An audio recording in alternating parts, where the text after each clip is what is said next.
Random House Audio presents Operation Mincemeat, How a Dead Man and a Bizarre Plan Fooled the Nazis and Assured an Allied Victory, by Ben Macintyre. Read for you by John Lee. For Kate and Melita, and Magnus and Lucy. Who in war will not have his laugh amid the skulls? Winston Churchill, Closing the Ring. Preface. In the early hours of July 10th, 1943, British and North American troops stormed ashore on the coast of Sicily in the first assault against Hitler's fortress Europe. In hindsight, the invasion of the Italian island was a triumph, a pivotal moment in the war, and a vital stepping stone on the way to victory in Europe. It was nearly a disaster. The offensive, then the largest amphibious landing ever attempted, had been months in the planning, and although the fighting was fierce, the casualty rate among the Allies was limited. Of the 160,000 soldiers who took part in the invasion and conquest of Sicily, more than 153,000 were still alive at the end. That so many survived was due, in no small measure, to a man who had died 7 months earlier. The success of the Sicilian invasion depended on overwhelming strength, logistics, secrecy, and surprise, but it also relied on a wide web of deception, and one deceit in particular, a spectacular trick dreamed up by a team of spies led by an English lawyer. I first came across the remarkable Ewen Montagu while researching an earlier book, Agent Zigzag, about the wartime double agent Eddie Chapman. A barrister in civilian life, Montagu was a naval intelligence officer who had been one of Chapman's handlers, but he was better known as the author, in 1953, of The Man Who Never Was, an account of the deception plan, codenamed Operation Mincemeat, he had masterminded in 1943. In a later book, Beyond Top Secret Ultra, written in 1977, Montagu referred to some memoranda which, in very special circumstances and for a very particular reason, I was allowed to keep. That odd aside stuck in my memory. The special circumstances, I assumed, must refer to the writing of The Man Who Never Was, which was authorized and vetted by the Joint Intelligence Committee. But I could think of no other case in which a former intelligence officer had been allowed to keep classified documents. Indeed, retaining top-secret material is exactly what intelligence officers are supposed not to do, and if Ewen Montagu had kept them for so many years after the war, where were they now? Montagu died in 1985. None of the obituaries referred to his papers. I went to see his son, Jeremy Montagu, a distinguished authority on musical instruments at Oxford University. With an unmistakable twinkle, Jeremy led me to an upstairs room in his rambling home in Oxford and pulled a large and dusty wooden trunk from under a bed. Inside were bundles of files from MI5, the security service, responsible for counter-espionage, MI6, the Secret Intelligence Service, SIS, responsible for gathering intelligence outside Britain, and the Wartime Naval Intelligence Department, NID, some tied up with string and many stamped top secret. Jeremy explained that some of his father's papers had been transferred after his death to the Imperial War Museum, where they had yet to be catalogued, but the rest were just as he had left them in the trunk. Letters, memos, photographs, and operational notes relating to the 1943 deception plan, as well as the original uncensored manuscripts of his books. Here, too, was Ewen Montagu's unpublished 200-page autobiography, and, perhaps most important, a copy of the official classified report on Operation Mincemeat, the boldest, strangest, and most successful deception of the war.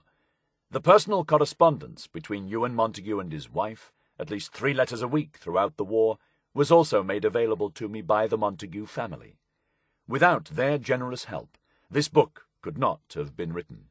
All quotations are cited in the endnotes, but for clarity I have standardized spellings, avoided ellipses, and selectively used reported speech as direct speech. If my discovery of these papers reads like something out of a spy film, that may be no accident. Montagu himself had a rich sense of the dramatic. He must have known they would be found one day. More than half a century after publication, The Man Who Never Was has lost none of the flavour of wartime intrigue, but it is, and was always intended to be, incomplete. The book was written at the behest of the British government, in order to conceal certain facts. In parts, it is deliberately misleading.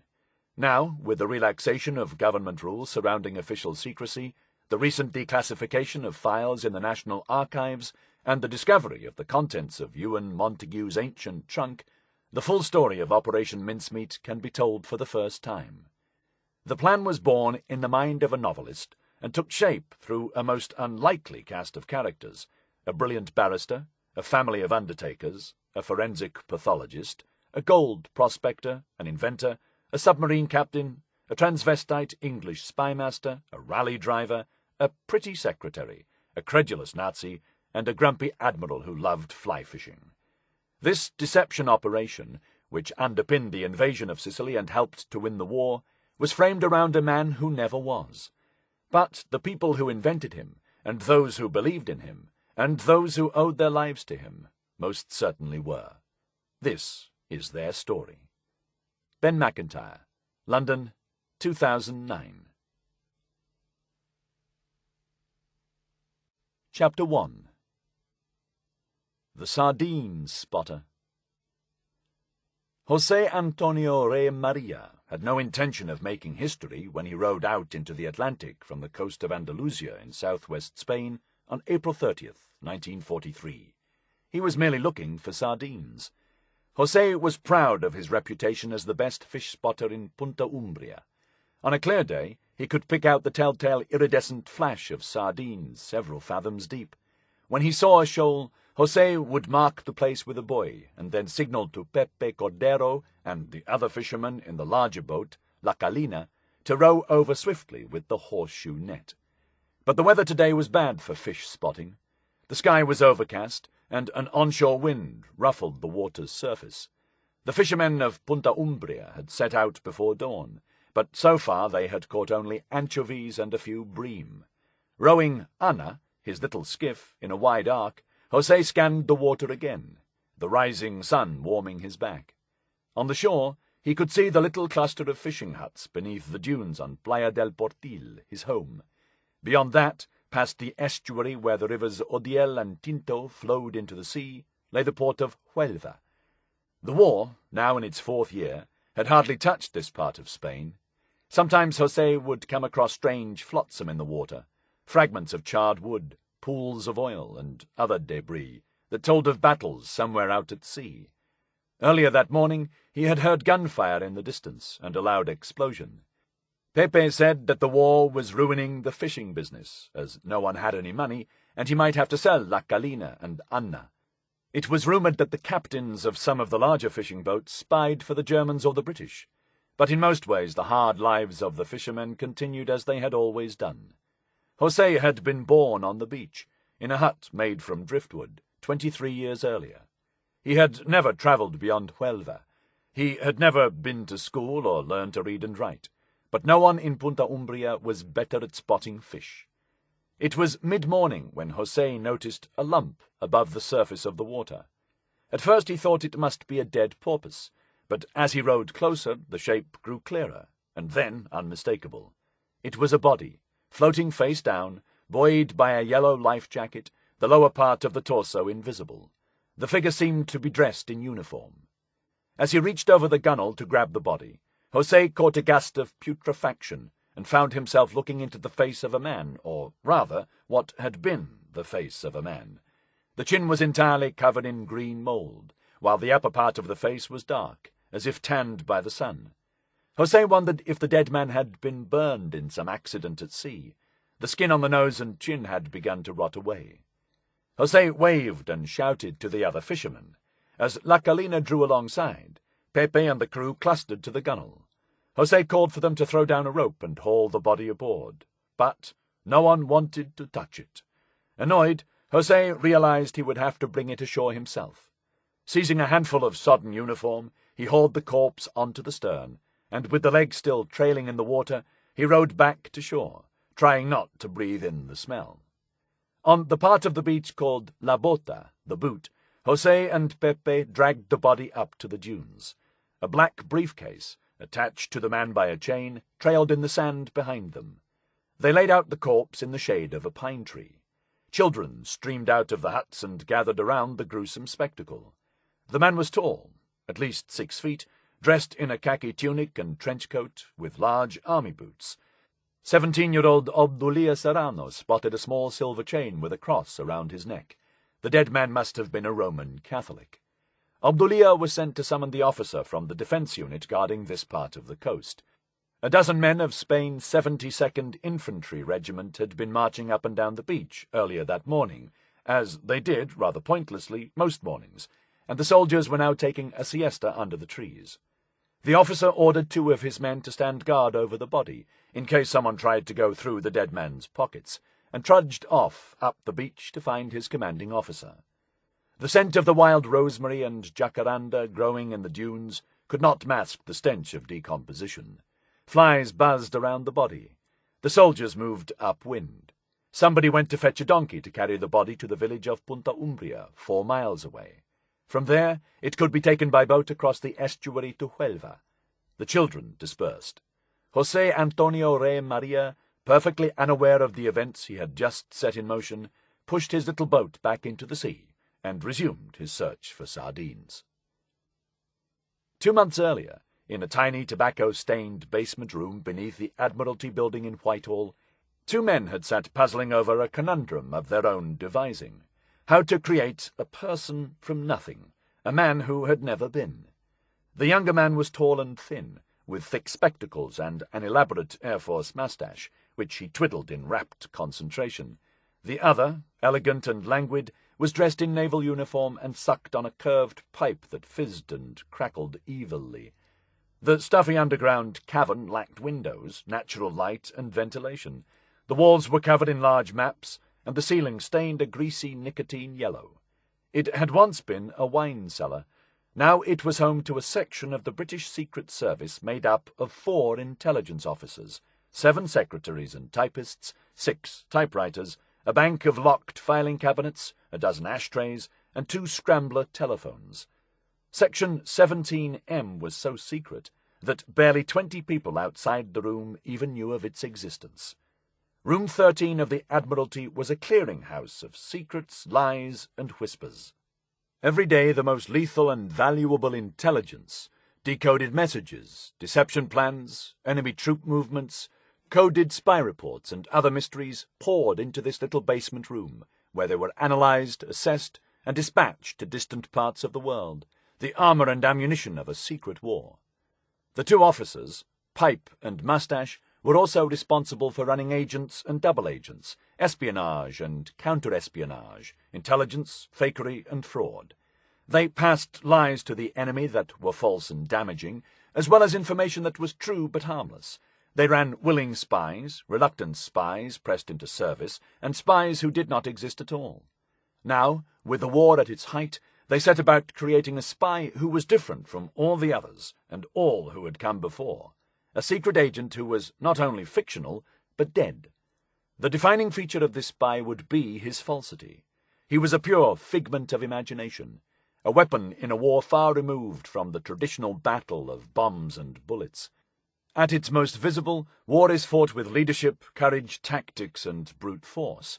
This is the conventional war of attack and counterattack, lines on a map, numbers, and luck. This war is usually painted in black, white, and blood red, with winners, losers, and casualties, the good, the bad, and the dead.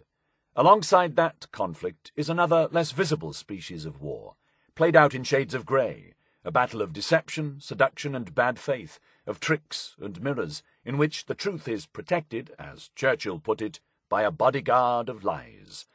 The combatants in this war of the imagination were seldom what they seemed to be, for the covert world, in which fiction and reality are sometimes enemies and sometimes allies, attracts minds that are subtle, supple, and often extremely strange. The man lying in the dunes at Punta Umbria was a fraud. The lies he carried would fly from London to Madrid to Berlin, travelling from a freezing Scottish loch to the shores of Sicily, from fiction to reality, and from room 13 of the Admiralty all the way to Hitler's desk. Chapter 2. corkscrew minds. Deceiving the enemy in wartime, thought Admiral John Godfrey, Britain's Director of Naval Intelligence, was just like fishing, specifically fly fishing for trout. The trout fisher, he wrote in a top-secret memo, casts patiently all day. He frequently changes his venue and his lures. If he has frightened a fish, he may give the water a rest for half an hour. But his main endeavour, viz., to attract fish by something he sends out from his boat, is incessant. Godfrey's trout memo was distributed to the other chiefs of wartime intelligence on September 29th, 1939, when the war was barely 3 weeks old. It was issued under Godfrey's name, but it bore all the hallmarks of his personal assistant, Lieutenant Commander Ian Fleming, who would go on to write the James Bond novels. Fleming had, in Godfrey's words, a marked flair for intelligence planning and was particularly skilled, as one might expect, at dreaming up what he called plots to outfox the enemy. Fleming called these plans romantic Red Indian daydreams, but they were deadly serious. The memo laid out numerous ideas for bamboozling the Germans at sea, the many ways that the fish might be trapped through deception, ruses de guerre, passing on false information, and so on. The ideas were extraordinarily imaginative, and, like most of Fleming's writing, barely credible. The memo admitted as much. At first sight, many of these appear somewhat fantastic, but nevertheless they contain germs of some good ideas, and the more you examine them, the less fantastic they seem to appear. Godfrey was himself a most literal man. Hard-driving, irascible, and indefatigable, he was the model for M in Fleming's Bond stories. There was no one in naval intelligence with a keener appreciation of the peculiar mentality needed for espionage and counter-espionage. The business of deception, handling double agents, deliberate leakages, and building up in the minds of the enemy confidence in a double agent, needed the sort of corkscrew mind which I did not possess, he wrote. Gathering intelligence and distributing false intelligence was, he thought, like pushing quicksilver through a gorse bush with a long-handled spoon. The Trout memo was a masterpiece of corkscrew thinking, with 51 suggestions for introducing ideas into the heads of the Germans, ranging from the possible to the wacky. These included dropping footballs painted with luminous paint to attract submarines, distributing messages in bottles from a fictitious U-boat captain, cursing Hitler's Reich, sending out a fake treasure ship packed with commandos, and disseminating false information through bogus copies of The Times, an unimpeachable and immaculate medium.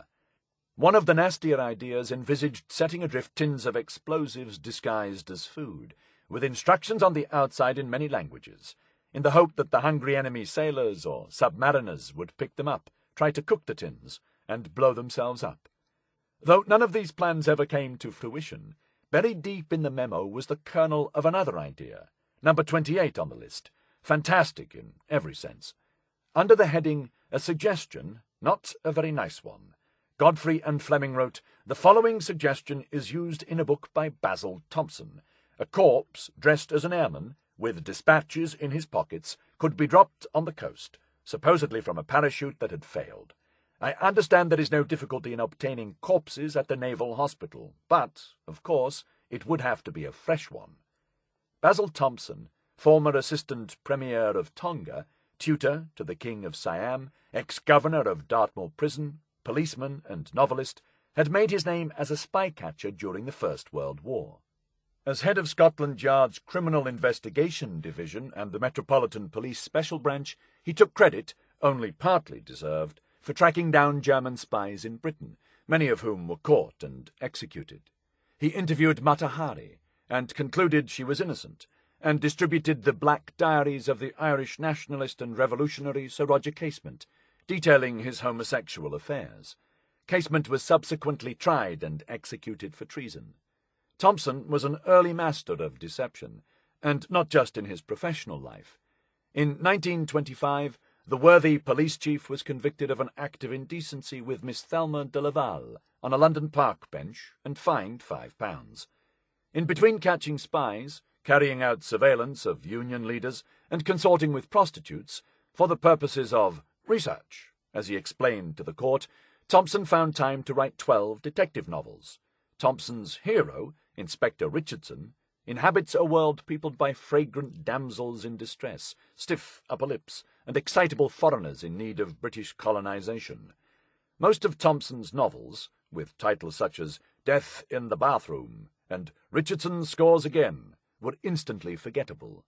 But in The Milliner's Hat Mystery, an oddly tautological title, published in 1937, he planted a seed. The novel opens on a stormy night with the discovery of a dead man in a barn, carrying papers that identify him as John Whittaker. By dint of some distinctly plodding detective work, Inspector Richardson discovers that every document in the pockets of the dead man has been ingeniously forged. His visiting cards, his bills, and even his passport, on which the real name has been erased using a special ink remover and a fake one substituted. "I know the stuff they use. They employed it a lot during the war," says Inspector Richardson. "It will take out ink from any document without leaving a trace." The remainder of the novel is spent unravelling, at inordinate length, the true identity of the body in the barn. "However improbable a story sounds, we are trained to investigate it," says Inspector Richardson. "Only that way can we arrive at the truth." Inspector Richardson is always saying things like that. The Milliner's Hat is not a classic of the detective genre. The public was unmoved by Inspector Richardson's efforts, and the book sold very few copies. But the idea of creating a false identity for a dead body lodged in the mind of Ian Fleming, a confirmed bibliophile who owned all Thompson's novels. From one spy and novelist, it passed into the mind of another future spy novelist, and in 1939, the year that Basil Thompson died, it formally entered the thinking of Britain's spy chiefs as they embarked on a ferocious intelligence battle with the Nazis. Godfrey, the trout fishing admiral, loved nothing more than a good yarn, and he knew that the best stories are also true. He later wrote that World War II offers us far more interesting, amusing, and subtle examples of intelligence work than any writer of spy stories can devise. For almost 4 years, this not very nice idea would lie dormant, a bright lure cast by a fisherman spy, waiting for someone to bite. In late September 1942, a frisson of alarm ran through British and American intelligence circles when it seemed that the date of the planned invasion of French North Africa might have fallen into German hands. On September 25th, a British Catalina FP-119 seaplane, flying from Plymouth to Gibraltar, crashed in a violent electrical storm off Cadiz on Spain's Atlantic coast, killing all 3 passengers and 7 crew members. Among these was Paymaster Lieutenant James Haddon Turner, a Royal Navy courier, carrying a letter to the governor of Gibraltar informing him that General Dwight Eisenhower, the Supreme Allied commander, would be arriving on the Rock immediately before the offensive and that the target date has now been set as 4th November. A second letter, dated September 21st, contained additional information on the upcoming invasion of North Africa. The bodies washed ashore at La Barossa, south of Cadiz, and were recovered by the Spanish authorities. After 24 hours, Turner's body, with the letter still in his pocket, was turned over to the local British consul by the Spanish admiral in command at Cadiz. As the war raged, Spain had maintained a neutrality of sorts, although the Allies were haunted by the fear that General Francisco Franco might throw in his lot with Hitler. Spanish official opinion was broadly in favour of the Axis powers. Many Spanish officials were in contact with German intelligence, and the area around Cadiz, in particular, was known to be a hotbed of German spies. Was it possible that the letter, revealing the date of the Allied attack, had been passed into enemy hands? Eisenhower was said to be extremely worried. The invasion of North Africa, codenamed Operation Torch, had been in preparation for months. Major General George Patton was due to sail from Virginia on October 23rd with the Western Task Force of 35,000 men, heading for Casablanca in French Morocco. At the same time, British forces would attack Oran in French Algeria, while a joint Allied force invaded Algiers. The Germans were certainly aware that a major offensive was being planned. If the letter had been intercepted and passed on, they would now also know the date of the assault and that Gibraltar, the gateway to the Mediterranean and North Africa, would play a key role in it. The Spanish authorities assured Britain that Turner's corpse had not been tampered with. Scientists were flown out to Gibraltar, and the body and letter were subjected to minute examination. The 4 seals holding down the envelope flap had been opened, apparently by the effect of the seawater, and the writing was still quite legible, despite immersion for at least 12 hours. But some forensic spycraft suggested the Allies could relax. On opening Turner's coat to take out the letter in his breast pocket, the scientists noticed that sand fell out of the eyes in the buttons and the buttonholes, having been rubbed into the coat when the body washed up on the beach. It was highly unlikely, the British concluded, that any agent would have replaced the sand when rebuttoning the jacket. The German spies operating in Spain were good, but not that good. The secret was safe. Yet British suspicions were not without foundation. Another victim of the Catalina air crash was Louis Danielou, an intelligence officer with the Free French Forces, codenamed Clamorgan, who was on a mission for the Special Operations Executive, SOE, the covert British organization operating behind enemy lines. Danielou had been carrying his notebook and a document, written in French and dated September 22nd, that referred, albeit vaguely, to British attacks on targets in North Africa. Intercepted and decoded wireless messages indicated that this information had indeed been passed on to the Germans. All the documents, which included a list of prominent personalities, i.e. agents, in North Africa, and possibly information with regard to our organizations there, together with a notebook, have been photostated and come into the hands of the enemy. An unnamed Italian agent had obtained the copied documents and handed them on to the Germans, who mistakenly accorded the information no greater importance than any other bit of intelligence. The Germans may also have suspected that documents had likely been planted as a deception. An important item of military intelligence had washed into German hands from the Atlantic. Luckily, its significance had eluded them. This suggested that the Spanish could be relied on to pass on what they found, and that this unneutral habit might be turned to account. Here was evidence of a most ingenious avenue into German thinking, an alluring fly to cast on the water. The incident had rattled the wartime intelligence chiefs, but in the corkscrew mind of one intelligence officer it lodged and remained. That mind belonged to one Charles Christopher Cholmondeley, a 25-year-old flight lieutenant in the Royal Air Force, seconded to MI5, the security service. Cholmondeley, pronounced Chumley, was one of nature's more notable eccentrics, but a most effective warrior in this strange and complicated war. Chumley gazed at the world through thick, round spectacles, from behind a remarkable moustache fully 6 inches long and waxed into magnificent points. Over 6 feet 3 inches tall, with size 12 feet, he never quite seemed to fit his uniform, and walked with a strange loping gait, lifting his toes as he walked. Chumley longed for adventure. As a schoolboy at Canford School, he had joined the Public Schools Exploring Society on expeditions to Finland and Newfoundland to map as yet uncharted territory. Living under canvas, he had survived on Kendal mint cake, discovered a new species of shrew that died inside his sleeping bag, and enjoyed every moment. He studied geography at Oxford, joined the Officers' Training Corps, and in 1938 applied, unsuccessfully, to the Sudan service. He briefly worked for the King's Messengers, the corps of couriers carrying messages to embassies and consulates around the world, that was often seen as a stepping stone to an intelligence career. The most distinguished of Chumley's ancestors was his maternal grandfather, Charles Leyland, whose gift to the world was the Leyland cypress, or Leylandii, cause of countless suburban hedge disputes. Chumley had a more glamorous future in mind. He dreamed of becoming a spy, a soldier, or at least a colonial official in some far-flung and exotic land. One brother, Richard, died fighting at Dunkirk, further firing Charles's determination to find action, excitement, and, if necessary, a hero's death.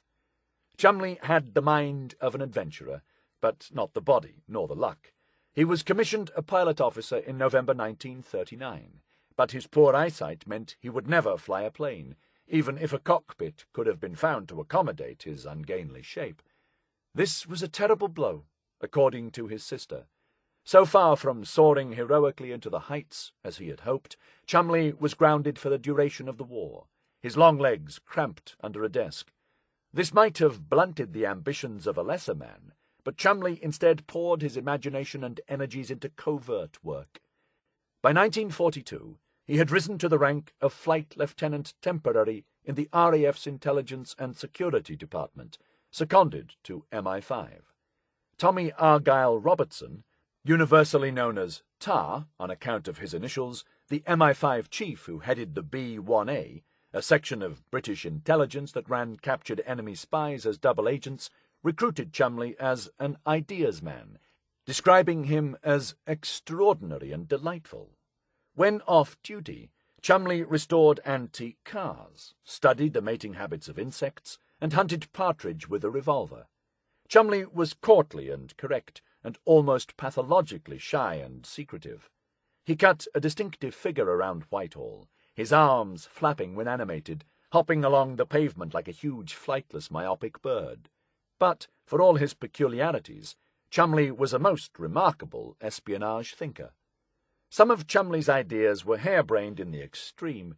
He had, in the words of a fellow intelligence officer, one of those subtle and ingenious minds which is forever throwing up fantastic ideas, mostly so ingenious as either to be impossible of implementation or so intricate as to render their efficacy problematical, but every now and again quite brilliant in their simplicity.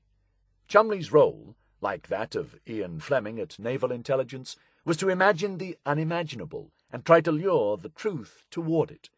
More formally, he was secretary of the top-secret XX Committee, or 20 Committee, the group in charge of overseeing the exploitation of double agents, so called because the two Roman numerals formed a pleasing pun as a double cross. The name may also have been an ironic tribute to Charlie Chaplin, whose The Great Dictator, a film released in 1940, features a dictator operating under an XX flag, mimicking a swastika.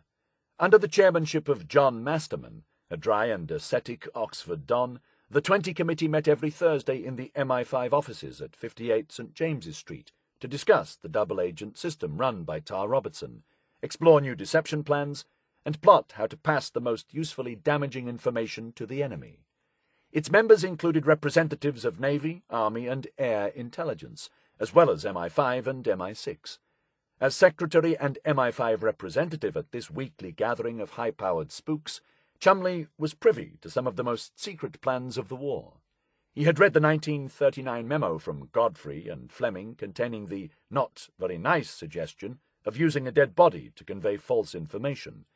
The Catalina crash of Cadiz proved that such a plan might work.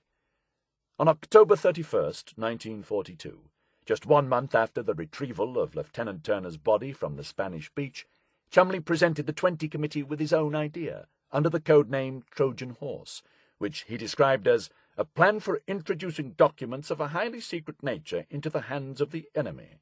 It was, in essence, an expanded version of the plan outlined in the Trout memo. A body is obtained from one of the London hospitals. Normal peacetime price £10. It is then dressed in Army, Naval, or Air Force uniform of suitable rank. The lungs are filled with water, and the documents are disposed in an inside pocket. The body is then dropped by a Coastal Command aircraft at a suitable position, where the set of the currents will probably carry the body ashore in enemy territory. On the bodies being found, the supposition in the enemy's mind may well be that one of Britain's aircraft has been either shot or forced down, and that this is one of the passengers. While the courier cannot be sure to get through, if he does succeed, information in the form of the documents can be of a far more secret nature than it would be possible to introduce through any normal B-1A channel. Human agents or double agents can be tortured or turned, forced to reveal the falsity of the information they carried. A dead body would never talk. Like most of Cholmondeley's ideas, this one was both exquisitely simple and fiendishly problematic. Having outlined his blueprint for building a latter-day Trojan horse, Cholmondeley now set about poking holes in it. An autopsy might reveal that the corpse had not died from drowning, or the plane carrying out the drop might be intercepted. Even if a suitable body could be found, it would have to be made to double for an actual officer. One member of the 20 committee pointed out that if a corpse was dropped out of a plane at any height, it would undoubtedly be damaged, and injuries inflicted after death can always be detected. If the body was placed in a location where it would wash into enemy or enemy-occupied territory, such as Norway or France, there was every possibility of a full and capable post-mortem by German scientists. Catholic countries, however, had a traditional aversion to autopsies, and Spain and Portugal, although neutral, were both leaning toward the Axis.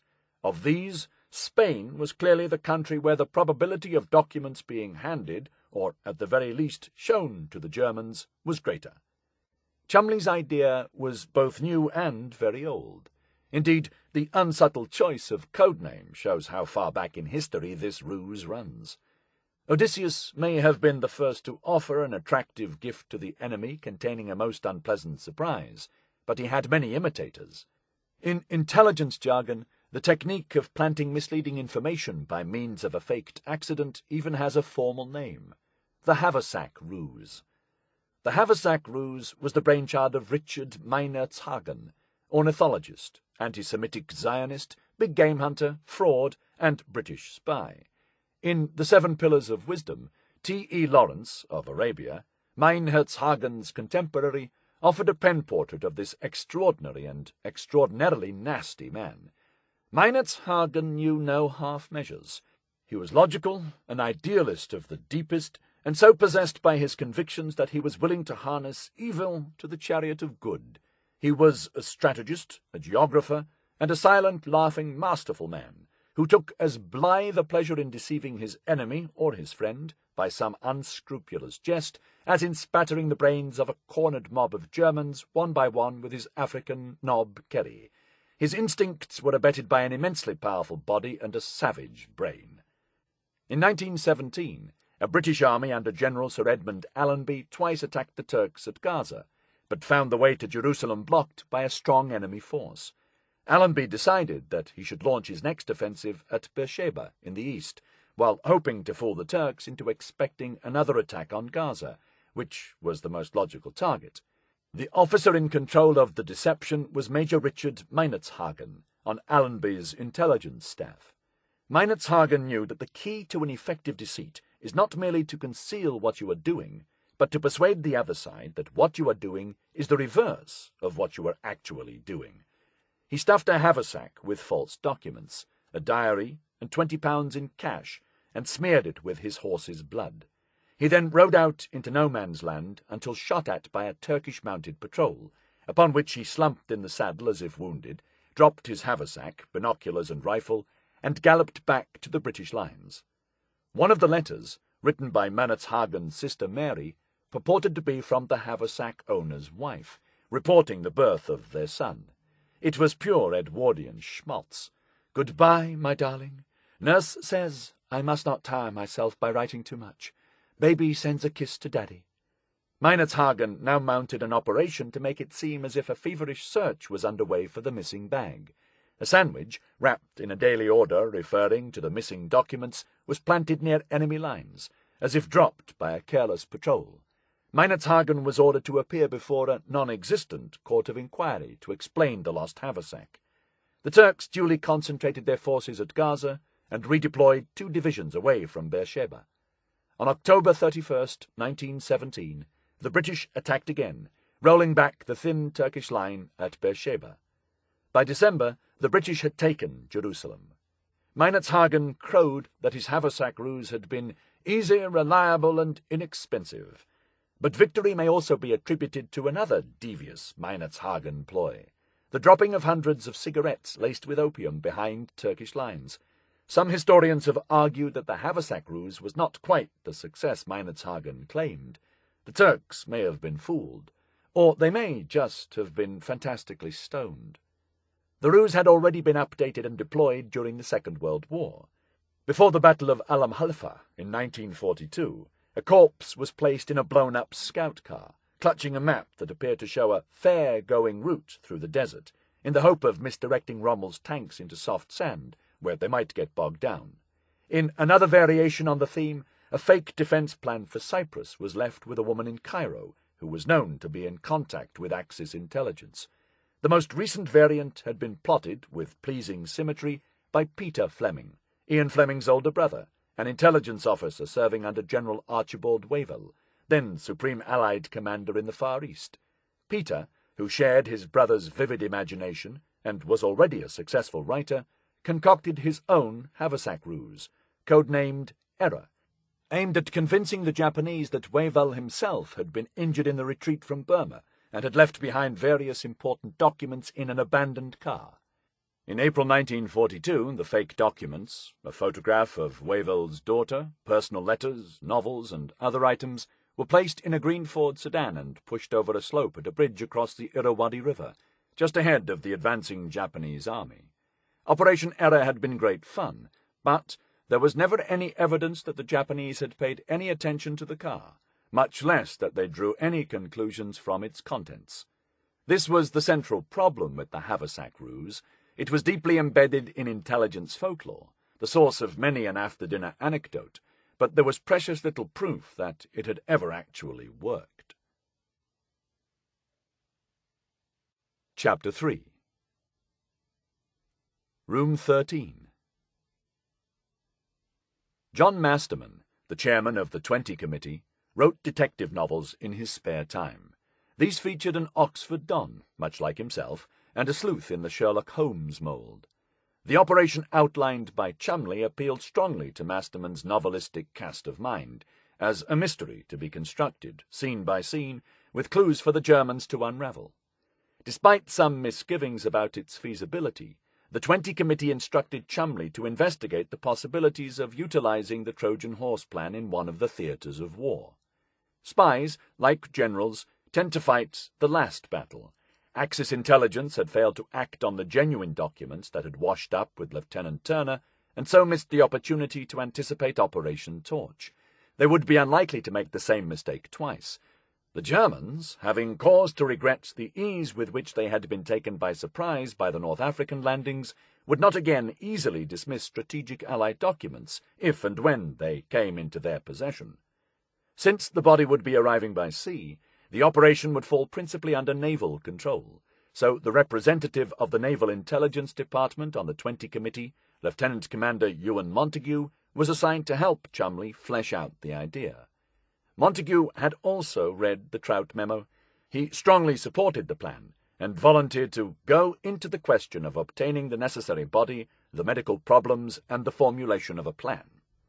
The choice of Ewen Montagu as Cholmondeley's planning partner was largely accidental, but inspired. A barrister and workaholic, Montagu possessed organizational skills and a mastery of detail that perfectly complemented Cholmondeley's fertile brain. Where Cholmondeley was awkward and charming, Montagu was smooth and sardonic, refined, romantic, and luminously intelligent.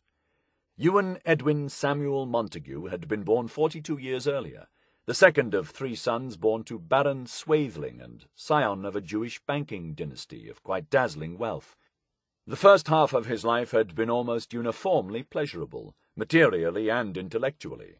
"My memory is of a continuous happy time," he wrote, looking back on his early years. "We were lucky in every way."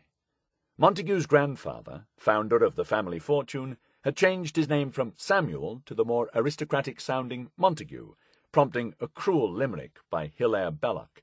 "Montagu, first Baron Swathling he, thus is known to you and me, but the devil down in hell knows the man as Samuel, and though it may not sound the same, it is the blighter's proper name." Ewen's father had taken over the bank and made even more money. His uncle Edwin went into politics, becoming Secretary of State for India.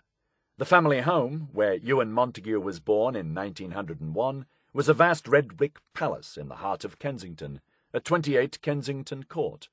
The hall was panelled in old Spanish leather. The small dining room seated 24. For larger gatherings there was the Louis XVI drawing-room, with silk-embroidered chairs, Art Deco mouldings, and an exquisite chandelier of unfeasible size. The Montagus entertained nightly and lavishly. Ewen summed up the daily guest list as statesmen, British and world, diplomats, generals, admirals, etc. Presiding over these occasions were father, vast, bearded and stern; mother, petite, artistic and indefatigable, and Granny Mother, Dowager Lady Swathling, who, in Ewen's estimation, looked like a very animated piece of Dresden china, and, like most women of her milieu, never did a hand's turn for herself. Ewen and his brothers had been brought up surrounded by servants and treasures, but in a reflection of the ideological ferment of the time, each emerged from childhood utterly different from the others. The eldest son, Stuart, was pompous and unimaginative, as only an English aristocratic heir can be. By contrast, Ewen's younger brother, Ivor, rejected the family money and went on to become a committed communist, the pioneer of British table tennis, a collector of rare mice, and a radical filmmaker. The house was equipped with a hydraulic lift, which the Montagu children never entered. It was a servant's lift, to carry trays or washing baskets, or themselves invisibly past the gentlemanly regions when untimely menial presence might offend convention. There were at least 20 servants, although no one was counting, including a butler and 2 footmen, a cook and kitchen maids, 2 housemaids, mother's personal maid, a nurse and nursemaid, a governess, a secretary, a cockney coachman, a groom, and 2 chauffeurs. Born as I was into a very rich family, the servants abounded, and made one's life entirely different, wrote Ewen. Ewen attended Westminster School, where he was clad in top hat and tails, educated superbly, and beaten only infrequently. Before going on to Trinity College, Cambridge, he spent a year at Harvard, studying English composition but mostly enjoying the jazz age, in a way the great Gatsby might have envied. He danced, he drank in defiance of the idiotic prescriptions of prohibition, and he met only rich and famous people. Touring America in a private rail car, he took in New York, Niagara Falls, the Grand Canyon, and Hollywood, where he lived, by his own account, the sort of American social life one saw in the films. The experience turned Montagu into a lifelong Americanophile. I felt a great debt of gratitude to Americans for all their kindness to me, and felt that I should try to repay it in some small measure. At Cambridge, the pleasure continued. Unlike most students, Ewen had a personal valet, and a 1910 Lancia 2-seater sports car he called Steve. He played golf, punted, and courted girls of his own class and religion, in a discreet and intensively chaperoned way. He dabbled in Labour politics and briefly edited a radical magazine, but left the more extreme left-wing thinking to his brother Ivor, who followed him to Cambridge a year later, and was already well on his way to becoming a committed Marxist. Despite their differing personalities and politics, Ewen and Ivor were close friends. The spread among us 3 brothers was amusing, Ewen reflected. Stuart already had a banker's attitude to life, whereas Ewen and Ivor had no intention of following the family career path. He and I were much closer than either of us was with Stuart, as we had many more interests in common. At Cambridge, we had nothing to do but enjoy ourselves, Ewen reflected, and from time to time work. They did, however, find time to invent table tennis. Ivor was extremely good at ping-pong, and since the game had no real rules or regulations, he founded the English Ping-Pong Association. Jacques, the sports manufacturer, got wind of the fledgling club and stuffily pointed out that the company had copyrighted the name ping-pong. Ewen recalled, "I advised Ivor to choose another name for the game.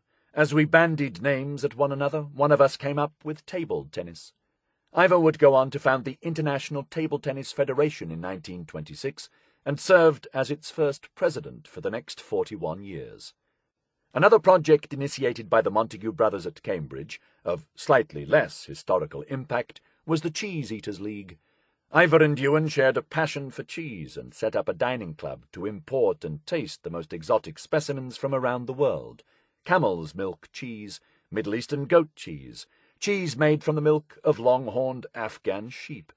"Our great ambition was to get whale's milk cheese," Ewen wrote, and to this end he contacted a whaling company to arrange that, if a mother whale was killed, the milk should be cheesed and sent to us. Montagu made the most of his privileged time at Cambridge, but he was already honing the intellectual muscles that would stand him in good stead, first as a lawyer, then as an intelligence officer, most notably the ability to study something with little or no sleep intensively over a short period. He was also physically tough.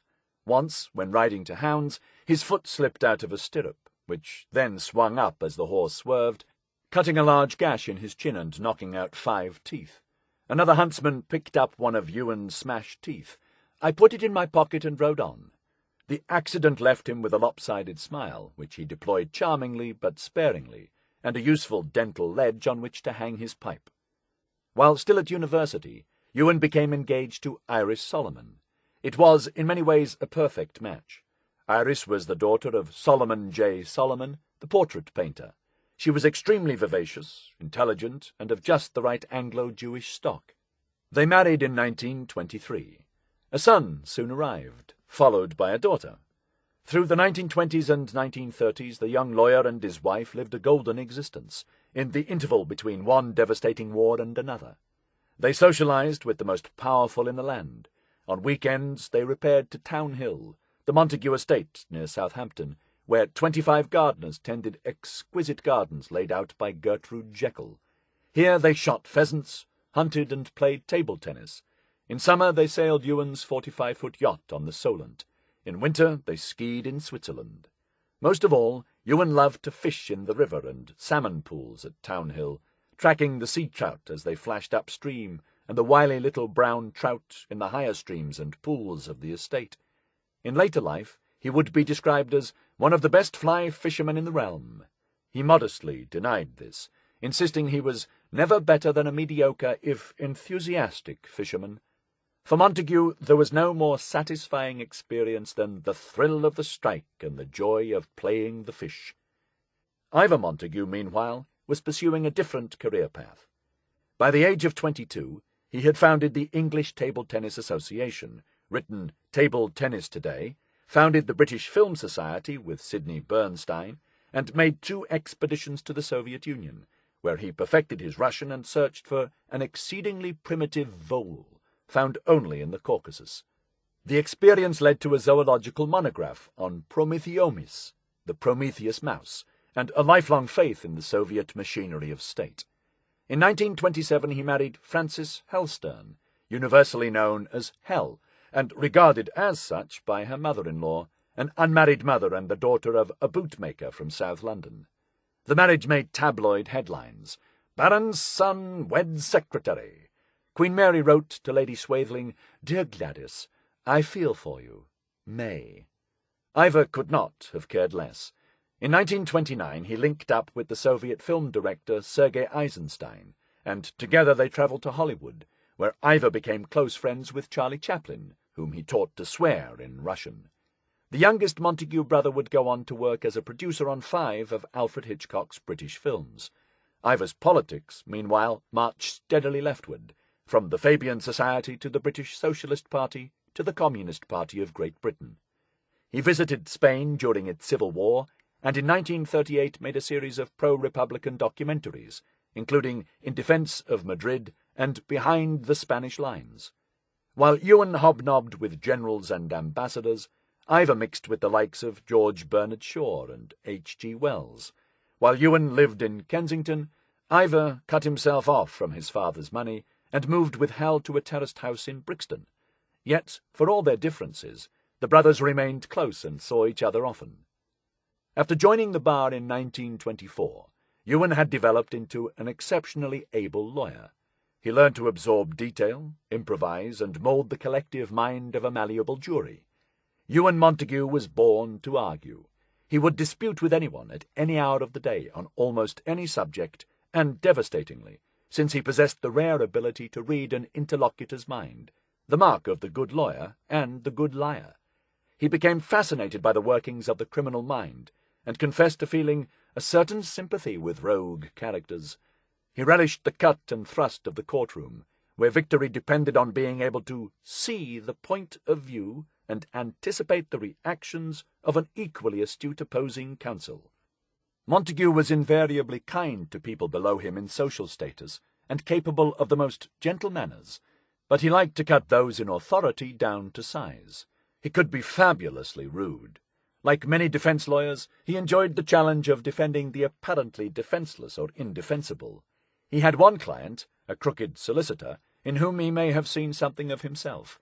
If he could see a really artistic lie, a gleam would come into his eye and he would tell it. In 1939, Montagu was made a King's Counsel. Ewen was sailing his yacht off the coast of Brittany 6 months after becoming a barrister, when he learnt that war had been declared. The sailing trip had been delightful, hard in the wind, in glorious weather, and escorted by porpoises playing around our bow. The Prime Minister interrupted with a grim wireless statement. This morning the British ambassador in Berlin handed the German government a final note, stating that unless we heard from them by 11 o'clock, that they were prepared at once to withdraw their troops from Poland, a state of war would exist between us. I have to tell you that no such undertaking has been received, and that, consequently, this country is at war with Germany. On hearing the news, Ewen had swung the helm around and headed back to port, knowing that nothing in his gilded life would ever be as shiny again. He recalled looking out to sea and realizing all had gone smash for me. All had been going so well. As a new silk, barrister, all looked promising, and in my family and private life all was so wonderful. And now, full stop. Iris and the 2 children, Jeremy and Jennifer, would be packed off to the safety of America, away from the Luftwaffe bombs that would soon rain down on London. As one of the country's most prominent Jewish banking families, Ewen knew the Montagu clan faced special peril in the event of a Nazi invasion. At 38, Ewen was too old for active service, but he had already volunteered for the Royal Naval Volunteer Reserve. With the outbreak of war, he was commissioned as acting lieutenant commander, and swiftly came to the attention of Admiral John Godfrey, the head of naval intelligence. It is quite useless, and in fact dangerous, to employ people of medium intelligence, wrote Godfrey. Only men with first-class brains should be allowed to touch this stuff. If the right sort of people can't be found, better keep out altogether. In Montagu he knew he had the right sort of person. Godfrey's Naval Intelligence Department was an eclectic and unconventional body. In addition to Ian Fleming, his personal assistant, Godfrey employed 2 stockbrokers, a schoolmaster, a journalist, a collector of books on original thought, an Oxford classical don, a barrister's clerk, an insurance agent, 2 regular naval officers, and several women assistants and typists. This heterogeneous crew was crammed into room 39, the Admiralty, which was permanently wreathed in tobacco smoke, and frequently echoed with the sounds of Admiral Godfrey shouting and swearing. Fleming awarded Godfrey the heavily ironic nickname Uncle John, for seldom has there been a less avuncular boss. The permanent inhabitants who finally settled in this cave, he wrote, were people of very different temperaments, ambitions, social status, and home life, all with their particular irritabilities, hopes, fears, anguishes, loves, hates, animosities, and blank spots. Any and every item of intelligence relevant to the war at sea passed through room 39, and though the atmosphere inside was often tense, Godfrey's team worked like ants, and their combined output was prodigious. The ants under Godfrey were responsible not merely for gathering and disseminating secret intelligence, but for running agents and double agents, as well as developing deception and counter-espionage operations. Godfrey had identified Montagu as a natural for this sort of work, and he was swiftly promoted. Soon he not only represented the Naval Intelligence Department on most of the important intelligence bodies, including the 20 Committee, but ran his own subsection of the department, the top-secret Section 17M for Montagu. Housed in Room 13, a low-ceilinged cavern 20 feet square, Section 17M was responsible for dealing with all special intelligence relating to naval matters, principally the ultra-intercepts, the enemy communications deciphered by the cryptanalysts at Bletchley Park, following the breaking of the German cipher machine Enigma. In the early days of 17M, the ultra-signals came in dribbles, but gradually the volume of secret information swelled to a torrent, with more than 200 messages arriving every day, some a few words long, but others covering pages. The work of understanding, collating, and disseminating this huge volume of information was like learning a new language, according to Montagu, whose task it was to decide which items of intelligence should pass to other intelligence agencies and which merited inclusion in the special intelligence summaries, the cream of all intelligence, while coordinating with MI5, Bletchley Park, the intelligence departments of the other services, and the Prime Minister. Montagu became fluent at reading this traffic, which, even after decoding, could be impossibly opaque. The Germans have a passion for cross-references and for abbreviations, and they have an even greater passion, only equalled by their ineptitude in practice, for the use of code names. Section 17M expanded. First came Joan Saunders, a young woman married to the librarian of the House of Commons, to do the detailed work of indexing, filing, and research. Joan was effectively Montagu's chief assistant, a tall, strapping, scarily jolly woman with a booming voice and a personality to match. Joan had been a nurse in the early part of the war, and had manned a nursing station during the retreat from Dunkirk. She was practical, bossy, and occasionally terrifying, and wore a tiger-skin fur coat to work in winter. The other female staff called her Auntie, but never to her face. Her familiarity with dead bodies would prove to be most useful.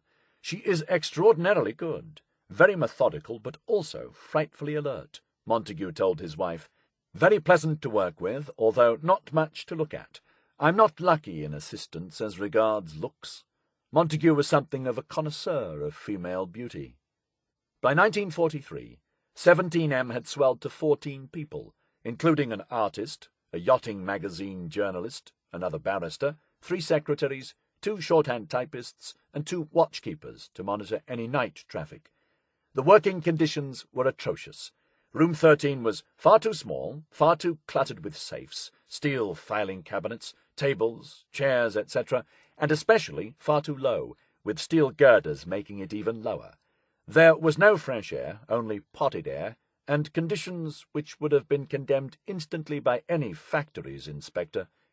The only light came from fluorescent strips, which made everyone look mauve. In theory, the staff were not supposed to listen to what we said over the telephone or to each other. In such a confined space, this was impossible. There were no secrets between the secret keepers of Room 13. Despite the rigours, Montagu's unit was highly effective. They were, in the words of Admiral Godfrey, a brilliant band of dedicated war winners. As he had in the courtroom, Montagu delighted in burrowing into the minds of his opponents. The German saboteurs, spies, agents, and spy masters, whose daily wireless exchanges, intercepted, decoded, and translated, poured into Section 17M. He came to recognize individual German intelligence officers among the traffic, and, as he had his former rivals in court, he began to regard some almost as friends. They were so kind to us unconsciously. In New York, at Ewen's instigation, Iris had begun working for British Security Coordination, the intelligence organization run by William Stevenson, the spy master who revelled in the codename Intrepid. Behind a front as British passport control, Stevenson's team ran black propaganda against Nazi sympathizers in the United States, organized espionage, and worked assiduously to prod America into the war, by fair means or foul. In a way, spying and concealment was already in Iris's blood, for her father, the painter Solomon J. Solomon, had played an important role in the invention of military camouflage during the First World War. In 1916, Solomon had built a fake 9-foot tree out of steel plates shrouded in real bark, for use as an observation post on the Western Front. This was a family that understood the pleasure and challenge of making something appear to be what it was not. Ewen was pleased that his wife was now, as he put it, in the racket too. Ewen and Iris wrote to each other every day, although Montagu could never describe exactly what his day involved. If I am killed, there are 4 or 5 people who will be able, after the war, to tell you the sort of things I have been doing, he wrote to Iris. Montagu's role expanded once more when Godfrey placed him in charge of all naval deception through double agents, the most fascinating job in the war, in Montagu's words. By means of the ultra-intercepts and other intelligence sources, Britain captured every single spy sent to Britain by the Abwehr, the German military intelligence organization. Many of these were used as double agents, feeding misinformation back to the enemy. Montagu found himself at the very heart of the double-cross system, helping Tar Robertson and John Masterman to deploy double agents wherever and whenever the Navy was involved. He worked with Eddie Chapman, the crook-turned-spy codenamed Zigzag, to send false information about submarine weaponry. He investigated astrology to see if Hitler's apparent belief in such things could be used against him, very entertaining but useless, and in November 1941 he travelled to the United States to help establish a system for handling double-agent tricycle, the Serbian playboy Duško Popov, in the penetration of German spy rings operating in America. The double-cross system also involved the creation of bogus spies, a great number who did not really exist at all in real life, but were imaginary people notionally recruited as sub-agents by double-agents whom we were already working. In order to convince the enemy that these invented characters were real, every aspect of the fake personality had to be conjured into existence. Some of the material that crossed Montagu's desk was strange beyond belief. In October 1941, Godfrey ordered Montagu to investigate why the Germans had suddenly imported 1,000 rhesus monkeys, as well as a troop of Barbary apes. Godfrey speculated that it might be an indication that the Germans intended to use gas or bacteriological warfare, or for experimental purposes. Montagu consulted Lord Victor Rothschild, MI5's expert on explosives, booby traps, and other unconventional forms of warfare. His lordship was doubtful that the large monkey imports were sinister.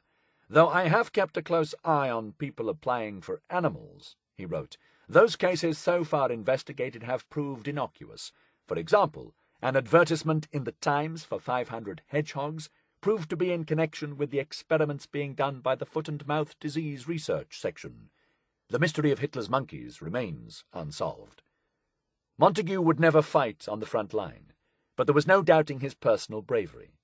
When Britain was under threat of German invasion in 1940, he hit on the idea of trying to lead the invading force into a minefield, using himself as bait.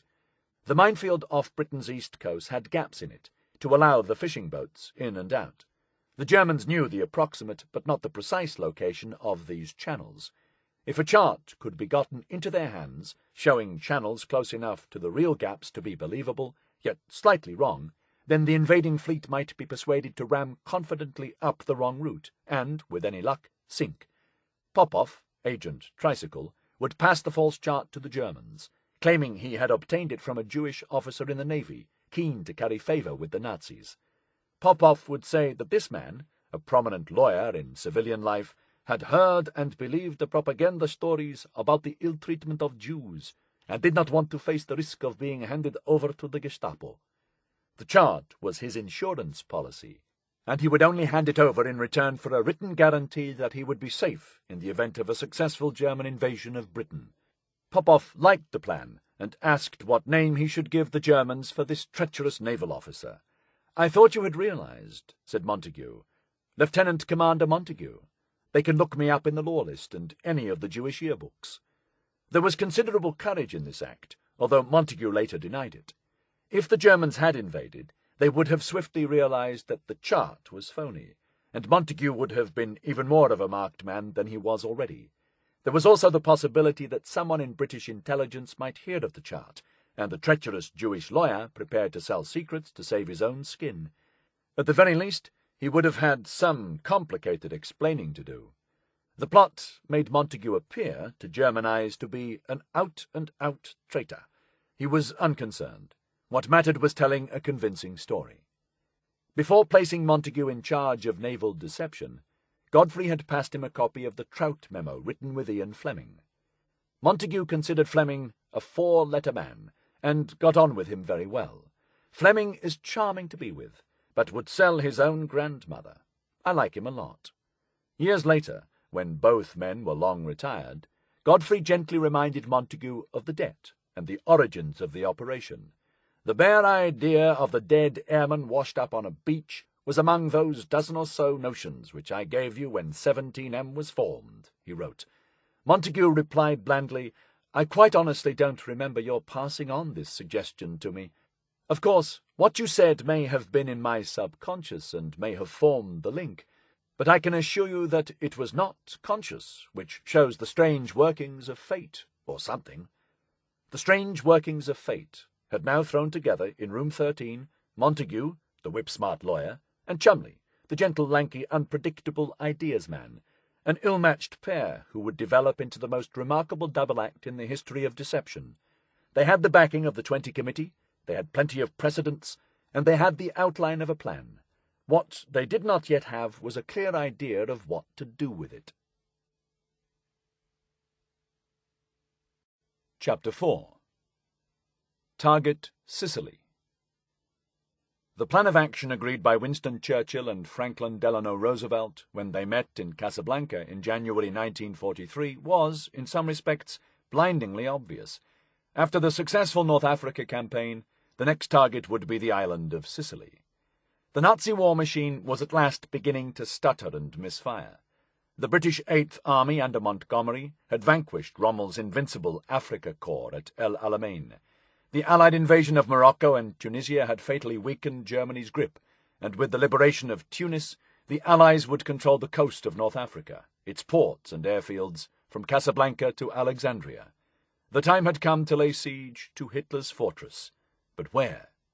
Sicily was the logical place from which to deliver the gut punch into what Churchill famously called the soft underbelly of the Axis. The island at the toe of Italy's boot commanded the channel, linking the two sides of the Mediterranean, just 80 miles from the Tunisian coast. If the combined British and American armies were to free Europe, prize Italy out of the fascist embrace, and roll back the Nazi behemoth, they would first have to take Sicily. The British in Malta and Allied convoys had been pummeled by Luftwaffe bombers taking off from the island, and, as Montagu remarked, no major operation could be launched, maintained, or supplied until the enemy airfields and other bases in Sicily had been obliterated so as to allow free passage through the Mediterranean. An invasion of Sicily would open the road to Rome, draw German troops from the Eastern Front to relieve the Red Army, allow for preparations to invade France, and perhaps knock a tottering Italy out of the war. Breaking up the pact of steel forged in 1939 by Hitler and Mussolini would shatter German morale, Churchill predicted, and might be the beginning of their doom. The Americans were initially dubious, wondering if Britain harboured imperial ambitions in the Mediterranean, but eventually they compromised. Sicily would be the target, the precursor to the invasion of mainland Europe. If the strategic importance of Sicily was clear to the Allies, it was surely equally obvious to Italy and Germany. Churchill was blunt about the choice of target. Everyone but a bloody fool would know it was Sicily. And if the enemy was foolish enough not to see what was coming, he would surely cotton on when 160,000 British, American, and Commonwealth troops and an armada of 3,200 ships began assembling for the invasion. Sicily's 500-mile coastline was already defended by 7 or 8 enemy divisions. If Hitler correctly anticipated the Allies' next move, then the island would be reinforced by thousands of German troops held in reserve in France. The soft underbelly would become a wall of muscle. The invasion could turn into a bloodbath. But the logic of Sicily was immutable. On January 22nd, Churchill and Roosevelt gave their joint blessing to Operation Husky, the invasion of Sicily, the next great set-piece offensive of the war. General Eisenhower was summoned to Casablanca and given his orders, all of which presented Allied intelligence chiefs with a fiendish conundrum: how to convince the enemy that the Allies were not going to do what anyone with an atlas could see they ought to do. The previous June, Churchill had established the London Controlling Section, a deliberately vague title, under a Controller of Deception, Lieutenant Colonel John H. Bevan, to prepare deception plans on a worldwide basis with the object of causing the enemy to waste his military resources. Bevan was responsible for the overall planning, supervision, and coordination of strategic deception, and immediately after the Casablanca conference, he was instructed to draw up a new deception policy to disguise the impending invasion of Sicily. The result was Operation Barclay, a complex, many-layered plan that would try to convince the Germans that black was white, or, at the very least, grey. Johnny Bevan was an old Etonian and a stockbroker, an upright pillar of the establishment whose convivial and modest temperament belied an exceedingly sharp mind. He had that rare English ability to achieve impressive feats with a permanent air of embarrassment, and he tackled the monumental task of wartime deception in the same way that he played cricket. When things were looking pretty bad for his side at cricket, he would shuffle in, about 6th wicket down, knock up 100 and shuffle out again looking rather ashamed of himself. Bevan played with the straightest of straight bats, as honest and upright a team player as one could imagine, which was probably what made him such a superb deceiver. While Bevan controlled the business of deception from within the cabinet war rooms, the fortified underground bunker beneath Whitehall, his counterpart in the Mediterranean was Lieutenant Colonel Dudley Wrangle Clark, the chief of A Force, the deception unit based in Cairo. Clark was another master of strategic deception, but of a very different stamp. Unmarried, nocturnal, and allergic to children, he was possessed of an ingenious imagination and a photographic memory. He also had a flair for the dramatic that invited trouble. For the Royal Tournament in 1925, he mounted a pageant depicting imperial artillery down the ages, which involved 2 elephants, 37 guns, and 14 of the biggest Nigerians he could find. He loved uniforms, disguises, and dressing up.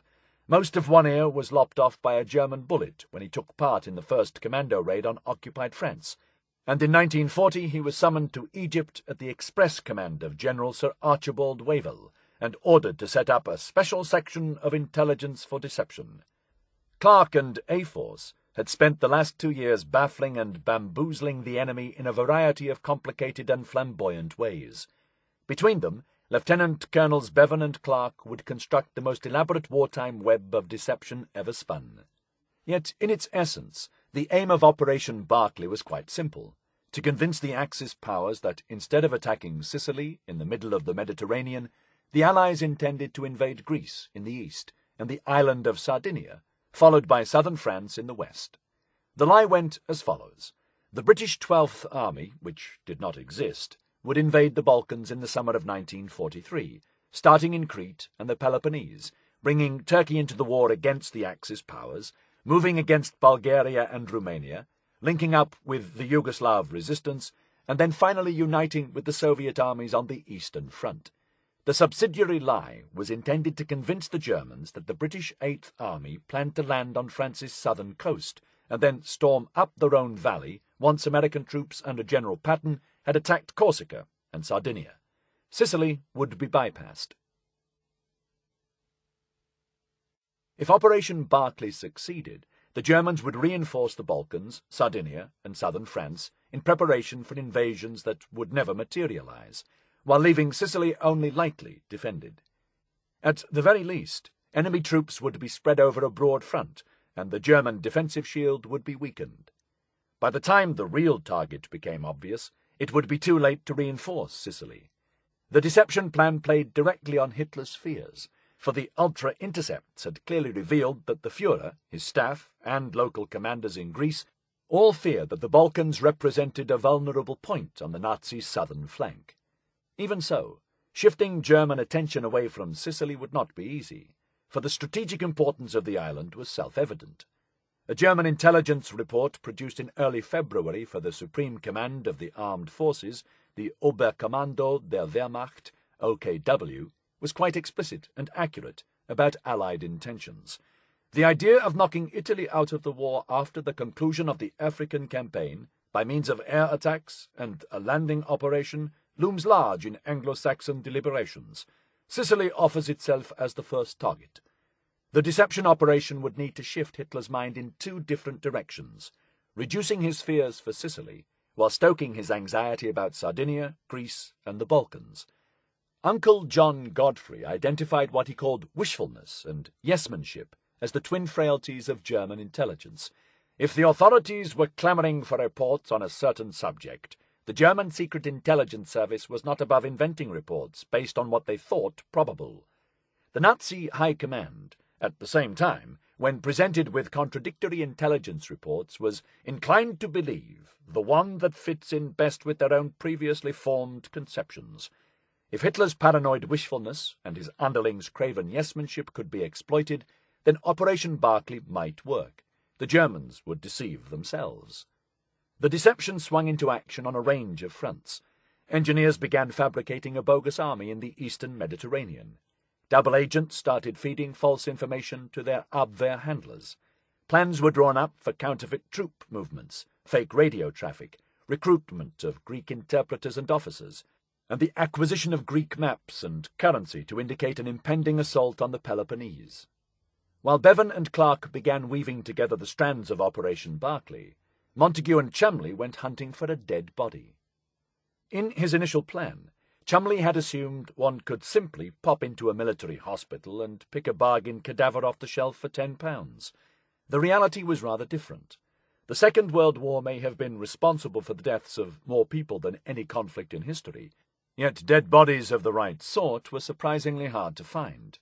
People tended to be killed, or to kill themselves, in all the wrong ways. A bombing victim would never do. Suicides were more common than in peacetime, but these were usually by rope, gas, or chemical means that could easily be detected in a post-mortem examination. Moreover, the requirements were specific. The plan called for a fresh male body of military age, with no obvious injuries or infirmities, and cooperative next of kin who would not object when the corpse of their loved one was whisked away for unspecified purposes, in an unstipulated place, by complete strangers. For advice, Montagu turned to someone who knew more about death than any man living. Sir Bernard Spilsbury was the senior pathologist of the Home Office, an expert witness in many of the most famous trials of the age, and the pioneer of the modern science of forensics. Sir Bernard collected deaths as other people collect stamps or books. For half a century, until his own mysterious demise in 1949, Spilsbury accumulated ordinary deaths and extraordinary deaths, carrying out some 25,000 autopsies. He studied death by asphyxiation, poisoning, accident, and murder, and he jotted down the particulars of each case in his spidery handwriting on thousands of index cards, laying the foundations for modern crime scene investigation, CSI. Spilsbury had come to public attention with the infamous Dr. Crippen case of 1910. When Michigan-born Dr. Hawley Harvey Crippen was captured attempting to flee to North America with his mistress, it was Spilsbury who identified the remains buried in his cellar in London as those of his missing wife, Cora, through distinctive scar tissue on a fragment of skin. Crippen was hanged in 1910. Over the next 30 years, Spilsbury would testify in courtrooms across the land, laying out the Crown's case in clear, precise, inarguable tones of moral rectitude. The newspapers adored this erect, handsome figure in the witness box, combining scientific certainty with Edwardian moral character. As one contemporary observed, Spilsbury was a one-man instrument of retribution. He could achieve single-handed all the legal consequences of homicide: arrest, prosecution, conviction, and final post-mortem, requiring only the brief assistance of the hangman. His courtroom manner was famously oracular and clipped, never using 3 words where one would suffice. He formed his opinion, expressed it in the clearest, most succinct manner possible, then stuck to it, come hell or high water. Before Spilsbury, forensic pathology was widely discredited, regarded as scientifically and medically dubious. However, by 1943, he had helped to transform the study of dead bodies, the beastly science, as it was known, into a branch of science both ghoulish and glamorous. Simultaneously, he acquired a reputation for experimenting on himself. Spilsbury inhaled carbon monoxide to test its effect on the body, and made notes on his sensations, which were unpleasant. He climbed down a manhole in Red Cross Street to check on gas that had killed a workman. When he accidentally swallowed meningitis germs in a hospital laboratory, he just carried on. It was rumoured that Sir Bernard could identify the cause of death simply by smelling a corpse. In 1938, the Washington Post hailed him as England's modern Sherlock Holmes. But a lifetime of inhaling death, peering into cadavers, and familiarity with the darkest sides of human nature had affected the great scientist. Media attention had gone to his head. Sir Bernard was aloof, arrogant, and utterly convinced of his own infallibility. He saw the world bleakly, through a veil of cynicism and self-satisfaction, and seldom evinced a shred of sympathy for anyone, living or dead. With heavy-lidded eyes and a haughty, aristocratic bearing, he looked like a lizard in a lab coat, and smelled permanently of formaldehyde. Ewen Montagu arranged to meet the famous pathologist over a glass of lukewarm sherry at Spilsbury's club, the Junior Carlton, in Pall Mall. Spilsbury had already done macabre service for British intelligence. Captured enemy spies were offered a stark choice: either work as double agents or face execution. Most agreed to cooperate, but a few resisted or were deemed unusable. These, the unlucky 16 as they became known, were tried and executed. Spilsbury was brought in to carry out autopsies on these executed spies, including Josef Jacobs, shot by firing squad in the summer of 1941, the last person to be executed in the Tower of London. Sir Bernard was 66, but looked far older. Montagu was not in the habit of subservience, but he had seen Spilsbury perform in court, and was deeply in awe of that extraordinary man. Conscious of how odd the words sounded, the younger man explained that the Navy wanted the Germans and Spaniards to accept a floating body as that of a victim of an aircraft disaster. What manner of death would fit in with the impression the government wished to give? Spilsbury's heavy lids did not even blink at the question. Indeed, as Montagu later recorded, never once did he ask why I wanted to know or what I was proposing to do. There was a long pause while the forensic scientist considered the question and sipped his sherry. Finally, in his courtroom voice, clear, resonant, without any trace of uncertainty, he presented his verdict. The easiest way, of course, would be to find a drowned man and float him ashore in a life jacket. But failing that, any number of other causes of death would do. For the victims of air accidents at sea, Spilsbury explained, do not necessarily die from traumatic injury or drowning. Many die from exposure, or even from shock. Spilsbury returned to his laboratory at St. Bartholomew's Hospital, and Montagu reported back to Cholmondeley that the hunt for a suitable corpse might be easier than they had anticipated. Even so, it was hardly possible to ask around for a dead body, as gossip would undoubtedly spread and embarrassing questions would ensue. Briefly they considered whether grave robbery might be the answer, doing a Burke and Hare, but that idea was swiftly scotched. In 1827, William Burke and William Hare stole the body of an army pensioner from its coffin and sold it to the Edinburgh Medical College for £7. They went on to murder 16 people, selling their bodies for medical dissection. Hare testified against Burke, who was hanged and publicly dissected. This was not a happy comparison. Stealing corpses was unpleasant, immoral, and illegal, and even if they were successful, a body that had lain in earth for only a few days would be too decomposed for use. What was needed was a discreet and helpful individual with legal access to plenty of fresh corpses. Montagu knew just such a man, the coroner of St. Pancras in northwest London, who went by the delightfully Dickensian name of Bentley Purchase. Under English law, the coroner, a post dating back to the 11th century, is the government official responsible for investigating deaths, particularly those that occur under unusual circumstances, and determining their causes. When a death is unexpected, violent, or unnatural, the coroner is responsible for deciding whether to hold a post-mortem and, if necessary, an inquest. Bentley Purchase was a friend and colleague of Spilsbury in the death business, but Purchase was as cheery as Sir Bernard was grim. Indeed, for a man who spent his life with the dead, the coroner was the life and soul of every occasion.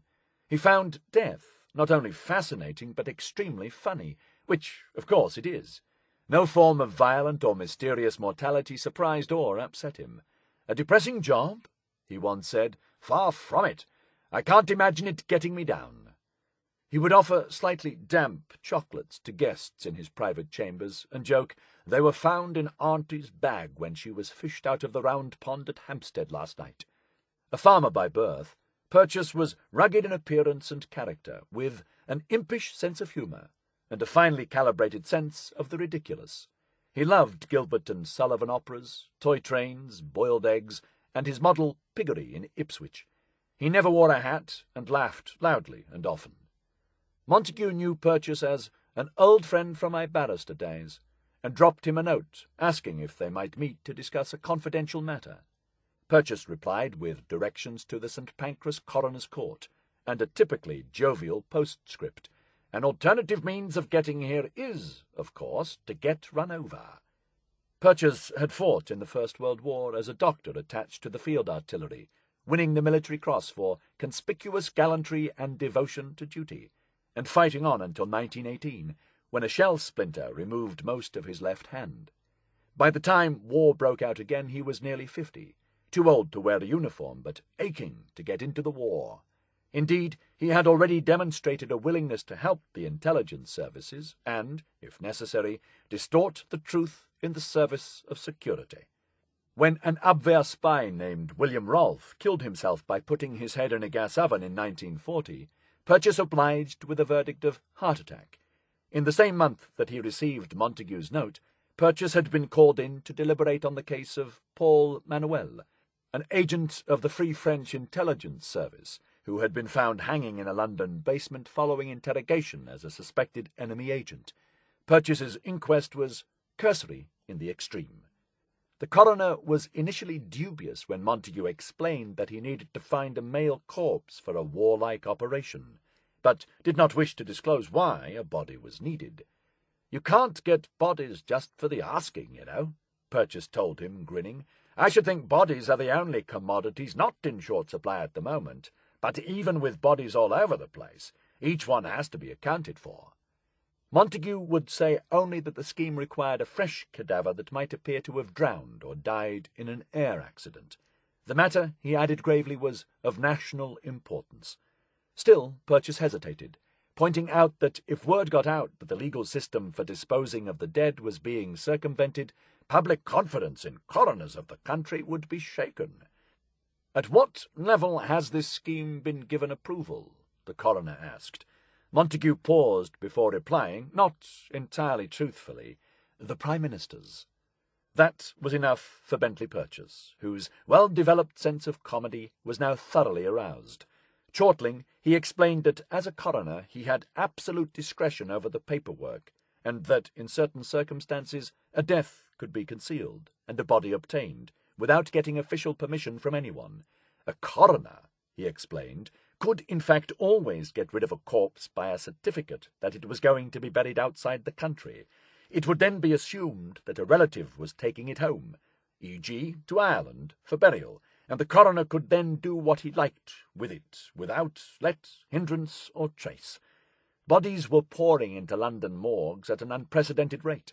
In the previous year, Purchas had dealt with 1,855 cases, and held inquests into 726 sudden deaths. Many of the bodies remained unidentified, and were in the end buried as unknowns. One of these would surely fit the bill. The St. Pancras mortuary was attached to the coroner's court, so Purchas offered to give Montagu a tour of the bodies currently in cold storage. After one or two possible corpses had been inspected and for various reasons rejected, the two men shook hands and parted, with Purchas promising to keep a lookout for a suitable candidate. The St. Pancras mortuary was without doubt the most unpleasant place Montagu had ever been, but then his had been a life almost entirely free of unpleasant places and upsetting sights. Ewen bemoaned the inevitable misery of separation from his family. His letters to Iris are filled with longing and loneliness. "I miss you most frightfully," one letter reads, "and life has just seemed one long grey monotone since we have been separated." But he had grown to enjoy his existence as a bachelor spy. "The interest and pressure of my work managed to keep my morale up," he wrote. "In a way it was like a mixture of constructing a crossword puzzle and sawing a jigsaw puzzle, and then waiting to see whether the recipient could and would solve the clues, and place the bits together successfully." The only drawback to living at Kensington Court was the presence of Lady Swathling, with whom he argued constantly. He found time to get away for fishing trips to Exmoor. "It was lovely to be far from the noise and the worry and just listening to the noise of the stream," he told Iris. "I haven't enjoyed anything as much since you left." He relished the fishing most when it was hardest. "The greatest fun is the very delicate casting into awkward places." Lord Swathling had taken the Rolls-Royce with him to Townhill, so Montagu borrowed a bicycle to commute to work. In order to transport super-secret papers, he bolted a large pannier on the front, to which he chained his briefcase. The head of security at the Naval Intelligence Department questioned whether it was safe to cycle around with a briefcase full of secrets. What if the case was stolen? But after some argument, Montagu was given formal permission to continue with this unorthodox arrangement for transporting documents, as long as I always wore a shoulder holster and an automatic pistol. On January 24, 1943, Montagu cycled back as usual to Kensington Court, where the massive front door was opened by Ward, the butler. Nancy, one of the best cooks in London, had rustled up a fine dinner in spite of rationing, although the Dowager Lady Swathling insisted that standards had slipped. "Mother is too awful for words," Ewen wrote to Iris. "She complains that she can't get her nice chocolates of decent quality, whereas everyone else is overjoyed at getting any at all." Ewen ate alone in the dining-room panelled in oak from the Place Vendôme, beneath the glowering portraits of his ancestors. There was always plenty of cheese. He then spent an hour in the great library working on the crossword puzzles in his briefcase. The Casablanca conference had ended with the decision to invade Sicily. Cholmondeley's plan to foist a dead body on the Germans with false documents was still only on the drawing board, but the decision at Casablanca had sharply accelerated the timetable. Unless Montagu found a suitable body, and fast, Trojan Horse would be, in a manner of speaking, dead in the water. Finally, Montagu turned in, returned the papers to his briefcase, locked it, and headed to the basement bedroom where he now slept because of air raids. Mabel the maid, who had been in the family for more than 35 years, had turned down the crisp cotton sheets on the bed. That same evening, in a grimy, disused warehouse on the other side of London, a young Welshman swallowed a large dose of rat poison, ending a life that could not have been more different in every conceivable way from that of the Honourable Ewen Montagu. Chapter 5. The Man Who Was. Abwehr was a grim place a century ago, a brooding village of coal-dusted sadness. The colliery opened in 1903. Before the coal was found, there was nothing at Abwehr save the green valleys. With the coal came rows of pinched, terraced streets housing hundreds of miners and their families. Without coal, the town was nothing, and when the coal ran out, as it eventually did, there was nothing much left. Even before the First World War, Abwehr was suffering and struggling. Into this bleak world, Glendower Michael was born January 4th, 1909, at 136 Commercial Street. His mother was Sarah Ann Chadwick, his father a colliery hauler named Thomas Michael. What few records have survived of this family give a flavour of their hard, gritty lives. At the age of 20, in 1888, Sarah had married another coal miner, George Cottrell. She signed their marriage certificate with a cross. Sarah never learned to read or write, or had any use for either skill. Although 2 daughters resulted from her marriage to Cottrell, the relationship did not last, and by 1904 she was living with Thomas Michael in a cramped house beside the railway line at Dinas. They never married. Like his father, who died of tuberculosis when Thomas was a child, Thomas Michael had been a coal miner all his life. A Welsh Baptist, born in Dinas, he worked deep in the pits, hauling coal trucks by hand through the dark and wretched bowels of the earth. At some point before meeting Sarah, Thomas Michael contracted syphilis, which he passed on to her, and which apparently went untreated. It is possible that when Glendower Michael was born, his parents bequeathed him congenital syphilis, which can cause damage to the bones, eyes, and brain. When Glyn was an infant, the family moved 12 miles from Abwehr to Taff's Well, next to Rockwood Pit, where another child, Doris, was born 2 years later. Unable to pay the rent, the Michaels moved from one dingy house to another, each more decrepit than the last, first to 7 Garth Street, and then, a few years later, to 28 Cornwall Road, Williamstown, Pennygraig, in the Rhondda Valley, where Sarah gave birth to yet another child, her 5th. There was little food. The children wore shoes once a week to church. Thomas Michael drank.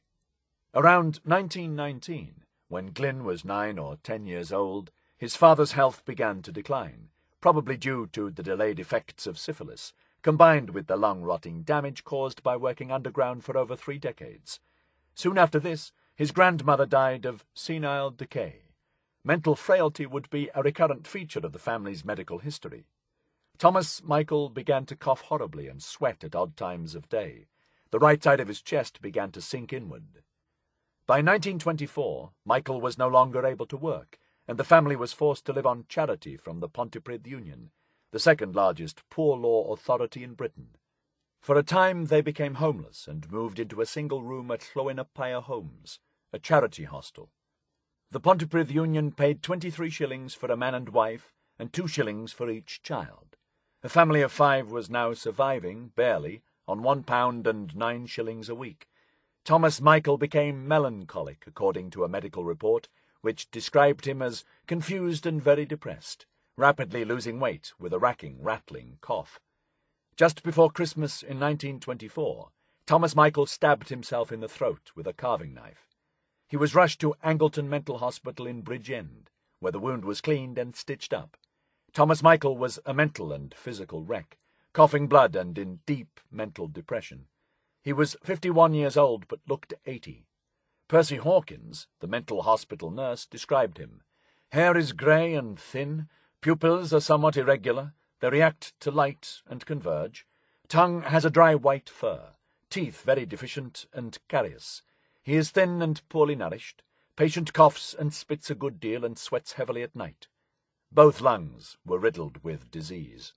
At first, Thomas seems to be recovering. He began to speak quite rationally and to notice his surroundings.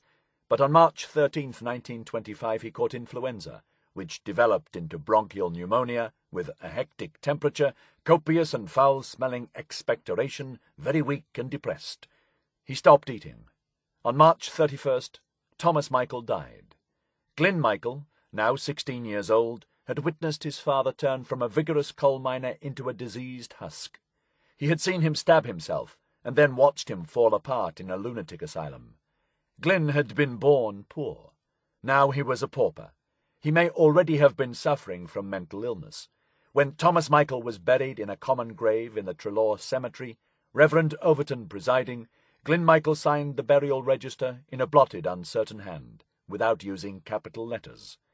The widowed Sarah moved, with her 3 young children, into a minuscule flat in the back streets of Treloar, now dependent entirely on alms for survival. The Pontypridd Union, however, was going bust, so great was the demand for charity in the struggling South Wales coalfields. A year after Thomas Michael's death, Health Minister Neville Chamberlain told Parliament that the Pontypridd Union had run up an overdraft of £210,000, and further money would be advanced only on condition that the scale of relief was reduced. As the Depression struck, the economic situation in South Wales turned from bad to catastrophic. Glyn found part-time employment as a gardener and labourer, but work was hard to come by. At the outbreak of war in 1939, Sarah and Glyn Michael were still living at 135 Treloar Road. His 2 half-sisters and his sister Doris had each married coal miners, and now had families of their own. His younger brother had left home. Glendower was not considered eligible for military service, which suggests that he was unfit either physically or, more probably, mentally. On January 15, 1940, Glyn's mother died in her bed of a heart attack and aortic aneurysm. She was 66. Sarah had been his only emotional support. On January 16th, Glendower Michael witnessed his mother's death certificate, buried her alongside Thomas Michael in the Treloar Cemetery, and disappeared. A country at war had little attention to spare for a man who was homeless, destitute, and most likely mentally ill. Bentley Purchas often wondered why people came to the capital to die. More than a quarter of all the cases he examined were suicides, but many of these were not Londoners. What impulse, he mused, led men and women to London to end their lives? Was it because the dead from the provinces hoped that in the vastness of the capital one more tragedy would pass unnoticed? Or did they wish to spare relatives and friends the distress that would arise inevitably if they ended their lives on their own doorsteps? Purchas was puzzled in a detached and scientific way.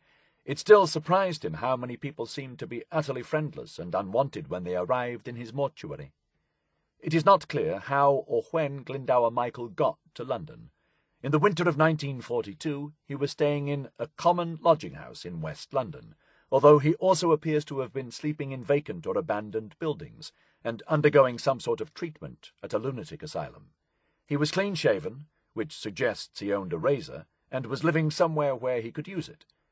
On January 26, 1943, Michael was found in an abandoned warehouse near King's Cross and taken to St. Pancras Hospital, suffering from acute chemical poisoning.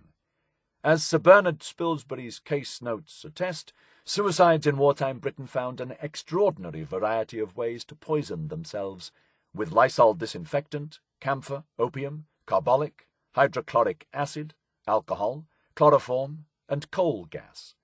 Michael ingested rat poison, probably Battle's vermin killer, a paste laced with highly toxic white phosphorus. It was assumed that Michael had killed himself intentionally. His father had attempted suicide, and self-destruction, tragically, runs in families. But it is also possible that the poisoning was accidental. Rat poison was usually spread on stale bread and other scraps. The phosphorus made it glow in the dark, so the rodents would be attracted by both the light and the smell. It is entirely possible that Michael ate rotting leftover food laced with poison because he was hungry.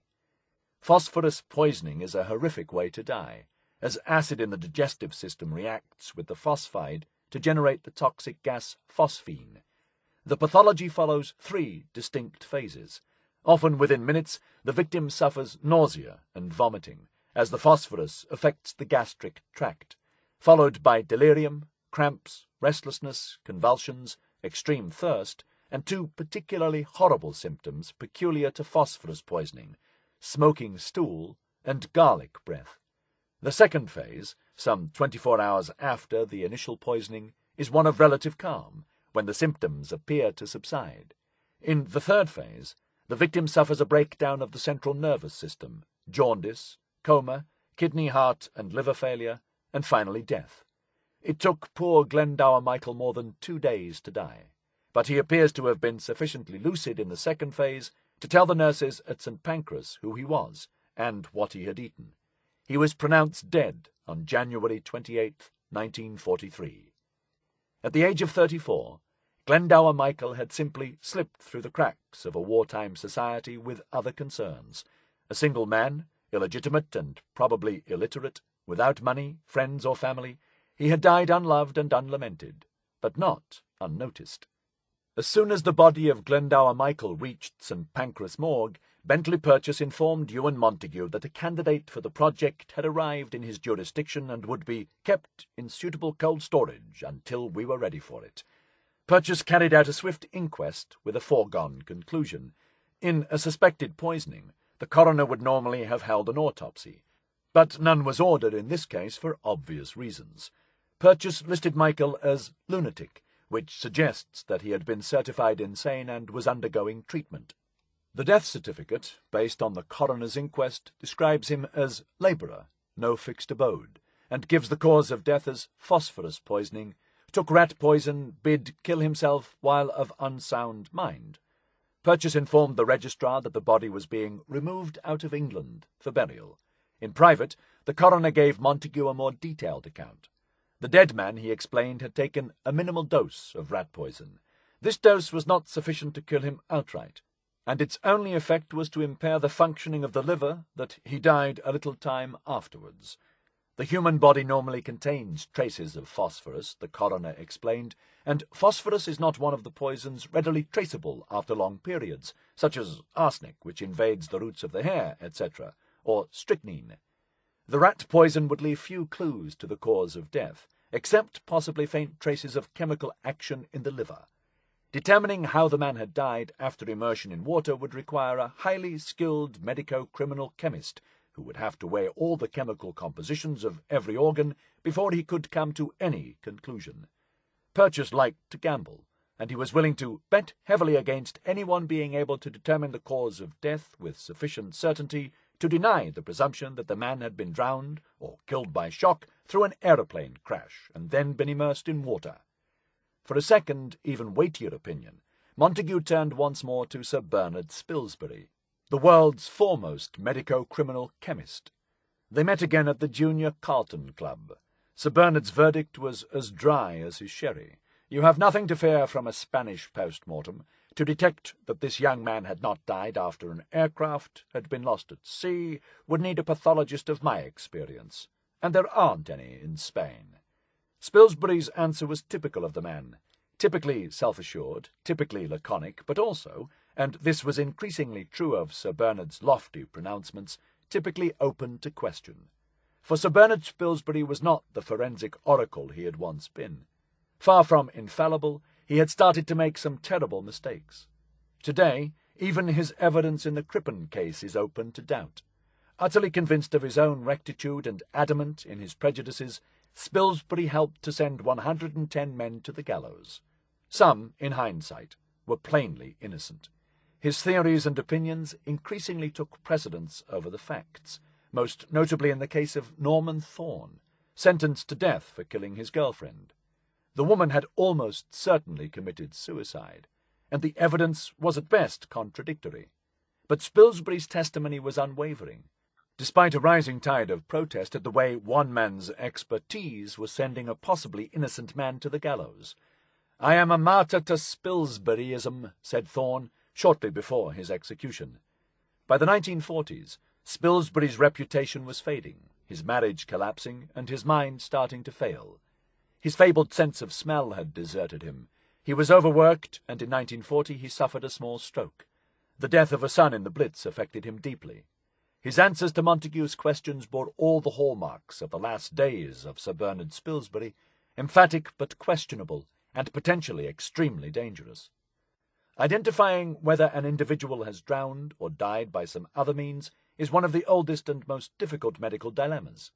In the 13th century, a book by Chinese physicians entitled The Washing Away of Wrongs addressed the thorny issue of suspicious death by drowning. Even today, the medical community has no universally agreed diagnostic tests for drowning. Spilsbury himself had closely studied the pathology of drowning in the spectacular Brides in the Bath case of 1915, when George Joseph Smith, a swindler and bigamist, was accused of killing at least 3 of his wives. In each case, the victim had been found in the bath. Spilsbury exhumed the bodies and set about proving that they could not have died by natural causes. In court, it took him just 20 minutes to convince the jury that it is possible to murder someone and leave no marks of violence by suddenly submerging him or her in water while bathing. Smith was hanged.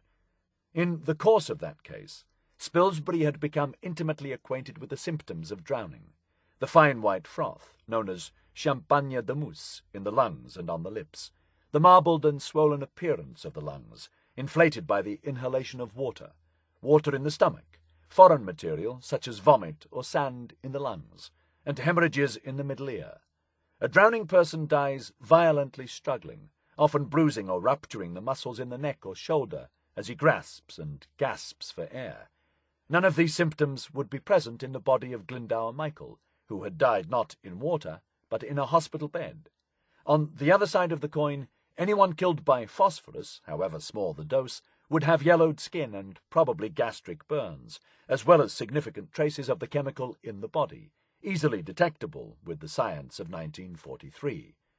The renowned forensic scientist did not examine the body of Glendower Michael. Instead, Sir Bernard offered his opinion, as was his habit, de haut en bas, and stuck to it, come hell or high water. Spilsbury was also wrong in his complacent avowal that Spain contained no able pathologists. If the body was examined by a country doctor, the deception might pass unnoticed, but it was intended that the body and its documents should pass into German hands. There was at least one highly trained pathologist in Spain working for German intelligence, who would be able to spot the imposture as fast as Spilsbury himself, and probably faster. So far from offering certainty, Sir Bernard's opinion, accepted by Montagu, represented an enormous gamble. If it failed, then the victims of Spilsburyism could number in their thousands. Montagu would later claim that the body used in the deception had died from pneumonia after exposure, that his relatives had been contacted and told that the body was needed for a really worthwhile purpose, and that permission was duly obtained on condition that I should never let it be known whose corpse it was. None of this was true. Montagu and Cholmondeley certainly made feverish inquiries into his past and about his relatives, but only to ensure that Glendower Michael had no past to speak of, and no relatives likely to cause problems by asking questions. Sarah was dead. Michael had 2 siblings, and 2 half-siblings, all still living in the Welsh valleys. Apparently they had not looked after him in life. There was little chance they would care more for him after death. Anyway, they were not consulted. Indeed, they were not even located. In a draft, unpublished manuscript, Montagu wrote, "The most careful possible inquiries, made even more carefully than usual in view of our proposals, failed to reveal any relative. Montagu never did reveal Glendower Michael's identity. However, he could not remove his name from the official record, and he left personal papers that also identify him. In one letter, Montagu referred to Glendower Michael as a ne'er-do-well, and his relatives were not much better. The actual person did nothing for anyone ever. Only his body did good after he was dead. It was true that Michael's life had been a short and unhappy one. He had never done well, but then he had never had much of an opportunity. Posthumously, the ne'er-do-well was about to do very well indeed. Bentley Purchas warned that time was of the essence. The corpse could not be frozen solid to arrest decay entirely, since fluids in the body expand as they turn to ice, damaging fragile soft tissue, which would be only too evident once the body was defrosted. The mortuary at St. Pancras had one extra-cold refrigerator, which could be set at 4 degrees centigrade, 39 degrees Fahrenheit, cold enough to retard decomposition substantially, but not so cold as to prevent it entirely. The body of Glendower Michael was already beginning to rot. If the corpse was to be of any use, warned Purchas, it would have to be used within 3 months. But before the operation could be formally launched, it needed a new code name. Trojan Horse had been acceptable as the initial title, but if any German agent were to stumble across it, the implication of some sort of hoax would be glaringly obvious. Code names were compiled by the Inter-Services Security Board, covering almost every aspect of the war. Nations, cities, plans, locations, military units, military operations, diplomatic meetings, places, individuals, and spies were all disguised under false names. In theory, these code words were neutral and indecipherable, a shorthand for those in the know and deliberately meaningless to anyone else. Random lists of code names were issued in alphabetical blocks of 10 words, and then selected by chance as needed. 6 months after it became defunct, a code word could be reassigned and reused, a deliberate ploy to muddy the waters. Churchill had a clearly defined policy on choosing code words for major operations. They ought not to be given names of a frivolous character such as Bunny Hug and Ballyhoo, the Prime Minister decreed. Intelligent thought will already supply an unlimited number of well-sounding names that do not suggest the character of the operation and do not enable some widow or mother to say that her son was killed in an operation called Bunny Hug or Ballyhoo. The rule requiring that code words be devoid of meaning was routinely ignored by all sides throughout the war, for spies found the temptation to invent joking and hinting titles for their most secret projects almost irresistible. Agent Tate was so called because he looked like the music hall performer Harry Tate. The criminal Eddie Chapman was named Zigzag, since no one could be certain which way he might turn. Stalin, meaning man of steel, was awarded the code name Glyptic, meaning an image carved from stone. The Germans were even more culpable in this respect. The Nazis' long-range radar system was named Heimdall, after the Norse god with the power to see great distances. The planned invasion of Britain was code-named Sea Lion, a most unsubtle reference to the lions on the royal coats of arms and the planned seaborne attack. Montagu was scathingly critical of the Abwehr's stupidity in selecting such revealing code words. The code name for Britain, he pointed out, was Golfplatz, meaning golf course, while America was Samland, a reference to Uncle Sam. Montagu now broke his own rule that code names be chosen so that no deductions could be made from them, and selected a name that had been used for a mine-laying operation in 1941, and was now up for grabs again. Planned Trojan Horse became Operation Mincemeat. There was nothing haphazard about the choice. All the talk of corpses was having an effect, and Montagu's sense of humour having by this time become somewhat macabre, a code word that signified dead meat seemed only too apt and a good omen. There was no danger of any grieving mother complaining that her dead son had been deployed under a frivolous and tasteless code word, because, as the planners knew very well, in the case of Glendower Michael, there was no one to grieve. Even before Bentley Purchas had completed his inquest, Cholmondeley and Montagu set to work, drawing up a formal proposal to put to the intelligence chiefs. On February 4th, a week after the death of Michael and on the very day Purchas completed his inquest, they presented a draft of Operation Mincemeat to the 20 Committee. This operation is proposed in view of the fact that the enemy will almost certainly get information of the preparation of any assault mounted in North Africa and will try to find out its target. The plan envisaged dropping the dead body, with fake documents, from a plane, to give the impression that a courier carrying important hand-of-officer documents was en route for Algiers in an aircraft which crashed. The overall scheme should not only divert the Germans from the real target, but portray the real target as a cover target, a mere decoy. This was a brilliant piece of double bluff, for it would ensure that when the Germans found out about genuine preparations to attack Sicily, as they must, they would assume this was part of the deception plan.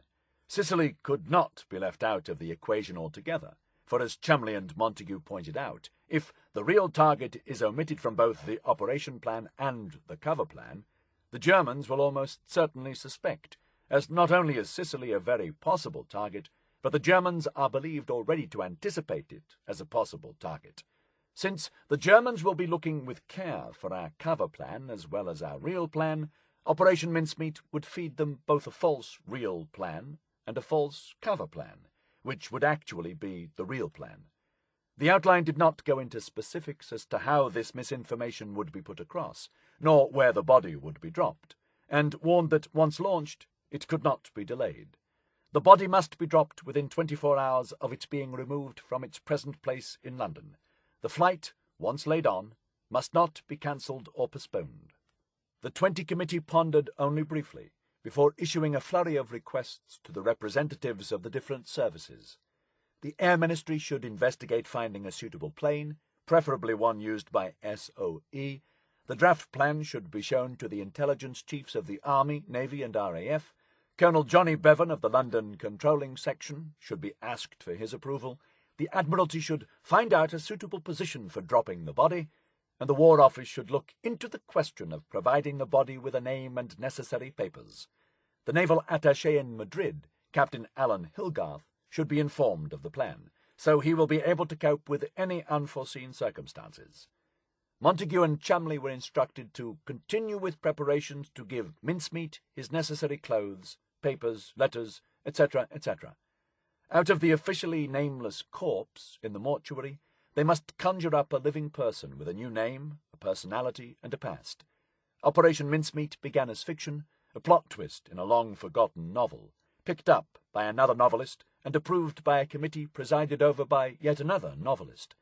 Now it was the turn of the spies to take the reality of a dead Welsh tramp, make him into a fiction, and so change reality.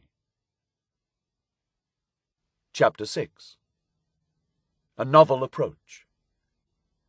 Montagu and Cholmondeley had spent much of the previous 3 years nurturing, moulding, and deploying spies who did not exist.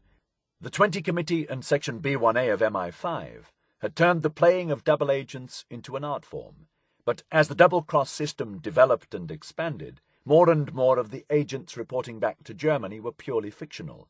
Agent A, real, would notionally employ Agent B, unreal, who would in turn recruit other agents, C to Z, all equally imaginary. Juan Pujol Garcia, Agent Garbo, the most famous double agent of them all, was eventually equipped with no fewer than 27 sub-agents, each with a distinct character, friends, jobs, tastes, homes, and lovers. Garbo's active and well-distributed team of imaginary assistants were a motley lot, including a Welsh Aryan supremacist, a communist, a Greek waiter, a wealthy Venezuelan student, a disaffected South African serviceman, and several crooks. In the words of John Masterman, the thriller-writing chairman of the 20 Committee, the one-man band of Lisbon developed into an orchestra, and an orchestra which played a more and more ambitious programme. Graham Greene, a wartime intelligence officer in West Africa, based his novel Our Man in Havana, about a spy who invents an entire network of bogus informants, on the Garbo story. Masterman, writing after the war, declared that, for deception, notional or imaginary agents were on the whole preferable to living ones. Real agents tended to become truculent and demanding. They needed feeding, pampering, and paying. An imaginary agent, however, was infinitely pliable and willing to do the bidding of his German handlers at once and without question. The Germans could seldom resist such a fly if it was accurately and skilfully cast, wrote Masterman, who was also handy with a fly-fishing rod. Maintaining a small army of fake people required concerted attention to detail. How difficult it was, wrote Montagu, to remember the characteristics and life pattern of each one of a mass of completely non-existent notional subagents. These imaginary individuals had to suffer all the vagaries of normal life, such as getting ill, celebrating birthdays, and running out of money. They had to remain perfectly consistent in their behaviour, attitudes, and emotions. As Montagu put it, the imaginary agent must never step out of character. The network of fake agents enabled British intelligence to supply the Germans with a steady stream of untruths and half-truths, and it lulled the Abwehr into believing it had a large and efficient espionage network in Britain, when it had nothing of the sort. Creating a personality to go with the corpse in the St. Pancras morgue would require imaginative effort on an even greater scale. In his novel The Case of the Four Friends, Masterman sleuth Ernest Brendel observes that the key to detective work is anticipating the actions of the criminal. To work out the crime before it is committed, to foresee how it will be arranged, and then to prevent it, that's a triumph indeed. With Masterman's help, Montagu and Cholmondeley would now lay out the clues to a life that had never happened, and frame a new death for a dead man. The fictitious agents so far invented by the double-cross team all spoke for themselves, or rather through others, in wireless messages and letters to their handlers, but they were never seen. In the case of Operation Mincemeat, the fraudulent individual could communicate only through the clothes on his back, the contents of his pockets, and, most important, the letters in his possession. He would carry official typed letters to convey the core deception, but also handwritten personal letters to put across his personality. The more real he appeared, the more convincing the whole affair would be, reflected Montagu, since every little detail would be studied by the Germans. The information he carried would have to be credible, but also legible. Would the ink of the manuscript letters and the signatures on the others not run so as to make the documents illegible? Montagu wondered. Waterproof ink might be used, but that would give the game away. They turned to MI5 scientists, and numerous tests were carried out by using different inks and typewriters, and then immersing the letters in seawater for varying periods to test the effects. The results were encouraging. Many inks on a freshly written letter will run at once if the surface is wetted. On the other hand, a lot of quite usual inks, if thoroughly dried, will stand a fair amount of wetting even if exposed directly to the water. When a document is inside an envelope, or inside a wallet, which is itself inside a pocket, well-dried inks of some quite normal types will often remain legible for a surprising length of time, quite long enough for our purpose. The precise form of the deception would be decided in time. First, they needed to create a credible courier. It is no accident that Montagu and Cholmondeley were both enthusiastic novel readers. The greatest writers of spy fiction have, in almost every case, worked in intelligence before turning to writing. W. Somerset Maugham, John Buchan, Ian Fleming, Graham Greene, John le Carré, all had experienced the world of espionage first-hand. For the task of the spy is not so very different from that of the novelist, to create an imaginary, credible world and then lure others into it by words and artifice. As if constructing a character in a novel, Montagu and Cholmondeley, with the help of Joan Saunders in Section 17M, set about creating a personality with which to clothe their dead body. Hour after hour, in the Admiralty basement, they discussed and refined this imaginary person, his likes and dislikes, his habits and hobbies, his talents and weaknesses. In the evening, they repaired to the Gargoyle Club, a glamorous Soho dive of which Montagu was a member, to continue the odd process of creating a man from scratch. The project reflected all the possibilities and pitfalls of fiction. If they painted his personality too brightly, or were inconsistent in the portrait, then the Germans would surely detect a hoax. But if the enemy could be made to believe in this British officer, then they were that much more likely to credit the documents he carried. Eventually, they came to believe in him themselves. "We talked about him until we did feel that he was an old friend," wrote Montagu. "He became completely real to us." They gave him a middle name, a nicotine habit, and a place of birth.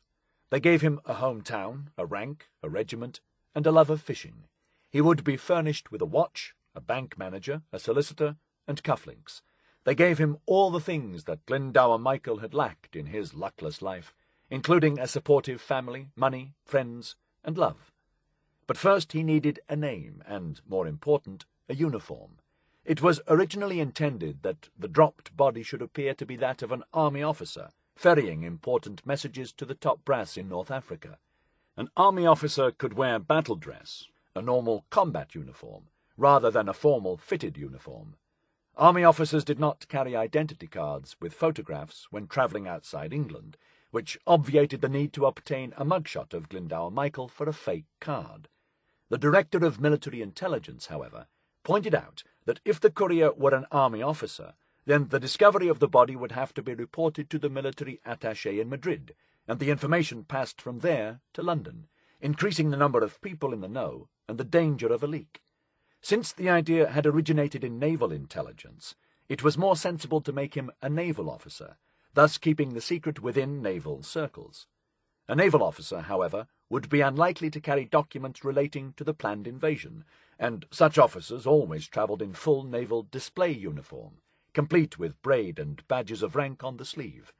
The idea of getting the corpse measured up by a tailor was too ghoulish, and too dangerous to contemplate.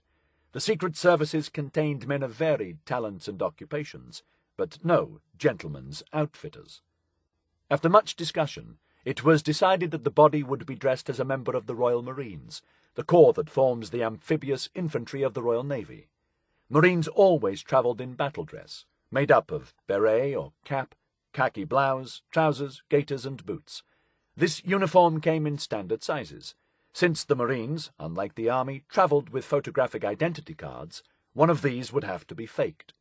This raised an additional problem. Although there were thousands of British Army officers currently serving, the number of Royal Marine officers was comparatively small, and their names appeared on the Navy list, of which German intelligence undoubtedly possessed a copy. One of these would need to lend his name to the dead body. Casting his eye down the list of serving naval officers, Montagu noticed a large block of men with the surname Martin. No fewer than 9 of these were Royal Marines, 8 lieutenants and 1 captain, who had been promoted to acting major in 1941. The ferrying of important documents would be entrusted to a fairly senior officer, so Captain William Hind Norrie Martin was unknowingly press-ganged into the job. The real Norrie Martin had joined up in 1937, becoming one of the Fleet Air Arm's best pilots. In 1943, he was instructing American aircrew at Quonset Point, Rhode Island, and thus unlikely to get wind of what was being done with his name. By pure coincidence, the real Martin had served aboard the aircraft carrier Hermes, which had been sunk by the Japanese in April 1942, with the loss of more than 300 men. A death notice for the fake William Martin would need to be posted in the British press. The Germans would believe this referred to the body carrying the documents, but the real Major Martin's friends and colleagues would probably assume he had died in the sinking of the Hermes, with his death only belatedly confirmed. Major William Bill Martin was duly issued identity card number 148228 by the Admiralty. He was made 4 years younger than Glendower Michael, but Cardiff was chosen as his place of birth, just 10 miles from Michael's birthplace in Abwehr. The card assigned Martin to combined operations, the force set up to harass the Germans by combined Navy and Army operations, and directed by Lord Louis Mountbatten. The identity card was suspiciously shiny, so as an added precaution it was endorsed, issued in lieu of number 09650 lost. This was Montagu's own identity card number, to ensure that anyone investigating this non-existent officer with the fake identity card would eventually come to him. Losing an identity card was a serious lapse in wartime Britain, but as well as explaining its newness, the replacement card provided the first plank in the personality of Bill Martin. He was accident-prone. Montagu signed the card, the first of many occasions when he would stand in for Bill Martin. All that was needed to complete the card was a photograph. Glendower Michael had never had a passport or any other form of photographic identity card, and trying to obtain a recent photograph, if such a thing existed, would have involved contacting the Michael family. Montagu and Cholmondeley repaired to the St. Pancras mortuary with a camera and a tape measure. While Cholmondeley measured Glendower for the Royal Marine battle dress and boots, Montagu prepared him for his photograph. It was the first time they had seen the body. The face seemed thin and sickly, rather different from the strapping young warrior they had already framed in their minds. Still, as Montagu remarked, he does not have to look like an officer, only like a staff officer, and these were seldom the most impressive physical specimens. This was possibly the first time Glendower Michael had ever been photographed. The morbid modelling session was a complete failure. After only a few days, the eyes of a corpse in cold storage begin to sink into the skull, and the facial muscles start to sag. It is simply impossible to take a photograph of the face of a dead person that looks anything other than entirely, unmistakably dead. Michael had been emaciated before he died. Every day he spent in the St. Pancras mortuary, he looked slightly deader. No matter at what angle he was photographed, and under what light, the newly named William Martin resolutely refused to come alive for the camera. Back in the office, and in the street, Montagu and Cholmondeley surreptitiously scanned the faces of friends and strangers alike, in the hope of spotting someone who might stand in as Bill Martin's double. Glendower Michael's face was unremarkable, with greying hair, thinning in front. It was not, thought Montagu, an appearance that would have singled him out in a crowd. Yet finding someone who even vaguely resembled him was proving extraordinarily difficult. While Montagu searched for the right face, rudely staring at anyone with whom he came into contact, Cholmondeley went clothes shopping. Glendower Michael had been tall and thin, almost the same build as Cholmondeley himself. Cholmondeley first bought braces, gaiters, and standard-issue military boots, size 12. Then, having obtained permission from Colonel Neville of the Royal Marines, he presented himself at Gives, the military tailors in Piccadilly, to be fitted for a Royal Marines battle dress, complete with appropriate badges of rank, Royal Marine flashes, and the badge flashes of combined operations. The uniform was finished off with a trench coat and beret. The clothes would need the patina of wear, since, if they were too stiff and new, the Germans might suspect a plant. So Cholmondeley climbed into the uniform and wore it every day for the next 3 months. Underwear was a more ticklish problem. Cholmondeley, understandably, was unwilling to surrender his own, since good underwear was hard to come by in rationed wartime Britain. They consulted John Masterman, Oxford academic and chairman of the 20 Committee, who came up with a scholarly solution that was also personally satisfying. The difficulty of obtaining underclothes, owing to the system of coupon rationing, wrote Masterman, was overcome by the acceptance of a gift of thick underwear from the wardrobe of the late warden of New College, Oxford. Major Martin would be kitted out with the flannel vest and underpants of none other than H.A.L. Fisher, the distinguished Oxford historian and former president of the Board of Education in Lloyd George's cabinet. John Masterman and Herbert Fisher had both taught history at Oxford in the 1920s, and had long enjoyed a fierce academic rivalry. Fisher was a figure of ponderous grandeur and gravity who ran New College, according to one colleague, as one enormous mausoleum. Masterman considered him long-winded and pompous. Fisher had been run over and killed by a truck while attending a tribunal examining the appeals of conscientious objectors, of which he was chairman. The obituaries paid resounding tribute to his intellectual and academic stature, which nettled Masterman. Putting the great man's underclothes on a dead body and floating it into German hands was just the sort of joke that appealed to his odd sense of humour. Masterman described the underwear as a gift. It seems far more likely that he simply arranged for the dead Don's drawers to be pressed into war service. Montagu and Cholmondeley were both, in different ways, adapting themselves to the part of Bill Martin. Montagu had forged his signature. Cholmondeley was wearing his clothes. Slowly, the personality of Major Martin was coming into focus, a character that would have to be revealed by whatever was in his wallet, pockets, and briefcase. Martin, it was decided, was the adored son of an upper-middle-class family from Wales. His Welshness was virtually the only concession to the real identity of the body. He was a Roman Catholic. Catholic countries were known to be more reluctant to carry out surgical autopsies, and this reluctance would presumably be compounded if the body was thought to be that of a co-religionist. The William Martin they conjured up was clever, even brilliant, industrious but forgetful, and inclined to the grand gesture. He liked a good time, enjoyed the theatre and dancing, and spent more than he had, relying on his father to bail him out. His mother, Antonia, had died some years earlier. They began to ink in his past. He had been educated, they decided, at private school and university. He was a secret writer of considerable promise, though he had never published anything. After university, he had retired to the country to write, listen to music, and fish. He was something of a loner. With the outbreak of war, he had signed up with the Royal Marines, but found himself consigned to an office which he disliked. Keen for more active and dangerous work, he had escaped by switching to the commandos, and had distinguished himself by his aptitude for technical matters, notably the mechanics of landing craft.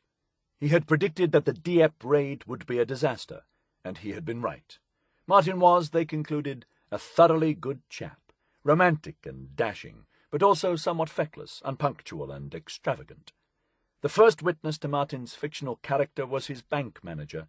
Montagu approached Ernest Whitley Jones, joint general manager of Lloyd's Bank, and asked him if he would be prepared to write an angry letter about an overdraft that did not exist to a client who was also imaginary, a request that is unique in the annals of British banking. Whitley Jones was, perhaps predictably, a cautious man. It was not, he pointed out, normal practice for the general manager of the bank's head office to perform such a mundane task. But when Montagu explained that he would rather not bring in anyone else, the manager relented. Such a letter could sometimes come from head office, he said, especially when the general manager was the personal friend of the father of a young customer, whose extravagance needs some check, and the father does not want to nag his son. Private. Major W. Martin, Royal Marines. 14th April, 1943. Army and Navy Club, Pall Mall, London, SW1. Dear Sir, I am given to understand that in spite of repeated application, your overdraft amounting to £79, 19 shillings and twopence still outstands. In the circumstances, I am now writing to inform you that unless this amount, plus interest at 4% to date of payment, is received forthwith, we shall have no alternative but to take the necessary steps to protect our interests. Yours faithfully, E. E. Whitley Jones, Joint General Manager. The dunning letter was addressed to Major Martin at the Army and Naval Club in Pall Mall. This, it was decided, would be Martin's home when in town. Cholmondeley obtained a bill from the club, made out to Major Martin. Having imagined Martin's father, Montagu and Cholmondeley now decided this anxious parent deserved a larger part in the unfolding drama.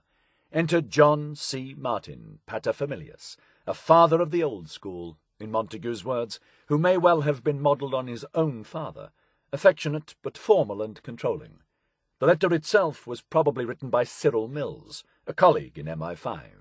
Mills, the son of the circus impresario Bertram Mills, had taken over the circus business after his father's death in 1938, and was now one of the key operatives in the double-cross team. Mills knew how to put on an impressive show. The resulting letter, pompous and pedantic as only an Edwardian father could be, was a brilliant tour de force. Telephone number 98, Black Lion Hotel, Mould, North Wales. 13th April 1943. My dear William, I cannot say that this hotel is any longer as comfortable as I remember it to have been in pre-war days. I am, however, staying here as the only alternative to imposing myself once more upon your aunt, whose depleted staff and strict regard for fuel economy, which I agree to be necessary in wartime, has made the house almost uninhabitable to a guest, at least one of my age. I propose to be in town for the nights of 20th and 21st of April, when no doubt we shall have an opportunity to meet. I enclose the copy of a letter which I have written to Gwatkin of McKenna's about your affairs. You will see that I have asked him to lunch with me at the Carlton Grill, which I understand still to be open, at 1:45 on Wednesday the 21st. I should be glad if you would make it possible to join us. We shall not, however, wait luncheon for you, so I trust that if you are able to come, you will make a point of being punctual. Your cousin Priscilla has asked to be remembered to you. She has grown into a sensible girl, though I cannot say that her work for the Land Army has done much to improve her looks. In that respect, I am afraid that she will take after her father's side of the family. Your affectionate father. Cholmondeley and Montagu were now enjoying themselves, warming to the task of invention, the depth of detail, the odd plot twists, the exasperated father sorting out his son's financial affairs, resentful of his sister-in-law's rule over the family house, and of having to stay in a second-class hotel. Niece Priscilla, sensible but chunky, with, it was implied, a slight crush on her older cousin Bill. The hints of wartime deprivation and rationing, the artful ink splotch on the first page. Montagu's acidulous sense of humour ran through every word of the forgeries. While the larger themes of Martin's life were being sketched out, Cholmondeley also began to gather the smaller items that a wartime officer might carry in his pockets and wallet, individually unimportant but vital corroborative detail. In modern spy parlance, this is known as wallet litter, the little things everyone accumulates that describe who we are and where we have been. Martin's pocket litter would include a book of stamps, 2 used, a silver cross on a neck chain, and a St. Christopher's medallion, to emphasize his Catholic piety, a pencil stub, keys, a pack of Players' Navy-cut cigarettes, the traditional Navy smoke, matches, and a used twopenny bus ticket. In his wallet they inserted a pass for Combined Operations Headquarters, which had expired, as further evidence of his lackadaisical attitude to security. The members of Section 17M, all of whom were party to the secret, added their own refinements. There was much discussion over exactly which wartime nightclub Bill might favour.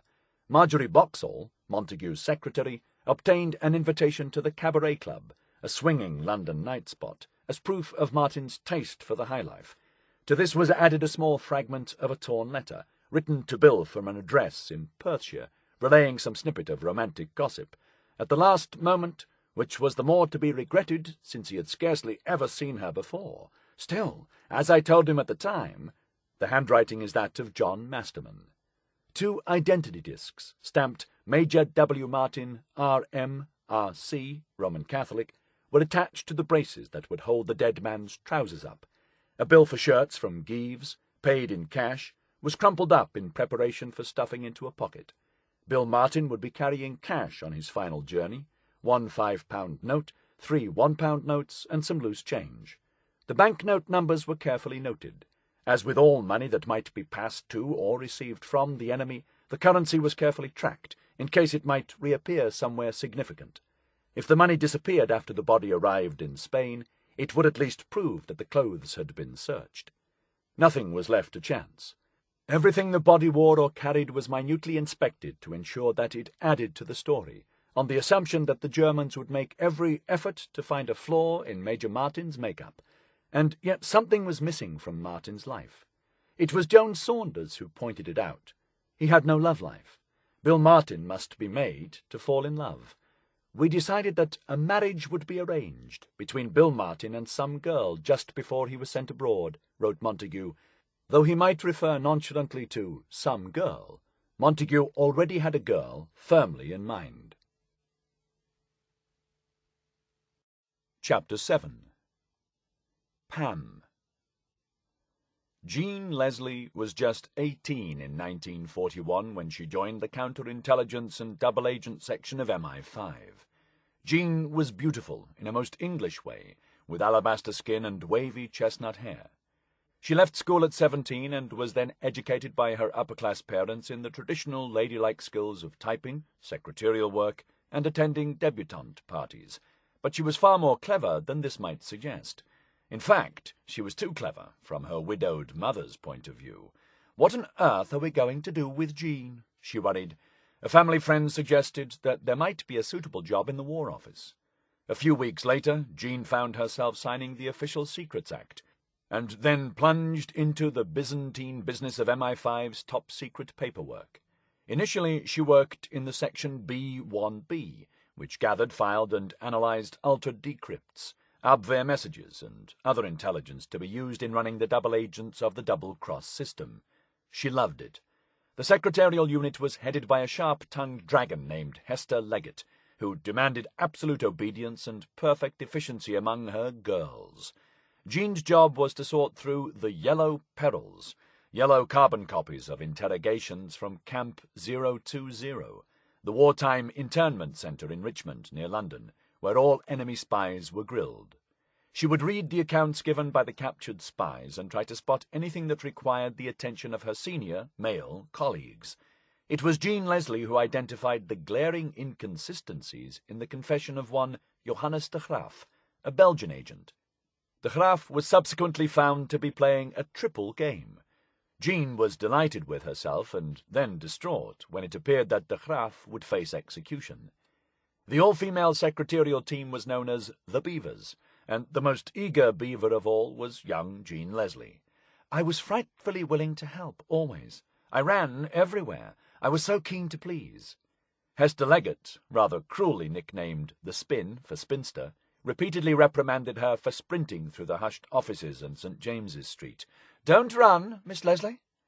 This beautiful young woman, who ran everywhere, had caught the eye of Ewen Montagu. Jean could not fail to notice how the friendly and undoubtedly handsome older officer seemed to pay her special attention. In fact, he was trailing me a bit. He was rather smitten. Indeed he was. Montagu's writings, official and unofficial, describe her variously as charming, very attractive, and other admiring adjectives. In mid-February, the hunt began for a suitable mate for Major Martin. The more attractive girls in our various offices were asked to supply photographs for use in an identity parade. Montagu made a point of asking Miss Leslie if she would oblige. "I think he had every intention of getting one off me somehow," she said later. That evening, Jean, now 20, keen as ever and rather flattered by the attention, ransacked her dressing-room drawer for a recent photograph. With the bombing of London, Mrs. Leslie had moved out of London to a borrowed house on the Thames near Dorchester in Oxfordshire, where her daughter spent weekends. A few weeks earlier, Jean had gone swimming in the river at Whittenham Clumps with Tony, a Grenadier Guard on leave who, like Montagu, was smitten, and was about to return to the war. The swimming there was horrible, she recalled, but the occasion had been a happy one. Tony had taken a photograph, which he sent to her afterward. In it, Jean has just emerged from the water in a patterned one-piece swimsuit, with towel held demurely, hair windswept, and a sweet grin on her face. In 1940s England, the image was not just attractive, but very nearly saucy, and both Jean Leslie and Ewen Montagu knew it. The request for photographs had garnered quite a collection. It was no accident that the Naval Intelligence Department contained a high ratio of particularly attractive women. Uncle John gave specific orders that only the prettiest girls should be employed, on the theory that then they would be less likely to boast to their boyfriends about the secret work they were doing. Some of Montagu's female colleagues in room 13 were distinctly put out when he selected a photograph of a woman from another department. "We were all rather jealous," recalled Patricia Traherne, one of his assistants. But there was never any doubt who would win this particular beauty contest. Jean's photograph was added to the growing pile of Martin's possessions, and a new and central character was worked into the unfolding plot. This was Pam, his new fiancée, a vivacious young woman working in a government office who was excitable, pretty, gentle, and really quite dim. It was decided that Bill had met Pam just 5 weeks earlier, and had proposed to her after a whirlwind romance, buying a large and expensive diamond ring for the purpose. John Martin, his father, did not approve, suspecting Pam might be something of a gold-digger. No date for the wedding had been set. Here was a typical wartime romance. Sudden, thrilling, and, as matters would shortly turn out, doomed. Jean Leslie had sufficient security clearance to be partially inducted into the secret. Montagu told her that the photograph depicted a fictitious fiancé as part of a deception plan. "I knew it was going to be planted on a body, but I didn't know where." Charles Chumley later took Jean aside and asked her in serious tones, "Has anybody else got that photograph? If so, you should ask for it back. If you gave it to someone and they were going out on the second front and were captured, and this photograph was discovered in his possession, the consequences could be very serious." Jean contacted Tony, the Grenadier Guard, and told him to destroy any other copies of the photograph. Hurt, Tony complied. Montagu also took Jean aside and impressed upon her the need for absolute secrecy. Then he asked her out to dinner. She accepted. Montagu adored his wife, Iris. "I never realized how lonely and really empty life could be just because you weren't there," he wrote. His wartime letters are passionate, peppered with rude jokes, poems, and stories, and haunted by the fear that they might be parted forever. How ultra-happy our life was before this bloody business started. Bugger Hitler. Whenever Iris's letters were delayed from New York, he would half joke, You must have gone off with an American. But he longed for female company. I am always the gooseberry, he complained. He declined an invitation to a dance, although he longed to go. It was a question of whether there was a girl I could take. I literally couldn't think of anyone, not even anyone to try. Jean Leslie was single, extremely pretty, and good company. Ewen did not try to conceal his first date with Jean from his wife, but he did not dwell on it either. I took a girl from the office to Hungaria, a restaurant, and had dinner and danced. She is an attractive child. Bill would need love letters to go with his photograph of Pam. The job of drafting these fell to Hester Leggett, the spin, the most senior woman in the department. Jean remembered her as skinny and embittered. Hester Leggett was certainly fierce and demanding. She never married, and she devoted herself utterly to the job of marshalling a huge quantity of secret paperwork. But into Pam's love letters she poured every ounce of pathos and emotion she could muster. These letters may have been the closest Hester Leggett ever came to romance, chattering pastiches of a young woman madly in love, and with little time for grammar. The Manor House, Ogbourne, St. George, Marlborough, Wiltshire. Telephone Ogbourne, St. George 242. Sunday, 18th. I do think, dearest, that seeing people like you off at railway stations is one of the poorer forms of sport. A train going out can leave a howling great gap in one's life, and one had to try madly, and quite in vain, to fill it with all the things one used to enjoy a short 5 weeks ago. That lovely golden day we spent together. Oh, I know it has been said before, but if only time could stand still for just a minute. But that line of thought is too pointless. Pull your socks up, Pam, and don't be a silly little fool. Your letter made me feel slightly better, but I shall get horribly conceited if you go on saying things like that about me. They're utterly unlike me, as I'm afraid you'll soon find out. Here I am for the weekend in this divine place with Mummy and Jane, being too sweet and understanding the whole time, bored beyond words and panting for Monday, so that I can get back to the old grindstone again. What an idiotic waste. Bill, darling, do let me know as soon as you get fixed and can make some more plans, and don't please let them send you off into the blue the horrible way they do nowadays. Now that we've found each other out of the whole world, I don't think I could bear it. All my love, Pam. The personalized notepaper, obtained from Montagu's brother-in-law, was used on the basis that no German could resist the Englishness of such an address. The next letter, dated 3 days later, was on plain paper, written by Pam in a frantic rush, as her boss, the bloodhound, threatened to return from lunch at any moment. As the official report on Operation Mincemeat acknowledged, Hester Leggett's effort achieved the thrill and pathos of a war engagement with great success. Office, Wednesday 21st. The bloodhound has left his kennel for half an hour, so here I am scribbling nonsense to you again. Your letter came this morning just as I was dashing out, madly late as usual. You do write such heavenly ones. But what are these horrible dark hints you're throwing out about being sent off somewhere? Of course I won't say a word to anyone. I never do when you tell me things. But it's not abroad, is it? Because I won't have it. I won't. Tell them so from me.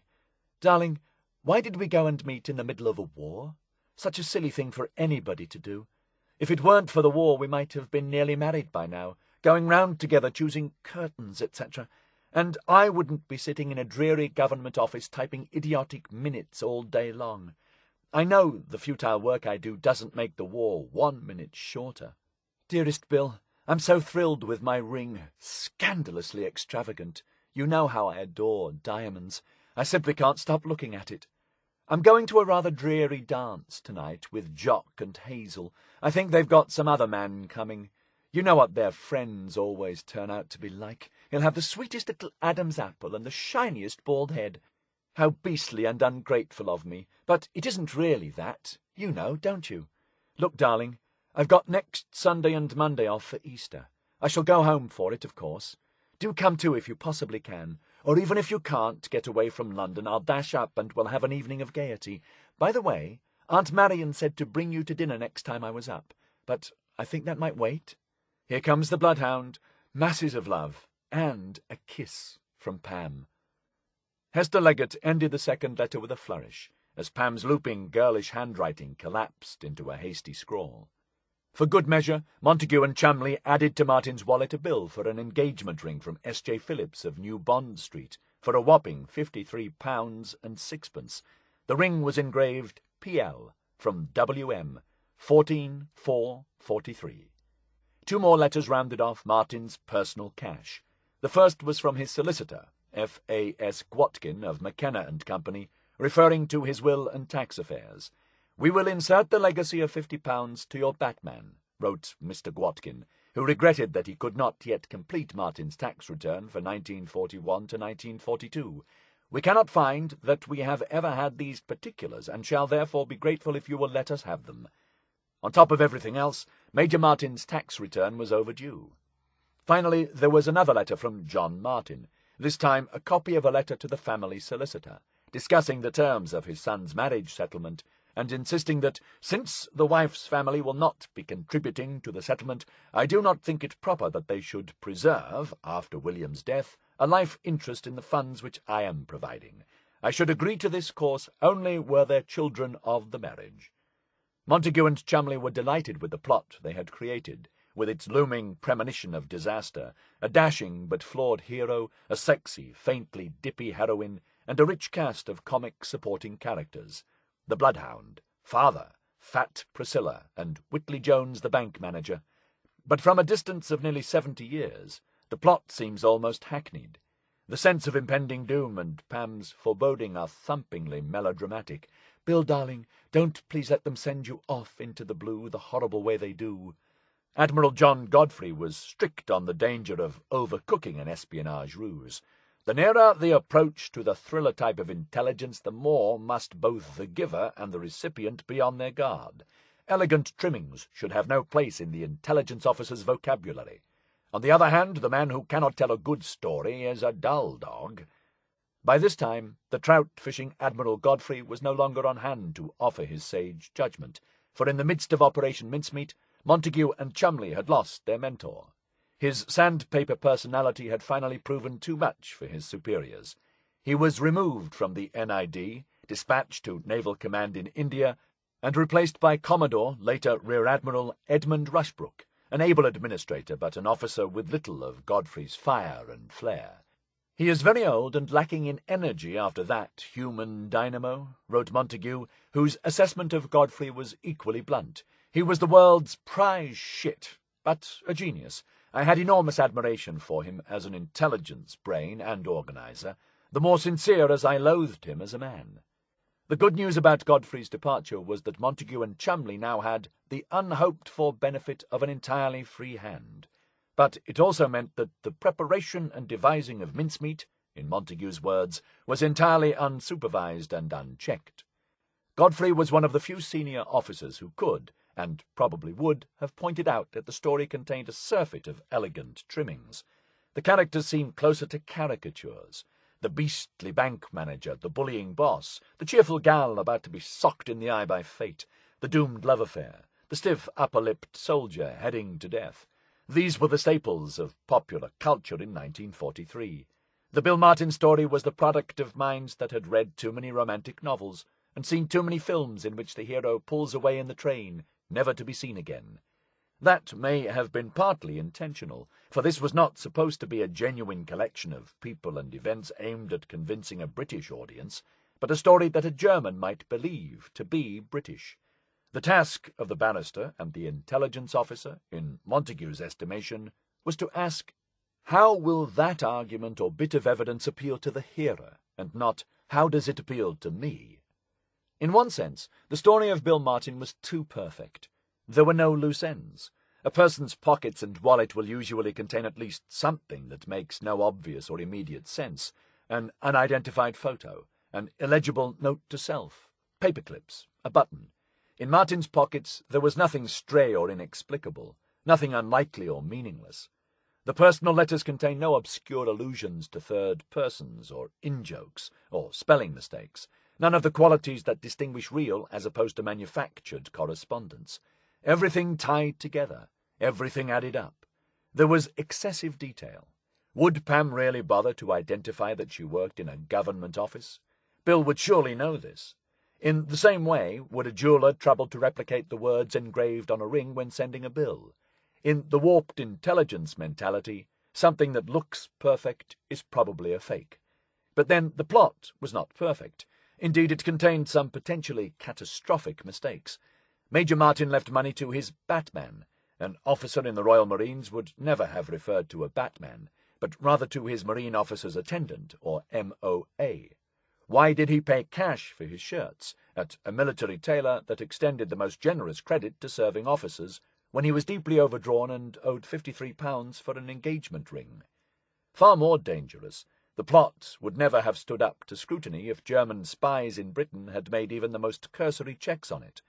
A single telephone call to Ogbourne St. George 242 would have established that no one by the name of Pam was known there. A glance at the hotel register for the Black Lion Hotel would have showed that no Mr. J.C. Martin had stayed there on the night of April 13th. Even a moderately competent agent could have called S.J. Phillips of New Bond Street to check when payment for the ring was due and discovered that no such ring had been sold. Montagu and Cholmondeley were blasé about the danger of being found out by an enemy agent in Britain for the simple reason that they did not believe there were any. "There was almost complete security," wrote Montagu. "We were able to put over what we liked to the enemy." True, of the several hundred enemy spies dropped, floated, or smuggled into Britain, all but one was picked up and arrested. The exception was found dead in a bunker after committing suicide. The Germans simply did not have an intelligence operation in Britain. By March 1943, there were so many double agents in the double-cross system that Masterman raised the question whether we ought not to liquidate some of our agents, both for greater efficiency and for plausibility. An execution subcommittee was formed to bump off a fake agent every few months. Montagu would cycle home every evening, his briefcase full of secrets, complacent that he was the only deceptioner in daily contact with the whole of Special Intelligence, and that his secrets were perfectly safe. Yet there were numerous spies living in London from supposedly neutral countries, happy to furnish information to the Axis powers. Ewen Montagu never knew it, but there was one spy operating under his nose, a man with whom he shared a taste for exotic cheese, a love of table tennis, and both parents. Ewen Montagu was addicted to founding and joining different clubs. From the Cheese Eaters League and the English Table Tennis Association, he had graduated to the Association of Cine Technicians, the Zoological Society, Marylebone Cricket Club, the editorial board of Labour Monthly, the World Council of Peace, the Friends of the Soviet Union, Southampton United Football Club, the Society for Cultural Relations with Soviet Russia, and chairmanship of the Woolwich-Plumstead branch of the Anti-War Congress. He had also joined a less public and even more exclusive club, as an agent for Soviet military intelligence. In part to antagonize his patrician parents, Ewen Montagu had from an early age displayed a keen enthusiasm for all things Russian, and a penchant for radical politics. In 1927, the 23-year-old Ewen was contacted by Bob Stewart, a founding member of the British Communist Party and a recruiter of Soviet agents in Britain. Stewart told Ewen, "We have had a request from the Communist International for you to go at once to Moscow. How soon can you leave?" In Moscow, Ewen was feted and flattered. He played table tennis in the Comintern building with the keenest players in Moscow, went to the Bolshoi, and watched the revolutionary parade from a VIP stand in Red Square. Someone in the upper reaches of the Soviet state was taking good care of Ewen Montagu. Back in Europe, Ewen's film career blossomed, as did his interests in table tennis, small rodents, and Soviet movies. At the same time, his commitment to communism deepened. In 1929, he began to correspond with Leon Trotsky, the Bolshevik revolutionary expelled from the Communist Party and now living in exile on the Turkish island of Principo. "Dear Comrade Trotsky," Ewen wrote on July 1st, "allow me to volunteer to be of service. I should be glad to be of assistance in any way possible." Trotsky replied in a friendly vein, and a most unlikely correspondence ensued. Ewen made plans to meet the exiled Soviet revolutionary in person. He would frame his trip to Principo as the innocent journey of a young idealist studying the splits in Russian communism. It seems more likely that he was sent by Moscow to gain Trotsky's confidence and report back on his activities. Ewen arrived in Istanbul in the pouring rain, like Edinburgh at its worst. and hired a boat to take him to the island. 2 Turkish policemen were guarding the villa. Mrs. Trotsky, a short, motherly woman with an air of distress, made me welcome. Trotsky appeared, and we settled down to talk. They talked deep into the night about Trotsky's frustrations, his friends exiled to Siberia, and his desire to make contact with Christian Rakovsky, the Bulgarian Bolshevik who would eventually perish at the hands of Stalin's executioners. At the end of the evening, Ivar was handed a loaded pistol to put under my pillow as a precaution against assassins. Trotsky would be assassinated in Mexico in 1940. Ivar could not sleep. I did not know what precautions to take against the revolver, and was terrified. The next morning, Trotsky and Ivar went fishing in the Sea of Marmara. The Turkish bodyguards rowed. The political conversation continued. The weather was atrocious. They caught nothing. "The memory I shall always retain of him," wrote Ivar, "is of our little boat, perilously poised at the top of a wave, ready to crash down on top of a monstrous rock, Trotsky himself perched aquiline in the stern, and in a voice and with an authority that might have commanded an army, repeating the Turkish equivalent of 'in, out,' as the policeman rowed for dear life." The meeting with Trotsky marked a turning point. Iwan Montagu was attracted to this fascinating and commanding personality, but repelled by his self-admiration, the raw ambition of the revolutionary in exile. I felt I understood now why he was impossible in a party, that his personality swamped his judgment. Ivar was not yet 30, but he was already a party disciplinarian and a fully committed Stalinist. Trotsky knew that Ivar was a willing tool of the Soviet regime. In 1932 he wrote, "Iwan Montagu has, or had, some personal sympathy for me, but now he is even on that small scale paralyzed by his adherence to the party." That adherence was now absolute and permanent. He gave speeches, wrote pamphlets, and made films in support of communism. The more covert and more dangerous manifestations of that party obedience remained secret for the rest of his life. MI5 had started to take an interest in the Honourable Ivar back in 1926, after intercepting a letter he had written to a member of a visiting Soviet trade delegation, requesting permission to visit Moscow. The snoopers immediately began to open Ivar's mail and follow his movements, reporting that Montagu has for some time been known to associate with the inner ring of the Communist Party.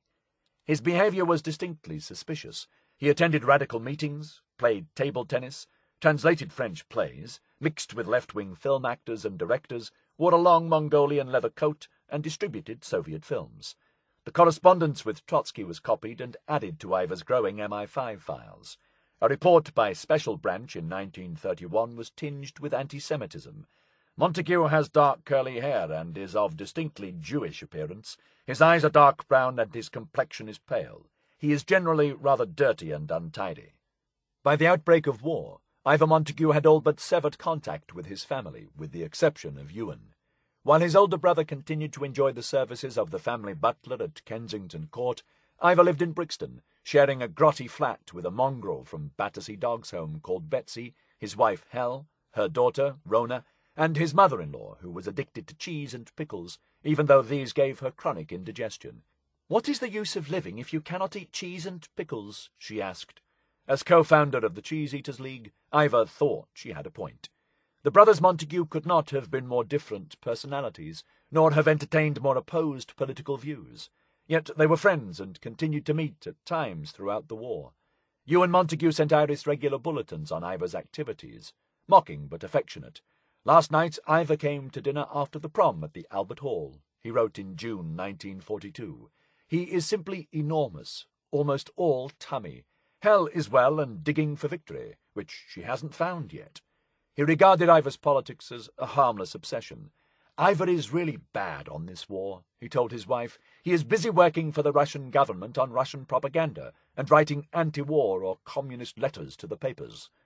MI5 was well aware that one of the country's most senior intelligence officers, a man who, by his own account, knew in advance practically every secret of the war, including the atom bomb, was in regular contact with a brother who was a known Soviet sympathizer, corresponded with Russian revolutionaries, and opposed the war.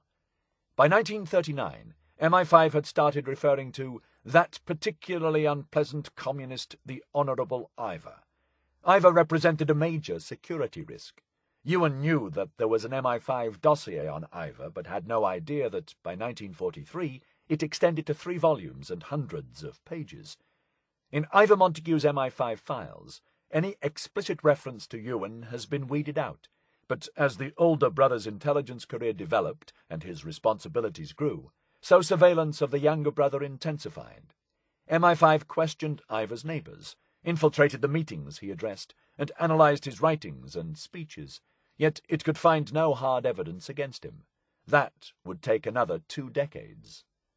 Between 1940 and 1948, American cryptanalysts intercepted copies of thousands of telegrams passing between Moscow and its diplomatic missions abroad, written in a code that was theoretically unbreakable. Over the next 40 years, Allied codebreakers struggled to unpick the Soviet code in an operation initially known as the Russian Problem, and later codenamed Venona, a project so secret that the CIA remained unaware of its existence until 1952. Large swaths of the correspondence were, and are still, unreadable, but finally some 2,900 messages were translated, a tiny fraction of the whole, but an astonishing glimpse into Soviet espionage. These decrypted intercepts include 178 sent to and from the London office of the GRU, the military branch of Soviet intelligence, between March 1940 and April 1942. The messages were partial and fragmentary, and many were missing, but they revealed something quite remarkable. For at least 2 years, the Soviet Union had run an undetected British spy ring codenamed X Group, known as Grupa X, under the leadership of an individual codenamed Intelligentsia. Soviet spies, like their British and German counterparts, seemed to take perverse delight in selecting code names containing the most unsubtle hints. The Venona code for France was Gastronomica. The Germans were sausage dealers, Kolbasniki. The code name chosen for the spy in control of X Group was no exception. Agent Intelligentsia was the intellectually inclined Ivor Montagu. On July 25, 1940, Simon Davidovich Kramer, secretary to the Soviet military attaché in London and a GRU spy handler, sent a message under the codename Barch to Director in Moscow.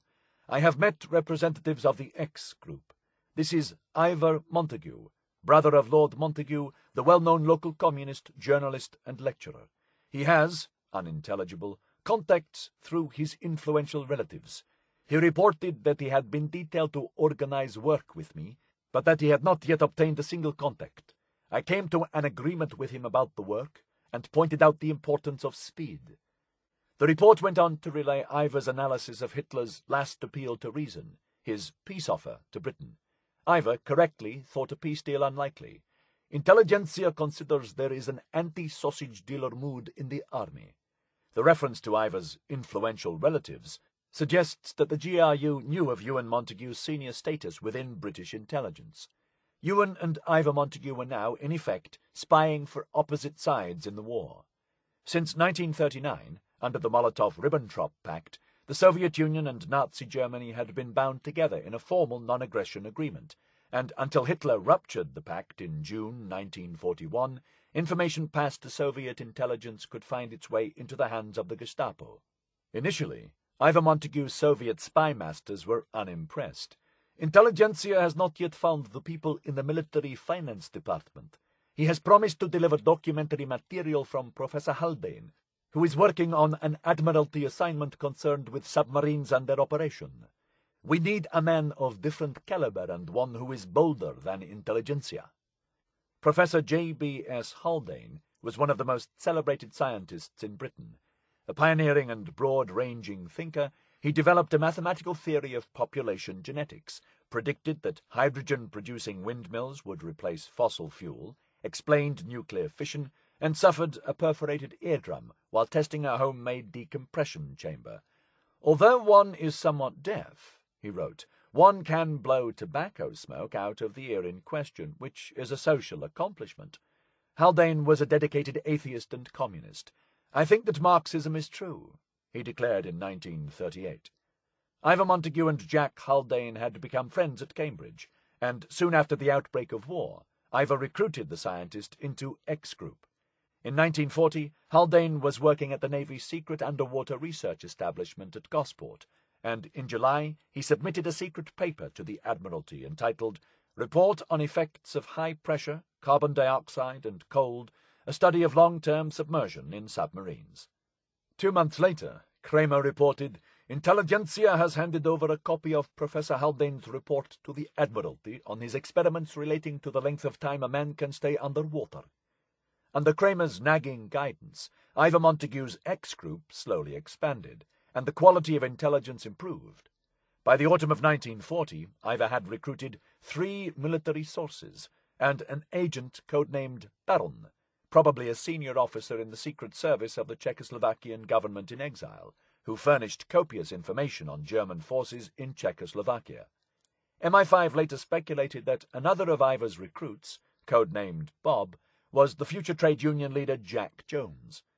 In October 1940, Iwen reported that a girl working in a government establishment noticed in one document that the British had broken some Soviet code or other. Kramer told Iwen that this was a matter of exceptional importance, and he should put to the X Group the business of developing this report. By the end of 1940, X Group had become so productive that the handling of Iwen was taken over by the top GRU officer in London, Colonel Ivan Sklyarov, the Soviet military and air attaché, codenamed Brion. The surviving X Group messages reveal a steady stream of military intelligence passing to Moscow, including troop movements, air raid damage, technical information obtained from an officer of the Air Ministry, tank production and weapons, and reports on British preparations for a possible German invasion. The coastal defense is based on a network of blockhouses that are weak in design, with no allowance made for the maneuverability of strong artillery and tank equipment of the sausage dealers. Such information was of great interest to Moscow, but it would have been of even greater importance to the Germans, then actively planning Operation Sea Lion, the invasion of Britain. Iwen's most valuable information was passed to Moscow on October 16, 1940, following an air raid on an aircraft factory near Bristol. 30 sausage dealer bombers and 30 fighters used a radio beam to fly from northern France. The aim of the Luftwaffe bombers had been steadily improving in recent months, prompting suspicion that the Germans had developed some sort of sophisticated guiding apparatus using radio beams. This was the Knickerbein system. The German bombers followed a radio beam broadcast from France until the beam was intersected by another over the target, at which point the bombs were released. Churchill had formed a secret committee to try to discover how the system worked and how it might be countered. The problem was codenamed Headache. The countermeasures inevitably were codenamed Aspirin. In time, the RAF developed a technique for bending the radio beams to redirect the Luftwaffe's bombs away from the intended targets. Headache was cured. But in October 1940, Headache was a highly classified secret, known only to a handful of intelligence chiefs, senior RAF officers, and government scientists. The X Group was now gathering intelligence from the very highest levels. Iwen Montagu was an idealist, but his actions were treasonable. He was not merely passing important military secrets to a foreign power, but to one that was bound in a friendly pact with the enemy. Iwen was a committed anti-fascist and would have been appalled at the accusation that he was aiding Nazism, but his commitment to the cause of communism was absolute and naive. If caught, he would certainly have been arrested and prosecuted under the Treason Act. Some of Iwen's information may have come inadvertently from his older brother. Ewen Montagu was aware of his brother's politics. He still seems to be going on with his meetings, he told his wife, but entirely in the dark about his espionage activities. He had no idea how closely his sibling was being monitored by his own colleagues in MI5. Iwen, on the other hand, was aware that his brother worked in naval intelligence at a senior level and was undoubtedly interested in the contents of his locked briefcase. Did Iwen's slavish adherence to the party, as noted by Trotsky, outweigh his brotherly affection? We will probably never know whether Iwen spied on his brother, because at the end of 1942, the Venona intercepts come to an abrupt halt.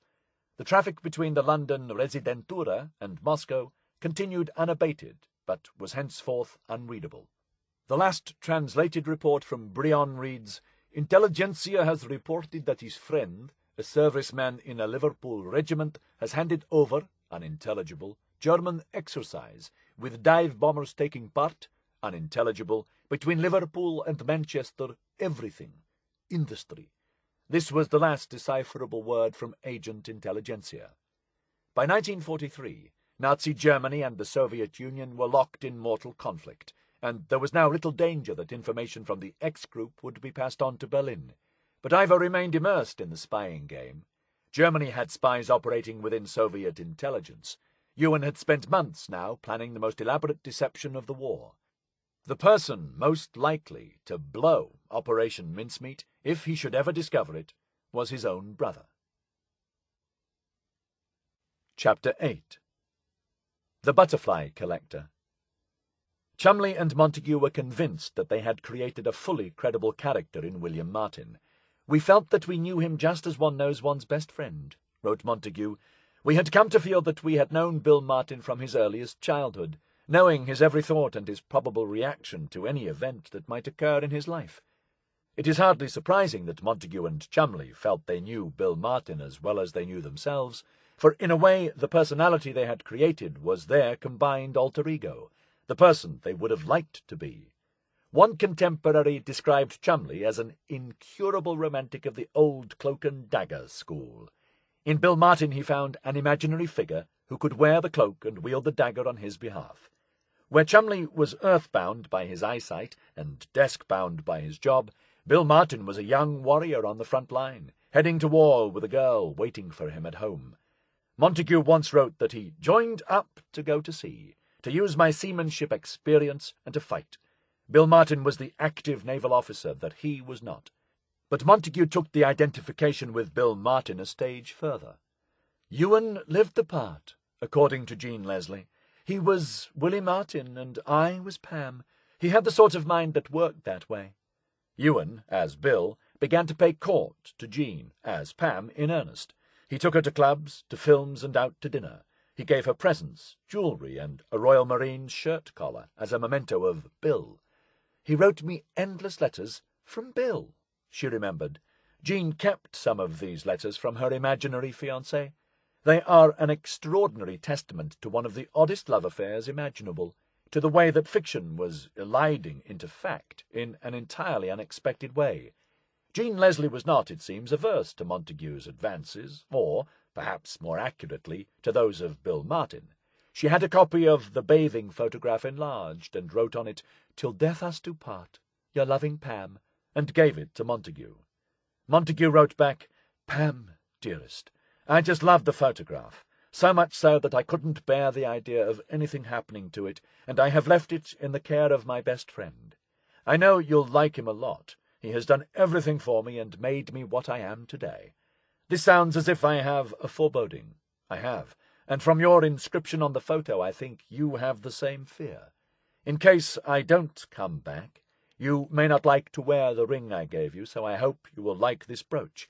You can still wear that, even if, as I hope you will, you meet someone worthier than me. I know he will understand if he is the sort of man you'll like. Ever yours, Bill. P.S. Try the RNVR next time." Ewen Montagu, of course, was in the RNVR, the Royal Naval Volunteer Reserve. He placed Pam's photograph on his dressing table at Kensington Court. Montagu had been apart from his wife since 1940, with only one brief reunion in America in 1941, when he was sent out to liaise with the FBI. In letters to his wife, Ewen referred openly to his dates with a young woman with lodgings in the Elms in Hampstead, although he never identified Jean Leslie by name. "The girl from the Elms is one of Tar Robertson's secretaries and is a very nice, very intelligent girl. 22 to 24, he told Iris. "One of her appealing virtues is she is such a good listener." He added, "She has been much connected with one side of my doings." Iris had already broached the subject of whether she and the children should return to Britain. On March 15th, 1943, Ewen wrote to her, "I took the girl from the Elms to dinner, and we went to see Desert Victory at the Astoria." In the very same letter he observed, "I feel definitely that you ought not to come back yet." If Iris was suspicious of Ewen's relationship with this unnamed woman connected with her husband's doings, she was not alone. Montagu later claimed his reason for placing Pam's photograph, with its loving inscription, on his dressing table at Kensington Court had been to see whether his inquisitive mother would react to it, or even remove it. If mother did touch my things, it would be the last straw. It is the only irritating thing she doesn't do so far. Lady Swathling duly spotted the picture and demanded an explanation. I told her truthfully that it was a souvenir of something I had been doing. I'm not entirely sure what she thought I meant by that. Montagu's mother began sending coded warnings to her daughter-in-law in New York, writing in her letters that she felt that Iris should come home as soon as her job allowed it. The relationship between Ewen Montagu and Jean Leslie may have been mere romantic play-acting, nothing more than flirtatious, joking banter, but when Iris later saw the photograph with its passionate dedication, Montagu insisted that it was a joke, part of a wartime operation, and that nothing had gone on between him and his alter ego and Jean and hers. His wife may have believed him. He may have been telling the truth. Forging the character of Major William Martin and flirting with his fiancée had been a most pleasurable challenge. Far more taxing, and more important, was the task of creating documentary evidence to be planted on the body. If the faked intelligence was too obvious, the Germans would spot the hoax. If it was too subtle, they might miss the clues altogether. At what level should the disinformation be pitched? Major Martin was supposed to be a serving officer whose plane had crashed en route from Britain to Gibraltar. He could not simply carry operational orders or battle plans, since these would never have been entrusted to a single messenger, but instead sent by diplomatic pouch. Moreover, if a message contained highly classified information, it would tend to be transmitted by encrypted wireless message. The false information, it was decided, would have to be conveyed in the form of private letters between individual officers of sufficiently elevated rank to ensure the enemy took the information seriously. These had to be names the Germans would recognize. A communication from some minor member of the planning staff in London to a counterpart in Algiers would not carry enough weight. The job, as Montagu saw it, was to fake documents of a sufficiently high level to have strategic effect, even after prolonged study and consideration by suspicious and highly trained minds, which would be reluctant to believe them. Even more problematic was the question of how exactly to phrase the disinformation. If Sicily was identified as the cover target, but the Germans somehow discovered the trick, then that would reveal Sicily as the real target. Instead of the enemy being misled, he would be tipped off. Montagu approached the forging of the letters as if he were in court, briefing his opposing counsel with selective invented evidence. It was, he later reflected, a crooked lawyer's dream of heaven. He set out 3 basic principles on which the letter or letters should be drafted. 1.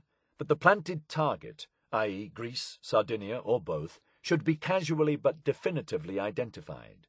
2. That 2 other places should be identified as cover, and that one of these should be Sicily itself, and the other thrown in so that, if the Germans grasped that the document was a plant, Sicily should not be pinpointed. 3. That the letter should be off the record, and of the type that would go by the hand of an officer but not in an official bag. It would have to have personal remarks and evidence of a personal discussion or arrangement that would prevent the messages being sent by signal. Montagu knocked out a first draft, a letter from General Sir Archibald Archie Nye, Vice Chief of the Imperial General Staff, VCIGS, to General Sir Harold Alexander in Tunisia. Nye was privy to all military operations. Alexander was in command of an army under General Dwight Eisenhower at 18th Army Group Headquarters. The 2 British generals knew each other fairly well, and were senior enough to be fully apprised of the battle plans. Harold Alexander had fought with distinction in the First World War, but was widely perceived as not too bright. Indeed, one colleague unfairly described him as bone from the neck up. Still, he was the epitome of British martial uprightness, ramrod stiff and always looking as if he had just had a steam bath, a massage, a good breakfast, and a letter from home. More important, he was probably Britain's most famous soldier after Montgomery, and was destined to become Eisenhower's commander of ground forces in Sicily. The Germans would know instantly who and how important he was. Montagu's rough draft was a chatty, chummy letter between 2 members of the top brass, making no obvious reference to Allied intentions, but dropping clues that no careful reader could miss. It implied a debate over whether Sicily or Marseille should be the cover target. It referred to a choice of landing spots in Sardinia. It contained some apparently idle chat about the American allies. Will Eisenhower go ahead at his own speed? Salutations from a mutual friend. So-and-so, naming a general, sends his best. And some light-hearted ribbing of Montgomery, the victor of El Alamein, for his big-headedness. Montagu thought his draft hit the perfect note, with just the right mix of personal and off-the-record information. He was very pleased with it. His immediate bosses, however, were not. The planners at the London Controlling Section, LCS, the Committee in Overall Command of Deception, suggested a less ambitious plan, arguing that the contents of such a letter should be of the nuts and bolts variety, and not on a high level. On March 11th, Johnny Bevan, the head of the LCS, flew to Algiers for a meeting with Dudley Clark, the officer in command of deception for Operation Husky, the assault on Sicily. Clark also believed that Operation Mincemeat was aiming too high. He suggested that the letter should merely give a false indication of the date of a planned invasion, without pinpointing where this would take place.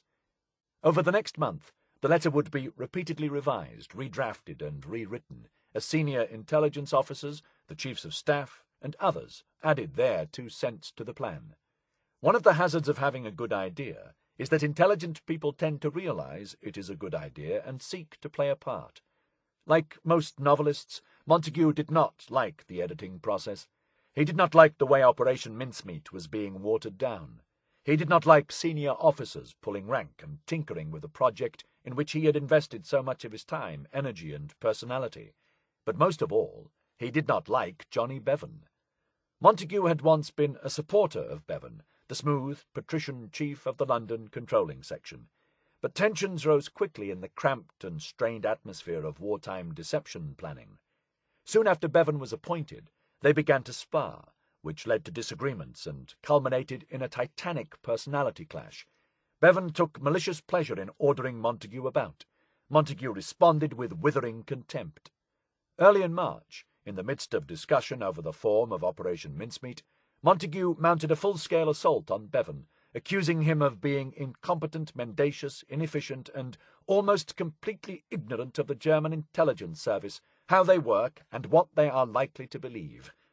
When Montagu got the bit between his teeth, he was not easily reined in. Bevan, he protested, is almost completely inexperienced in any form of deception work.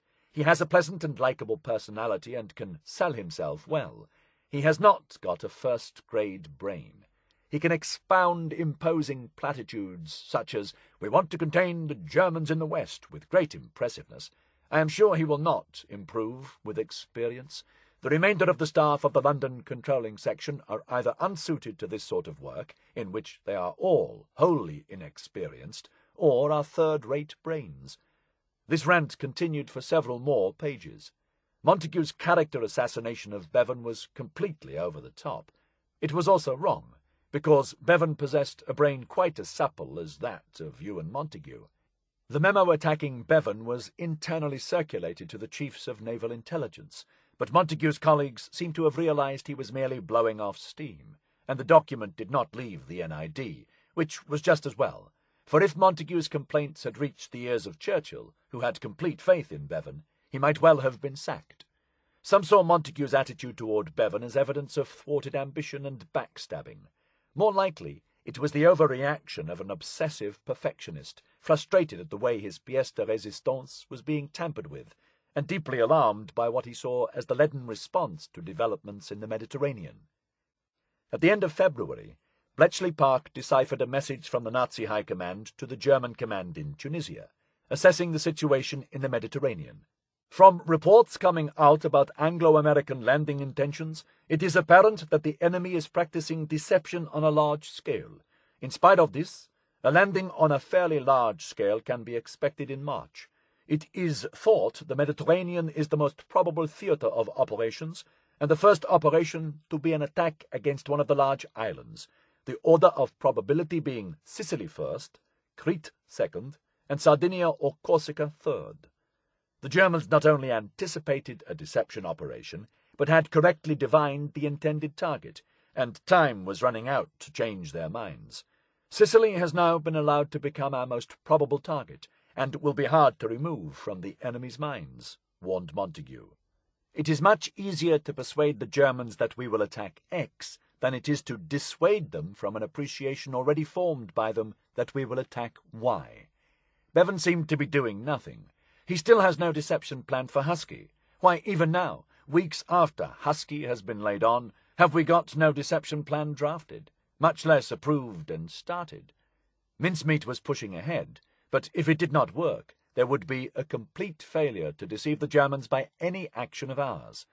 The Allies were on the verge of attacking a target that the Germans expected to be attacked. Britain and her allies, he warned, were now in a highly dangerous situation. Montagu wrote another letter to Tar Robertson, more temperate this time, but flatly rejecting Bevan's idea that a nuts and bolts letter would be sufficient. It would be a very great pity if we used a letter on a low level. I do not feel that such a letter would impress either the Abwehr or the operational authorities. While Montagu fought it out with Bevan and the wrangling continued over the contents of the letters, a separate debate was underway to determine where the body should be floated ashore. After briefly toying with Portugal or the south coast of France, the planners had settled once more on Spain. Both Britain and Germany maintained embassies in Madrid, but pro-German and anti-British sentiment was rife, particularly within the armed forces and the Spanish bureaucracy. As one MI5 officer observed, parts of the Spanish state were effectively in German employ. Spanish police records and officers of the Seguridad, the Spanish security service, were instructed to facilitate the Germans in all they required. Passports to Spanish nationals were issued on German recommendation or refused on their instructions. The Spanish press and radio services were under German control. The Spanish General Staff was collaborating to the maximum. The use of Spanish diplomatic bags was theirs for the asking. If the misleading documents could be put into the right Spanish hands, then they would almost certainly be passed on to the Germans. But Spain was unpredictable, and there were plenty of Spaniards fundamentally opposed to the Nazis. The worst outcome would be if the body and its papers ended up with a British sympathiser and were handed back intact and unread. Where, then, was the most pro-German part of the Spanish coast? A cable was sent to Captain Alan Hilgarth, the naval attaché at the Madrid embassy, and Churchill's intelligence chief in Spain, asking him to send a trusted lieutenant to London for an urgent conference. Salvador Augustus Gomez Baer, assistant naval attaché at the British embassy in Madrid, duly presented himself at the Admiralty, fresh off the plane from Madrid, and was ushered into room 13. Gomez Baer, universally known by his nickname Don, was an Anglo-Spaniard from Gibraltar, who perfectly straddled the two cultures. He was a British citizen, enjoyed a large private income, spoke pure upper-class English, and displayed impeccable English manners and habits, as only someone who is not English can. He played bridge with Ian Fleming at the Portland Club, and golf all year round. But in Spain he was Spanish and brown-skinned, spoke with a southern accent, and was invisible. In 1914, as a medical student in Philadelphia, he had volunteered to join the British Army, and spent 2 years in the trenches before joining the Royal Flying Corps.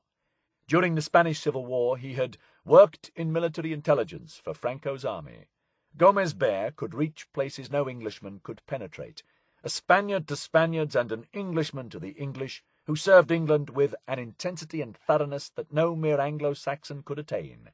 Hilgarth had recruited him in 1939, initially suggesting he be given the rank of captain in the Royal Marines, because of his enormous RAF moustache. He was given the rank of lieutenant commander in the RNVR, on condition he shave, and despite having no more than a smattering of sea experience. But from the start of the war, Gomez Baer could be found padding about Madrid, driving up to San Sebastian, flitting over to Barcelona, hovering about Gibraltar, and smuggling British airmen out of France. When Erinieve escaped from Colditz in 1942, it was Gomez Baer who smuggled him across the border to Gibraltar. He had a villa in Seville, a flat in Madrid, and spies in every corner of Spain. Gomez Baer was Hilgarth's primary recruiter and runner of secret agents. Alan Hilgarth, as a senior member of the embassy staff in a neutral country, could not be seen to engage directly in espionage or recruit spies, but Gomez Baer was under no such constraints. In Hilgarth's words, he was exceptionally favoured by character and linguistic attainments to cultivate such people, and in the majority of cases his contacts would not have agreed to work with anyone else. Gomez-Bear's spies ran through the Spanish bureaucracy like veins through marble. He had agents in the Spanish police, the security service, the Ministry of the Interior, the General Staff, and every branch of the military. He had informants in high society and low, from the salons of Madrid to the docks of Cadiz. These spies never met one another and only ever made contact through Gomez-Bear himself. He was invaluable, said Hilgarth. It was he who handled our special contacts. His loyalty and discretion are unequalled, and the Spaniards, particularly the Spanish Navy, love him. The Germans, by contrast, did not love Don Gomez-Bear. Britain's assistant naval attaché narrowly escaped being blown up by a car bomb during a clandestine visit to Lisbon. Madrid was a festering nest of espionage and counter-espionage, and for 4 years a fierce war had raged between British spies and German spies in Spain, undeclared, unofficial, and unrelenting. Both sides deployed bribery and corruption on a lavish scale. Abwehr agents spied on their British counterparts, who responded in kind. The Spaniards spied on both sides, rather inefficiently. At first, the odds seemed stacked against the British. The Germans simply had too many advantages, with numerous privileges and facilities, of course unofficially, provided by willing Spanish collaborators. The Abwehr infiltrated all branches of the civil service, police, government, and even business. But with time, the contest levelled out, as Hilgarth and Gomez-Bear extended their web of informants through a combination of charm, bribery, and skullduggery. Spain contained a large number of German agents and plenty of Spaniards in German pay, wrote Hilgarth. They had some ingenious ideas. We did our best to learn their plans, and to some extent succeeded. In this febrile atmosphere, it was impossible to be sure who was spying for whom. Madrid was full of spies, wrote Hilgarth. No one is watched all the time, but everyone is watched some of the time. And no one was watched more closely or better at watching than Don Gomez-Bear. Once tea had been served in room 13, Montagu and Cholmondeley laid out their plans before the Gibraltarian. Where, they asked, would be the best place to launch a dead body with false information into German hands. Gomez-Bear considered the problem. If the body washed up close to Cadiz, then it might simply be handed over to the British authorities in Gibraltar, which would scuttle the plan at the outset. There was also, he explained, a danger of the body being recovered and or dealt with by the Spanish Navy, who might not cooperate with the Germans. The Navy, owing in part to the efforts of Gomez-Bear, was far more sympathetic to Britain than were other branches of the military, so if possible the body and its contents should be kept out of naval hands. The ideal place, Gomez-Bear finally declared, would be somewhere near Huelva, the fishing port on Spain's southwest coast, where the river Tinto flows into the Atlantic. German influence in Huelva is very strong, explained Gomez-Bear, and the town was home to a large and patriotic German community. The British consul in Huelva, Francis Hazelden, was a reliable and helpful man, whose assistance would be needed for the ruse to succeed. Huelva also had a very pro-German chief of police, who would give the Germans access to anything of interest found on the body. But most importantly, Huelva was the home turf of a particular, and particularly troublesome, German spy. The agent in question was active and influential across the region, as well as highly efficient, well-connected, and perfectly ruthless. It would not merely be desirable to stitch this man up, Gomez-Bear observed with a smile, but a positive pleasure. Adolf Klaus collected butterflies. The walls of his large home were covered with cases of butterflies, each one carefully pinned and identified. He spent his days with a butterfly net, binoculars and camera on the cliffs at Rábida, where the Odial and the Tinto meet and flow into the sea, the spot from which Christopher Columbus prepared to set sail for the New World. Klaus owned a large farm at Rábida, where he grew enormous tomatoes and beets. He painted, played tennis in the evenings, and smoked filterless cigarettes whenever he was awake. He constructed elaborate wooden chairs that fell apart when you sat on them. Adolf was an extraordinary-looking man. A bout of malaria picked up while travelling in the Congo had rendered him cadaverously thin, and as the disease recurred, he grew ever more emaciated. His large ears stuck out at right angles. He looked like a corpse with 2 saucers attached. His tendency to appear at your shoulder, silently and without warning, earned him the nickname The Shadow. At 46, Klaus was said to have retired, although quite what he had retired from was a mystery. The Claus family was the richest in Huelva. Adolf's father, Ludwig, was an industrialist and entrepreneur who had moved from Leipzig to Spain at the end of the 19th century. With his partner, Bruno Wetzig, Ludwig set up a company processing agricultural products, selling fish to the Madrid markets, and supplying food and other material to the workers in the British-owned Rio Tinto mines. Claus and Wetzig made a fortune. With this, Ludwig purchased land outside Huelva, built himself a large, walled compound, and became Germany's honorary consul. The German community was matched by the equally large and even richer British community. If the Claus family ruled over the Germans of Huelva, then the Rio Tinto Company ruled everyone else, employing more than 10,000 workers and running the town like a corporate fiefdom. The mines were 70 miles inland, and the copper and pyrite were brought to the dock at Huelva by a specially constructed railway. The company bosses rode around on horseback and were referred to as the viceroys, so arrogant and regal was their bearing. The richer Spaniards aped British colonial manners, taking tea at 5 and playing bridge. Privately, the British were loathed and resented for extracting so much money from Spanish soil. First the Romans mined it, then the British, then the Spanish, by which time there was nothing left. Like many colonists, the British and Germans tended to exaggerate their cultural distinctiveness. The British built a reproduction English village, which they called Queen Victoria Barrio, with gabled cottages and a village green. The Germans sent their children to be educated in Germany, and maintained German traditions. Spain was home, but Germany was the fatherland. Before the war, the two communities had mixed on terms of social equality, playing golf and tennis together, and attending one another's functions. With the outbreak of war, all social contact ceased. Spanish opinion in Huelva was divided on Adolf Claus, Ludwig's younger son. Some said he was the black sheep, because he never seemed to do any work. Others reckoned he was the only clever one in the family, again because he never seemed to do any work. Claus was very clever indeed, and he was also probably working harder than anyone else in Huelva, spying for Hitler's Reich. Adolf Claus had trained as an architect and industrial engineer in Germany. At age 17, with the outbreak of the First World War, he joined the army and volunteered for secret service work. Speaking impeccable Spanish, he was sent on a mission by submarine to blow up British factories in Cartagena. The rubber dinghy he set off in sank, owing to the weight of explosives on board, and Claus was finally picked up by the Spanish Navy after treading water for 8 hours. He was briefly imprisoned and then sent back to Germany.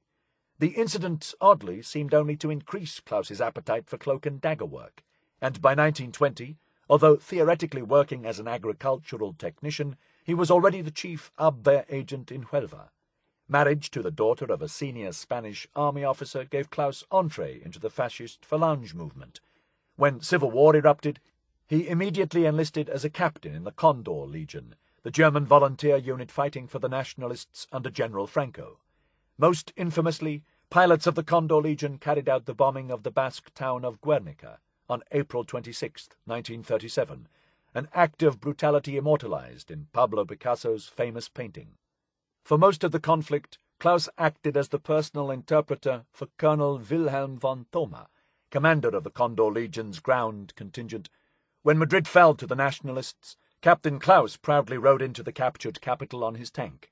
He was awarded the Red Cross for military merit by a grateful Franco regime, to add to the Iron Cross already awarded for his service to Germany in the First World War. He later earned another Iron Cross from Hitler's Third Reich. Claus would later claim, as many did, that he had fought for Germany, not for Hitler. But there is no evidence he ever questioned Nazi policy. A number of Abwehr officers shrank from Hitler's barbarism. Claus was not one of these.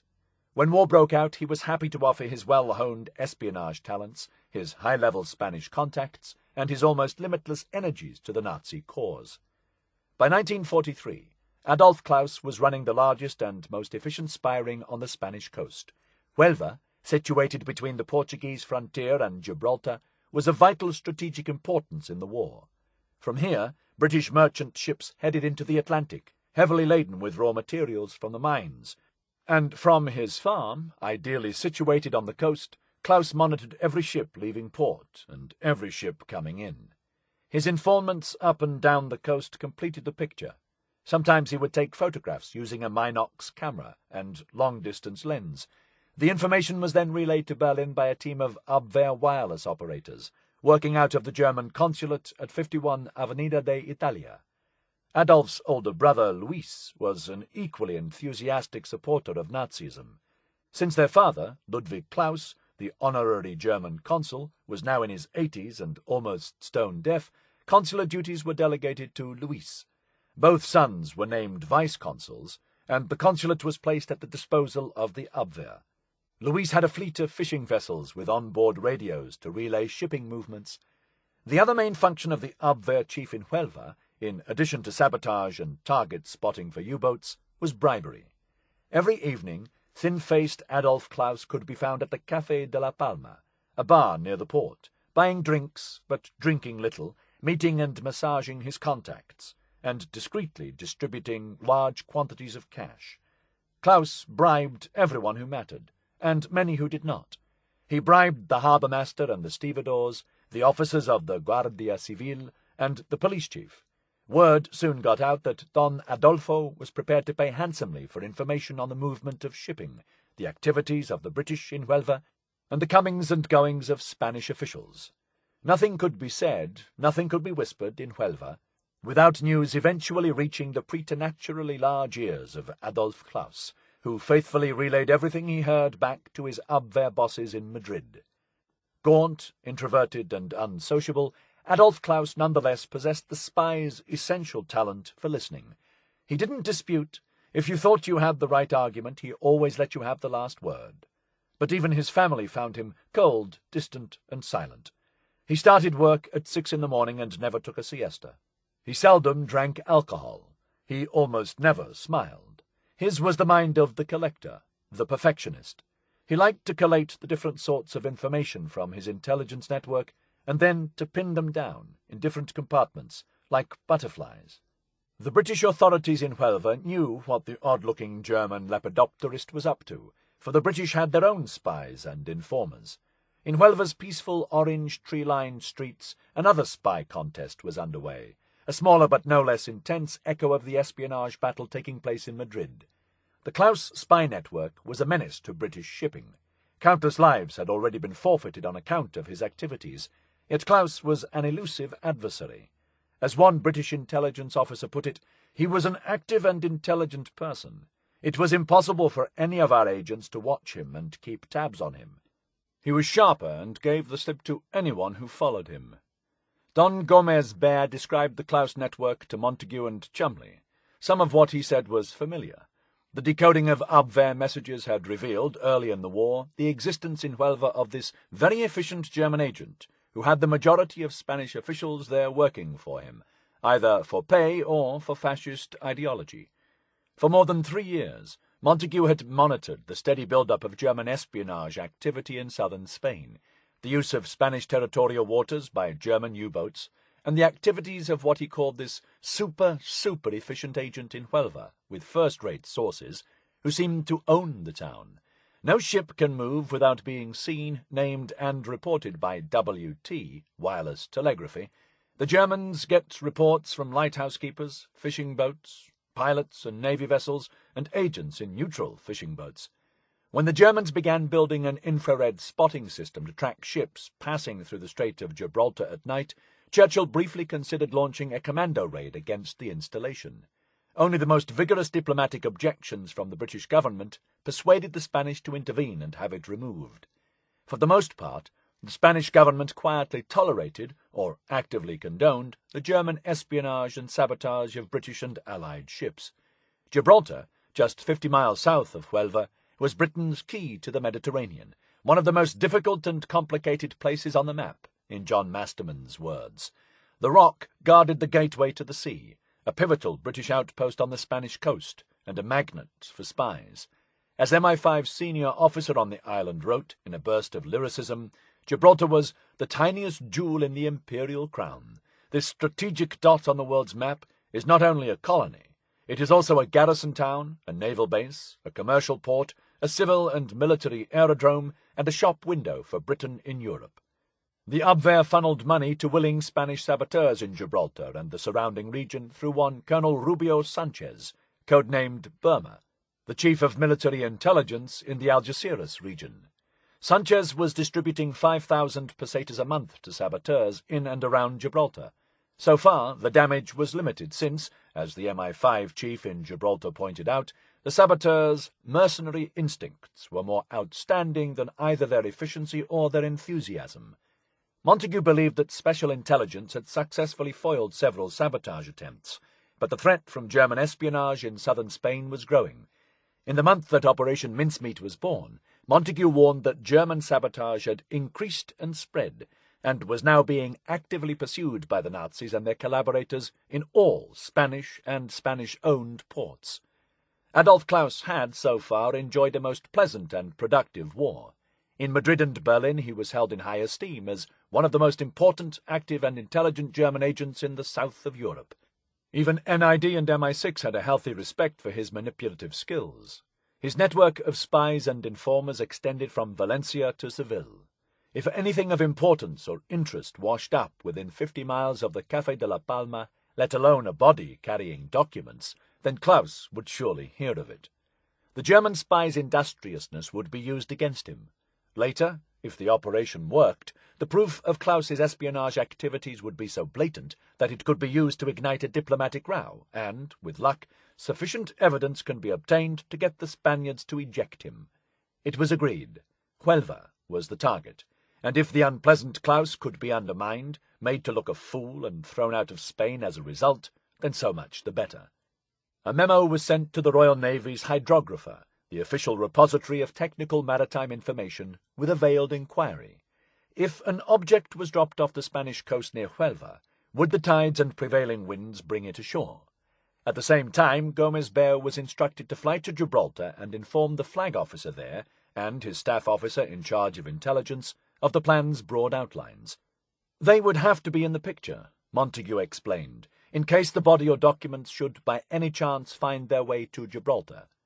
Before returning to Madrid, Gómez-Béar should visit the British consuls at Seville, Cadiz, and Huelva, and instruct them that the washing ashore of any body in their area was to be reported only to N.A. Madrid, Naval Attaché Alan Hilgarth, and to no other British authority. Francis Hazelden, the consul in Huelva, was to be told the outline of the plan without, of course, any description of its object. Gómez-Béar should then return to Madrid and fully brief his boss. Captain Alan Hilgarth would stage-manage the Spanish end of the operation, and there was no one better suited to the task. Chapter 9. My Dear Alex. Even Charles Cholmondeley's elastic mind was having trouble wrapping itself around the problem of how to transport a corpse from London to Spain and then drop it in the sea without being spotted, in such a way that it would appear to be the victim of an air crash. There were, he reckoned, 4 possible methods of shipping Major Martin to his destination. The body could be transported aboard a surface ship, most easily on one of the naval escorts accompanying merchant vessels in and out of the Huelva port. This option was rejected, owing to the need for placing the body close inshore. Nothing was more likely to attract the attention of Adolf Klaus and his spies than a Royal Navy ship lingering in shallow waters. An alternative would be to take the body by plane and simply open the door and throw it out at the right spot. The problem, however, was that if the body were dropped in this way, it might be smashed to pieces on landing, particularly if it had already started to decompose. A seaplane, such as a Catalina, might be able to land if the conditions were right, and slip the body into the water more gently. Cholmondeley drew up a possible scenario. The seaplane and its cargo would come in from out at sea, simulating engine trouble, drop a bomb to simulate the crash, go out to sea as quickly as possible, return, as if it were a second flying boat, and drop a flare as if searching down the first aircraft, land, and then, while ostensibly searching for survivors, drop the body, etc., and then take off again. On examination, this plan seemed far too elaborate. Any number of things could go wrong, including a real plane crash. A submarine would be better. The drop could be carried out at night, and if there was insufficient depth of water, then a rubber dinghy could be used to take the body closer inshore. The submarine captain could monitor the winds and tides in order to surface and drop the body at the optimum moment. After the body has been planted, it would help the illusion if a set piece giving a flare and explosion with delayed action fuse could be left to give the impression of an aircraft crash. The only problem, as Cholmondeley delicately put it, was the technical difficulties in keeping the body fresh during the passage.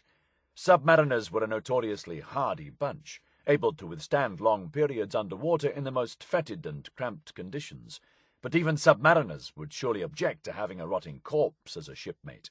Moreover, the operation was top secret. The presence of a dead body on a submarine would not remain secret very long. Of these methods, Cholmondeley concluded, a submarine is the best if the necessary preservation of the body can be achieved. There is no easy way to smuggle a dead body aboard a submarine, let alone prevent it from rotting in the warm, muggy atmosphere of a submarine hold. For help, Cholmondeley turned to Charles Fraser Smith of Q Branch, the chief supplier of gadgets to the Secret Service. A former missionary in Morocco, Fraser Smith was officially a bureaucrat in the Ministry of Supply's Clothing and Textile Unit. His real job was to furnish secret agents, saboteurs, and prisoners of war with an array of wartime gizmos, such as miniature cameras, invisible ink, hidden weaponry, and concealed compasses.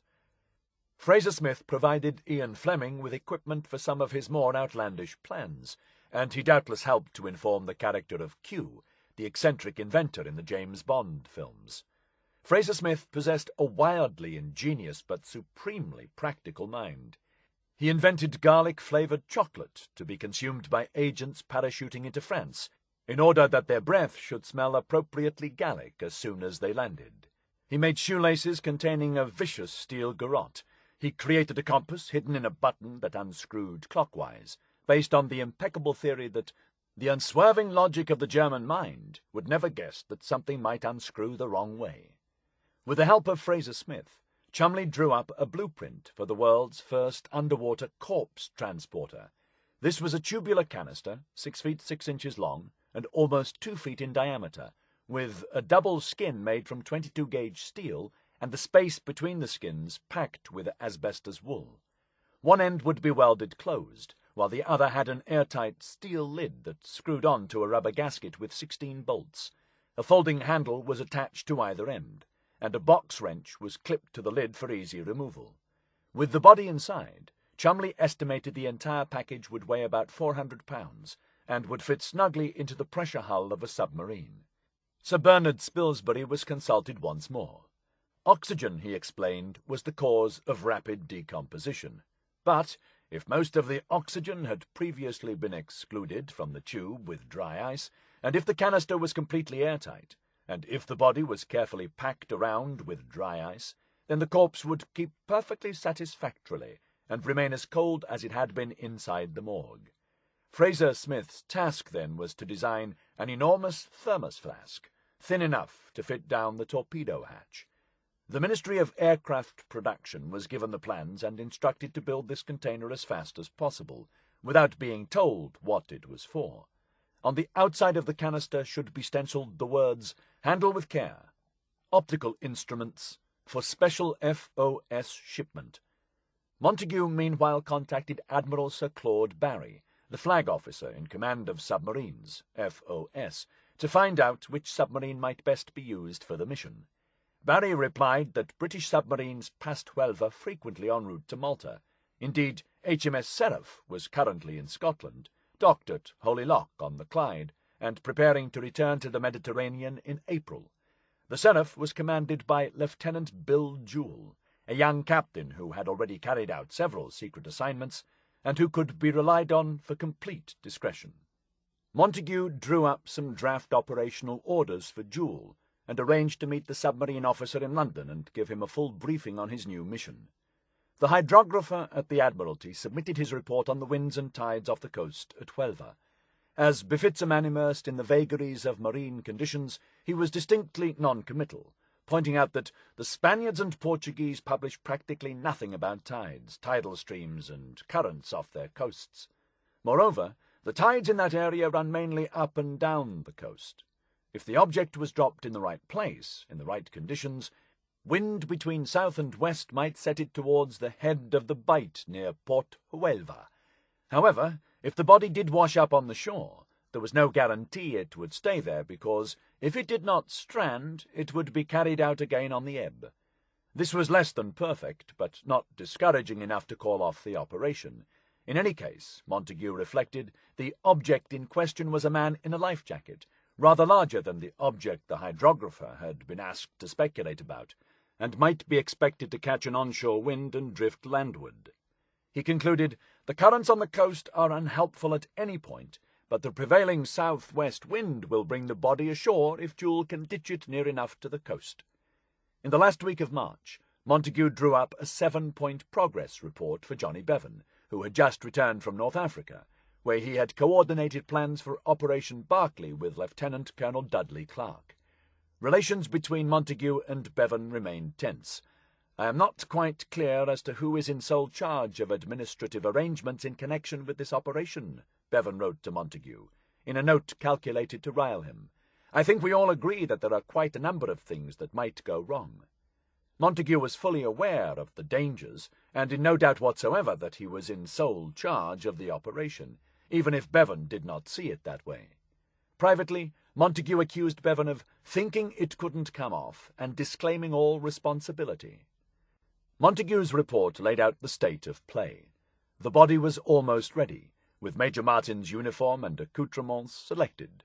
The canister was under construction. Gomez Bear and Hilgarth were standing by in Spain, and there was now a deadline. Mincemeat will be taken out as an inside passenger in HMS Seraph, leaving the northeast coast of this country, probably on the 10th of April. That left just 2 weeks to complete preparations.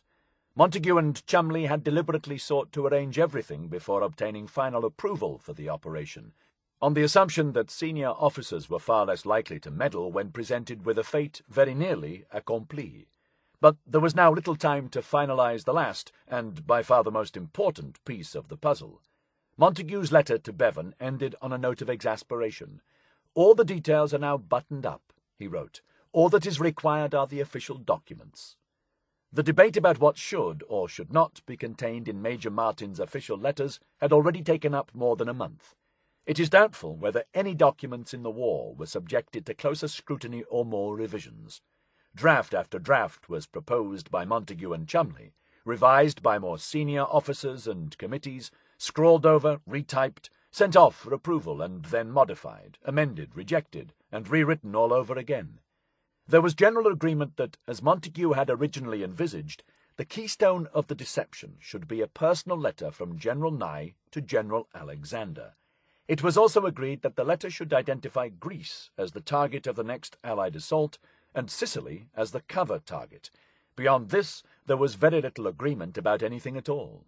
Almost everyone who read the letter thought it could do with alteration and improvement. Everyone and every official body concerned, from the 20 Committee to the Chiefs of Staff, had a different idea about how this should be achieved. The Admiralty thought it needed to be more personal. The Air Ministry insisted the letter should clearly indicate that the bombing of Sicilian airfields was in preparation for invading Greece, and not a prelude to an attack on Sicily itself. The Chief of the Imperial General Staff and Chairman of the Chiefs of Staff, General Sir Alan Brooke, wanted a letter in answer to one from General Alexander. The Director of Plans thought the operation was premature, and should not be undertaken earlier than 2 months before the real operation, in case the real plans changed. Bevan wondered whether the draft letter sounded rather too official, and insisted we must get Dudley Clark's approval as it's his theatre. Clark himself, in a flurry of cables from Algiers, warned of the danger of overloading this communication, and stuck to the view that it was a mistake to play for high deception stakes. Bevan remained anxious. If anything miscarries and the Germans appreciate that the letter is a plant, they would no doubt realize that we intend to attack Sicily. Clark framed his own draft, further enraging Montagu, who regarded this effort as merely a lowish-grade innuendo at the target of the type that has often been and could always be put over by a double agent. The Director of Plans agreed that Mincemeat should be capable of much greater things. Bevan then also tried his hand at a letter, which again Montagu dismissed as of a type which could have been sent by signal and would not have appeared genuine to the Germans if carried in the way this document would be. There was even a brief but fierce debate over how to spell the name of the Greek city Kalamata. The operation seemed to be running into a swamp of detail. Typically, Montagu tried to insert some tongue-in-cheek jokes into the letter. He wanted Nye to write, "If it isn't too much trouble, I wonder whether you could ask one of your ADCs to send me a case of oranges or lemons. One misses fresh fruit terribly, especially this time of year when there is really nothing to buy." The chiefs of staff excised this. General Nye could not be made to look like a scrounger, even to the Germans, especially to the Germans. So Montagu tried another line. "How are you getting on with Eisenhower? I gather he is not bad to work with." This was also removed, too flippant for a general. Next, Montagu attempted a quip at the expense of the notoriously big-headed General Montgomery. "Do you still take the same size in hats, or do you need a couple of sizes larger, like Monty?" That, too, was censored. Finally, Montagu managed to squeeze a tiny half-joke in at the end, relating to Montgomery's much-mocked habit of issuing orders every day. "What is wrong with Monty? He hasn't issued an order of the day for at least 48 hours. That stayed in, for now. Montagu's temper, never slow to ignite, began smouldering dangerously as the deadline neared, and the key letter was tweaked, poked, and polished, and then scrapped and restarted. Page after page of drafts went into the files, covered with Montagu's increasingly enraged squiggles and remarks. Finally, the chiefs of staff came up with a good suggestion. Why not have General Nye draft the letter himself, since this would be the best way of giving it an authentic touch? Archie Nye was no wordsmith, but he knew General Alexander fairly well, and he knew the sound of his own voice. Nye read all the earlier drafts and then put the letter into his own words. The key passage referred to General Sir Henry Jumbo Wilson, then Commander-in-Chief of the Middle East, making it appear that he would be spearheading an attack on Greece. It indicated, falsely, that Sicily was being set up as a cover target for a simultaneous assault in another part of the Mediterranean. It referred to some run-of-the-mill army matters, which also happened to be authentic, such as the appointment of a new commander of the Guards Brigade, and an offer from the Americans to award Purple Hearts to British soldiers serving alongside American troops. Above all, it sounded right. Montagu, after so many weeks spent trying to pull off the forgery himself, admitted that Nye's letter was ideally suited to the purpose. The false targets were not blatantly mentioned, although very clearly indicated, allowing the enemy to put 2 and 2 together, making at least 6. Bevan wrote to Nye, asking him to have the letter typed up, and then to sign it in non-waterproof ink, since a waterproof signature might raise suspicions. Your signature in ink might become illegible, owing to contact with seawater, and consequently it would be advisable to type your full title and name underneath the actual signature. Bevan had one final tweak. General Wilson is referred to 3 times as Jumbo, Jumbo Wilson, and Wilson. I wonder whether it would not be more plausible to refer to him on the first occasion as Jumbo Wilson, and Jumbo thereafter. Nye replied, I referred to him variously intentionally, and committed a couple of almost grammatical errors, so as not to be guilty of too meticulous a letter. In fact, in dictating letters, which one normally does, these things occur, and I think to leave them in makes it more realistic. At the last moment, Nye dropped the joke about Monty. I would never have written such a thing. It wouldn't be me. It might have struck a false note, and if so, did one really gain anything by taking such a risk? The General toyed with a joke of his own. P.S. We saw you on the cinema the other night, and Colleen thought you looked uncommonly like Haile Selassie. General Alexander did look a little like the Ethiopian Emperor, and Nye thought this remark might help to strike the right note of informality. On the other hand, General Nye had no sense of humour, and was enough of a realist to know it. His final letter was entirely joke-free. He sent it back with a note and a flourish. Now I hope your friends will ensure delivery. It was, in Montagu's words, a truly magnificent letter. Telephone, Whitehall, 9400. Chief of the Imperial General Staff, War Office, Whitehall, London SW1. 23rd April 1943, personal and most secret. My dear Alex, I am taking advantage of sending you a personal letter by hand of one of Mountbatten's officers, to give you the inside history of our recent exchanges of cables about Mediterranean operations and their attendant cover plans. You may have felt our decisions were somewhat arbitrary, but I can assure you that the COS Committee gave the most careful consideration both to your recommendations and to Jumbo's. We have had recent information that the Boche have been reinforcing and strengthening their defences in Greece and Crete, and CIGS felt that our forces for the assault were insufficient. It was agreed by the Chiefs of Staff that the 5th Division should be reinforced by one brigade group for the assault on the beach south of Cape Araxos, and that a similar reinforcement should be made for the 56th Division at Kalamata. We are earmarking the necessary forces and shipping. Jumbo Wilson had proposed to select Sicily as the cover target for Husky, but we had already chosen it as cover for Operation Brimstone. The COS Committee went into the whole question exhaustively again, and came to the conclusion that, in view of the preparations in Algeria, the amphibious training which will be taking place on the Tunisian coast, and the heavy bombardment which will be put down to neutralize the Sicilian airfields, we should stick to our plan for making it the cover for Brimstone. Indeed, we stand a very good chance of making him think we will go for Sicily. It is an obvious objective, and one about which he must be nervous. On the other hand, they felt there wasn't much hope of persuading the Boche that the extensive preparations in the eastern Mediterranean were also directed at Sicily. For this reason, they have told Wilson his cover plan should be something nearer the spot, i.e. the Dodecanese. Since our relations with Turkey are now so obviously closer, the Italians must be pretty apprehensive about these islands. I imagine you will agree with these arguments. I know you will have your hands more than full at the moment, and you haven't much chance of discussing future operations with Eisenhower. But if, by any chance, you do want to support Wilson's proposal, I hope you will let us know soon, because we can't delay much longer. I am very sorry we weren't able to meet your wishes about the new commander of the Guards Brigade. Your own nominee was down with a bad attack of the flu and not likely to be really fit for another few weeks. No doubt, however, you know Forster personally. He has done extremely well in command of a brigade at home, and is, I think, the best fellow available.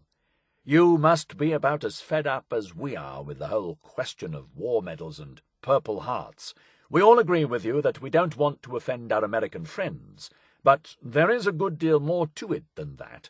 If our troops who happen to be serving in one particular theatre are to get extra decorations, merely because the Americans happen to be serving there too, we will be faced with a good deal of discontent among those troops fighting elsewhere, perhaps just as bitterly, perhaps more so. My own feeling is that we should thank the Americans for their kind offer, but say firmly it would cause too many anomalies, and we are sorry we can't accept. But it is on the agenda for the next military members' meeting, and I hope you will have a decision very soon. Best of luck. Yours ever, Archie Nye, General the Honourable Sir Harold R.L.G. Alexander, GCB, CSI, DSO, MC, Headquarters, 18th Army Group. The letter twanged every chord. It indicated that there was not one assault planned, but two. General Wilson's army under Montgomery would attack 2 points in Greece under the codename Husky. General Alexander, under Eisenhower's command, was preparing to launch a separate attack in the western Mediterranean, codenamed Brimstone. The cover target for this latter operation was Sicily. The letter openly stated the intention to deceive the Germans into believing an attack on Sicily was imminent, pointing out that amphibious training in North Africa and the bombardment of Sicilian airfields would tend to support that impression. The training and bombing were, of course, preparations for the real attack on Sicily. Husky was the genuine codename for that invasion. If the Germans came across any allusion to Husky in the future, having read Nye's letter, they would, with luck, assume that this referred to the attack on Greece. Nye's letter hinted at a second assault in the western Mediterranean, but did not say where the fictional Operation Brimstone would be aimed, nor did it explain why such an important letter was being carried by this particular officer. There was nothing to explain what Major Martin was doing in North Africa, on the eve of a major invasion. A second letter was called for. Since Martin was on the staff of Combined Operations, Colonel Neville of the Royal Marines, who had been consulted on Major Martin's uniform, drafted a letter to be signed by Lord Louis Mountbatten, Chief of Combined Operations, and addressed it to Admiral Sir Andrew Cunningham, Commander-in-Chief in the Mediterranean. Cunningham was Eisenhower's naval deputy, a hard-grained Scot with red-rimmed eyes who had been in uniform ever since the Boer War. Like Alexander, his name and seniority would be well known to the Germans. Unlike Alexander, there was nothing smooth and refined about Admiral Cunningham, who preferred the cut and thrust of battle to the comforts and trappings of high rank. His favourite expression, when things seemed to be going too well, was, "It's too velvety arst and Rolls-Royce for me." The letter clearly indicated that Martin, a trusted expert on landing craft, was coming out to help Admiral Cunningham with preparations for the next amphibious assault. In reply, quote, SR 1924/43, Combined Operations Headquarters, 1A Richmond Terrace, Whitehall, SW1, 21st April. Dear Admiral of the Fleet, I promised VCIGS that Major Martin would arrange with you for the onward transmission of the letter he has with him for General Alexander. It is very urgent and very hot, and as there are some remarks in it that could not be seen by others in the War Office, it could not go by signal. I feel sure that you will see that it goes on safely and without delay. I think you will find Martin the man you want. He is quiet and shy at first, but he really knows his stuff. He was more accurate than some of us about the probable run of events at Dieppe, and he has been well in on the experiments with the latest barges and equipment which took place in Scotland. Let me have him back, please, as soon as the assault is over. He might bring some sardines with him. They are on points here. Yours sincerely, Louis Mountbatten, Admiral of the Fleet, Sir A. B. Cunningham, GCB, DSO, Commander-in-Chief Mediterranean, Allied Forces, HQ, Algiers. The most crucial element of the letter was the last paragraph, clearly indicating that the assault on which Martin would advise was to be on the home of the sardine. Operation Brimstone, therefore, must be aimed at Sardinia. It was, Montagu admitted, a laboured witticism. Like many Britons, Montagu found the German sense of humour somewhat leaden. I thought that sort of joke would appeal to the Germans. The Germans might or might not be amused, but would they be taken in? This second letter contained some dangerous flaws. It appeared to indicate that Mountbatten knew the contents of Nye's letter, which in reality was exceedingly unlikely. Would the Chief of Combined Operations have needed to explain why the information was not being sent by cable? The sardines joke smelled fishy. Louis Mountbatten was a member of the royal family, and hardly constrained by rationing. If anyone could get sardines whenever he wanted them, it was surely Lord Louis. The reference looked dangerously like an artificial attempt to crowbar the word sardines into the letter. There was one final letter to add to the cache. This had no military significance whatsoever, and was included, literally, to make weight. If Martin was carrying only 2 letters, he would most probably have put them in an inside pocket for safety. But in that case, they might be overlooked by the Spanish or Germans, as had happened with the body of Lieutenant Turner in 1942. Papers actually on the body would run a grave risk of never being found at all, due to the Roman Catholic prejudice against tampering with corpses. An attaché case would be much harder to miss, but if Martin were to carry a briefcase, then he would need something bulkier than a couple of letters to put in it. Hilary Saunders, the House of Commons librarian and the husband of Montagu's colleague Joan Saunders, had just written a pamphlet on the history of the Commandos, a tub-thumping story of derring do to boost public morale. It was decided that, in addition to the other letters, Martin's attaché case would contain proofs of this worthy book, together with another letter from Mountbatten, asking General Eisenhower to write a blurb for the American edition. In reply, quote, SR 1989/43, Combined Operations Headquarters, 1A Richmond Terrace, Whitehall, SW1, 22nd April. Dear General, I am sending you herewith 2 copies of the pamphlet which has been prepared describing the activities of my command. I have also enclosed copies of the photographs which are to be included in the pamphlet. The book has been written by Hilary St. George Saunders, the English author of Battle of Britain, Bomber Command, and other pamphlets, which have had a great success both in this country and in yours. The edition which is to be published in the States has already enjoyed pre-publication sales of nearly 1.5 million, and I understand the American authorities will distribute the book widely throughout the U.S. Army. I understand from the British Information Service in Washington that they would like a message from you for use in the advertising for the pamphlet, and that they have asked you direct through Washington for such a message. I am sending the proofs by hand of my staff officer, Major W. Martin of the Royal Marines. I need not say how honoured we shall all be if you will give such a message. I fully realize what a lot is being asked of you at a time when you are so fully occupied with infinitely more important matters, but I hope you may find a few minutes' time to provide the pamphlet with an expression of your invaluable approval, so that it will be read widely and given every chance to bring its message of cooperation to our two peoples. We are watching your splendid progress with admiration and pleasure, and all wish we could be with you. You may speak freely to Major Martin in this as well as any other matters, since he has my entire confidence. Yours sincerely, Louis Mountbatten. General Dwight Eisenhower, Allied Forces HQ, Algiers. Both letters were written on the same typewriter and signed by Mountbatten himself, who was told the letters were needed for a secret mission. The only element now missing was the seal of approval from on high. At 10:30 in the morning on April the 13th, the Chiefs of Staff Committee gathered for its 76th meeting. Presided over by the Chief of the Imperial General Staff, the First Sea Lord, and the Chief of the Air Staff, the committee included 8 other senior officers from the different services. Item 10 on the agenda was Operation Mincemeat. The letters were approved, and Lieutenant General Sir Hastings Pug Ismay was told to inform Johnny Bevan of the decision, with instructions to make an appointment with the Prime Minister in order to obtain final approval for the operation to commence. Ismay dropped Churchill a note, advising him that the Chiefs of Staff have approved, subject to your consent, a somewhat startling cover plan in connection with Husky. May the controlling officer see you for 5 minutes within the next day or two to explain what is proposed. The note came back with "Yes," scrawled in Churchill's hand, 10:15 on Thursday. 2 days later, Bevan found himself sitting on Winston Churchill's bed and explaining Operation Mincemeat to a Prime Minister wearing his pyjamas and dressing gown, and puffing on a large cigar. Large wine cellars that had once served a stately home opposite St. James's Park had been transformed into a fortified network of chambers, tunnels, offices, and dormitories, known as the Cabinet War Rooms, the Operational Nerve Centre.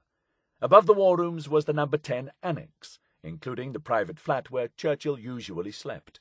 Britain's wartime Prime Minister tended to work late, whisky in hand, and rise at a commensurate hour. Bevan had arrived for the meeting in full uniform at 10 o'clock sharp. To my surprise, I was ushered into his bedroom in the Annex, where I found him in bed smoking a cigar.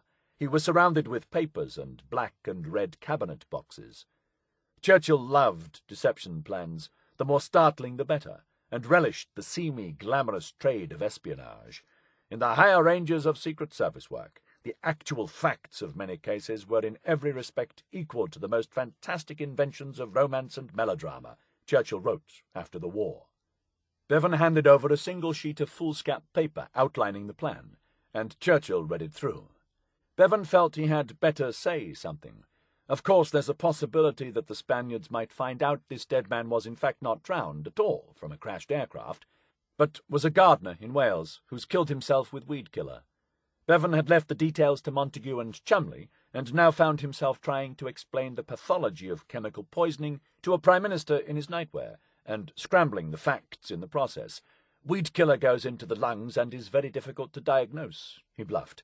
Apparently it would take you 3 weeks to a month just to find out what it was. Churchill took much interest in the scheme, so much so that Bevan felt obliged to warn him that it could go spectacularly wrong. I pointed out that there was, of course, a chance that the plan might miscarry, and that we would be found out.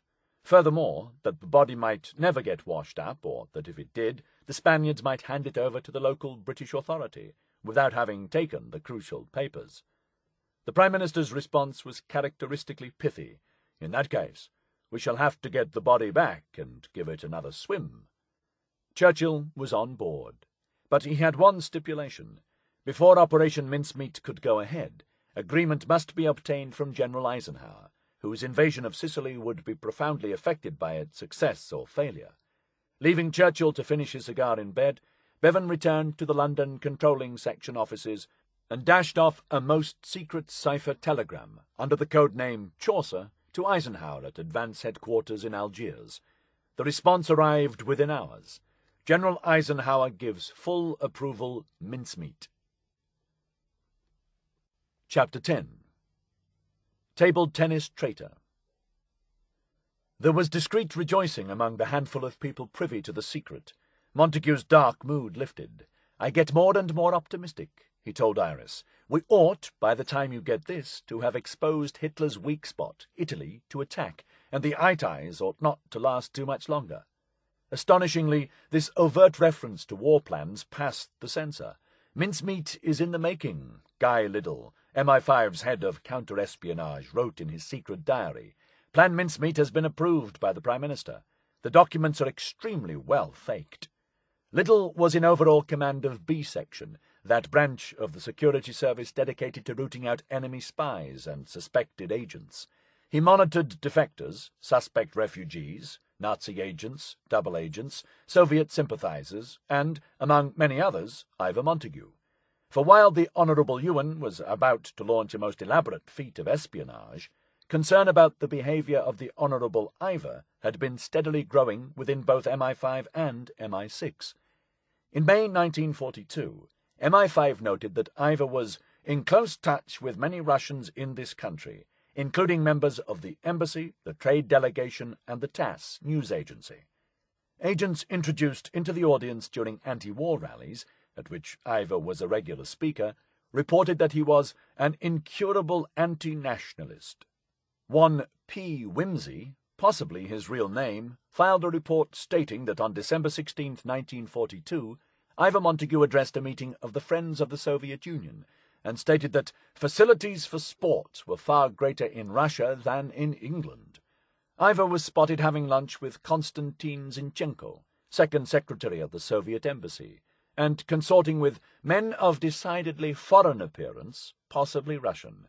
A minor scare was set off when he was seen hanging around a secret Royal Observer Corps installation in Watford, but the informant added that he did not think Montagu would get anything secret unless he got inside the station. Given his association with the Russians in this country, MI5 concluded that any information of importance that came into his possession would undoubtedly be passed on. Mr. Aiken Sneath, again surely a name too implausible not to be real, informed MI5, without producing any evidence, that Montagu was an active fifth columnist. His neighbours were encouraged to spy on him. They reported that he is always very keen to listen to the foreign news on the radio, and has a wooden hut at the bottom of the garden, and it is well stocked with books. In 1940, Ewen had applied for a travel permit to visit the USSR as a journalist accredited to the Daily Worker. The application was turned down at the urging of MI5.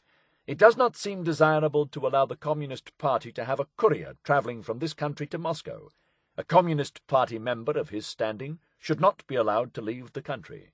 It is one thing to allow the Daily Worker to conduct its war propaganda in this country, but it is another thing to give such a newspaper special facilities for sending correspondents abroad for the purpose of facilitating propaganda. Ewen complained about his failed application to a left-wing MP, who raised the matter in Parliament, demanding to know whether this refusal is personal to Mr. Montagu, whether I should be allowed to go, or whether it indicates hostility to Russia. Ewen had openly and vehemently opposed the war, but once the Soviet Union was locked in battle with Germany, he had declared his willingness to fight. "I myself have registered and am ready to join up, and I hope if I get in shall make a ruddy good soldier," he told the Woolwich Plumstead branch of the Anti-War Congress, words that were immediately channeled back to MI5. Ewen was called up in 1941, but his call-up papers were immediately rescinded, it being most undesirable that he should be allowed to serve in HM Armed Forces. "I expect they've checked up on you," one of his communist friends joked, and was overheard by the MI5 phone tapper. Ewen had by this time moved with his family to the village of Bucks Hill in Hertfordshire, much to the annoyance of his Soviet handler. "Intelligentsia lives in the provinces, and it is difficult to contact him, but it was easy to spy on him." Ewen Montagu was overdrawn and dishevelled. He once met Sylvia Pankhurst, the suffragette. He listened to the foreign news, denigrated British sporting facilities, promoted Soviet films, mixed with left-wing actors and directors, and read books. He had a German woman living in his house, Elfriede Stöcker, a Jewish refugee. From MI5's point of view, this was all most suspicious. Britain's counter-espionage officers saw signs of treachery in everything Ivan Montagu did. They saw it in his friends, his appearance, his opinions, and his behaviour. But above all, they saw it in his passionate and dubious love of table tennis. Suspicion that Ivor's interest in ping-pong must disguise some darker purpose was the legacy of Colonel Valentine Vivian, the foremost communist spy hunter in the British Secret Service. Vivian headed Section 5, MI6's counterintelligence unit, before going on to become Deputy Chief of SIS in charge of MI6's war station at Bletchley Park. Throughout his long intelligence career, most of Vivian's energies, and those of Section 5, were directed against British communists and the Comintern, which he regarded as a criminal conspiracy rather than a clandestine political movement. He had become deeply, even fanatically, obsessed with the activities of Ivan Montagu, suspecting, quite rightly, that this son of privilege was more than merely a fellow traveller. But years of intense surveillance, opening Ivor's letters, eavesdropping on his conversations, trailing and photographing him, had so far produced only circumstantial evidence of skullduggery. Colonel Vivian had convinced himself that Ivan Montagu's enthusiasm for ping-pong was a cover for something much more sinister. Many of Ivor's intercepted letters, a suspiciously large number in the eyes of the interceptors, referred to the supply of table tennis equipment from foreign parts. Two Bulgarians, Zoltan Mechlovitz and Igor Bodansky, wrote to him repeatedly, ostensibly about arcane aspects of the game, the spin potential of different types of balls, and the optimal bat weight. Vivian gave instructions that the Bulgarians should be investigated, to find out if they are known to be queer in any other way. The word other is most telling. To the MI6 man in Sofia, Vivian wrote, "The reason for our tentative interest in these people will appear to you rather quaint. They write interminably to Ivan Montagu about table tennis, and the trying out of table tennis balls. Montagu is, of course, known as a ping-pong enthusiast, well at the heart of the Table Tennis International. But even in England, which is not noted for sanity in this respect, we find it hard to believe that a gentleman can spend weeks upon weeks testing tennis balls." The reply from Bulgaria was disappointing. Bulgarian police authorities have nothing on their records. In a superficial way, one would judge that Mechlovitz and Bodansky are perfectly solid individuals who spend their time testing table tennis balls. Even more worrying was Ivor's correspondence before the war with Fritz Zinn, treasurer of the German Table Tennis Association. The letters went back and forth, discussing something called the Hanno ball and certain net stretchers.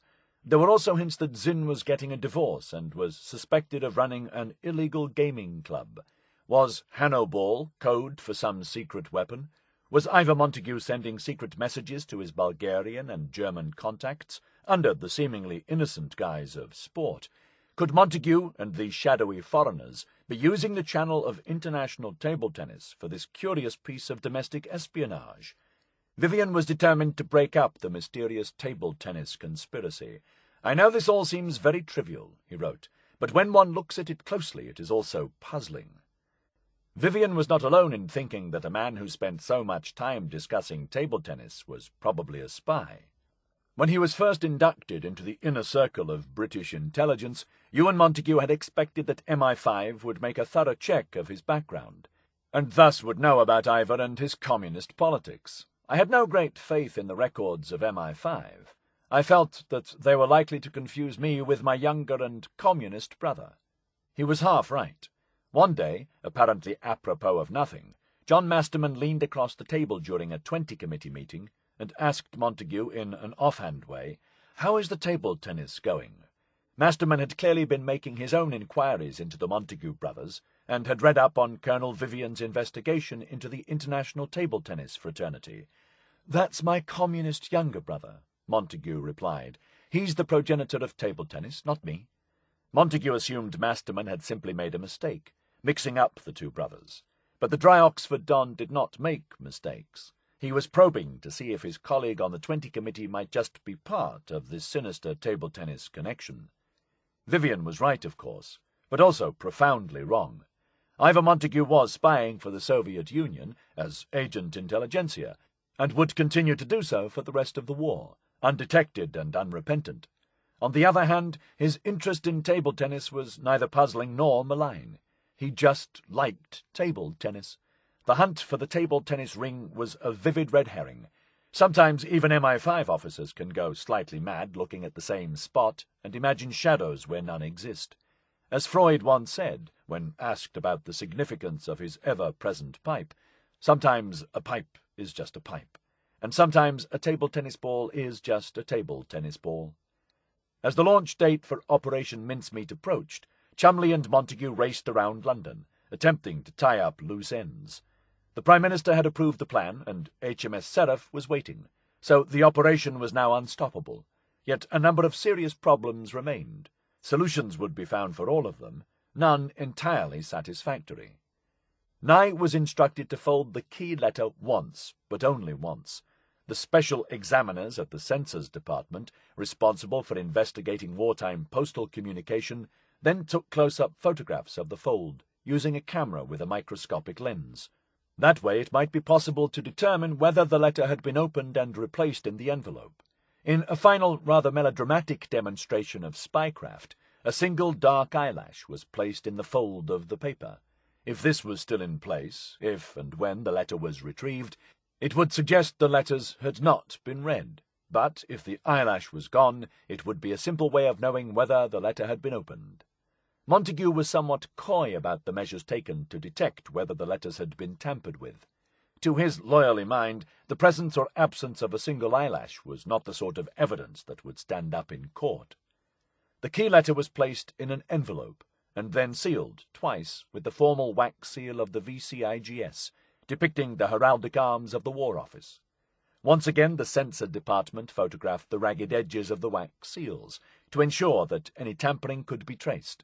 Mountbatten's letters were also sealed, and the seals photographed in close-up. Once the letters were in his hands, Montagu ensured that he and only he handled them. The same went for Martin's other possessions. Montagu kept Pam's letters in his own wallet, unfolding and folding them repeatedly, as a newly engaged man might. The Germans, if they were suspicious and had the opportunity, might well dust the letters for fingerprints. "Mine were used for Major Martin's throughout," he wrote. This was a sensible precaution, but hardly a foolproof one. If the Germans compared the fingerprints on the letters to those of the dead man, they would easily spot the difference. The letters and proofs of the commando's pamphlet would be placed inside an ordinary black government briefcase with the royal cipher embossed on the flap. The key to the lock was placed on Major Martin's keychain. But here arose another issue. The Spaniards would be more likely to notice, and pass to the Germans, an official-looking briefcase. But how to ensure that the briefcase and body arrived in Spain together? The case might be placed in the dead man's hand, but it was highly unlikely that rigor mortis alone would ensure that the body drifted ashore, still clutching the case. The man was supposed to have died in an air crash, so the most realistic alternative would simply be to put the body and case into the water simultaneously, but separately, and hope both floated ashore. But as the hydrographer had made clear, the winds and tides off Huelva were highly unpredictable. A body held up by a life jacket would behave quite differently from a soggy leather briefcase filled with paper. The case might sink, or wash up in Portugal. The solution, it was agreed, would be to attach the briefcase to Major Martin, using a leather-covered chain of the sort used by bank messengers, passing up the right sleeve and fastened to the belt by a dog-lead clip, with a similar clip at the other end attached to the case handle. The case and corpse would then float ashore chained together. This might serve to underline the value and importance of the contents in the case. The only snag was that British military officers never used this method to transport and safeguard documents. The chain seemed horribly phony to Montagu's mind. Cholmondeley was equally dubious. After a meeting with the other planners, he wrote, "The use of a chain to the bag from the body is too doubtful, and might endanger the whole operation." But there was no alternative. From the Air Ministry, Cholmondeley requisitioned a rubber dinghy and oars, of the type used on Catalinas. The original plan had been to distribute debris out at sea and have this float ashore with the body, but further research revealed that little or no wreckage floated from a normal aircraft after a crash, so it was agreed that, for simplification and for security with the submarine crew, nothing should be released except the rubber dinghy. Most frustrating was the apparent impossibility of finding a look-alike to pose for Bill Martin's identity card. 2 fellow officers had agreed to be photographed. Neither closely resembled Glendower Michael, but time was running out. In late March, Montagu attended a meeting at B1A to discuss the case of Eddie Chapman, the double agent, Zigzag. Chapman, a career criminal, had been parachuted into Britain after being trained as a saboteur in a secret spy camp in occupied France, and Montagu was on the committee debating what to do with him. Sitting across the table was Chapman's case officer, Ronnie Reed, a former BBC technician and radio expert. Reed's resemblance to the man in the morgue was striking. Montagu would later assert that he might have been the twin brother of the dead man. He certainly had the same sharp chin and narrow face as Glendower Michael, though his hair was thicker and darker. Reed was 4 years older than the dead man and wore a small moustache, but he would do. Reed was duly photographed, the epaulettes of the Royal Marines' battle dress clearly showing on his shoulders. Montagu believed Major Martin's identity card looked far more like him even after his death than mine was like me. The only official photograph of William Martin shows a thin-faced man wearing a small, sly smile. Bill Martin now had a face that fitted and a uniform that might not. They decided to return to St. Pancras Mortuary and try on the clothes Cholmondeley had broken in. A last-minute discovery that the trousers were too short, or that the shirt did not fit, would be disastrous. Stripping and then dressing the dead body, starting with the late Professor Fisher's underwear and ending with the trench coat, was a task they heartily disliked. Montagu suffered an odd psychological reaction on seeing the corpse lying stiff on the mortuary slab, gradually being transformed into someone he almost knew by the clothes and the personality they had fashioned for it. The uniform fitted well. It was decided to leave him in battle dress inside the refrigerator and put the boots on later. HMS Seraph had spent 5 months in the Mediterranean in close underwater combat with the enemy, before returning to Britain for repairs at Blythe Dockyard. The submarine had then sailed around Scotland to the River Clyde, where she worked up under realistic conditions, preparing for her next sortie. She was now lying alongside the submarine depot ship HMS Forth at Holyloch on the west coast of Scotland, ready to return to battle. Her departure date was delayed by a week, and her commander, Lieutenant Bill Jewell, was told to report to the intelligence side of the Admiralty, while the remaining officers and crew continued normal final training at Holyloch. The delay offered an additional week to complete the finishing touches and ensure that both Alan Hilgarth in Spain and Dudley Clark in Algiers were fully prepared. Bevan sent a coded telegram to Clark. Mincemeat sails 19th April and operation probably takes place 28th April. The later date would also enable the operation to be carried out with a waning moon in a reasonably dark period, approximately the 28th to the 29th of April. Jewell arrived at submarine headquarters, a block of flats requisitioned in Swiss Cottage, North London, where Rear Admiral Barry told him to go to an address in St. James. There he was greeted by Montagu, Cholmondeley, Captain Raw, Chief Staff Officer to Admiral's submarines, and a set of operational orders laying out his mission.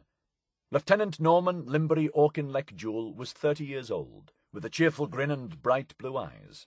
Understated and charming, Bill Jewell, as he was known, was also tough as teak, ruthless, occasionally reckless, and entirely fearless. He had seen fierce action in the Mediterranean and the Atlantic. His submarine had been depth-charged, torpedoed, machine-gunned, and mistakenly shot at by the RAF. He had spent 78 hours slowly suffocating with his crew in a half-crippled submarine at the bottom of the sea. He had taken part in several clandestine operations that, had they been intercepted, might have led to espionage charges and a German firing squad. In 4 years of watery war, Jewell had seen so much secrecy, strangeness, and violence that the request to deposit a dead body in the sea off Spain did not remotely faze him.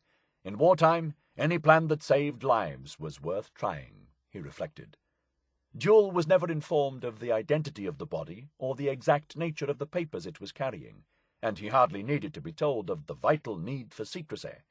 The tall man with the extravagant moustache was introduced as a squadron leader for RAF intelligence.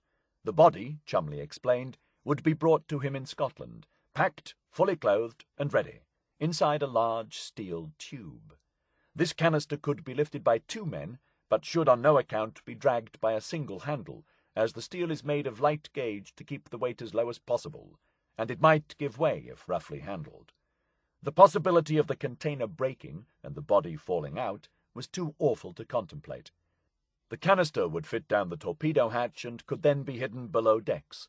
Jewel would also receive a rubber dinghy in a separate package, a locked briefcase with chain attached, and 3 separate identity cards for William Martin, with 3 different photographs.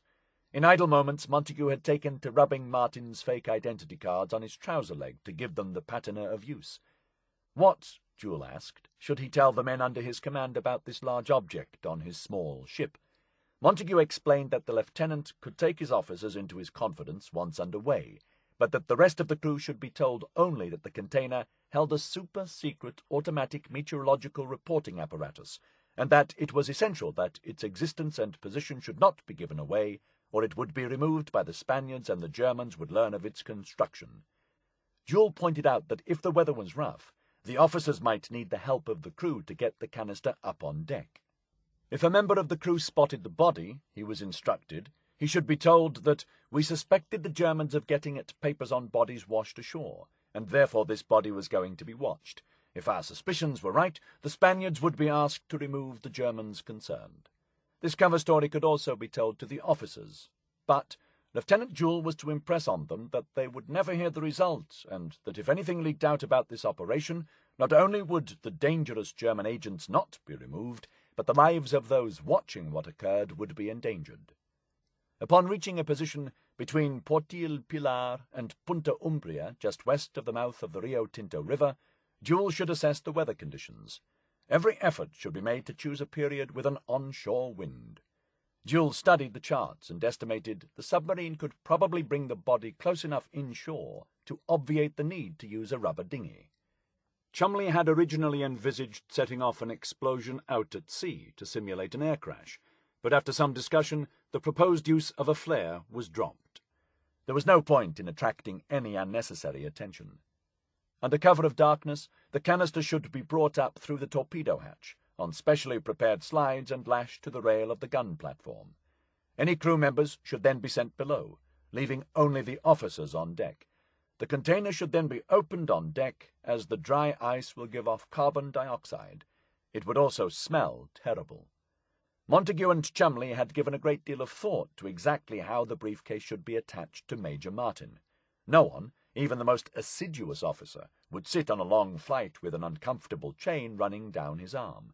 When the body is removed from the container, they told Jewel, all that will be necessary will be to fasten the chain attached to the briefcase through the belt of the trench coat, which will be the outer garment of the body, as if the officer had slipped the chain off for comfort in the aircraft, but has nevertheless kept it attached to him, so that the bag should not either be forgotten or slide away from him in the aircraft.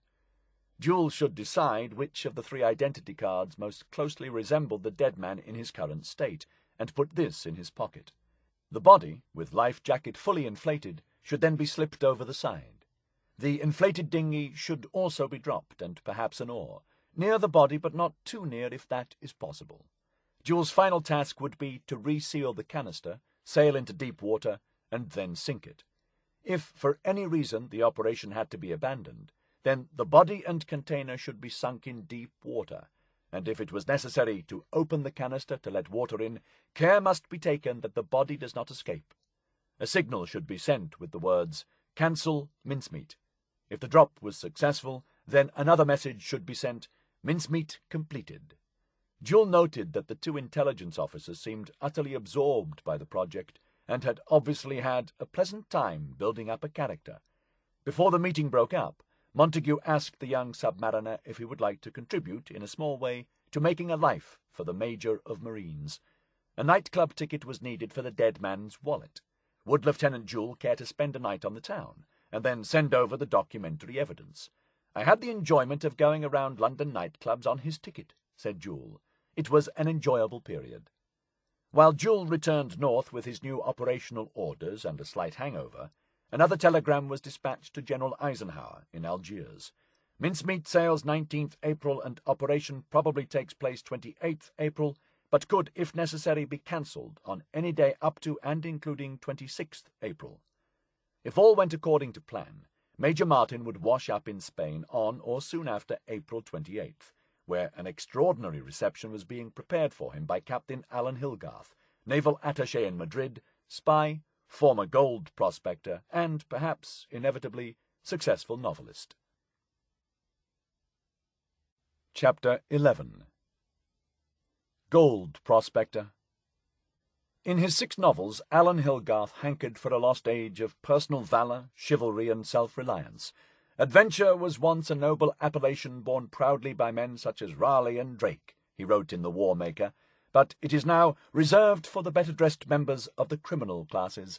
Hilgarth's own life read like something out of The Boy's Own Paper, or the pages of Rider Haggard.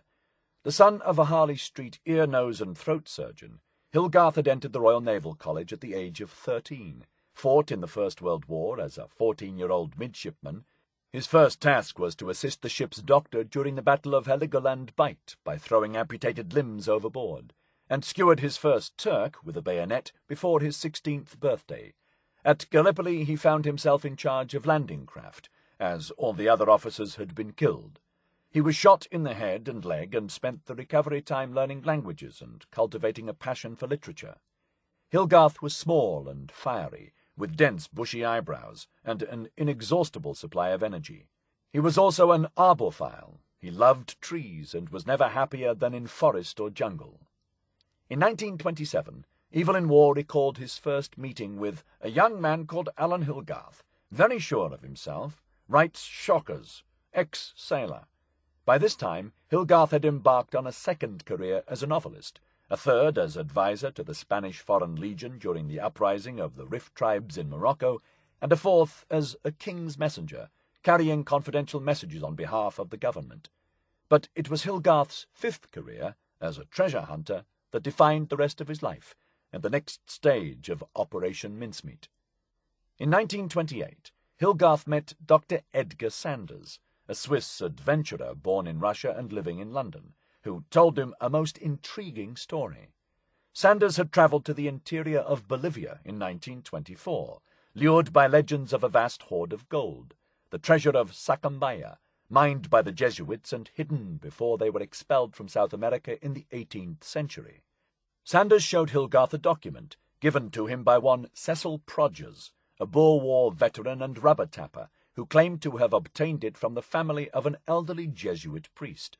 The document identified the hiding place of the gold as a steep hill, all covered with dense forest, from where you can see the river Sacambaya on 3 sides, topped by a large stone shaped like an egg.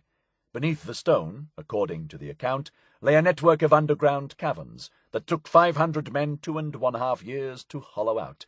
The gold inside was protected by enough strong poison to kill a regiment.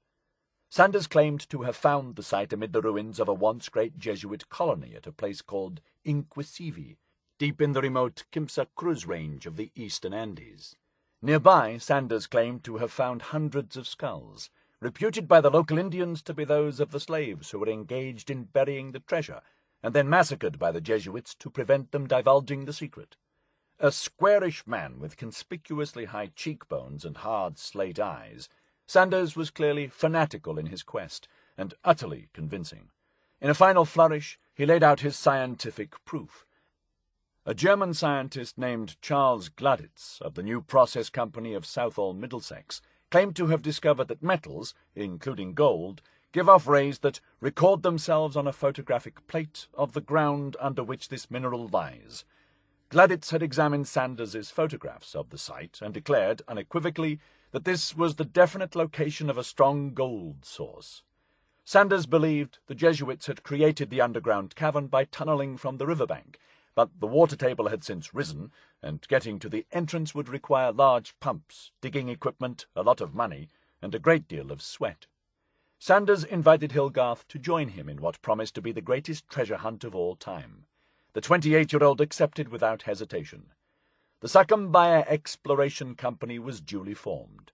On the eve of the great crash, money could be minted from dreams, and investors flocked to a project promising returns of 48,000%. Hilgarth and Sanders set about recruiting men who had considerable experience of harsh conditions. These were described in detail. Macintyre is a poisonous place, a dark, dirty valley, shut in by hills that rise almost immediately to 4,000 feet.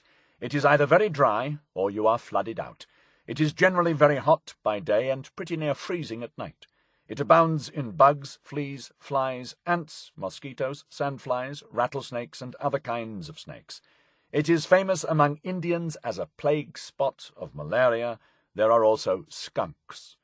There were also bandits, no certainty of success, and a high probability of death. But this was an age that revered Shackleton and Scott. The expedition was overwhelmed with applicants.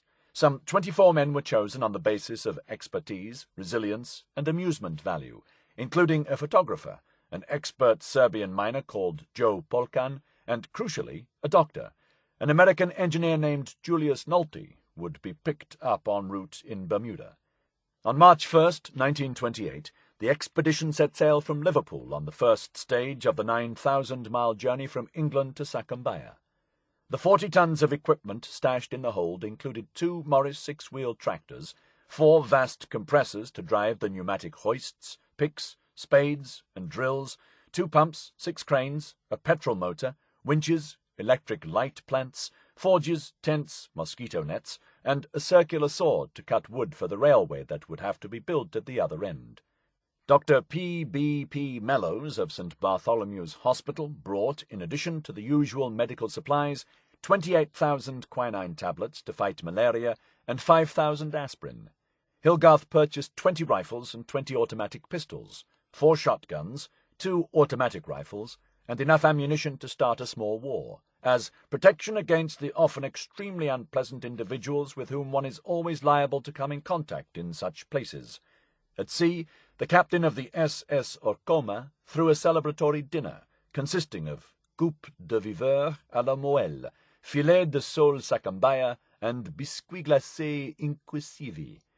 From the port of Arica in Chile, the expedition chartered a train to take them the 330 miles to La Paz, then south along the Antofagasta line as far as a station called Eucalyptus, where the line stopped. From here the road, such as it was, went as far as the town of Pongo, across 20 miles of pretty poisonous, gradually rising desert, then through a succession of extremely unpleasant mountains, until it crosses the snow line at about 17,000 feet, finally to descend in a series of perfectly horrible zigzags into a nasty little valley. Pongo was a one-eyed mining town built to service the Guggenheim mines, presided over by a formidable American woman named Alicia O'Riordan Overbeck, whom the team nicknamed Mrs. Starbird. "This is the furthest outpost of what might be called civilization," wrote Hilgarth. "This was the end of the road." Macintyre was still 45 miles distant, along a track partly washed away by rains. Now the hard work began. The Morris trucks were abandoned, the equipment disassembled, and the smaller machinery packed into loads of up to 500 pounds, and strapped onto reluctant mules. The largest items, including the compressors, each weighing 1.5 tons, had to be dragged along the mountain tracks using manpower and oxen. This, said Hilgarth with echoing understatement, was quite an undertaking. In places the track had to be rebuilt, cut out of the solid rock. In one 12-mile stretch the river had to be crossed and recrossed 27 times. At times the heavy machinery had to be lowered with a block and tackle. One compressor, 2 oxen, and several men hurtled over the edge and were saved only by becoming entangled in trees 30 feet below. Hilgarth, 5 other white men, and 20 Indians successfully transferred all the equipment to Macintyre in 5 weeks and 4 days. Hilgarth declared that the total losses en route amounted to 1 case containing 200 pounds of macaroni. This was the last piece of good news. The treasure caves, Sanders calculated, must be about 100 feet into the hillside. Armed with modern technology and an ancient document, the Macintyre Exploration Company now set about picking, drilling, pumping, and blasting its way into the earth in pursuit of Jesuit gold. For 10 hours a day, 6 days a week, from June to October, the men hacked into the mountain. Some 37,000 tons of rock were removed to create an enormous hole. Conditions at Macintyre were quite as nasty as advertised. Within weeks, 3/4 of the men had jiggers, small worms that burrow into the feet. Any injury became instantly infected in the soggy, fly-infested atmosphere of the camp. A complete absence of fresh fruit and vegetables from our dietary has brought on chronic constipation, but a great range of purges varying in propulsive powers have catered for all tastes. Dr. Mellows reported cheerily. The mules and oxen came under repeated attack from vampire bats, which were also partial to human gore if they could get it. One of our party awakened the other night, and in the light of the full moon in his tent was startled to find a vampire bat tearing at his mosquito net. Mellows identified a new ailment he named Macintyreitis, claustrophobia brought on by being shut up in an unhealthy valley between high mountains for month after month, working hard, living on a monotonous diet, with no diversions, subject to constant fear of possible attack by bandits, and day by day living on the edge of a physical volcano. The only member of the team immune to Macintyreitis was Alan Hilgarth. The photographs of the expedition show him fresh-faced and happy, digging, grinning, never without a tie, even when helping to perform a rustic appendectomy on a colleague. Hilgarth was unstoppable. It was not the jiggers, the claustrophobia, the constipation, bats, or bandits that finally did for the Macintyre Exploration Company, but water. It poured from the sky in sheets and bubbled up from the ground in gouts, filling every hole as soon as it was dug, despite the panting efforts of the pumps. The men built a makeshift dam out of empty petrol cans, flattened and reinforced with timber, spun yarn and rope. Hilgarth worked up to his neck in water to try to bed the foot of the dam in the impermeable clay they believed was a few feet farther down, but still the water poured in. Finally, even Hilgarth had to admit defeat, despite believing that the cave wall might be just 15 feet away. The expedition had been an unmitigated, magnificent disaster. The company went spectacularly bust. 2 of the team headed into the interior and were never seen again. The chief engineer was left behind in Pongo. "He has fallen seriously in love with Mrs. Starbird," observed Sanders, "and apparently does not intend to leave." Polkan, the Serbian miner, was poisoned in La Paz, either by the hotel people or the police. Sanders was flung into a Bolivian jail. Some months earlier, he had realized the Bolivian police were intercepting his mail, so he had planted a fake letter referring to a shipment of mustard gas, to see if this would flush them out. The Bolivian authorities took the letter at face value. Sanders was accused of planning a coup against the Bolivian government and charged with smuggling arms into the country, including 50 machine guns and 100 tons of poison gas. Hilgarth returned to Britain to face the wrath of his investors and the knowledge that he had been thoroughly and comprehensively duped. Sanders's documents, it transpired, were fakes. The words on them had not even been written by a Spanish speaker, since they contained numerous grammatical errors and modern English idioms directly translated into Spanish. Gladitz and the new process company had vanished. The Macintyre debacle had been a salutary experience. "No body of men could have done more than we did," wrote Hilgarth. A very large hole in the Bolivian jungle was testament to the heroic pointlessness of that achievement, but it was also a lesson that Hilgarth would never forget. Otherwise, entirely sensible people could be persuaded to believe, passionately, what they already wanted to believe. All it required was a few carefully forged documents and some profoundly wishful thinking on the part of the reader. The Macintyre trip formed the basis for Hilgarth's 5th and most successful novel, The Black Mountain, published in 1933 to acclaim from, among others, Graham Greene. By then, Hilgarth had settled in Mallorca with his wife Mary and 3 children, becoming honorary British vice-consul and then consul in Palma. At the same time, he doubled up as a spy.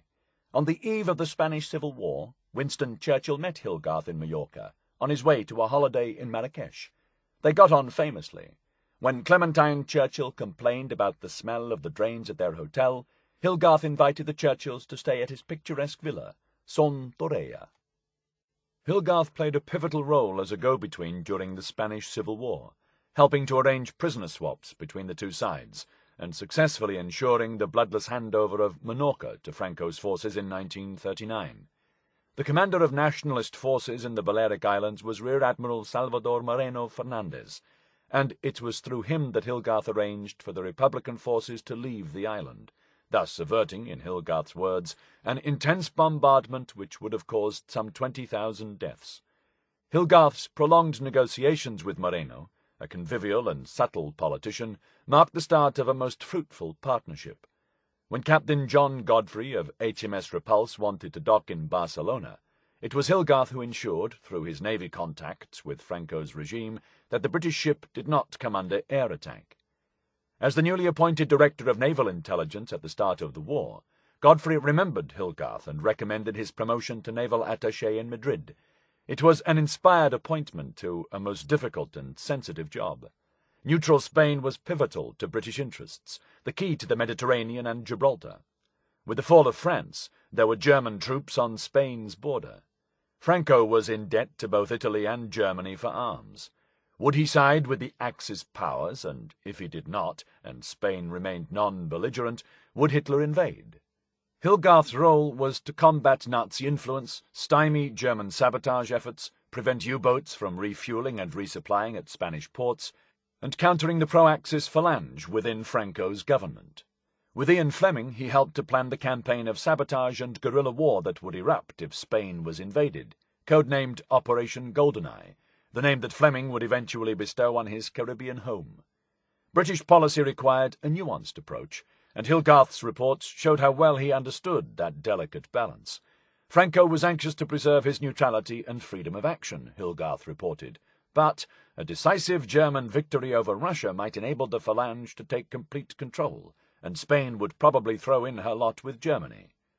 Sir Samuel Hoare, a former Chamberlain loyalist appointed ambassador in Madrid by Churchill, played this tricky game at the diplomatic level. Hilgarth did so at a subterranean level, while simultaneously coordinating the operations of MI6, SOE, and his own network of agents. In all of this, Hilgarth had the personal backing of Winston Churchill. They were distinctly similar characters, who regarded him as a very good man, equipped with a profound knowledge of Spanish affairs. The Prime Minister instructed Hilgarth to write to him privately about anything interesting. Ian Fleming shared Churchill's high opinion of Hilgarth, describing him as a useful petard and a good war winner. Despite contrasting personalities, Hoare and Hilgarth got on well and cooperated closely. Hoare called him the embodiment of drive. By contrast, Kim Philby, who ran counterintelligence on the Iberian desk at MI6 and was later revealed as a Soviet spy, disliked Hilgarth intensely, believing that Churchill's support, the secret funds that were made available to him for undercover activity, and his direct access to C, Stuart Menzies, the head of MI6, had all helped to feed the gallant officer's illusions of grandeur. Philby was particularly irked by Hilgarth's choice of Armada as a code name, which he considered self-inflating. It is hard to say which reflected better on Hilgarth, the admiration of Fleming and Churchill, or Philby's animosity. Philby would have been even more angered had he known the extent of funds available to Hilgarth for the purposes of bribery on a staggering scale. Adolf Klaus bribed policemen and dock workers. Gomez Baer paid off local police, dock watchmen and stevedores. But Hilgarth bribed generals. The Spanish armed forces contained many patriotic monarchists opposed to the fascist Phalange, who had no desire to become expendable parts of Hitler's war machine. Such officers, Hilgarth calculated, needed only a little financial encouragement to lobby Franco against an alliance with Hitler and keep Spain out of the war. The money was channeled to the generals through Juan March, a Mallorcan businessman whom Hilgarth had known for many years. March had made a fortune in tobacco, worked for British intelligence in the First World War, helped to finance Franco's rebellion in 1936, and purchased 12 bombers for Mussolini. He was small, thin, greedy, clever, morally void, and monstrously bent. March took corruption for granted and used it casually and openly. He had been imprisoned for bribery and escaped to France, and by 1939 he was the richest and dodgiest man in Spain, nicknamed the last pirate of the Mediterranean, with a fortune that extended to shipping, oil, banks, and newspapers. "It would be a mistake to trust him an inch," Hilgarth reported cheerfully. But March was also prepared to back Britain, and that, as far as Hilgarth was concerned, was all that mattered. "He has already had 2 German agents shot in Ibiza, though I did not ask him to do so." March was the ideal conduit for bribing the generals. The money would have no British fingerprints on it, and if word ever leaked that March was involved, no one would be remotely surprised. In the first phase of the scheme, with Churchill's approval, $10 million was released by the Treasury and deposited in a Swiss bank in New York. From this, selected Spanish generals were invited to make withdrawals, in pesetas, with the balance to be paid after the war. Some $2 million is thought to have been funneled to General Antonio Aranda Mata, who was expected to take over the army if Franco should fall. Another happy beneficiary was General Luis Orgaz Iyaldi, the commander of Spanish Morocco. Orgaz was being rewarded by both sides. The Abwehr promised him an amphibious car. It is probable that Admiral Moreno, the man who had negotiated the surrender of Minorca with Hilgarth, and had since been promoted to Navy Minister in Franco's government, was also on the payroll. The Admiral had long opposed Spanish involvement in the war. He kept Hilgarth abreast of the mood in Francoist government circles, reassuring him that if Germany ever invaded Spain there would be a general uprising. "There was not a Spaniard who would not wish to fight if the Germans came in," he told Hilgarth. Hilgarth poured money into the pockets of sympathetic officers. "The cavalry of St. George have been charging," noted Hugh Dalton, head of SOE and Minister for Economic Warfare. This was an oblique reference to the image of St. George slaying the dragon on the British gold sovereign. In September 1941, the scheme hit a snag. The Swiss account in New York was locked as part of the American freeze on European assets, but Hilgarth urgently needed reinforcements from St. George's cavalry. "We must not lose them now, after all we have spent and gained," wrote Churchill, who sent an urgent appeal, via Henry Morgenthau, the U.S. Treasury Secretary, to Roosevelt, urging him to unfreeze the New York account. The sluice gates reopened.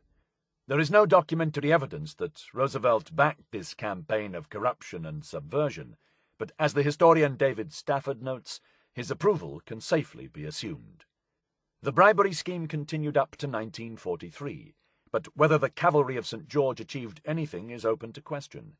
Many Spanish officers were already disinclined to become entangled in the war, and were naturally opposed to the fascists, fearing that German victory would mean servitude for Spain, and an end to the individual freedom which is as necessary as air to most Spaniards.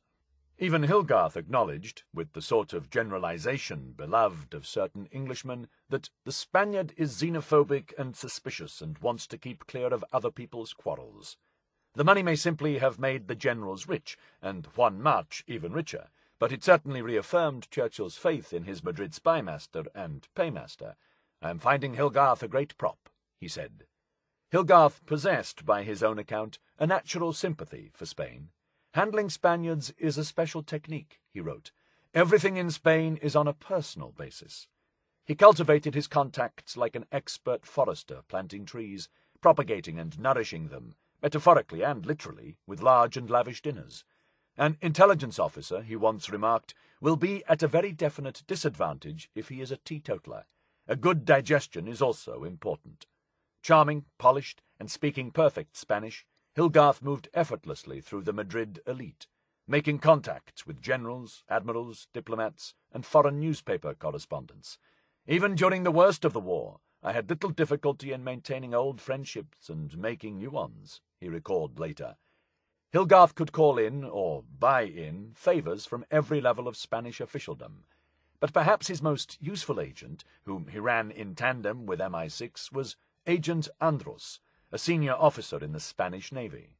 Andros has never been identified.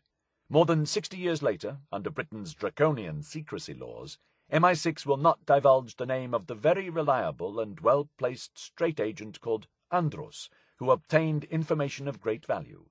Andros would also demonstrate his value as a double agent. In 1943, he was approached in Madrid by a senior officer of the SD, the Sicherheitsdienst, the feared intelligence service of the SS, named Eugene Messig, who asked him to supply intelligence which he would send straight to Berlin, i.e. not through the German intelligence HQ in Madrid. The SD and the Abwehr were mutually suspicious rivals. C was initially dubious, fearing that this might compromise a very valuable agent, but Hilgarth was keen to open a channel of disinformation into the SS. Andros accepted Messig's invitation and began feeding him nuggets of false information, selected by Hilgarth. The items were so chosen that the Germans would be bound to draw the deductions that we wanted. Andros, who also went by the code name Blind, proved a brilliant double agent, successfully passing on information indicating that the Spanish Navy had learned, through its own sources, that U-boats were liable to attack from British planes and submarines in Spanish waters. Messig swallowed the stories whole, was extremely pleased, and continually pressed for more. In order to mislead Messig, Andros must have had genuine access to top-grade Spanish intelligence. It was a delicate job. However, Andros was in particularly good position to inform Messig. The admission that Andros was in a particularly good position to misinform the Germans suggests that he may have been a senior figure within Spanish naval intelligence. Whoever Andros was, Hilgarth trusted him completely. The British and German spies circled one another, spitting like cats. Hilgarth knew that copies of all our telegrams were given to the Germans, and that the telephones in the embassy were being tapped. It seemed that the listening in was done by an Abwehr member, but it might have been done by a Spanish telephone operator. Abwehr wireless traffic made it clear that a senior Spanish official had been squared to allow the tapping. Hilgarth warned, only by naval ciphers can really safe messages be sent. Some of the Spanish staff at the embassy were suspected of being in German pay.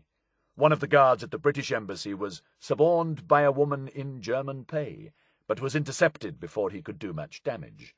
Even so, he knew that the Germans kept lists of everyone who went in and out of the British embassy. Hilgarth relished the contest. The Germans would have someone following him, and he would have someone following the Germans, and found the constant surveillance by both Spanish and German spies quite amusing, since these were usually very amateurish and inefficient. Occasionally he would bump into Abwehr officers at official functions. Our deportment towards the German diplomats was to behave as if they did not exist. If we met them at a party, we ignored them. They did exactly the same to us. Madrid was the crucible of European espionage, and as chief among the British spies, Hilgarth found himself fielding some odd customers from the intelligence world. Dudley Wrangel Clark was the master of A-Force, based in Cairo, the unit devoted to deception operations in the Mediterranean.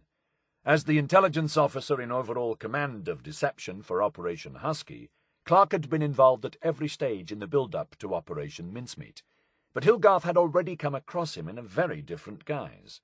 In October 1941, he had bailed Dudley Clark out of a Spanish jail. There was nothing so odd in that. Hilgarth was often bailing people out of jail. What made the occasion special and acutely embarrassing was Colonel Clark's outfit. He was dressed as a woman. A Spanish police photograph shows this master of deception in high heels, lipstick, pearls, and a chic cloche hat, his hands, in long opera gloves, demurely folded in his lap. He was not even supposed to be in Spain, but in Egypt. In spite of the colonel's predicament, in the photo he seems thoroughly comfortable, even insouciant. His fellow spy chiefs were not. Guy Liddell of MI5 noted, the circumstances of his release were, to say the least of it, peculiar. At the time he was dressed as a woman, complete with brassiere, etc. It is the brassiere, etc. that gives it away. What on earth was the blighter thinking of? A chap might go in disguise if needed, but in a brassiere? The Spanish authorities seemed to find the incident equally amusing, and put out a propaganda leaflet announcing that a man named Wrangel Clark, who claimed to be the Times correspondent in Madrid, had been arrested, dressed as a woman. Having helped to get Clark out of prison, Hilgarth obtained the photographs of his colleague, both in and out of drag, and gleefully sent them to Churchill's personal assistant, Charles Tommy Thompson, who showed them to the Prime Minister. Hilgarth attached a deadpan note, but you can hear him snorting. Herewith some photographs of Mr. Dudley Wrangel Clark as he was when arrested, and after he had been allowed to change. The after photograph showed Clark in his more usual bow tie and jacket. "PM has seen," said a note scrawled on Hilgarth's letter. Sadly, history does not relate Churchill's reaction to what he had seen. Word of the photograph spread around Whitehall. Some wondered whether Clark was sound in mind, while the more sympathetic explanation was that he is just the type who imagines himself as the super Secret Service agent.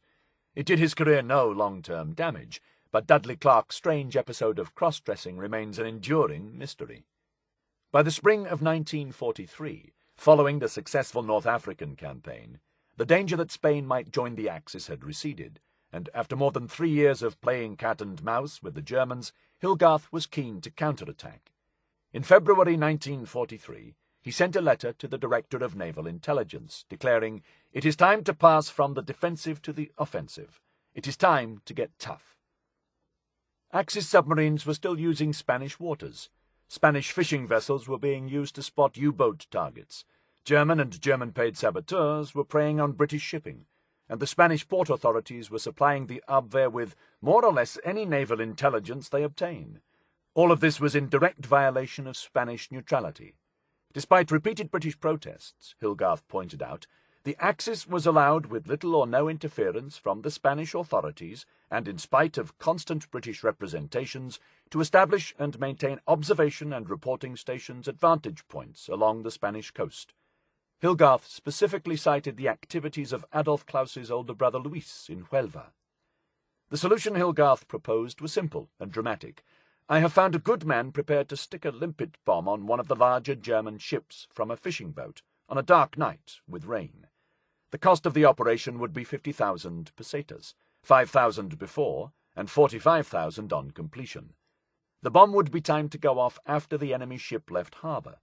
The Foreign Office should not be involved. All operations are, if I may say so, better left to me," wrote Hilgarth.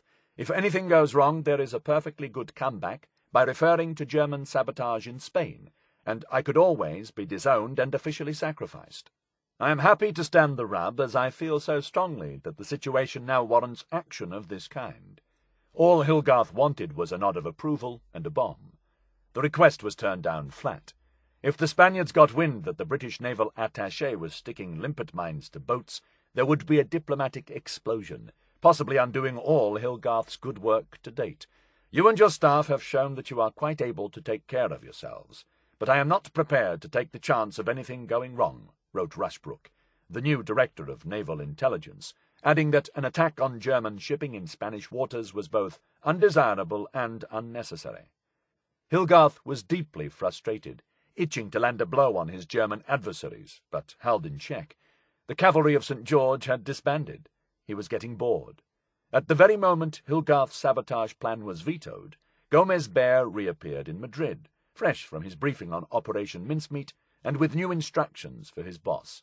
Once the body was delivered by HMS Seraph, it would be up to Hilgarth to coordinate its reception in Spain, to find out where and when it landed, and what had happened to the documents, and maintain the essential fiction that a crucial batch of secrets had gone missing. The novelist would now write the second chapter of Operation Mincemeat. He would take the role of hero. Gomez Baer would play second lead. Adolf Claus in Huelva would, with luck, act as the helpful receptionist. And in Madrid, at the very centre of the web of German intelligence, was a man who might have been typecast as the leading villain. Chapter 12. The Spy Who Baked Cakes. The Abwehr's agents and informants in Spain came not as single spies, but in battalions, and Spanish collaboration with the Germans, as one MI5 officer put it, was ubiquitous. Of the 391 people employed in the German embassy in Madrid, 220 were Abwehr officers, divided into sections for espionage, sabotage, and counter-espionage, deploying some 1,500 agents throughout Spain, many of them German émigrés. These, in turn, recruited their own sub-agents in a vast and sprawling network.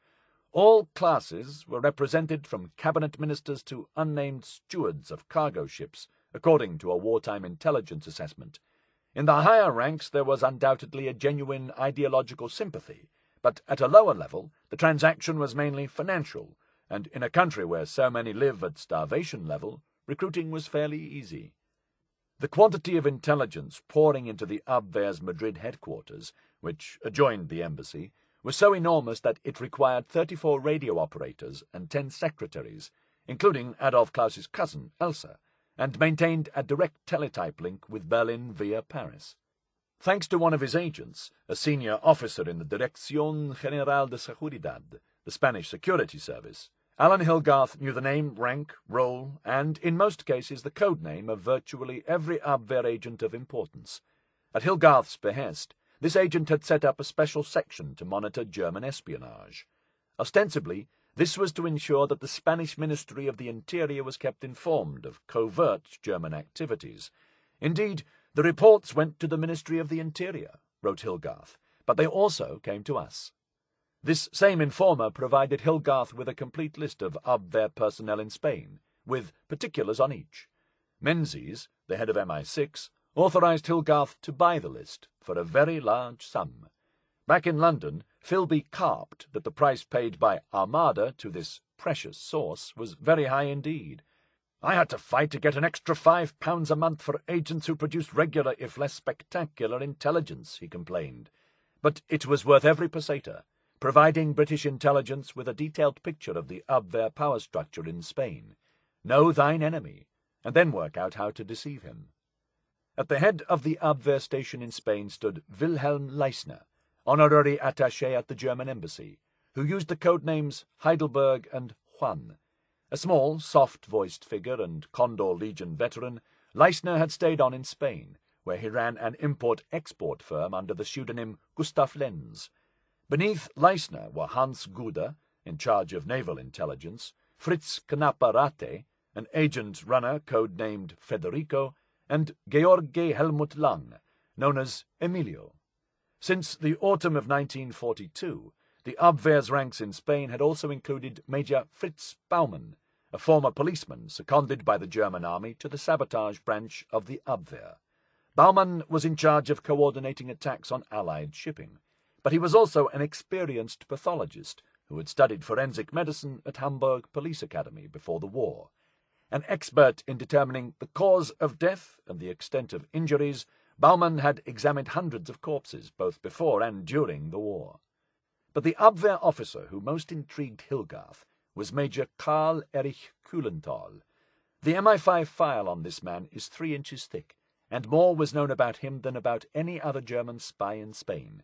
Kühlenthal's father had been a distinguished soldier, rising to the rank of general and serving as Germany's military attaché in Paris and Madrid. The Kühlenthal family was wealthy and well-connected. Admiral Wilhelm Canaris, the Abwehr chief, was a relative, which helped to explain Kühlenthal's rapid rise through the ranks of the intelligence service. Like Klaus, Kühlenthal had served in the Condor Legion, as secretary to Joachim Rohleder, the unit's chief of intelligence. After the Civil War, he returned to Germany for a while, working for an uncle in the wine trade, and then for his father-in-law in the Dean's clothing firm. He travelled to London, Paris, and Barcelona. He spoke good English and perfect Spanish. By 1938 he was back in Spain, ostensibly running a radio business while continuing his undercover work. At the outbreak of war, he was appointed Adjutant General to Leisner, but he soon distinguished himself by his raw ambition and drive. In 1943, at the age of 37, Kühlenthal was head of the Abwehr's espionage section in Madrid, coordinating political and military intelligence and operating under the codename Carlos, or, more usually, Felipe. In the bars and cafes of Madrid he was known as Don Pablo. Kühlenthal's spy network extended to every corner of the country, but his specialty was recruiting agents in neutral Spain to work overseas, in North Africa, Portugal, Gibraltar, and, most important, Britain and America. In Britain alone, the Felipe network included dozens of undercover agents, sending back huge volumes of top-grade information. "Nothing happened in the Abwehr station without him knowing about it," said a fellow officer. Kühlenthal cut a dandyish figure in the streets of Madrid. Tall and aristocratic, he wore his hair swept back and had fleshy, boneless cheeks, a curved, hawk-like nose, and blue, piercing eyes. He wore elegant, double-breasted suits and drove a dark brown French four-seater coupe, using different number plates. His fingernails were always carefully manicured. He played tennis beautifully. MI5 assessed him as a very efficient, ambitious, and dangerous man with an enormous capacity for work. He was promoted, was awarded the War Service Cross, and gradually contrived to push Leistner out of all positions of authority, until the nominal head of the Abwehr became a mere figurehead. By 1943, Kuhlenthal was in charge. He was an extremely able man, and carried in his head all that went on in the office, and became so essential that he became virtually the head of the office. Inevitably, his Abwehr colleagues were envious of the esteem and reputation which Kuhlenthal seems to enjoy with the high chiefs. As the protégé of Canaris, he could do no wrong. A confidential file from 1943 described him as by far the best man in Group 1, Espionage, in Spain, and very reliable from the political point of view. Himmler himself sent a personal message of appreciation to Felipe in Madrid for the work achieved by his network in England. In the eyes of the German High Command, Kuhlenthal was the golden boy of the Madrid Abwehr. The reality was rather different. So far from being a master spy, Kuhlenthal was a one-man espionage disaster area who had already fallen victim to one of the most elaborate hoaxes ever mounted. Instead of winning the spy war, Kuhlenthal was helping Germany to lose it in the most dramatic fashion. In May 1941, a Spaniard named Juan Pujol Garcia presented himself to the Abwehr in Madrid and explained that he intended to travel to Britain and wished to spy for the Germans when he got there. Kuhlenthal was initially unenthusiastic, telling Pujol he was extremely busy and that his visit was inconvenient. Pujol was bald, bearded, short-sighted, and distinctly odd, but the Spaniard seemed to nurse a genuine hatred of the British and a profound admiration for Hitler. He told Kuhlenthal he had good contacts within the Spanish Security Service and Foreign Office. Eventually, Kuhlenthal agreed to take him on. Pujol was instructed on writing in secret ink and told to forward information through the Spanish military attaché in London. The Spaniard was sent off with a wad of English money, a number of cover addresses in Britain, and some advice from Kuhlenthal, who told his new recruit to be careful not to underestimate the British, as they were a formidable enemy. Pujol could expect to stay in Britain indefinitely, since this, Kuhlenthal predicted, would be a very long war. On July 19th, Kuhlenthal received a letter from Pujol, written in the secret ink, informing him that he had arrived safely in England and had recruited a courier working for a civilian airline, who had agreed to carry his letters at £1 per delivery and post them in Lisbon, thus circumventing the British censor. In fact, Pujol had not reached Britain and was still in Portugal. This was the first of a long and fantastic stream of lies he would feed to Kuhlenthal. Pujol was no Nazi sympathizer. Born in 1912 to a liberal middle-class Catalan family, he had somehow contrived to fight for both sides in the Spanish Civil War, though he never fired a gun, deserted, and emerged with a ferocious hatred of fascism. By 1941, he had resolved to fight the war in his own way. 3 times he approached the British authorities in Madrid, offering to spy for Britain. Repeatedly rejected, he had offered himself instead to the Abwehr, intent on betraying them. From Lisbon, Pujol began sending fictitious reports to the Germans, pretending to be in Britain. His information was culled from guidebooks and magazines borrowed at the public library, an old map of Britain, newsreels, a Portuguese publication entitled The British Fleet, and a vocabulary of English military terms. Pujol had never set foot in Britain, and it showed. His reports were full of elementary mistakes. He could never get his head around the pre-decimal currency. He confidently asserted, "There are people in Glasgow who will do anything for a litre of wine," whereas most Glaswegians at the time would never have consented to drink wine, even if it had been served in litres. Kuhlenthal, however, believed every word. Meanwhile, Pujol's messages were being deciphered by Britain's codebreakers, to the consternation of MI5. Who was this German agent, operating undetected in Britain, who seemed to know nothing about the place? Finally, early in 1942, after Pujol's wife approached the U.S. legation in Lisbon, the self-made spy was identified, and Allied intelligence realized, belatedly, that it had an espionage gem in its hands. Pujol was whisked to Britain, installed in a safe house in North London, and put to work as a double agent. His first codename, Bovril, was soon changed to the more respectful Garbo, in recognition of his astonishing acting talents. Over the next 3 years, Agent Garbo sent 1,399 messages and 423 letters to his handlers in Spain. 3 full-time MI5 case officers were needed to handle his traffic, and the 27 fictional characters in the Garbo network. Garbo's sub-agents were British, Greek, American, South African, Portuguese, Venezuelan, and Spanish. Some were officials, such as his mole in the Spanish Ministry of Information. Some were disgruntled soldiers or pilots, and at least 5 were seamen, recruited from different ports around the UK. Other recruits included a commercial traveller, housewives, waiters, office workers, a wireless mechanic, and an Indian poet named Rags, who was part of a strange Aryan organisation operating in Wales. Garbo's agents had nothing in common, except for the fact that they did not exist. The information they sent to Madrid was a careful concoction of non-dangerous truths, half-truths, and untruths, and Kulenthal happily passed it all on to Berlin, never once suspecting that he was being duped. "We have absolute trust in you," he told his star spy, massaging the ego of the agent whose success was ensuring his own rapid promotion. "Your last efforts are all magnificent." Puyol's messages to his Nazi handler were flights of pompous poetry. He never used one word where 8 very long ones would do, and he showered Kulenthal with a combination of flattery and Nazi bombast. "My dear friend and comrade," Puyol wrote in a typical effusion, "we are 2 friends who share the same ideals and are fighting for the same ends. I have always had a very strong feeling of respect and admiration for your advice, full of good sense and calm. I must be frank and open up my heart to you.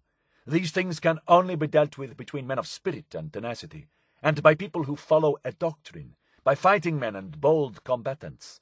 The unfolding of confidences can only be made between comrades. Thus the great Germany has become what it is. Thus it has been able to deposit such great confidence in the man who governs it, knowing that he is not a democratic despot, but a man of low birth who has only followed an ideal.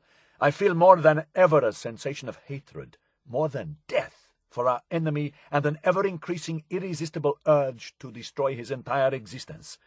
For page after page, Garbo railed against the democratic Jewish Masonic ideology, urged the Germans to attack Britain. England must be taken by arms. She must be fallen upon, destroyed, dominated, and peppered his letters with Nazi jingoism.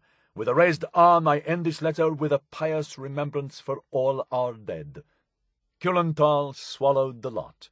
His characteristic German lack of sense of humour in such serious circumstances as these blinded him to the absurdities of the story we were unfolding, wrote Garbo's MI5 handler. The Abwehr officer openly boasted of his talented spy, codenamed Arabelle, who was sending top-secret information from the heart of Britain. When Canaris, the Abwehr chief, visited Spain, Kulenthal was the star turn, and amused his boss with one story in particular. In March 1943, Agent Arabelle had obtained a valuable handbook on RAF planes, which he had wrapped inside grease-proof paper and baked into a cake. On the top, in chocolate icing, he had inscribed, "With good wishes to Odette." Enclosed with the cake was a letter to make it seem that the gift came from a British seaman to a girlfriend in Lisbon. Kulenthal explained to Canaris that the cake had been dropped off at a safe house in Lisbon, along with a covering note from Puyol, which he read to his delighted audience. "I did the lettering myself. I had to use several rationed products, which I have given in a good cause. Good appetite." Kulenthal ended his performance with a lumbering joke, pointing out that although his agent made cakes which were unpleasant in taste, their contents were excellent. Canaris was impressed. Kulenthal's reputation went up another notch. The cake, in fact, had been baked by Garbo's wife, sent to Lisbon by diplomatic bag, and dropped off by an MI6 agent. The RAF pamphlet was out of date, and British intelligence knew the Abwehr had it already. By 1943, Karl Erich Kulenthal, the star of the Madrid Abwehr, was eating out of Garbo's hand and voracious for more. A separate office was set up to handle the vast information coming in, and running the Felipe network had become Kulenthal's principal job. As a keen and efficient officer, he did everything in his power to supply Garbo with ciphers, secret inks, and addresses of the highest grade to ensure his greater security. He was also forthcoming with considerable funds. Through radio interceptions, the British watched with pleasure as Kulenthal grew steadily more dependent on Garbo, and his stock rose in Berlin. We had the satisfaction of knowing through MSS, most secret sources, or Ultra, that all Garbo material was being given priority, and that every military report which reached Madrid from the Garbo network was immediately retransmitted to Berlin. Garbo's British handlers were amazed at how readily Kuhlenthal believed the many incredible things we asked them to believe. Indeed, the more sensational the reports, the more certain could we be of Madrid retransmitting them to headquarters. Sometimes Kuhlenthal seemed to pass on Garbo's information without even reading it, let alone questioning it. In some cases, where messages appeared to be of extreme urgency, they were retransmitted to Berlin with approximately 1 hour's delay in Madrid. Through Garbo and Kuhlenthal, British intelligence was speaking directly to Berlin. Felipe had become our mouthpiece. Here then was an invaluable channel through which we would be able to deceive the enemy. As they combed through Kuhlenthal's messages to Berlin, the British code breakers noticed something rather odd. Garbo's intelligence was already sensational enough, but Kuhlenthal was spicing it up still further to lend extra weight. He was not above inventing his own sub-agents and adding them to the pot. Many of his elaborations were either wrong or meaningless. He also made some hilarious mistakes, including his conviction that the Isle of Man is in the north of Ireland. The added extras, MI5 concluded, were invented by Felipe himself. Kuhlenthal was deceiving his Abwehr bosses by passing on invented intelligence, along with the information he fervently believed to be true. The information provided by his organization, up to date, has been either untrue, useless, or provided by MI5 through the double agents under its control. Guy Liddell of MI5 considered Kuhlenthal to be one of the people who make up most of their information. He may also have been embezzling. Some within the Abwehr certainly thought so. According to one intercepted message, Kuhlenthal was said to be running a very expensive agent in London, a Yugoslav diplomat, who had cost the Abwehr £400 over 2 years. There are officers in Spain who are convinced that K is making half-part business, i.e. splitting the monthly allowances between his and the diplomat's pocket. There was one other factor that made Garbo's German spy master ideally suited to receive the mincemeat hoax. Karl Erich Kuhlenthal was Jewish. The Abwehr officer had a Jewish grandmother. Kuhlenthal did not consider himself Jewish. Marriage to a half-Jewish woman had not impeded his father's military career, but that was before the rise of the Nazis. Under Hitler's brutal racial policies, the 1/4 of Jewish blood in Kuhlenthal was enough to mark him out for discrimination, persecution, or worse. Kuhlenthal would later claim that anti-Semitism had forced him to flee Germany, leaving a good job as manager of a large champagne and wine cellar owned by his uncle. His brother, an army officer, had left Germany for the same reason, winding up in Chile. It was Canaris who had intervened on behalf of his relative. The Abwehr chief had a record of helping Jews, and arranged for him to take up the post in Spain, since he could not serve in the army being half-blood Jew. In Madrid, he was farther from Gestapo persecution, though hardly safe. In 1941, Canaris had his protégé Aryanized, and formally declared to be of good German stock. Leisner, the chief of the Abwehr station, confirmed that Kuhlenthal was now officially racially pure. In the minds of hardline Nazis, however, either a person had Jewish blood and was thereby corrupt and dangerous, or he did not. The attempt to tinker with Hitler's race laws provoked a rebuke from Berlin. He has been created an Aryan at the instigation of his station. A formulation of this nature is out of touch of all reality. Can Juan, Leisner, state the legal foundation for such acts of state? The Spanish branch of the SD, the SS intelligence organization, also questioned how Kuhlenthal could simply be declared Aryan, since there appeared to be no authority for such an act. Canaris again intervened, and the SD in Madrid was instructed to let the matter drop. Kuhlenthal's colleagues in Spain knew of his Jewish ancestry and the attempt to expunge it. For some, this was prima facie evidence of treachery. Major Helm, the head of counter-espionage in Spain, sent a confidential report to Canaris, accusing Kuhlenthal of being in the pay of the British Secret Service. The Abwehr chief refused to take the report seriously. Helm was transferred to another Abwehr station. The British spies tracking Kuhlenthal had noted that he seemed cold and reserved, but also deeply uneasy. Appearance, nervous, uncertain. Peculiarity, shifty eyes, read one surveillance report. Kulenthal had every reason to be anxious. His stock in Berlin was high, thanks to Pujol and the Felipe network, but if Canaris should fall from power or cease to defend him, or if something went wrong with his organization, his anti-Semitic enemies would pounce. Kulenthal was deeply and understandably paranoid. Failure might well prove fatal. As one informer told British intelligence, Kulenthal is trembling to keep his position so as not to have to return to Germany, and he is doing his utmost to please his superiors. Kulenthal had already fallen for the elaborate con that was Agent Garbo. He was the ideal target for Operation Mincemeat, deeply gullible but admired and trusted by his bosses, including Himmler and Canaris.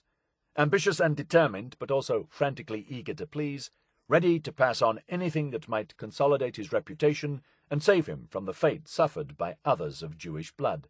He was also vain, possibly corrupt, and prepared to deceive those of higher rank to enhance his own standing. Kulenthal perfectly exemplified the qualities that John Godfrey had identified as the two most dangerous flaws in a spy: wishfulness and yes-manship. He would believe anything he was fed, and he would do whatever he could to suck up to the boss and preserve his own skin. To succeed, Operation Mincemeat needed to reach Hitler himself. The best way of doing that, Alan Hilgarth knew, was to get the information to Adolf Klaus in Huelva, from whom it was certain to pass into the hands of Karl Erich Kulenthal, and then, with the blessing of that favoured but gullible officer, up the German chain of command. Klaus was the perfect recipient, because he was such an efficient spy. Kulenthal was the ideal spy to pass the information on, because he was worse than useless. Chapter 13. Mincemeat sets sail.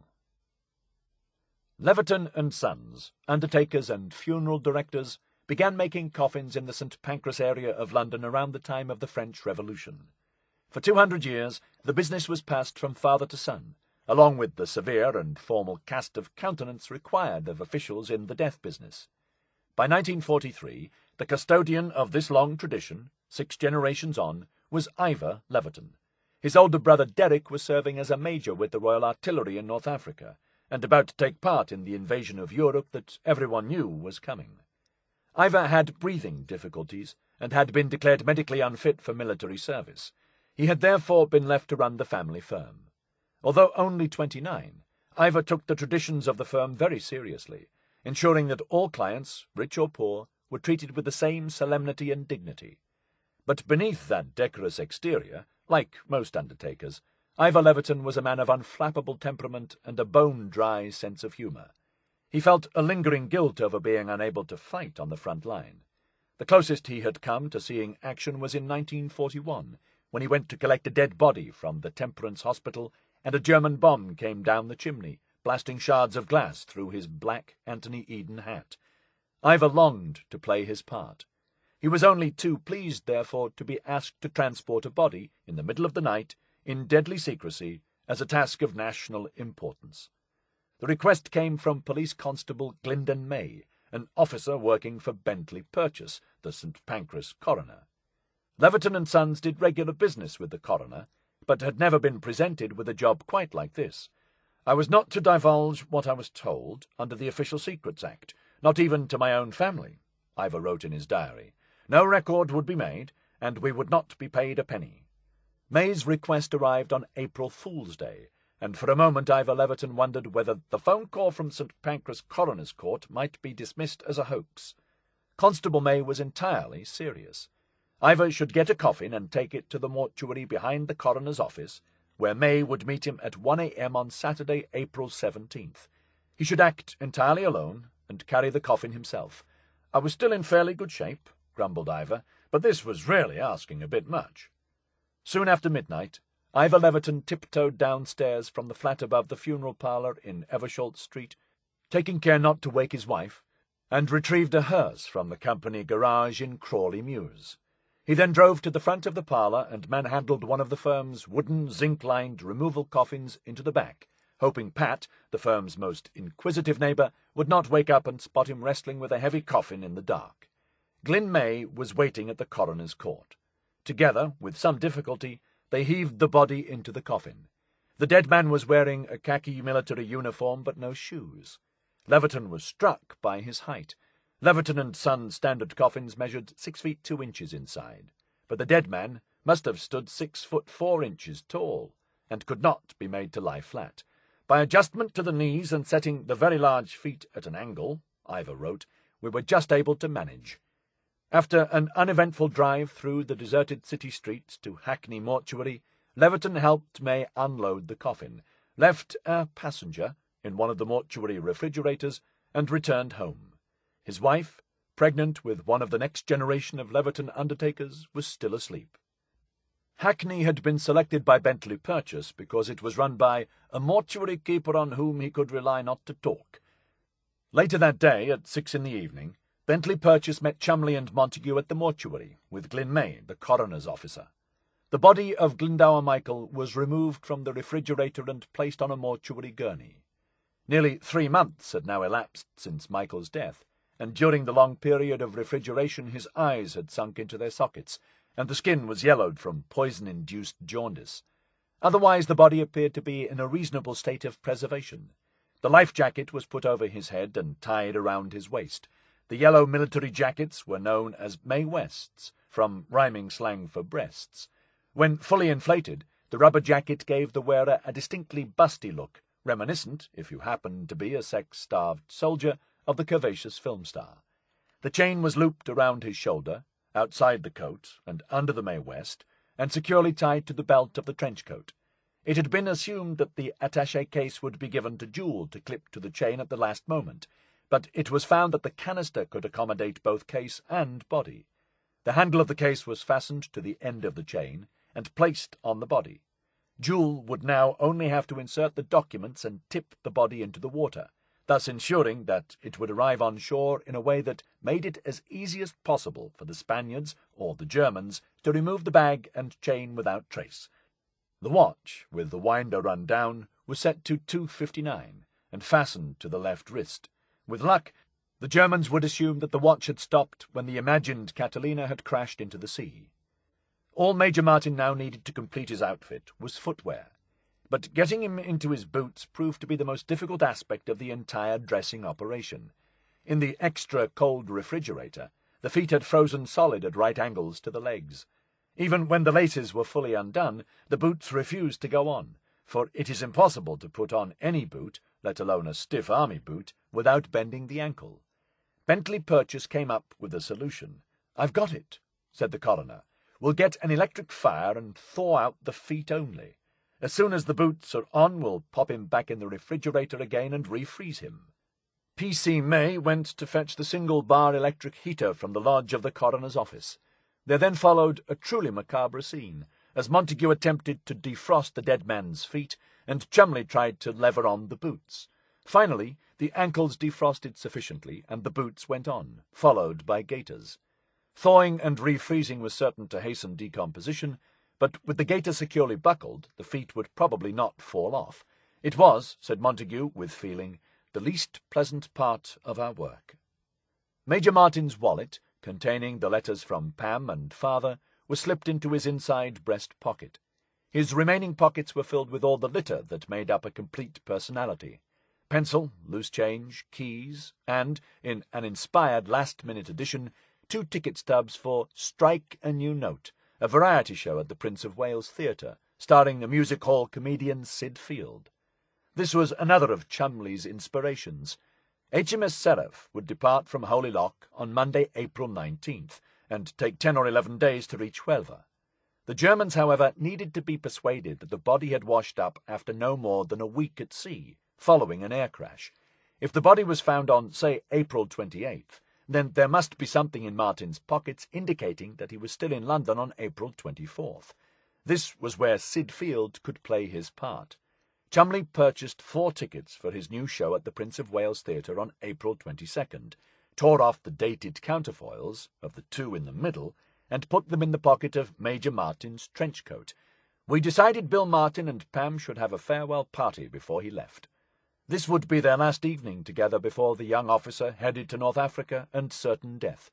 The stubs would offer incontrovertible proof that the only way he could have reached Spain by the 28th was by aircraft. From a close examination of the letters and pocket litter, the Germans would reconstruct Major Martin's last poignant days. April 18th. Check-in to the Naval and Military Club. April 19th. Receive bill from S.J. Phillips of New Bond Street for diamond ring. April 21st. Lunch with Father and Gwatkin, the solicitor, at the Carlton Grill. Pam goes to dance with Jock and Hazel. April 22nd. Go to the theatre with Pam, followed by a nightclub. April 24th. Check out of Naval and Military Club, paying bill in cash, £1 and 10 shillings. Collect letters from Combined Operations HQ and War Office. Board flight to Gibraltar at 2:59 p.m. Crash in the Gulf of Cadiz and die. The body was photographed twice on the mortuary gurney. Only the torso of the man holding the trolley is visible, but this was almost certainly P.C. May, the coroner's officer. The mouth of the corpse has fallen open, the skin around the nose has sunk, and the upper part of the face appears discoloured. The fingers of the left hand are bent as if clawing in pain. These are the only known pictures of Glyndar Michael, a man whom no one bothered to photograph when he was alive. The already visible decomposition of the face raised another potential complication. The body would now have to be driven 400 miles to Scotland, then loaded into a cramped submarine and taken on a 10-day sea voyage that might encounter rough weather. If the canister was jolted about, the face would surely suffer further damage from chafing against the sides of the canister. Again, Bentley Purchase came up with a solution. Get an army blanket, wrap the face and neck in it, and there will be no friction. The body was rolled up in a blanket and lightly tied with tape. Following Bernard Spilsbury's instructions, 21 pounds of dry ice had already been placed in the canister to expel the oxygen. The corpse was now reverently inserted into the homemade carrying case and packed around with more dry ice before the lid was screwed tightly in place. Major Martin now needed to get to Scotland, fast.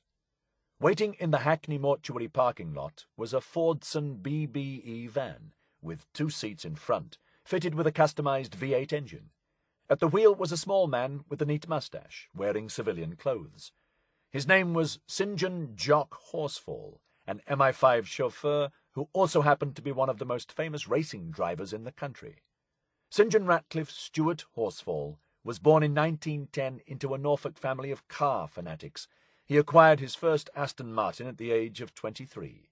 Between 1933 and the outbreak of war, he won trophy after trophy on the racing circuit. In 1938, Jock Horsfall took on 6 BMWs at Donington Park in the black car, his 2-litre speed model Aston Martin, and beat them all. He seldom wore racing leathers or a crash helmet, preferring to race in a shirt and tie, with either a bomber jacket or a sleeveless sweater. Horsfall was short-sighted and astigmatic, but declined to wear spectacles. He drove at staggering speed and suffered a number of serious accidents, including one in a trial run at Brooklands, when his car, according to one eyewitness, went berserk and tried to hurl itself over the top of the banking. On another occasion, the throttle stuck open, forcing the engine up to 10,000 RPM until the clutch exploded, sending potentially lethal pieces of metal bursting through the bell housing at his feet. At the start of the war, Horsfall had been recruited into the security service by Eric Holt Wilson, the deputy director of MI5, who had employed the racing driver's mother as a staff car driver during the First World War. Horsfall's primary job was driving MI5 and MI6 officers and agents, double agents, and captured enemy spies from one place to another very fast.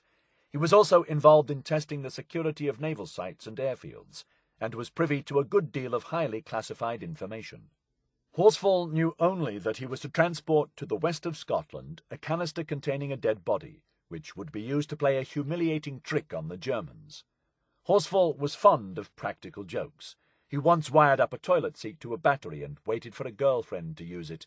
The scream that Kath gave when the magneto was turned on was most satisfying, he recalled. He even wrote a poem to commemorate the occasion. I gave her time to start her piddle, then gave the thing a violent twiddle. Before I could complete a turn, she closed the circuit with her stern, and shooting off the wooden seat, emitted a most piercing shriek. The idea of carrying a dead body through the night in order to bamboozle the Germans appealed strongly to Jock Horsfall's sense of humour. Yet he never told anyone of this, perhaps the most significant drive of his life. Reckless behind the wheel, outside a motorized vehicle, Jock Horsfall was discretion personified. MI5 had a fleet of cars and vans, but for this operation Horsfall had selected one of his own, a 6-year-old 30-hundredweight Fordson van, customized to accommodate an Aston Martin in the back, with a souped-up engine in which he claimed to have done 100 miles an hour in the Mall. This was the van he used to transport the black car to the racetrack.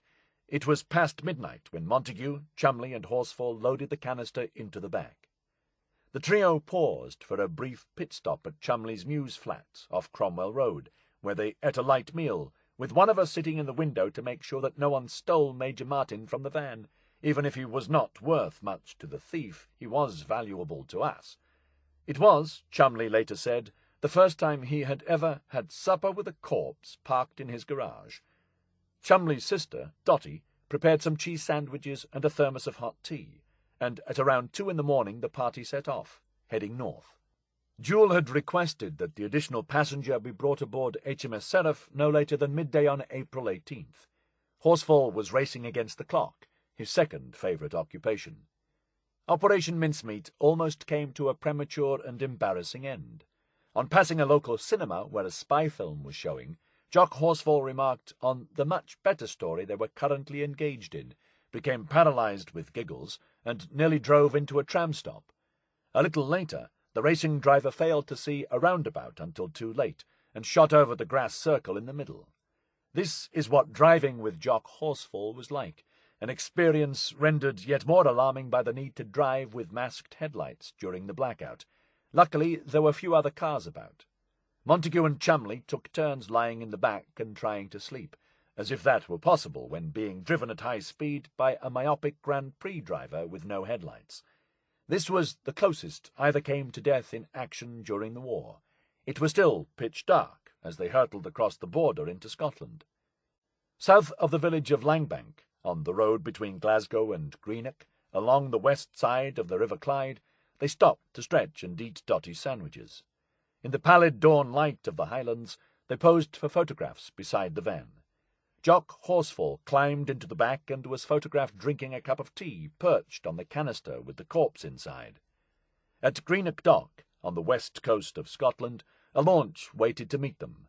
With the help of half a dozen seamen and some rope, the 400-pound canister was carefully lowered into the boat, followed by the dinghy and the oars.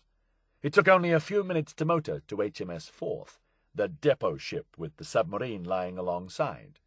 The officers of the ship were partially in the know, and the arrival of the canister provoked no suspicion or comment among the crew, being accepted as merely being a more than usually urgent and breakable FOS shipment. Montagu and Chumley were greeted warmly by Jewel, who gave orders for the special shipment to be lowered onto the submarine the following morning, along with a large supply of gin, sherry, and whisky he was transporting to refresh the 8th Flotilla in Algiers. This cargo was also kept secret from the crew. Jewel now received his final instructions from Montagu and Chumley, and a large buff envelope containing the documents, which would be securely stashed in the submarine safe until the body was ready to be launched. In the ship's log, the operation would be referred to as 191435B, the code number of Jewel's secret operational orders. At the last moment, Montagu decided to keep one of the dinghy oars as a souvenir. If the 44-man crew of the Seraph thought it strange to be taking on a dinghy with only one oar, no one said so. After 3 months in the imaginary company of Bill Martin, Montagu and Chumley headed for home. There was something oddly touching in the leave-taking. By this time Major Martin had become a completely living person to us, wrote Montagu, who would never have come across a man like Glendower Michael in his normal life. The fictional creation had taken on a form of reality. We had come to feel that we had known Bill Martin from his early childhood, and were taking a genuine and personal interest in the progress of his courtship and financial troubles. Montagu wrote in excitement to Iris, relaying his news such as can be written. I had to go up to Scotland last weekend. It was great fun, as I and another couple had to drive up in a lorry. It was a lovely moonlit night, so it wasn't too bad even with wartime headlights, and it was quite like old times to go for a long drive. I had 2 days on board a ship, stationary. I haven't been to sea yet. It was great fun, as they were a grand lot on board. When I got back, things were very hectic, as I had to button up the job I had been on. On board the Seraph, First Lieutenant David Scott, second in command, was instructed by Jewel to take extra care when bringing aboard the canister-marked optical instruments. I was to see that this package was treated with every precaution to ensure that it was not bumped while being embarked through the torpedo loading hatch, he wrote. 1 torpedo was left behind to make room for the canister in the reload rack. Like most wartime submarines, the Seraph did not have enough bunks to accommodate all the crew, so they took turns sleeping in the forward torpedo room. For the next 10 days, they would be sleeping alongside Bill Martin. At 1600 hours on April 19th, HMS Seraph slipped her moorings and sailed out of Holy Loch into the Clyde. Montagu sent word to the Admiralty that Operation Mincemeat was underway. It was a real thrill, he reflected, yet the excitement was tinged with real anxiety. Would it work? The Seraph ploughed toward the sea in the gloaming. Spring was on the way, wrote Scott, but there was little sign of it in the wooded slopes of the hills on our port side. To starboard lay Dunoon, its outline softened by a light mist, and the smoke from wood and coal fires rising from the chimneys of its grey houses. Out in the broad Clyde, the Seraph linked up with her escort, a minesweeper, whose principal task was to ward off possible attacks from British aircraft, which tended to assume submarines were hostile unless there was clear evidence otherwise. Abreast of the Isle of Arran in the Inner Hebrides, the Seraph performed a trim dive to ensure that the submarine was correctly balanced, and then headed into the Irish Sea. South of the Scilly Isles, the minesweeper departed, having taken aboard a canvas bag of the crew's last letters. A final exchange of good luck signals passed by light, and we headed out into the Atlantic swell, diving shortly afterwards. The Seraph was alone. The weather was fine, and with only a light sea running, the ship settled into the strange, half-lit world of a long submarine journey, compounded of equal parts boredom, anticipation, and fear. By day, the submarine would travel submerged. At night she would resurface and continue by diesel to recharge her batteries, and then dive again as dawn broke. If they were not attacked or otherwise diverted, covering 130 miles a day, the passage to Huelva should take 10 days. It was stuffy below decks. The crew and officers were on watch for 2 hours and then off for 4, 24 hours a day, 7 days a week. Monotony never really set in, wrote Scott, because at the back of our minds was the determination to survive, which demanded constant alertness. By wartime standards, the food on the Seraph was excellent and plentiful. We were never short of meat, butter, sugar, or eggs. We even had luxuries like chocolate biscuits and honey. We were lucky enough to have a chef who could bake good bread. No one shaved, and everyone slept in their clothes. A few days out of Holy Loch, and the smell of unwashed bodies and engine oil suffused the ship. Submarine crews develop a sixth sense for the peculiar. Long periods spent under water, in close proximity, with little to do, when the faintest noise or smallest mistake can mean death, render submariners acutely sensitive to anything out of the ordinary.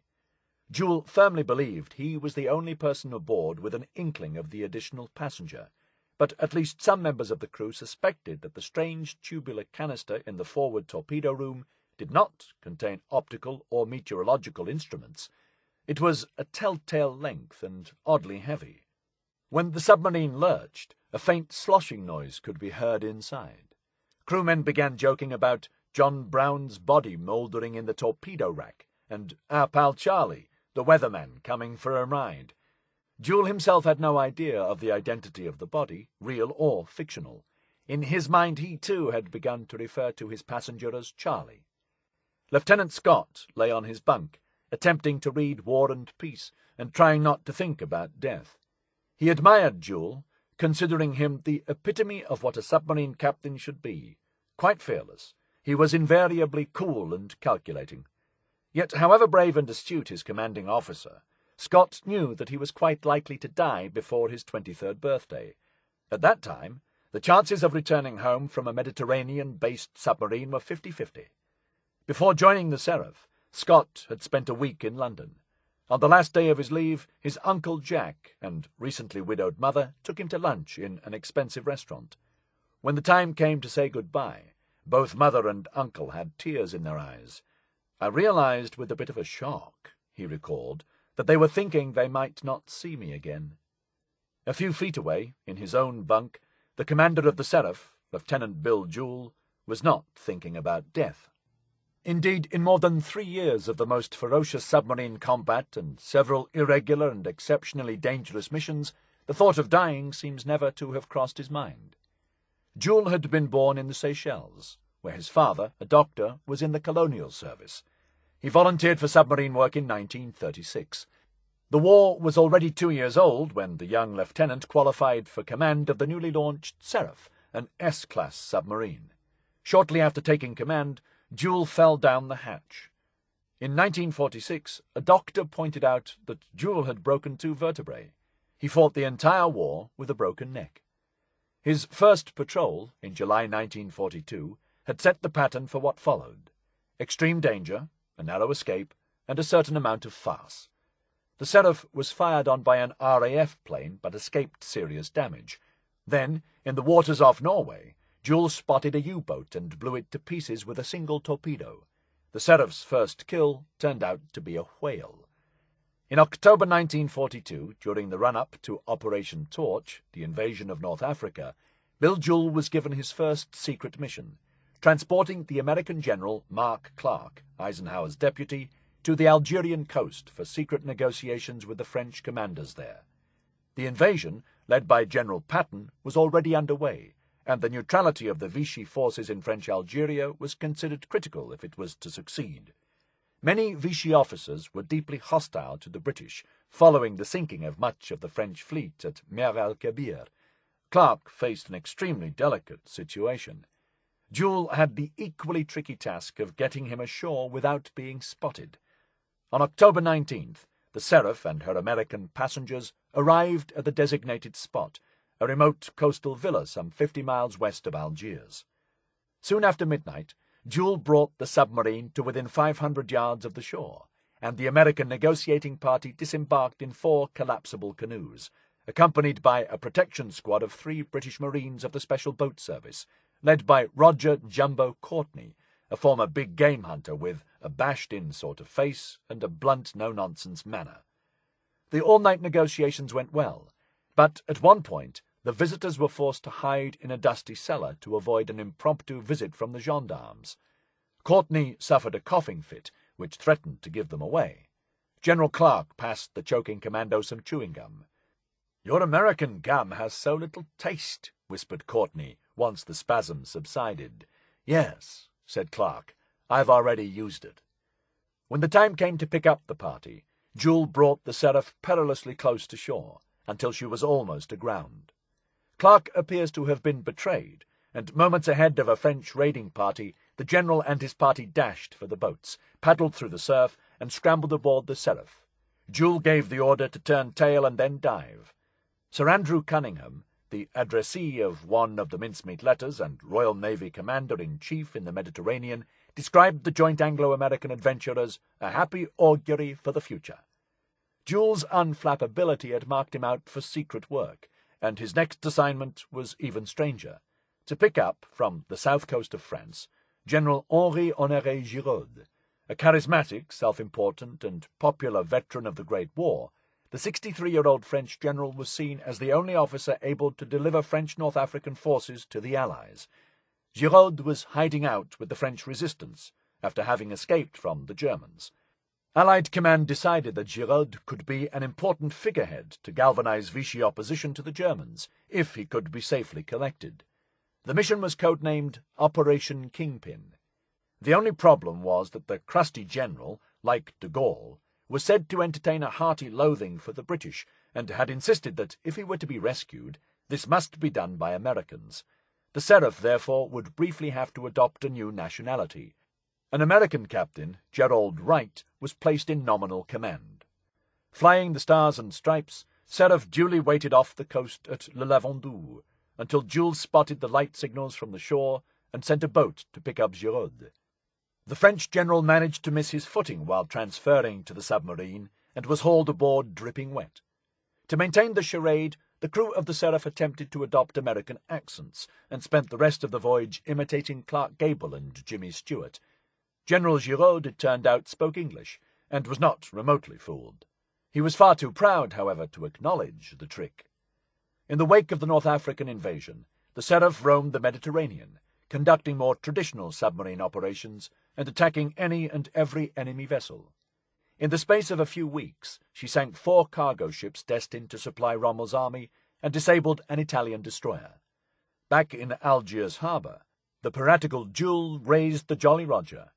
Late in December 1942, Seraph was assigned to another secret mission, reconnaissance of the Mediterranean island of La Galite, 55 miles north of the African coast. The island was occupied by German and Italian troops, and was used as a lookout post to monitor the movements of Allied ships. Jules' mission, codenamed Operation Peashooter, was to reconnoitre the island in secret and establish whether it could be successfully attacked by a commando force led by an American, Colonel William Orlando Darby of the U.S. Army Rangers. On December 17th, Jules set off for Galita with Bill Darby as his passenger. The two Bills struck up an immediate friendship, which was hardly surprising, since Darby was, in Jules' words, a two-fisted fighting man, with a taste for danger that matched Jules' own. The Rangers were the counterpart to Britain's commandos, an elite and highly trained assault force. Formed in Northern Ireland under Darby's leadership in 1942, the Rangers had already distinguished themselves in North Africa by their courage and devotion to their leader. "We'll fight an army on a dare. We'll follow Darby anywhere." At 31 years old, El Darbo, as his troops called him, gave the impression of having been hewn out of Arkansas granite. 3 times in his career he spurned promotion in order to stay at the head of his troops, a varied crew that included a jazz trumpeter, a hotel detective, a gambler, and several toughened coal miners. At Arzu in North Africa, Darby had led the 1st Ranger Battalion into battle, hurling hand grenades in the face of heavy machine gun fire, always conspicuously at the head of his troops. On the way to La Galite, Darby regaled Jules and his crew with ribald stories. For 2 days, the Seraph prowled around the island, charting possible landing spots, while the American took photographs. "I think we can do it," declared Darby. Eventually, it was ruled that no troops could be spared for the assault on La Galite, and Operation Peashooter was called off, but not before Darby got a taste of Jules' methods. All friendly forces had been cleared from the operational area, and Jules' orders invited him to sink on sight any vessel. On the way back to Algiers, he rammed 1 U-boat underwater and attacked another with 3 torpedoes, one of which failed to detonate on impact, and the other 2 of which veered off target, owing to the damage sustained in the earlier collision. Even the unshakable Darby found the experience of underwater combat alarming, telling Jules, "Put me ashore, give me a gun, and there isn't anyone or anything I won't face. But gee, Bill, I haven't been so scared in my life as in the last 2 days."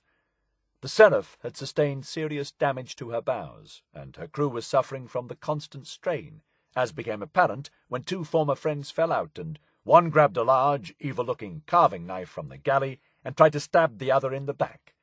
The Seraph was ordered to return home for rest, recuperation, and repairs. On the return journey, the submarine was attacked once again by a flight of Allied bombers. The repairs at Blythe Dockyard had reset the submarine's broken nose, giving the Seraph a lithe, graceful look. A cartoon of Ferdinand the Bull was painted on her conning tower, a reference to the children's story about the bull who shunned the bull ring, a nickname reflecting the fact that Seraph spent more time on special missions than on operational patrols. As the Seraph made toward Huelva, Jules was itching for another scrap, but knew he must avoid contact with the enemy if possible.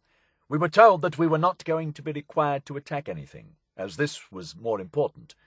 The RAF had issued strict instructions to aircraft not to attack any submarines on the route, and naval intelligence confirmed that there were no known enemy vessels in the Gulf of Cadiz. But then, west of Brest, about midway through the voyage, the submariners heard a noise they all knew and dreaded, the unmistakable sounds of a submarine being depth-charged. Somewhere, very close at hand, a duel was underway. We knew that at least one of our boats was in the vicinity, wrote Lieutenant Scott, and as each series of explosions hit our pressure hull like a hammer, despite the distance, we feared for the safety of our friends. Jewell had his orders, and the Seraph continued south. Scott returned to War and Peace. At the precise moment Bill Jewell was uncharacteristically turning his back on a fight, Ewen Montagu and Jean Leslie were preparing to go out to the theatre and dinner for the last time as Bill Martin and his fiancée Pam. Chapter 14. Bill's Farewell. Ewen Montagu had been planning Bill Martin's farewell party for some time, but he did not tell Jean Leslie until the afternoon of April 22nd. He sent a note from Bill inviting Pam to see the variety star Sid Field in Strike a New Note at the Prince of Wales, to be followed by dinner at the Gargoyle Club. The MI5 secretary was thrilled by the invitation from her office admirer. I rushed home, changed out of office clothes, and threw on some makeup. Cholmondeley had bought 4 tickets for the evening performance. That way they could demonstrate that the tickets had been bought in a block, even though the counterfoils of the 2 in the middle were missing and already en route to Spain in a dead man's pocket. Wasting the tickets, Montagu later wrote, would have been absurd. Besides, it was an ideal opportunity to continue the courtship of his imaginary fiancée. Charles Cholmondeley's date for the evening was Avril Gordon, another young secretary in the office who'd helped Hester Leggett compose Pam's letters. Both women were in the loop on Operation Mincemeat, although ignorant of its details. Montagu remained firmly in character. The death of Bill Martin, presumed drowned at sea following an air crash, would shortly be announced, but in the meantime Montagu composed a personal tribute to him to be published in the Times in due course. The ruse would have to be maintained and reinforced long after Mincemeat had landed. The notice reads like a description of the man Montagu would have liked to have been, the desk-bound literary genius who insists on fulfilling his patriotic duty, only to die tragically. The fake obituary was never published, but it offers a fascinating insight into the spy master's level of emotional involvement. Bill Martin's death on active service came as a complete surprise to many of his friends when it was announced in your columns. Few of them knew that he had for some time been serving with the commandos where hitherto unsuspected qualities had been revealed. Martin was a unique personality, and his loss is tragic. An ever-growing number of his more discerning contemporaries were convinced that he had genius. He made little mark at school, where he was more interested in his own reading and music than in the normal work and athletics of his friends. After a university career during which he impressed, with his literary talents and qualities of leadership, a small circle of dons and college friends, he retired into the country to farm, fish, and write. On the outbreak of war, Martin, who had already been profoundly stirred by the growing menace to all that he loved most deeply, hastened to offer his services to his country. He found himself placed in an office job, and although it was an important one and well suited to his talents, the determined, if unorthodox, efforts which he made to escape and prepare himself for more active and dangerous work were ultimately successful. As to others of an imaginative and artistic temperament, Martin's experiences with the commandos had brought a new meaning into life, an immense stimulus to creative activity. He had refused, until the war was over, to publish any of his work. We will therefore have to wait some time before a wider public can appreciate his rare talent. The 2 couples made an attractive sight as they entered the Prince of Wales Theatre, the men in full uniform, the women in their best dresses and heels. Montagu handed the tickets to an usherette. "We were terribly agitated when she tore the tickets," said Jean. "Would she notice that 2 were missing?" She did, and summoned the manager, who accepted that the middle counterfoils had been torn off as a joke. The lights dimmed, and the 4 settled into the plush seats of the circle to watch Sid Field open his new show. A veteran performer, Field had toured the provincial music halls for 30 years, singing, dancing, and performing comic skits. He had recently broken into the big time, playing the part of Slasher Green, a Cockney bruiser. Strike a New Note was his first West End appearance, and he was supported by a group of young theatrical hopefuls, gathered from every part of the country, performing together as George Black and the Rising Generation. Black, a theatrical impresario, is today as obscure in public memory as Sid Field, but some of the Rising Generation rose very high indeed. Among the cast were 2 unknowns, Eric Morecambe and Ernie Wise, aged 16 and 17 respectively. Strike a New Note had opened to rave reviews a month earlier. The Times had hailed Field as definitely a find. The Daily Mail noted the loudest laughter we have heard in years. The Daily Telegraph was gratified that all his jokes are clean. By April the show was playing to packed houses. Sid danced, told jokes, performed sketches and sang. I'm going to get pickled when they light up Piccadilly. I'm going to get pickled like I've never been before. In fact, Sid was already well pickled, since he never went on stage without an adequate ration of gin. Strike a New Note was tailor-made escapism for wartime theatre-goers. Many in the audience were American GIs, and the satires on Anglo-American relations raised the loudest cheers. The war seemed impossibly distant, even irrelevant. A note on the back of the programme read, "If an air raid warning should be received during the performance, the audience will be informed. Those desiring to leave the theatre may do so, but the performance will continue." The show ended with Sid's fan song. When you feel unhappy, and if you're looking blue, we recommend Sid Field to you. Even the cast seemed a little bemused by the rapturous audience reception. Jerry Desmond, Sid Field's straight-man sidekick, wrote, "The laughs came like the waves of a rough sea, breaking on a shingled beach, and when they came they lasted. They lasted a long, long time." 800 miles away, far out at sea, Lieutenant Scott stood on the deck of the Seraph, listening to the waves breaking, and peered through the darkness toward the coast of Portugal. The weather was warm at last, and it was a delight to keep a watch on the bridge at night beneath a cloudless sky. Jean left the theatre on Montagu's arm, high with excitement, her ears ringing with the applause. Bill Martin's farewell party continued at the Gargoyle Club, a raffish rooftop den above Meard Street in Soho. Founded in 1925, the Gargoyle was the haunt of artists, writers and actors, the epitome of decadent glamour. It could only be reached by a tiny rickety elevator, the dimensions of which were such that strangers entering it left as intimate friends at the top. The interior was decorated in Moorish style, the walls decorated with mirrored shards of 18th-century glass inspired by Henri Matisse, who was a member, as were Noel Coward, Augustus John, and Tallulah Bankhead. Spies, including Guy Burgess and Donald MacLean, were drawn to its dark corners and air of secret assignation. The Gargoyle was half-lit, avant-garde, and slightly louche. The filmmaker Michael Luke described the atmosphere inside as mystery suffused with a tender eroticism. Jean Leslie had never been anywhere like this before. Her mother would have been scandalized. It was a very cheerful evening, Montagu recalled. It was also distinctly flirtatious. The foursome was shown to a corner table with a banquette and 2 chairs. Montagu suggested that the women sit together on the banquette.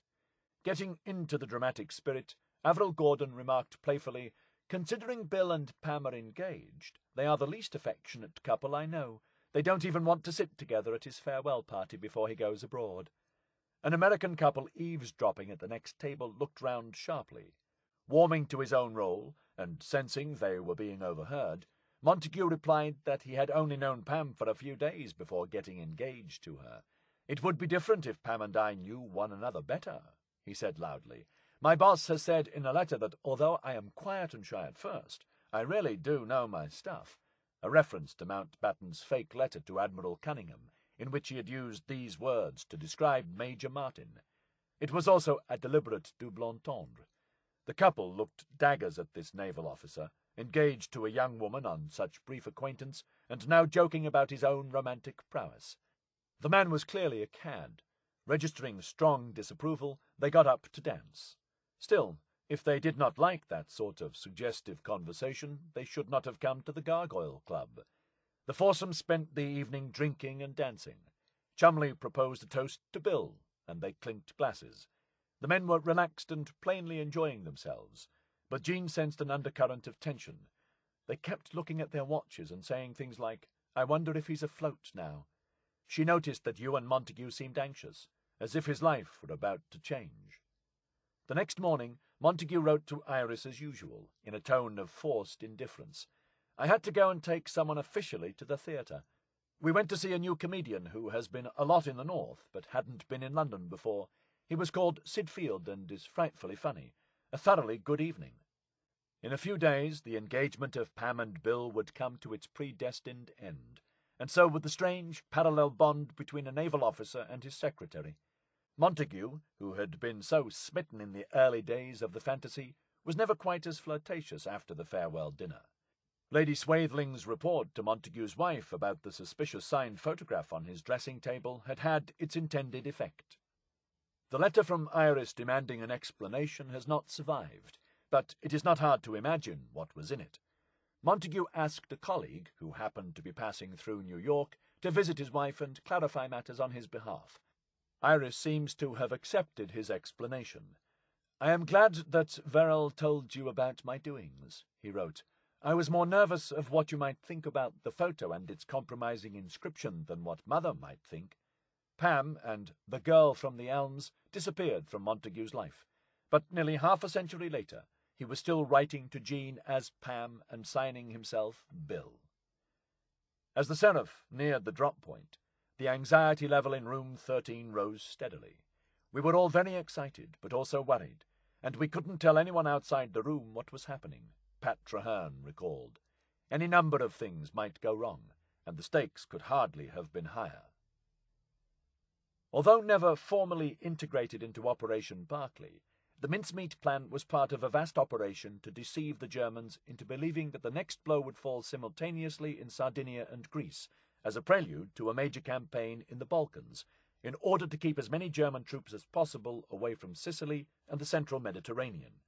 Johnny Bevan in London and Dudley Clark of A-Force had devised a scheme of staggering complexity, including the use of double agents, Greek partisans, false rumours, and an entire bogus British 12th Army poised to invade the Balkans.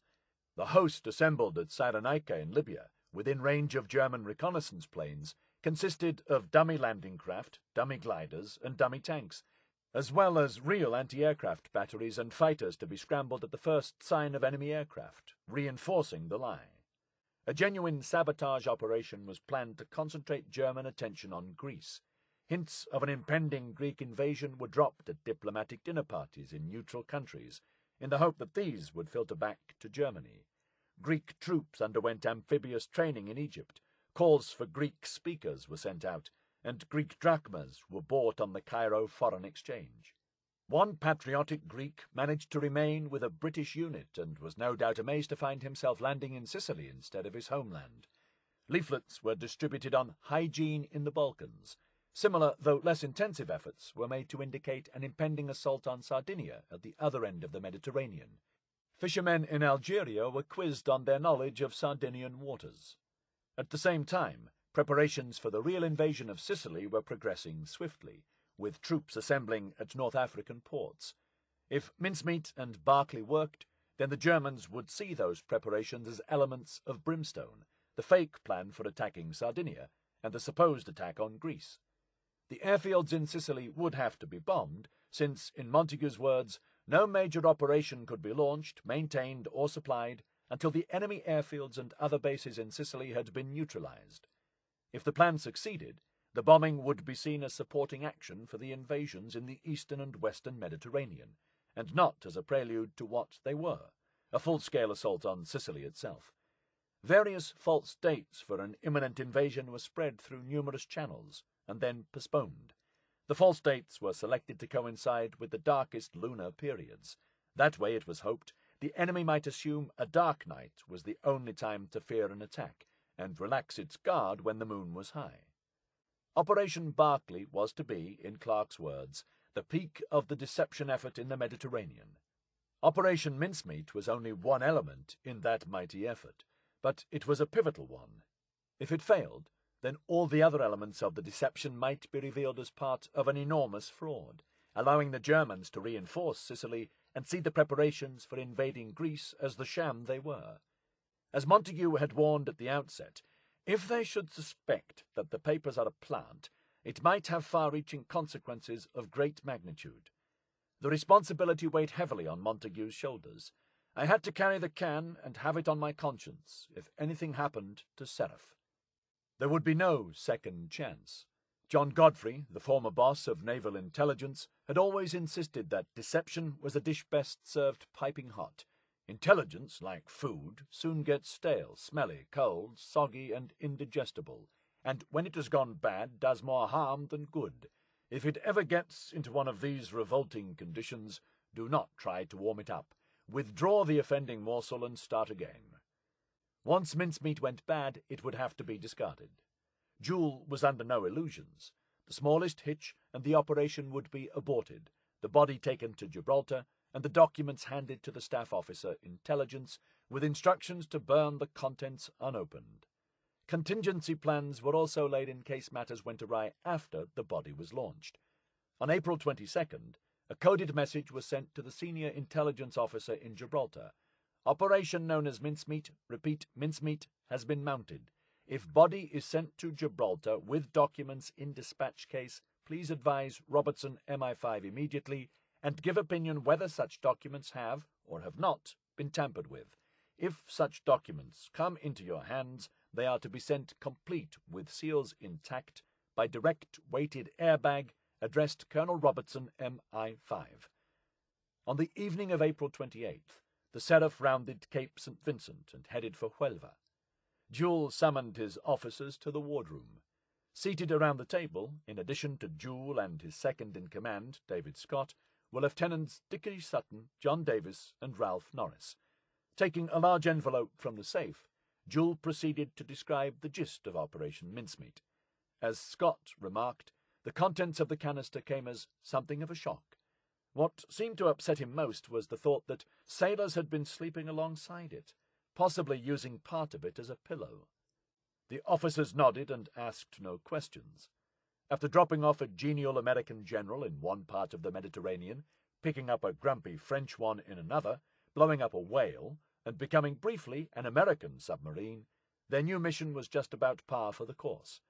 Joule stressed the vital need for absolute secrecy.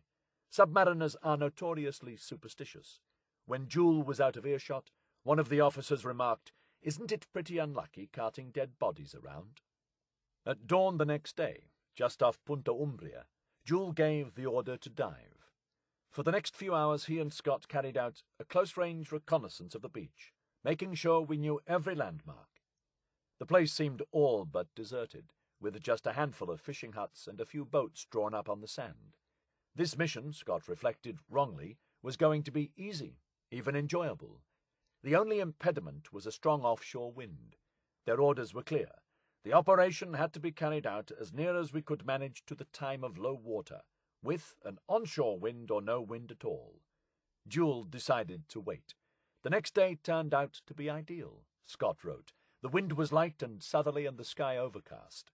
Seraph withdrew 12 miles off the coast to recharge her batteries and waited for low tide and complete darkness.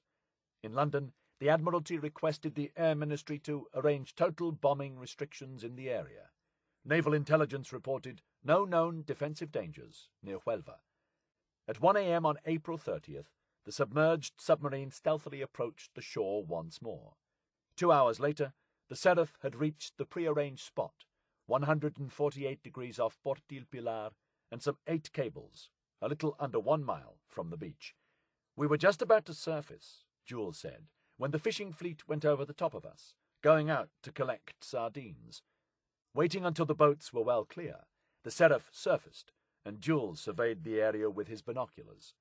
A large number of small fishing boats were working in the bay, the closest about a mile off. Too far, he calculated, to be able to spot the dark submarine. The sky was overcast with low clouds and patchy visibility, and the wind was picking up. The crew had been told that the officers were landing some pseudo-secret instruments on the beach in order to try to trap a German agent known to be operating in the vicinity of Huelva, and that we hoped enough evidence against him could be gathered to result in his expulsion from neutral Spain. 3 of the crewmen hauled the canister through the torpedo hatch, which is usually only opened in harbour. The metal tube was laid out on the fore casing, and the crewmen ordered to return below. Scott manned the bridge, while Lieutenant Norris acted as lookout. Lieutenants Sutton and Davis set to work, unscrewing the bolts in the canister lid. Scott ran the echo sounder, which showed almost 12 feet of water beneath the keel. They crept in a little closer to the beach. Major Martin was lifted out of the steel tube at 4:15 a.m. There was, as Jewel put it with his usual understatement, some little stink. Perhaps, through oxygen trapped in the dead man's uniform and blanket, decomposition had accelerated during the passage from Scotland. Several of the officers recoiled. They had seen the worst of wartime underwater combat, but as Jewel observed, I doubt if any of them had seen a dead body at that time. Jewel himself was sublimely unconcerned. I had seen bodies before. My father was a doctor, a surgeon. My brothers were doctors. I wasn't that worried by it. Jewel's official report described the extent of the decay. The blanket was opened up and the body examined. The briefcase was found to be securely attached. The face was heavily tanned and the whole of the lower half, from the eyes down, covered with mould. The skin had started to break away on the nose and cheekbones. The body was very high. Working quickly, Jewel inflated the Mae West, transferred the documents from envelope to briefcase, locked it, and placed the keys in the pocket of the corpse. He then selected the identity card picturing Ronnie Reed and added that to the pocket. Up on the bridge, Lieutenant Scott was becoming steadily more anxious. It was now 4:30, and a glimmer of dawn light was spreading over the water. More worrying, the wind was strengthening and the submarine was drifting closer to the shore. We seemed to be practically on the beach. The Seraph's draft was 20 feet. The depth at low water in her current position was just 14 feet. The tide was almost out, and the submarine was very nearly aground. Bill Jewell straightened, took off his officer's cap, and, bending his head, briefly recited what I could remember of the funeral service, a fragment of the Psalm 39. The choice was oddly appropriate, given the extreme secrecy of their mission. I will keep my mouth as if it were with a bridle, while the ungodly is in my sight. Held my tongue, and spake nothing.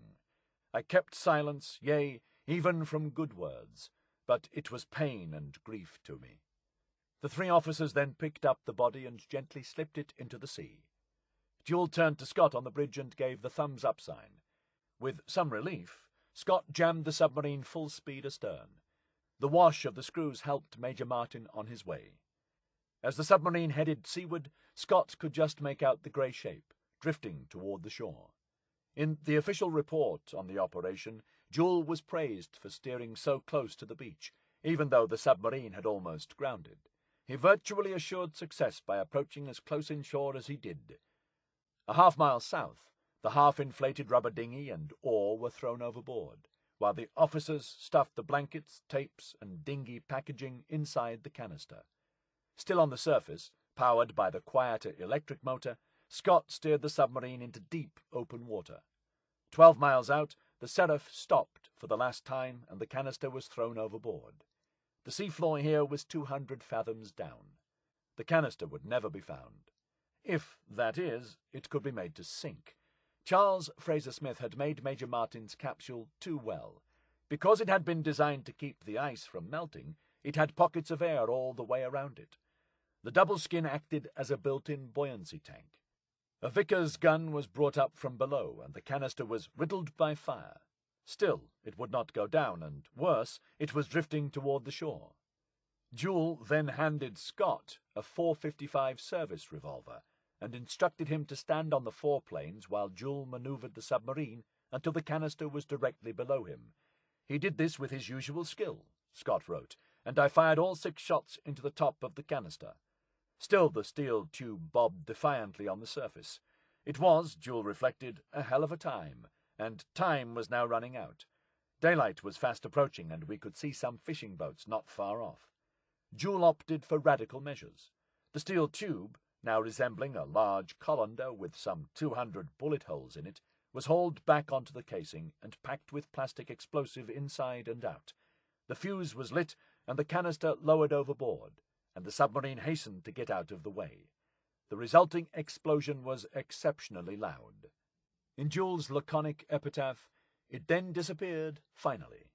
Jewell was relieved, but he knew he had taken a risk. His orders were to sink the canister in one piece, not to blow it to smithereens. Fragments of the casing, or even bits of blanket and tape, might now wash ashore. Perhaps these would be assumed to be debris from the downed aircraft, but not necessarily. Moreover, even if the Spanish fishermen in the bay had not spotted the submarine setting off the explosion, They would surely have seen the flash and heard the sound echoing through the still dawn. In his final report, Joule made no mention of having to explode the canister, merely observing that after being shot full of holes, it was seen to sink. Indeed, he did not tell anyone how the canister had been blown to shreds until 1991, when he was 77 years old. "We dived and set course for Gibraltar," wrote Scott. "Breakfast tasted wonderful, and so was the deep sleep into which I fell immediately afterwards." At 7:15 a.m., Lieutenant Joule of HMS Seraph sent a wireless message to the Admiralty in London. "Mincemeat completed." Back on land in Gibraltar, Joule scribbled a postcard, which he posted to Montagu. "Parcel delivered safely." Chapter 15. Dulce et Decorum. All morning the body lay in the dunes, beneath the pines, where the fisherman Jose Antonio Re Maria had carried it. As the sun rose, the sand grew hotter and the smell grew worse.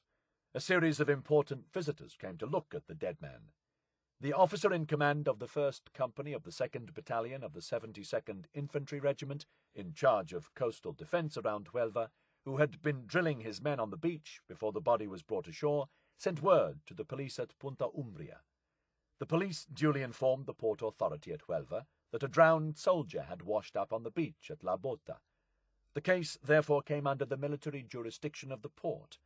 In late morning, the rotund figure of Navy Lieutenant Mariano Pascual del Pobil Ben Susan, second in command of the port and acting military judge, appeared at the beach in a canoe paddled by 2 Spanish seamen. Lieutenant Pascual del Pobil was sweating profusely, and he wanted his lunch. With some distaste, he made a cursory examination of the body, noting the military uniform and the attaché case with the crest G, VI, R, and the royal crown, attached to the dead man by a chain, which had penetrated the muscles of the neck as a result of the swelling. He also extracted the wallet and noted Major Martin's name from his identity card. Pascual del Pobil then unclipped the locked case from its chain, ordered that the body be taken to Huelva, and climbed back into his boat, taking the case with him. He did not think to look in the dead man's pocket for a key. The next to arrive on foot was a local doctor, Jose Pablo Vasquez Perez, who came to certify that the body was really dead. The stench wafting from under the pines suggested this was not strictly necessary. There was no road to the dock at Punta Umbria, merely a sandy track winding 5 miles through the dunes. The body was loaded onto a donkey, which set off, led by a child, through the sweet afternoon scent of wild rosemary and jacaranda. 2 infantrymen followed behind. In the late afternoon, the grim little procession arrived at the infantry headquarters by the dock, too late to arrange transport of the body across the estuary mouth. The corpse was placed in an outhouse, ready to be taken over to Huelva in the morning. Lieutenant Pascual del Pobil had by now sent word to the British consulate that a dead British soldier, found on La Bota beach, would be arriving by motor launch at Huelva dock the next morning. Francis Hazelden was profoundly relieved. For the last 48 hours the British vice-consul had been waiting anxiously, unaware that the delivery of the body had been delayed by the weather. Gomez Bear had left Hazelden with very specific instructions. As soon as he received word that the body had come ashore, the vice-consul should telephone to him at Madrid and inform him of the finding of the body, its particulars, etc. Gomez Bear would then verbally instruct Hazelden to arrange the burial, while he notified London. A few days later, when a signal from London might be expected to have reached him, Gomez Bear would call again to ask if anything had washed ashore with the body. The assistant naval attaché would say that he could not talk on the phone, but would come down to Huelva. He would then do so, and make discreet inquiries whether any bag or paper had been washed ashore. Gomez Bear knew that the telephones at the Madrid embassy were bugged. It was likely that Adolf Klaus also had spies inside the consulate, and that anything said on the telephone there would be reported back to the Germans. At the same time, Alan Hilgarth in Madrid would send cables to Huelva backing up the story, again in the knowledge that these would be intercepted at their source and relayed to Karl Erich Kühlenthal and his colleagues at Abwehr headquarters in Madrid. The entire performance was for German benefit. London and the embassy in Madrid should appear to be increasingly agitated about the loss of top-secret documents. Parallel to these breakable messages, Hilgarth would dispatch a separate series in his personal cipher, keeping London in the picture of what was going on. Hazelden must play the part of a harassed official under mounting pressure from his bosses to trace a missing briefcase. The role required nuance. Hazelden would have to make inquiries, with increasing urgency, for the missing papers, but he must not do so too energetically, as this might lead to the documents actually being returned before they reached the Germans. In that case, Operation Mincemeat would have failed. Here lay an additional but crucial consideration. The British did want to get the documents back intact once the Germans had had a good look at them. Under international law, as a neutral country, Spain was obliged to return any property belonging to a British national who had died in Spain. The precedent of Lieutenant Turner suggested that the briefcase would eventually be returned by the Spaniards, but in reality, if top-secret plans really had fallen into enemy hands and the breach of security was detected, then those plans might well be abandoned, or at least substantially altered. The Germans must be made to believe that they had gained access to the documents undetected. They should be made to assume that the British believed the Spaniards had returned the documents unopened and unread. Operation Mincemeat would only work if the Germans could be fooled into believing that the British had been fooled. All of this would require the most careful stage management. Francis Hazelden was not an actor, nor was he a spy, novelist, or fly fisherman. He did not even particularly want to be a vice-consul, but had inherited the post after the sudden death of his predecessor in 1940. He was a gentle, civilized, 62-year-old mining engineer and businessman, who had settled in Huelva 2 decades earlier, and might reasonably have expected to spend the rest of his life playing golf and running his mine supplies company, a pillar of the community in a small and sunny British outpost. War had made a new man of Hazelden. He now ran an underground network helping escaped prisoners of war, harboured downed Allied pilots, monitored the nefarious doings of Adolf Klaus and his agents, and did everything he could to help the Allied secret services respond in kind. In most parts of Spain, Franco was content simply to monitor the espionage battle between the Germans and the British and leave the two sides to get on with it. But in Huelva, the civilian governor, Joaquin Miranda González, was a keen member of the fascist phalange, strongly pro-German, and keen to help his friend Klaus root out British spies. To Hazelden's annoyance, 3 members of Huelva's British community had already been expelled on suspicion of spying, including Montagu Brown, the head of a local railway company, and William Clewett, the manager of a British-owned electricity company.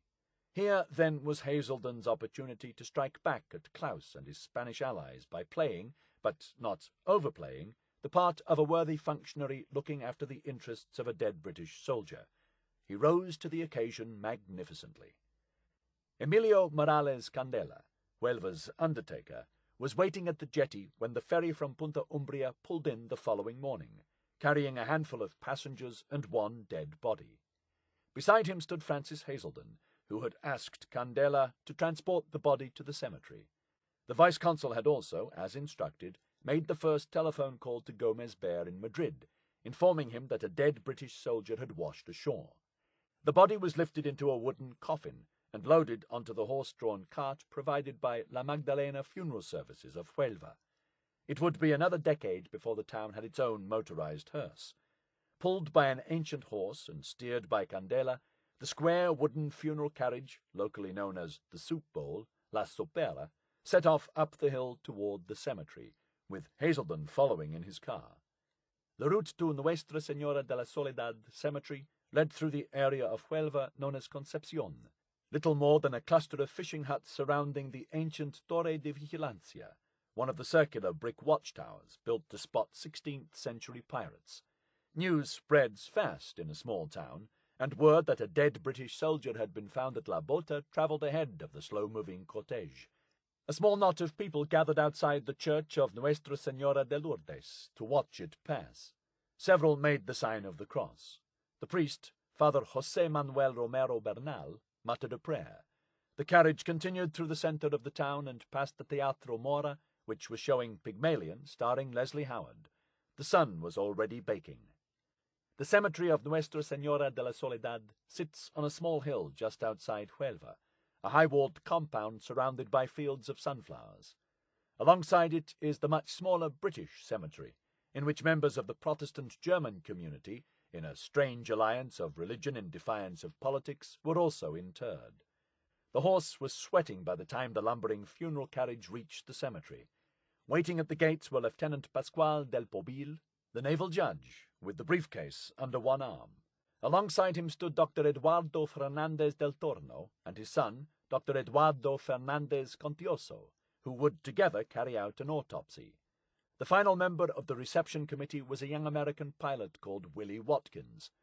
3 days before the body was brought ashore, an American P-39 Era Cobra plane had crash-landed in a field in Punta Umbria. The pilot was Watkins, a 26-year-old from Corpus Christi, Texas, who had been flying from North Africa to Portugal when his plane ran out of fuel. Unable to open the cockpit cover, Watkins had come down with his plane, escaping with only minor injuries. He had been taken into custody by the infantry detachment guarding the coast, briefly lodged at the Hotel La Granadina in Huelva, and then transferred to the home of Francis Hazelden, the refuge of all Allied soldiers, since there was no American consulate in Huelva. Lieutenant Pasquale del Pobil had requested that the American pilot be brought to the cemetery, in case the dead body and the downed plane were connected in some way, and Watkins might be able to identify the body. The coffin was carried to the small building on the edge of the cemetery that served as a morgue. Glendower Michael's body was lifted out and placed on the raised marble slab. Methodically, the mortuary attendant went through the pockets, extracted the contents, and laid them out on the table beside the locked attaché case. Cash, sodden cigarettes, matches, keys, receipts, identity card, wallet, stamps, and theatre ticket counterfoils. Pasquale del Pobil barely glanced at these. Lunch was already beckoning. Hazelden did his best to seem uninterested. The Spanish officer now turned his attention to the briefcase, which he unlocked with one of the dead man's keys. The contents were soaked, but the writing on the envelopes was still clearly legible. Pasquale del Pobil carefully examined the names on the envelopes, and motioned Hazelden over to look. Hazelden had been told only the outline of Operation Mincemeat, but from the red seals and embossed envelopes, these were clearly confidential military letters. Pasquale del Pobil also seems to have registered their importance, for he now did exactly what Montagu and Cholmondeley had hoped would not happen. He gestured toward the case and asked Hazelden if he would like to take it. Since these items would have to be returned to the British eventually, would the vice-consul like to take custody now? Pasquale del Pobil liked the English vice-consul. He believed he was doing Hazelden a favour, and he wanted his lunch and siesta. Hazelden knew he had to react swiftly. Indeed, he had mentally prepared himself for the possibility that Pasquale del Pobil would cut corners and simply hand over the attaché case. With as much nonchalance as he could muster, he said, "Well, your superior might not like that, so perhaps you should deliver it to him and then bring it back to me, following the official route." Pasquale del Pobil shrugged and closed the briefcase. Willie Watkins had observed this exchange. Although he spoke little Spanish, it was clear what was going on. Hazelden's attitude in refusing the briefcase struck him as odd. The American pilot was now beckoned over by Pasquale del Pobil and asked if he could identify the dead man. Needless to say, he could not, and said so. The dead man's lifebelt, he pointed out, was of an English pattern, whereas he himself had flown an American plane, which carried a completely different type of lifebelt. Pasquale del Pobil stated the obvious. There are clearly two completely unconnected accidents. Packing up the briefcase, wallet, and other possessions, the naval judge explained that these would be formally handed over to his commanding officer, the naval commander of the port of Huelva. The tubby Spanish officer departed, taking the case and other items with him. Hazelden casually announced that he would stay to watch the autopsy. If it seemed odd to Watkins that the British vice-consul should decline the offer of the briefcase, it was surely even odder that he should choose to remain in a broiling hut with a tin roof, while two Spanish doctors cut up a half-rotted corpse. The American pilot was only too happy to escape the fetid room with its stench of death and smoke a cigarette in the shade of the willow tree outside. The autopsy would usually have been carried out by a military pathologist, but since he was away, the task fell to Dr. Fernandez, the civilian forensic pathologist, and his son Eduardo, a recent medical school graduate. Contrary to Spilsbury's dismissive remark about the poor state of Spanish forensic expertise, Fernandez was a good and experienced pathologist.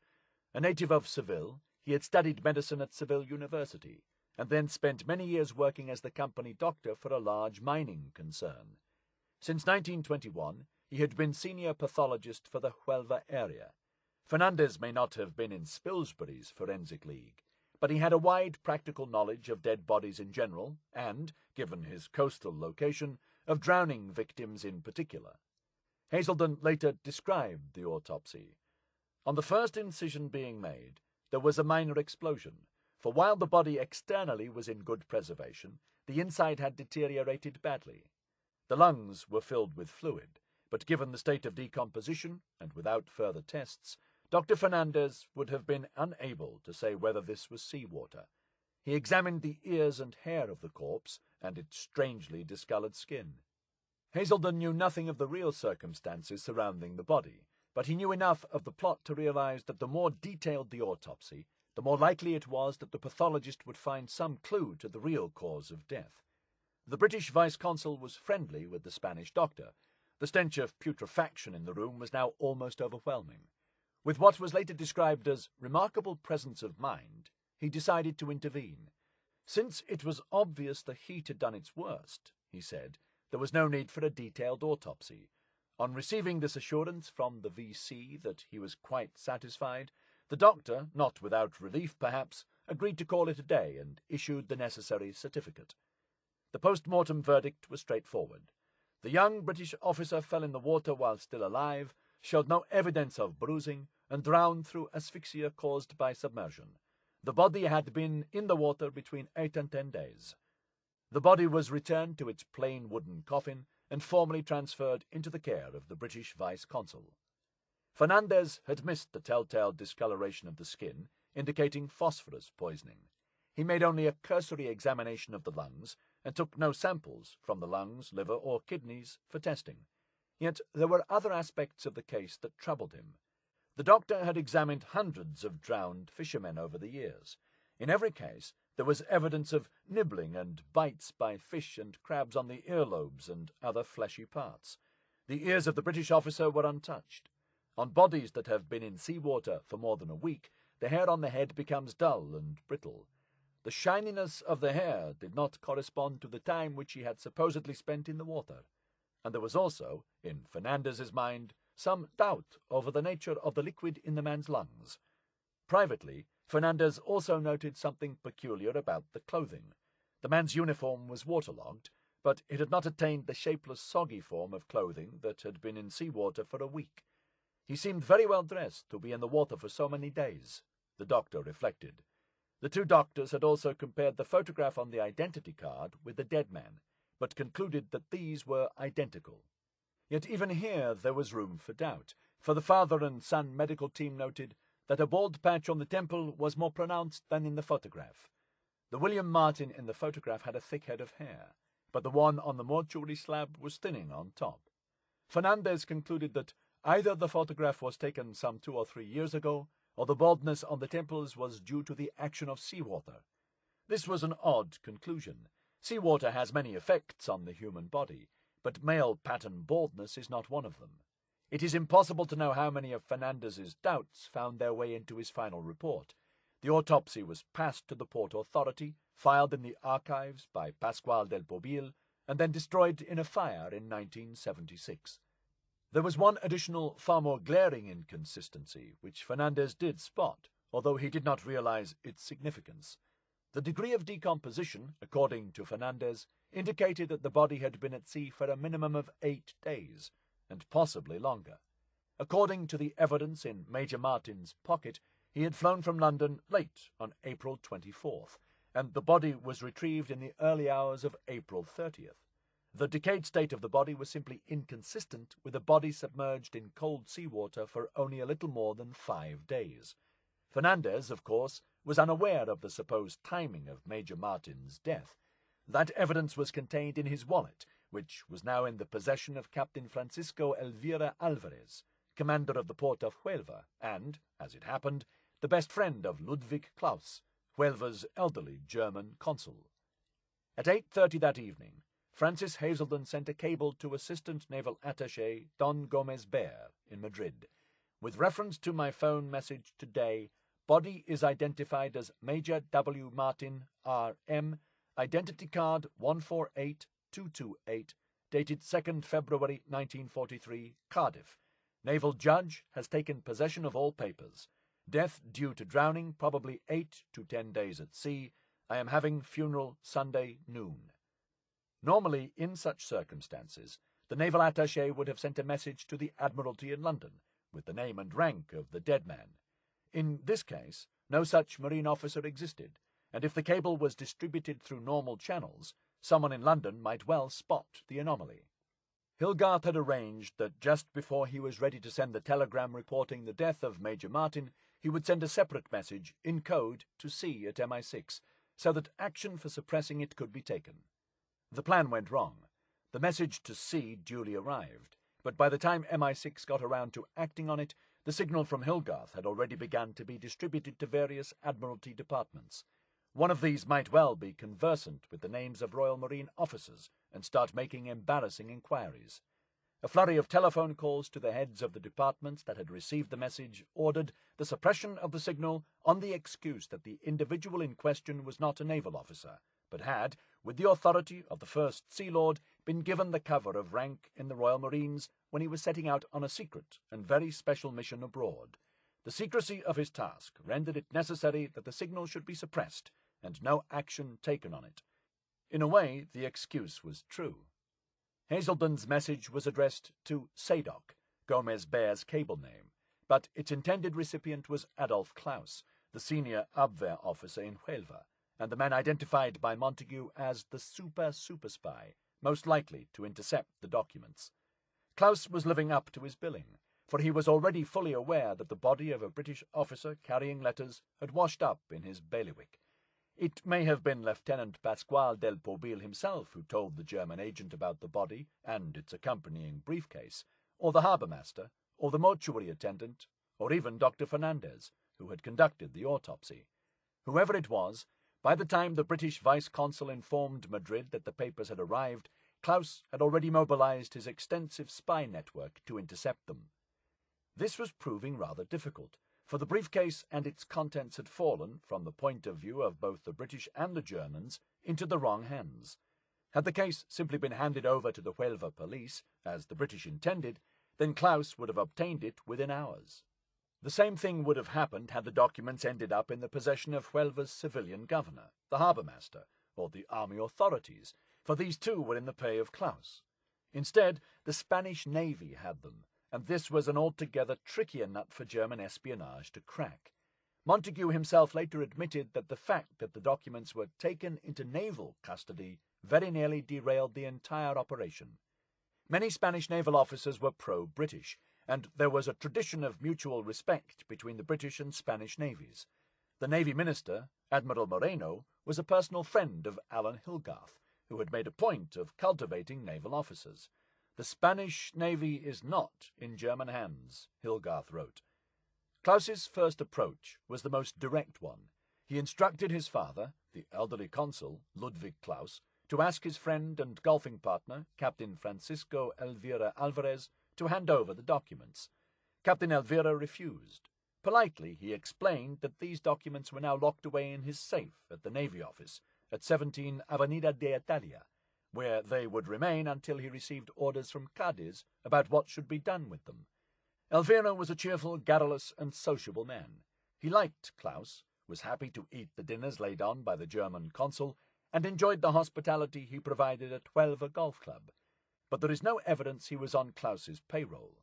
Elvira was also a stickler for the rules, a rigid disciplinarian, and a firm believer in hierarchy. He would await instructions from above. At midday on May 2nd, 1943, a group of mourners, official and unofficial, public and secret, gathered for the funeral and burial of Major William Martin. It was a day of suffocating heat, according to the local newspaper, yet the turnout was impressive. Representing Britain were Francis Hazelden, the vice-consul, and Lancelot Shute, a British mining company executive who had been expelled from Spain once already by Governor Miranda on suspicion of espionage. Here, too, was the Frenchman Pierre de Brest, a Gaullist and close friend of Hazelden. Officially, de Brest was the representative in Spain of a French-owned pyrites company. Less officially, he organized an underground route for free French forces from occupied France through Spain to North Africa, and conspired with Hazelden against the Germans. The port commander, Elvira, and the naval judge, Pascual del Pobil, attended in full naval uniform.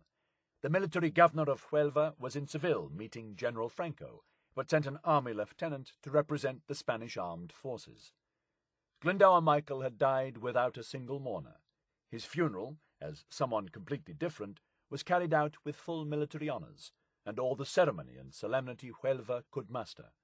In addition to the officials and military brass, a small crowd of civilians also gathered at the Nuestra Señora de la Soledad cemetery. The curious, the pious, and the clandestine. Hazelden does not seem to have spotted the tall, cadaverous figure of Adolf Klaus among the crowd. Klaus would later claim that he had only come to the funeral in his capacity as German vice-consul, as a mark of respect to the fallen soldier. In truth, of course, he was there to observe, to see if he might pick up any useful information about the dead man and his intriguing briefcase. The death certificate, filled out by funeral director Candela, formally marked the passing of W. Martin, aged between 35 and 40, native of Cardiff, England, officer of the British Marines, found on the beach known as La Bota at 9:30 on April 30th, 1943. Death by drowning. After a brief funeral service in the cemetery chapel, the coffin was carried along a cobbled path, down a neat avenue of cypresses, to the section of the cemetery known as San Marco. Swallows dipped and dived among the palm trees, and the strong scent of jasmine trees rose in the midday heat. The funeral procession passed the large and imposing mausoleums of Huelva's wealthiest Spanish families, marble tombs surrounded by iron railings. Here was the grave of Huelva's most famous son, Miguel Biez, El Litri, a bullfighter famously gored to death in 1929. El Litri's huge and ostentatious tomb depicted the matador wearing the suit of lights. As the procession neared the northwest corner of the cemetery, the graves grew smaller and humbler. The San Marco section was where the poor and ordinary folk of Huelva were buried. Hazelden had ordered a Class 5 burial, the cheapest available, total cost, including coffin, being just 250 pesetas. The British consulate contracted to pay the cost of renting and maintaining the grave in perpetuity. Major Martin was not the first tenant of grave number 46 in the 14th Avenue of the San Marco section backing up to the cemetery wall. In 1938, a 10-year-old girl named Rosario Vilches had been buried there, but her parents had been unable to keep up payments on the plot, and 2 months earlier the body had been removed and reburied elsewhere. At 12:30, the coffin was lowered into the grave. Of the official mourners, only Francis Hazelden knew that the man inside had not died at sea, and even he was ignorant of the full scale of the imposture taking place. A Welsh Baptist in a Spanish Catholic grave, a derelict who had never worn a uniform, accorded rank and honour, a man with no relatives, at least none who cared, invested with a parent to mourn him, and buried with full military pomp by a grateful nation. Glendower Michael had probably killed himself on the spur of the moment, possibly as a result of insanity or by accident. The fatal dose of rat poison had carried him 500 miles into another country and another personality. The inscription on his tomb would eventually read, Dulce et decorum est pro patria mori, the line from Horace's Odes, "It is sweet and fitting to die for your country." There was nothing remotely decorous or patriotic about the way Glendower Michael had died. Yet, in a way, the epitaph was apt. Michael had indeed given his life to his country, even if he had been given no choice about it. The officials climbed into their hot cars, the gravediggers began to fill in the hole, and the mourners trailed away down the hill toward the town.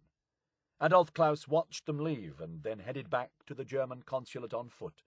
He did not sign the mourner's book, and he spoke to no one, but his presence did not go unremarked. Among the other mourners was an innocuous-looking middle-aged man in a nondescript suit. The Spaniards had assumed he must be part of the official delegation. The officials assumed he was a local Spaniard. From the shade of a cypress tree, Don Gomez Bear watched Adolf Klaus leave the cemetery and then quietly slipped out and followed him down the hill. Chapter 16. Spanish Trails. Adolf Klaus had much to occupy his mind. His attempts to obtain the briefcase had so far failed. The Spanish naval authorities were proving vigorously uncooperative. Perhaps they would be more amenable to an approach from a fellow Spaniard. Frustrated, the German spy resolved to try a more indirect approach. Lieutenant Colonel Santiago Jarrijos was commander of the Guardia Civil, the Spanish paramilitary police for the Huelva district, and an enthusiastic recipient of German largesse. Klaus instructed Jarrijos to do everything necessary to obtain copies of the documents which were found in the briefcase. Jarrijos may have been a keen collaborator, but he was also a coward, and knew that if he asked Elvira or Pascual del Pobil to show him the documents, they would conclude that he was on the German payroll and send him packing. Notwithstanding his great desire to serve the Germans, this lieutenant colonel apparently did not have the courage to approach the naval judge, and simply demand that he open the letters. Jarrijos did, however, persuade someone in the naval office to tell him what was in the briefcase. He sent the list to Klaus. 1. 3 British operation bulletins. 2. 2 plans. 3. 33 photographs. 4. 3 envelopes addressed to Cunningham, General Eisenhower, and General Alexander. Helpfully, but unnecessarily, Jarrijos added, "These 3 persons are in command of the Allied troops in North Africa." Klaus knew that whatever was in that briefcase must be extremely interesting. Heavier guns were mobilized. The German consul, Ludwig Klaus, was once again wheeled out and asked by his son to approach his intimate friend, Joaquin Miranda Gonzalez, the civilian governor of Huelva and head of the provincial phalange. A keen fascist, Miranda nursed a profound antipathy towards the British, in common with the sentiment among most officials, and maintained excellent relations with the German consulate. He treated the Germans with favoritism and the British with a heavy hand. Miranda was anxious to help, and made discreet inquiries at the naval office, but he too stopped short of demanding that the letters be opened. This gentleman, reported one of Hilgarth's agents, did not dare to ask the naval judge for copies of the documents. Klaus received this fresh rebuff with mounting frustration and growing curiosity. He had spent a small fortune bribing the local officials. In Huelva, Don Adolfo can open every door, it was said. Yet the door to Captain Elvira's safe remained firmly shut. A bag full of secret British documents had been sitting in Huelva for 3 days, and so far these had been neither copied nor photographed, and were only seen and read in the naval judge's office. The 3 envelopes, which Klaus knew must contain the most important information, were still sealed. Back in London, Cholmondeley and Montagu were equally frustrated that the information appeared to have reached its target, only to become lodged in the annoyingly honest hands of the Spanish Navy. They decided to give the pot a stir. Alan Hilgarth sent a cable to London, unencrypted, reporting that Major Martin of the Royal Marines had been laid to rest with due decorum. I am glad to say the naval and military authorities were well represented and extremely sympathetic. 2 days after the funeral, enough time, it was estimated, for news of Major Martin's death to filter through the British military bureaucracy, the Naval Intelligence Department in London sent a much less casual-sounding cable to Hilgarth in Madrid, numbered 04132. It was marked top secret, but intended for German eyes and carefully flavoured with rising anxiety. Some of papers Major Martin had in his possession are of great importance and secrecy. Make formal demand for all papers and notify me by personal signal immediately of addressees of any official letters recovered. Such letters should be returned addressed to Commodore Rushbrook, personal, by fastest safe route, and should not, repetition, not be opened or tampered with in any way. If no official letters are recovered, make searching but discreet inquiries at Huelva and Madrid to find whether they were washed ashore, and if so, what has happened to them. At the same time, Montagu sent a separate message to Hilgarth, using the secret personal cipher that was the only safe method of communication with the spy-riddled embassy in Madrid. Carry out instructions in my naval signal, as this is necessary cover, but lack of success is desirable. The message merely confirmed what Hilgarth already knew. The novelist naval attaché would be creating a fiction, especially for Kulenthal and his informants, but, once again, this would need to be done with extreme subtlety. The Germans knew British diplomatic methods by now. If a bag full of secrets really had been lost, the British would still not rush in and demand its return, as this would tip off the Spanish to its importance. Hilgarth must start with an apparently routine inquiry, and then gradually give the impression of greater and greater urgency. It was a tricky balancing act, since inquiries must be kept on such a plane as, theoretically, not to arouse Spanish suspicions that we were really frightened that someone might get those documents, but in fact making it plain to them that we were so frightened. Hilgarth passed on London's message to Hazelden in Huelva, instructing him to make a searching but discreet investigation into the whereabouts of these important and secret papers. At the same time, he set the first cog of Madrid's mighty rumour mill grinding into action.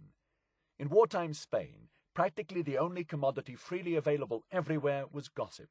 Spies traded in it, the government was saturated with it, and just about everyone from Franco down indulged in it. Gossip was currency. Gossip was power. Rumours are extremely easy to spread in Spain, wrote Hilgarth. The country lives on word-of-mouth stories. A casual word in a club or café is often enough. To get a rumour flying, he told London, all he need do was select from among his acquaintance the most inveterate gossips and, taking into account their connections, use them accordingly. Hilgarth quietly began to spread word that the British were searching for an important set of documents in Huelva. He knew that, as in any game of telephone, the story would be mangled and inflated as it passed from one gossip to the next, and with any luck it would soon reach the Germans, who would react accordingly. The British naval attaché also made an unobtrusive approach to Rear Admiral Moreno, the Navy Minister. Hilgarth liked Moreno, believing him to be sincerely anti-war. The two men were friends, although perfectly happy to use their friendship for mutual manipulation. On an earlier occasion, Hilgarth recalled, I managed to make the Minister of Marine so sorry for me, because he could not do what I wanted, that in the end he did it, at considerable hazard to himself, just because he felt he was letting a friend down if he didn't. Through a contact in the Spanish Navy, Hilgarth sent word to the Admiral, asking for assistance in securing the return of the attaché case. Hilgarth was careful to make the request a verbal one, and commit nothing to paper. Moreno was a reliable and well-informed source, and almost certainly one of the prime recipients of British gold. But Hilgarth also knew that the Spanish Minister of Marine, while professing his attachment to Britain and to Hilgarth personally, was in close contact with the German embassy and spoke frequently to the German ambassador, Hans-Heinrich Diekhoff. Moreno was the ideal conduit. He was the government minister in command of the Navy, and thus likely to see the documents sooner rather than later. He would make strenuous efforts to retrieve them and return them to Britain, but he could also be relied upon to pass on the information to the Germans, or at least enable access to the documents, thus ensuring the continued goodwill of both sides. 4 days after the funeral of Major Martin, Hilgarth secretly reported to London that the Minister of Marine, who knew nothing of the papers or effects, was expecting an early report from the naval authorities in the south, and had pledged to keep him abreast of developments. Hilgarth gave Moreno no indication of what might be in the briefcase, and was careful to avoid any impression of undue anxiety. Finally, Hilgarth mobilized his most trusted informant, the senior Spanish naval officer codenamed Agent Andros, and asked him to keep track of what happened to the briefcase and its contents. To judge from results, Andros was perfectly placed to do this, reinforcing suspicion that he may have been the chief of Spanish naval intelligence. The report he subsequently sent to Hilgarth and MI6 was astonishingly detailed, an almost daily account of the fate of Major Martin's briefcase. Hilgarth's rumour-mongering paid swift dividends. On May 5th, Captain Elvira, the senior Navy officer in Huelva, informed Vice-Consul Hazelden that he had been ordered to pass the dead man's effects, under guard, to his superior officer in San Fernando, Cadiz, who would arrange for their onward transfer to the Ministry of Marine in Madrid. He also shared this information with the German Vice-Consul, Adolf Claus. Hazelden passed the information on to Hilgarth, who sent a telegram to London through the normal, permeable channels. Vice-Consul Huelva saw body. Post-mortem performed. Verdict drowning several days previously. Funeral attended by representative military and naval officers. 1. Pocketbook containing private letters. 2. Identity disc. 3. Identity papers. 4. Medal and crucifix. 5. Black leather document case, locked and attached to strap. By lifting flap, envelope could be seen inside. Presumably this is what is referred to in your telegram 041321. Vice-Consul was informed all effects must be sent C. Cadiz, who is unfortunately pro-German. In due course they will reach Ministry of Marine and be handed to me. Vice-Consul had no chance of obtaining possession of the case. Am trying everything possible, but fear too much display of interest will only increase official curiosity, which is already aroused. Montagu and Cholmondeley sent back a message in kind, subtly infused with the flutter of rising panic. Secret papers probably in black briefcase. Earliest possible information required whether this came ashore. If so, it should be recovered at once. Care should be taken it does not get into undesirable hands if it comes ashore later. At the same time, they sent a separate message, by most secret special route, urging Hilgarth to maintain the guise of a harassed official being asked to perform the impossible. Normally you would be getting frantic messages asking you to get the secret documents at once, and to hurry the Spaniards. You must adjust your actions to achieve desired results and maintain normal appearance. Hilgarth needed no stage directions. Understood and acted on throughout, he replied. While Hilgarth played the part of a spy under pressure, there was nothing remotely fake about the strain Adolf Klaus was now under. The German spy had sent word to Abwehr headquarters in Madrid as soon as the body was discovered. When he learned that a briefcase containing British documents had also come ashore, he confidently told Madrid that he would be able to copy the contents within days. The messages flying between London and Madrid had been picked up by the Germans' eavesdroppers, as predicted, and the Abwehr spy chiefs in Madrid were now thoroughly alerted to the existence of a cache of secret documents that the British were desperate to retrieve. What had seemed at first to be a golden intelligence opportunity was turning into a nightmare for the Abwehr's man in Huelva. Klaus had promised to obtain copies of the documents, but was unable to keep his promise. Gomez Bear was also in Huelva, making discreet inquiries whether any bag or paper had been washed ashore. The presence of the Gibraltarian was undoubtedly communicated to Klaus, ratcheting up the strain another notch. Agent Andros reported, as the local Germans were not able to obtain copies of these documents, to which they attached the utmost importance, the matter was taken up in Madrid by either Leisner personally or by Kuhlenthal. The ambitious Karl Erich Kuhlenthal saw an opportunity to add another feather to his espionage cap.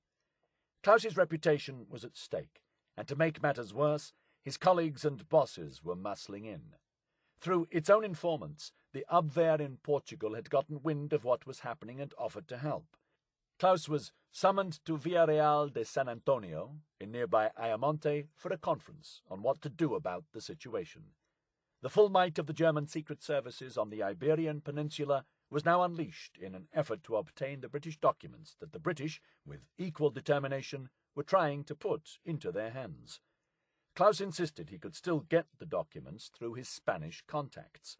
He instructed the willing Colonel Santiago Jarijos to go immediately to Seville and make contact with a fellow member of the Guardia Civil, Major Luis Canis, a man described by Agent Andros as very pro-German and in German pay.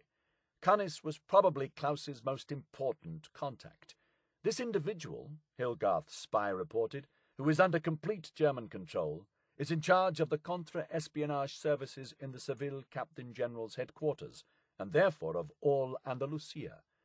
In theory, Canis was responsible for tracking espionage activities aimed at Spain. In reality, he was an employee of the German Abwehr.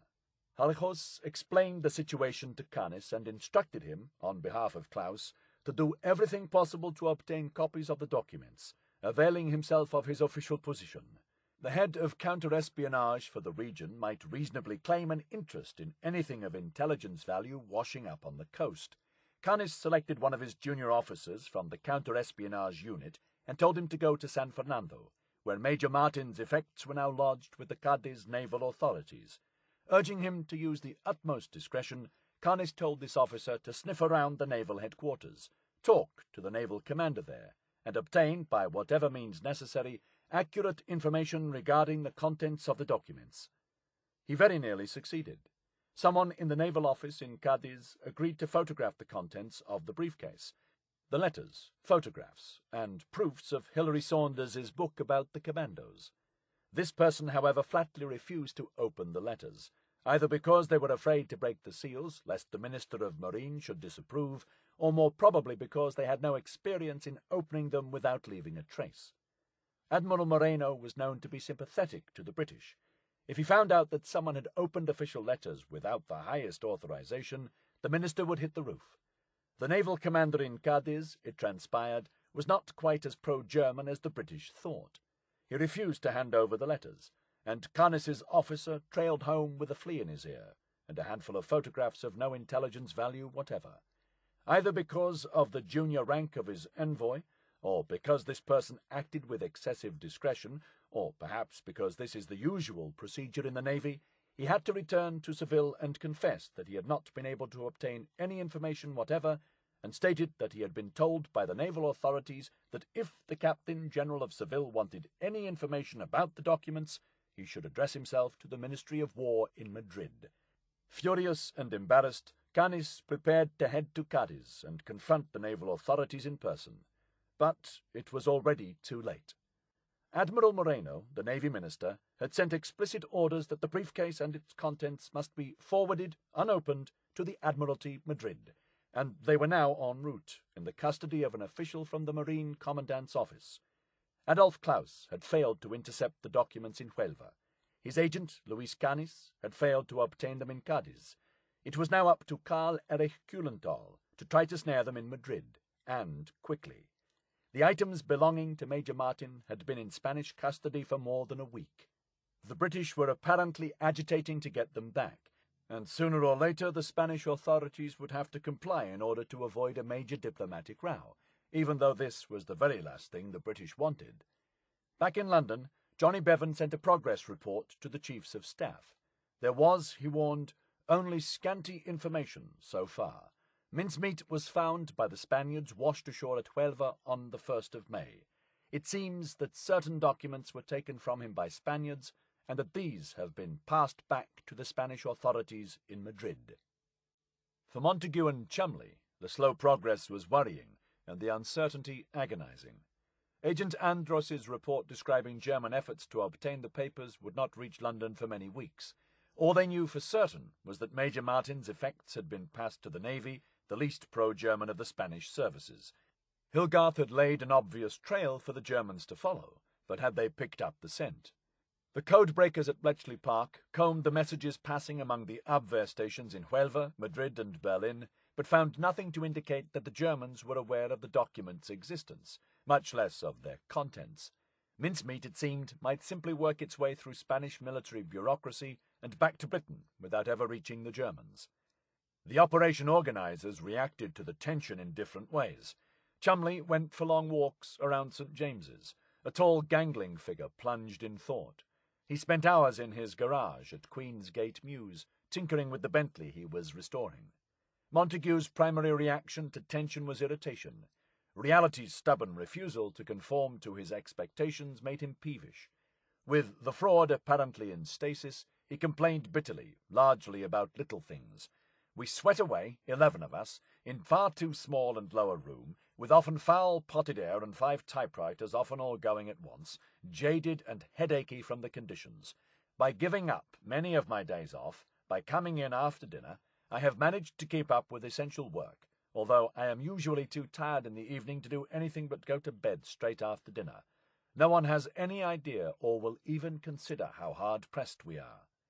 With the departure of Bill Martin, his alter ego, and stuck once more behind a desk, Montagu appears to have turned in on himself, wondering if the complex ruse he had created would prove an abject and potentially calamitous failure. The strain brought out his sarcasm.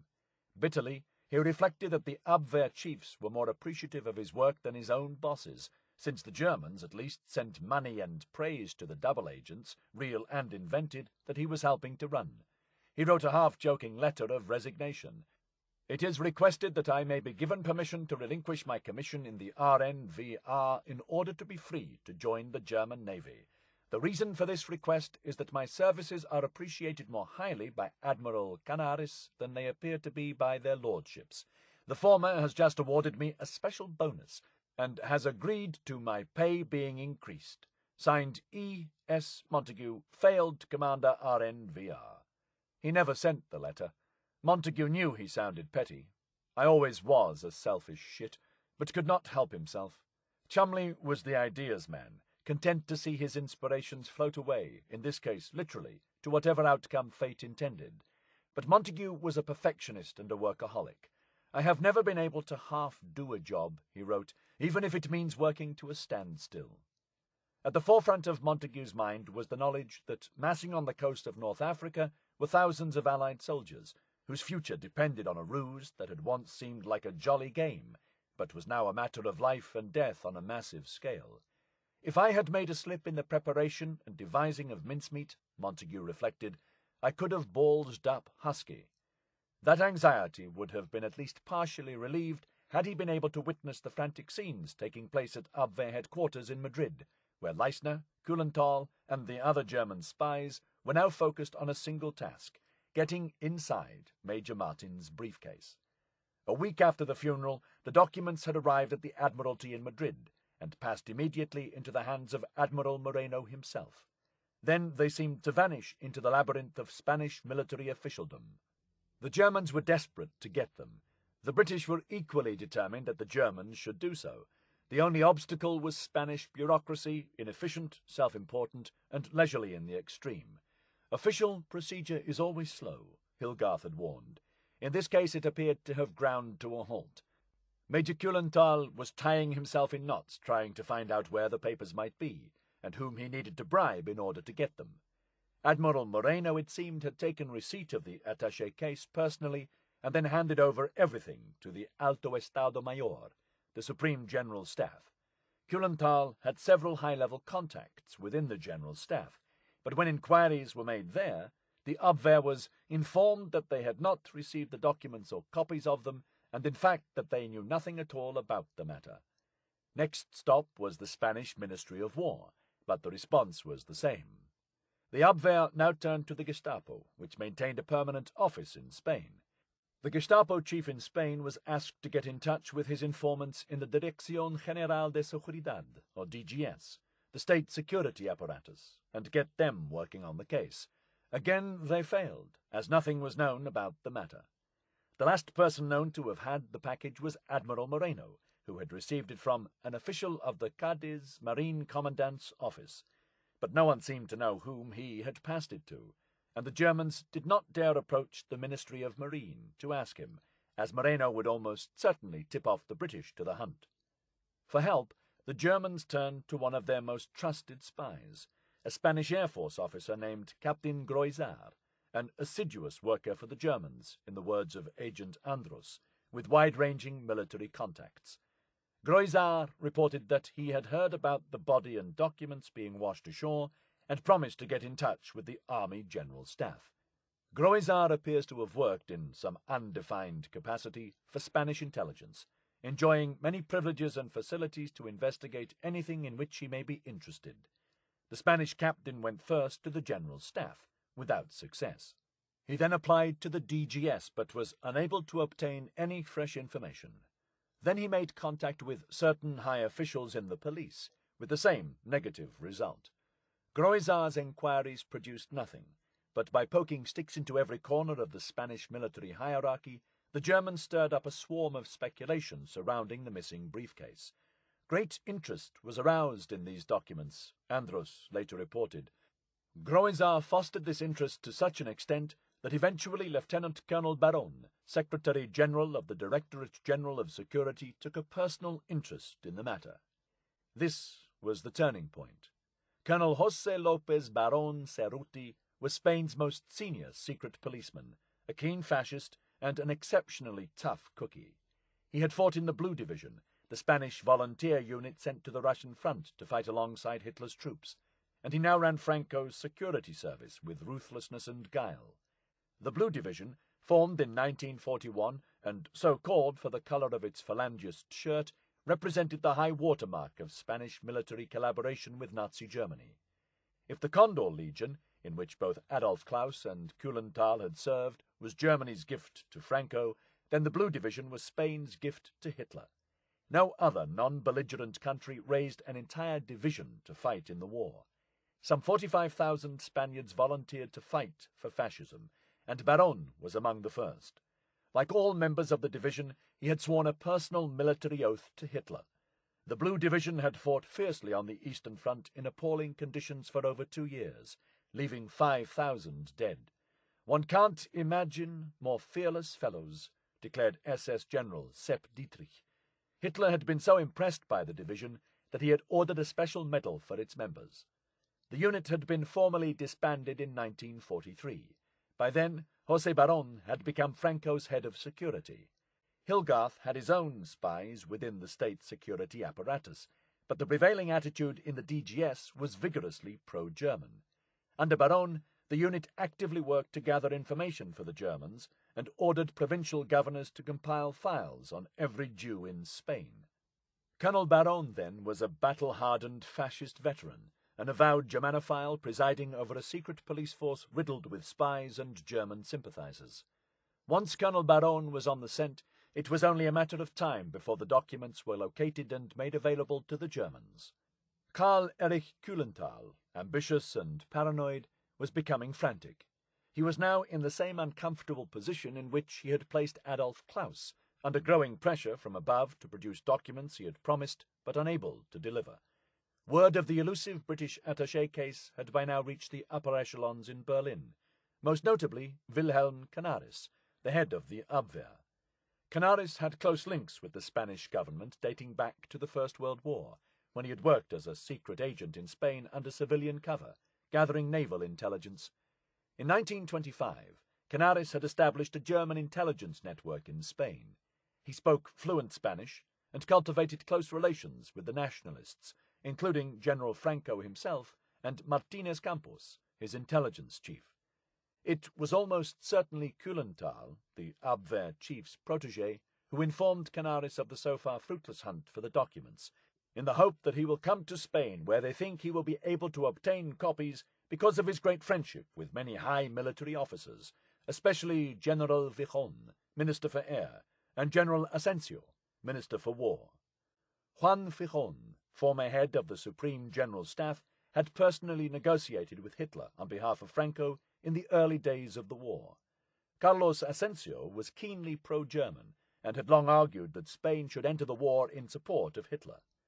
According to a British intelligence report, approaches were made by the Germans to both men, but in the end, the aid of these two powerful generals and the intercession of Canaris proved unnecessary. 9 days after arriving in Spain, the faked letters landed in the Germans' lap. Chapter 17. Kuhlenthal's Coup. British intelligence would not discover the name of the man who had handed over the Mincemeat papers to the Germans for another 2 years. In April 1945, as the Nazis retreated, a group of British naval intelligence commandos, a unit set up by none other than Ian Fleming, captured the entire German Admiralty archives at Tambach Castle near Coburg. Fleming himself travelled to Germany to supervise the unit he referred to as his Red Indians and ensure the safe return of the German files to Britain. Among the documents were several relating to Operation Mincemeat, including one revealing the identity of the officer on the Spanish General Staff who had presented the documents to the Abwehr. This was one Lieutenant Colonel Ramón Pardo Suárez, described by the Germans as a Spanish staff officer with well-established connections, and an informant with whom we have been in contact for many years. Years later, Wilhelm Leisner was still covering up Pardo's identity, describing him merely as my Spanish agent in the General Staff. Pardo's brother, José, was civil governor of Zaragoza and Madrid, and a senior figure in the Franco regime. Ramon Pardo would go on to become a general, governor of the Spanish Sahara, and finally general director of the Spanish Department of Health. Ramon Pardo was not acting alone, and German documents clearly indicate he was under instructions from a higher authority, and may even have been assigned as case officer to liaise between the General Staff and the Germans. Agent Andros indicates, though he does not state explicitly, that pressure from the security chief, Colonel Baron, brought about the decision to pass over the documents. It may well have been agents of Baron's security service who successfully extracted the letters from their envelopes and then replaced them, leaving barely a trace. The British later worked out exactly how the Spanish had performed this delicate and difficult task. The letters had been stuck down with gum and then secured with oval wax seals. Those seals held the envelopes closed as all the gum had washed off. By pressing on top and bottom of the envelope, the lower flap of the envelope, which was larger than the top one, could be bent open. Inserting a thin metal double prong with a blunt metal hook into the gap, the Spanish spies snagged the bottom edge of the letter, wound the still damp paper tightly around the probe into a cylindrical shape, and then pulled it out through the hole in the bottom half. Even the British, normally so dismissive of the espionage efforts of others, were impressed by the Spaniards' ingenuity.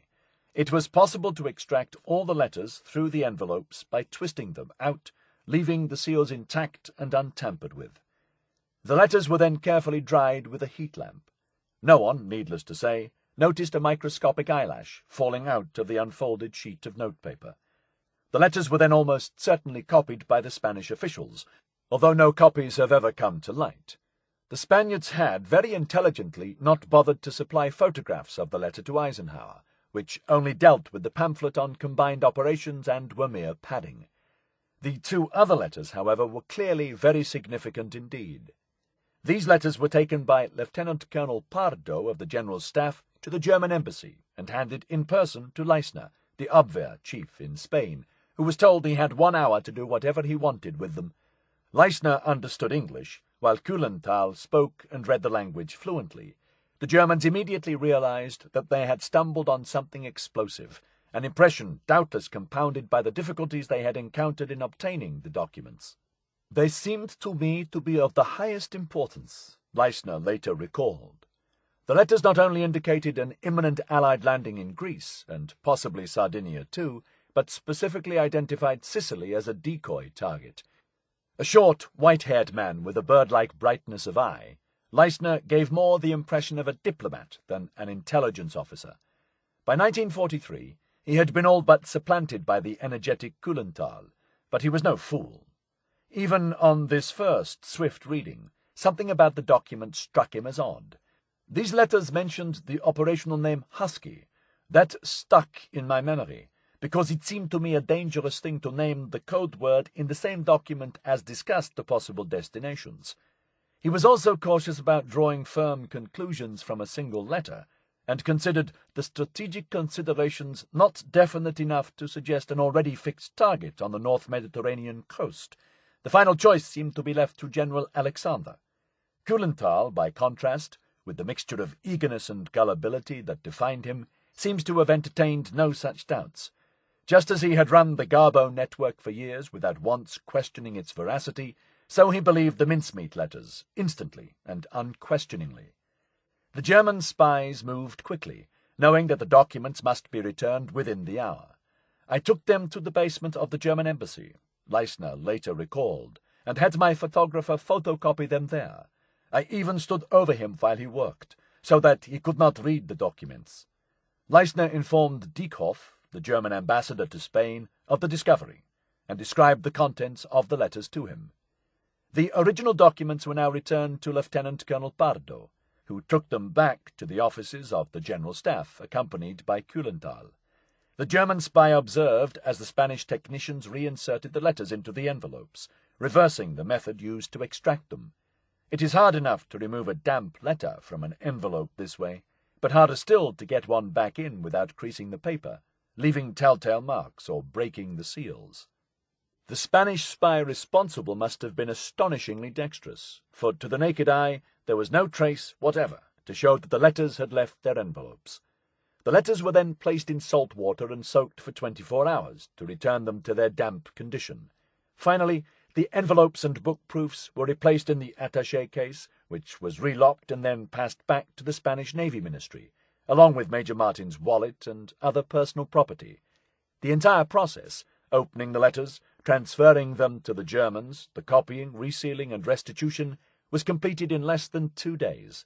But even before the documents were back in Spanish hands, the copies were winging their way to Berlin. The letters had been handed over to Leisner, as head of the Abwehr in Spain, but it was Karl Erich Kühlenthal who bore them back in triumph to Germany. The copied documents were far too secret and significant to be sent by wireless or telegram. As Leisner later observed, the decision to send Kühlenthal in person was a measure of the importance attached to them. It appears that Berlin may already have been informed that the documents had been intercepted, and summoned the wunderkind of the Madrid station to bring them by hand. He, and only he, should present this new intelligence coup to the High Command, and, since it came from Kühlenthal, it was far more likely to be believed. From the British point of view, this was ideal. The credibility of intelligence often depends less on its intrinsic value than on who finds it and who passes it on. Presentation is critical, and, from the British point of view, Major Martin's documents were now in the hands of the ideal courier. Lieutenant Colonel Pardo of the Spanish General Staff was interviewed once more, in order to obtain more details about how and when the body and its hoard of secrets had been found. This information, written up some time later, would go into a long report entitled "Drowned English Courier Picked Up at Huelva." On the 10th of May, 1943, a further conversation with the case officer clarified the following questions. 1. The courier carried, clutched in his hand, an ordinary briefcase which contained the following documents. A. An ordinary white paper as a cover for the letters, addressed to General Alexander and Admiral Cunningham. This white paper carried no address. The letters were contained each in its own envelope with the usual superscription and addressed personally to the recipients, and apparently sealed with the private seal of the sender, signet ring. The seals were intact. The letters themselves, which I have already had replaced in their original envelopes, are in good condition. For the purposes of reproduction, they were dried by artificial heat by the Spaniards, and thereafter were again placed for some 24 hours in salt water, without which their condition would undoubtedly have been altered. B. In the portfolio, there were also the proofs of the pamphlet on the functions of Combined Operations Command, referred to by Mountbatten in his letter of the 22nd April 1943, as also the photographs mentioned in the letter. The proofs are in excellent condition, but the photographs are completely ruined. 2. In addition, the courier carried in his breast pocket a letter case containing personal papers, among them his military papers with photographs. These papers connect up with Mountbatten's reference to Major Martin in his letter of 22nd April. There were, too, a letter to Major Martin from his fiancée, and another from his father, also a London nightclub bill dated 27th April. Therefore, Major Martin left London on the forenoon of the 28th of April, and during the afternoon of the same day the aircraft met with an accident in the neighbourhood of Huelva. 3. The British consul was present at the discovery and knows all about it. On the pretext that anything found on the corpse, including all documents, must be made available to competent Spanish authorities, we anticipated representations which the British consul would probably have made for the immediate delivery of the documents. All the documents were, after reproduction, replaced in their original condition in such a way that even I would have been convinced, and definitely give the impression that they have not been opened. In the course of the next few days, they will be handed back to the British by the Spanish Foreign Office. Inquiries regarding the remains of the pilot of the aircraft, presumably wounded in the crash, and interrogation of the same concerning other passengers, are already being put in hand by the Spanish General Staff. The report was unsigned, but the phrase, "Even I would have been convinced," was typical of Kühlenthal's braggadocio. Equally characteristic were the mistakes and exaggerations, the overstatement that was his Achilles' heel. He implied that a pilot had been found and was being interrogated. He claimed to have overseen the reinsertion of the letters, a process at which he was merely an observer. He described the seals as personal signet ring seals, when they were standard military seals. He made no mention of the chain attaching the briefcase to the body, but instead added the melodramatic and inaccurate detail that the corpse had been found clutching the briefcase. Describing the theatre tickets as nightclub receipts was an easy mistake to make, but getting the date wrong was not. The date on these was April 22nd, not April 27th. The body was discovered on April 30th. According to Kuhlenthal's report, the body had been immersed for less than 3 days when it was picked up, a timeline flatly contradicted by the state of decomposition and the autopsy, which estimated that death had occurred at least 8 days earlier. Bletchley Park intercepted a message indicating that Kuhlenthal left Madrid hurriedly for Berlin in order to consult, at the latter's request, with Oberleutnant von Dewitz, the evaluator of K.O. Abwehr Spain's reports at the Luftwaffe Führungsstab.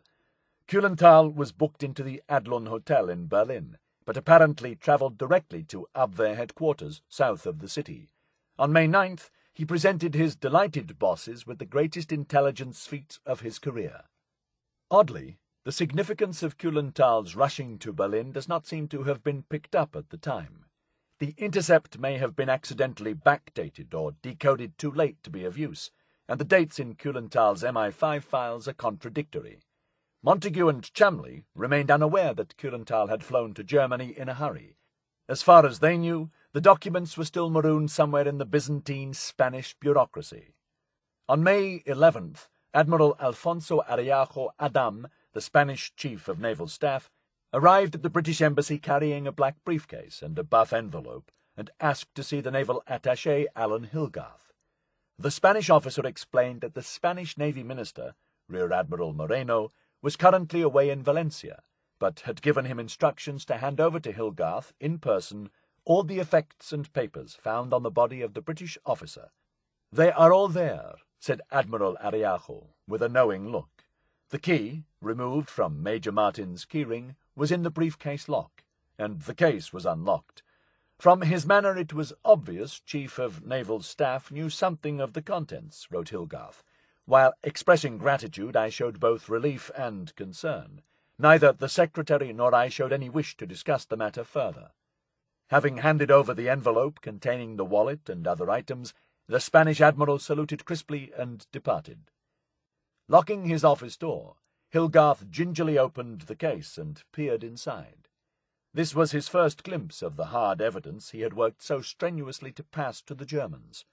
He was under strict instructions not to open the letters or rearrange the contents in any way, since these would need to be microscopically studied back in London. The Spaniards did not disguise that the case had been opened. It is obvious that the contents of the bag have been examined, though some of the documents appeared to be stuck together by seawater, Hilgarth reported to London.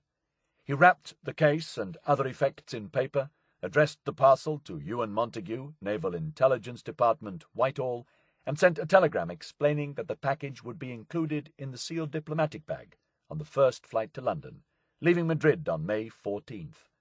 Hilgarth was convinced that the Spanish Chief of Naval Staff knew what was in the case, but added, "While I do not believe he will divulge his knowledge to the enemy, it is clear a number of other people are in on the secret.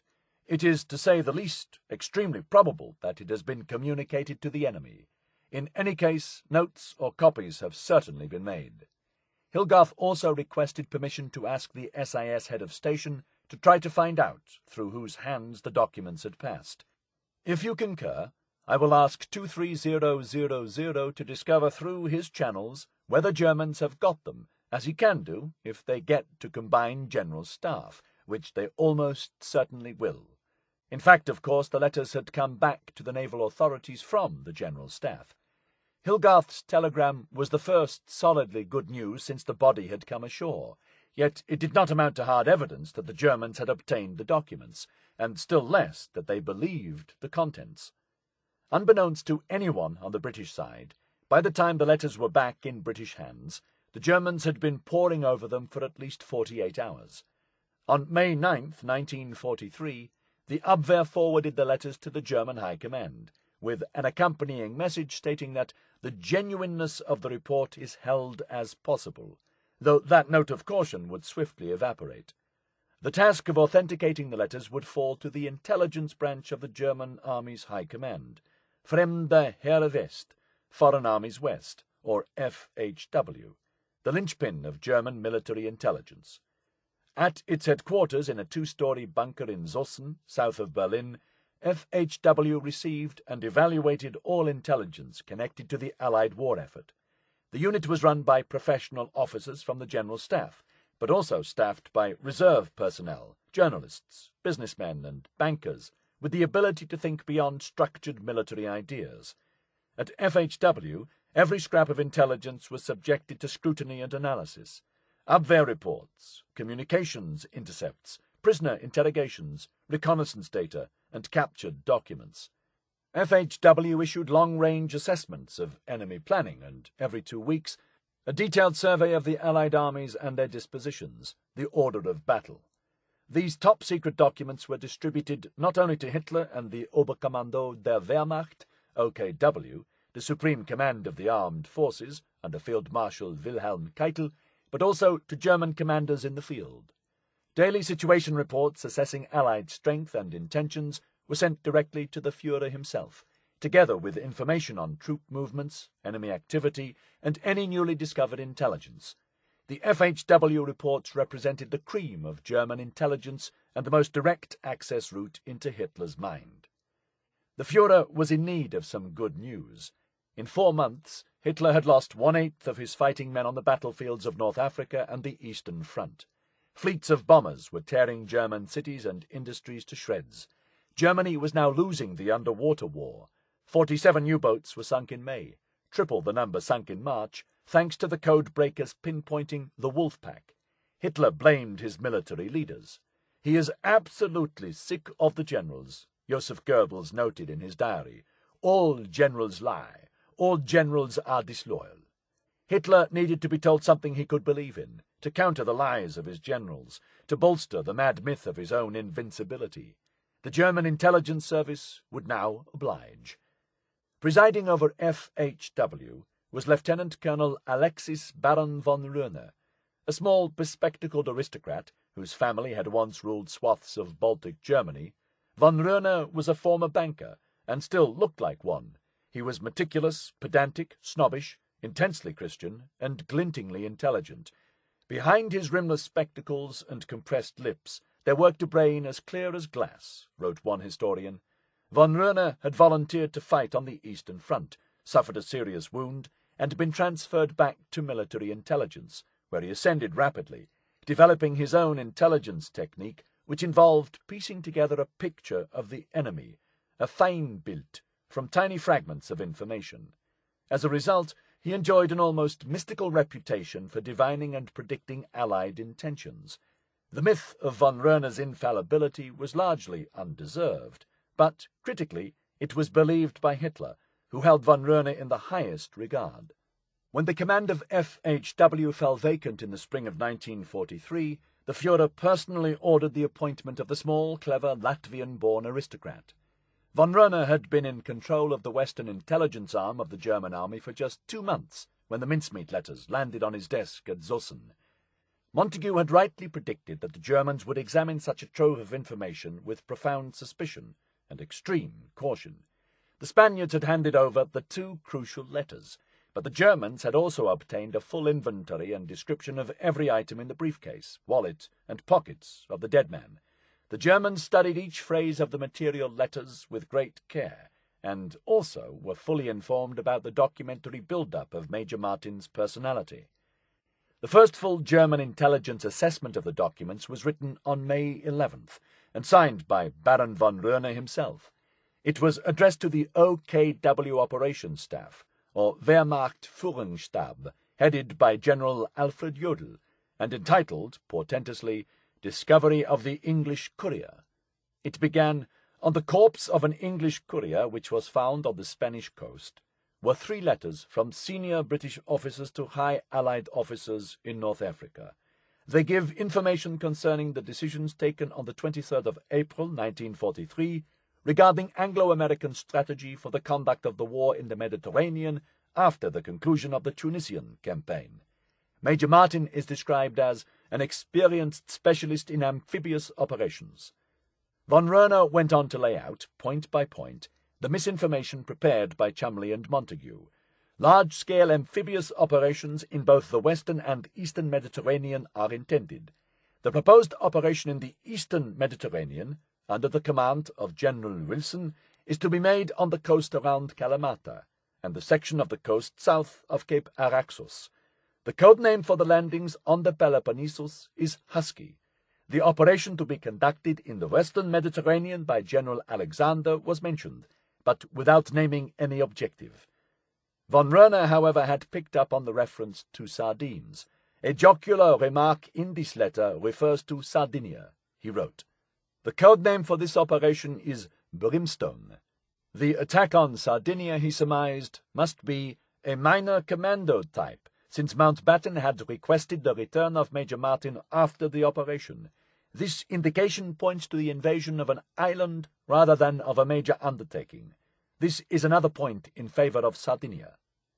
Just as important, von Röner relayed the news that Sicily was not a real target for the Allies, but a decoy. The proposed cover operation for Brimstone is Sicily. That lie would sit immovably at the center of German strategic thinking over the coming months. The attacks would come in the east, in Greece, and in the west, most probably in Sardinia. Evidence of any planned assault on Sicily could safely be dismissed as a hoax.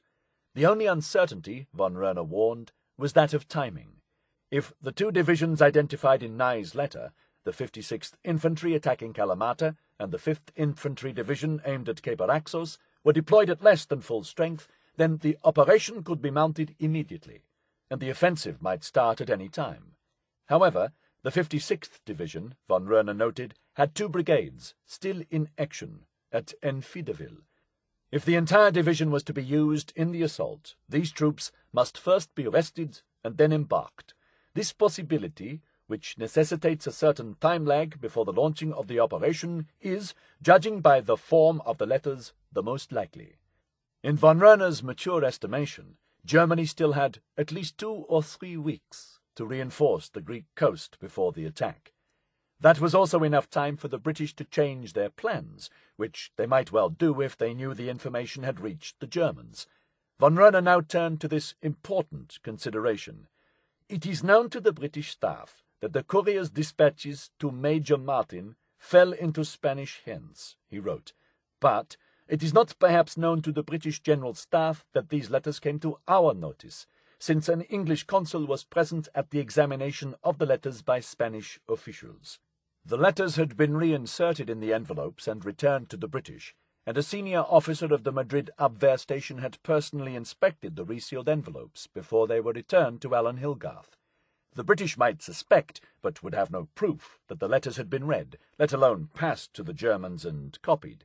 It is therefore to be hoped that the British General Staff will continue with these projected operations and thereby make possible a resounding Abwehr success. In order to convince the British that their secrets were still safe, von Röner suggested that the Germans mount their own deception. They should give no indication that they feared simultaneous attacks in the eastern and western Mediterranean, and instead initiate a misleading plan of action which will deceive the enemy by painting a picture of growing Axis concern regarding Sicily. The Germans should pretend to reinforce Sicily while doing nothing of the sort. Von Röner ended with a security warning. News of this discovery will be treated with the greatest secrecy, and knowledge of it confined to as few as possible. The Baron's assessment was remarkable in many ways. It hauled on board every single aspect of the deception, and even launched a corresponding deception plan to reinforce it. But perhaps most astonishing of all was the ringing endorsement that accompanied the appraisal. The circumstances of the discovery, together with the form and contents of the dispatches, are absolutely convincing proof of the reliability of the letters. The Army's chief intelligence analyst, from the outset, utterly dismissed the possibility of a plant. This was, to say the least, strange. The analysts of FHW usually distrusted uncorroborated information emanating directly from the Abwehr, knowing the inefficiency and corruption of that organization, and tended to be skeptical of Abwehr revelations, unless these were clearly corroborated by more tangible evidence. Von Röhne's natural caution seems to have deserted him. He knew only what the Madrid Abwehr station had told him about the discovery of the body, which was second-hand information derived through Adolf Klaus. The report detailing the results of the second meeting with Pardo on May 10th had not yet reached Berlin.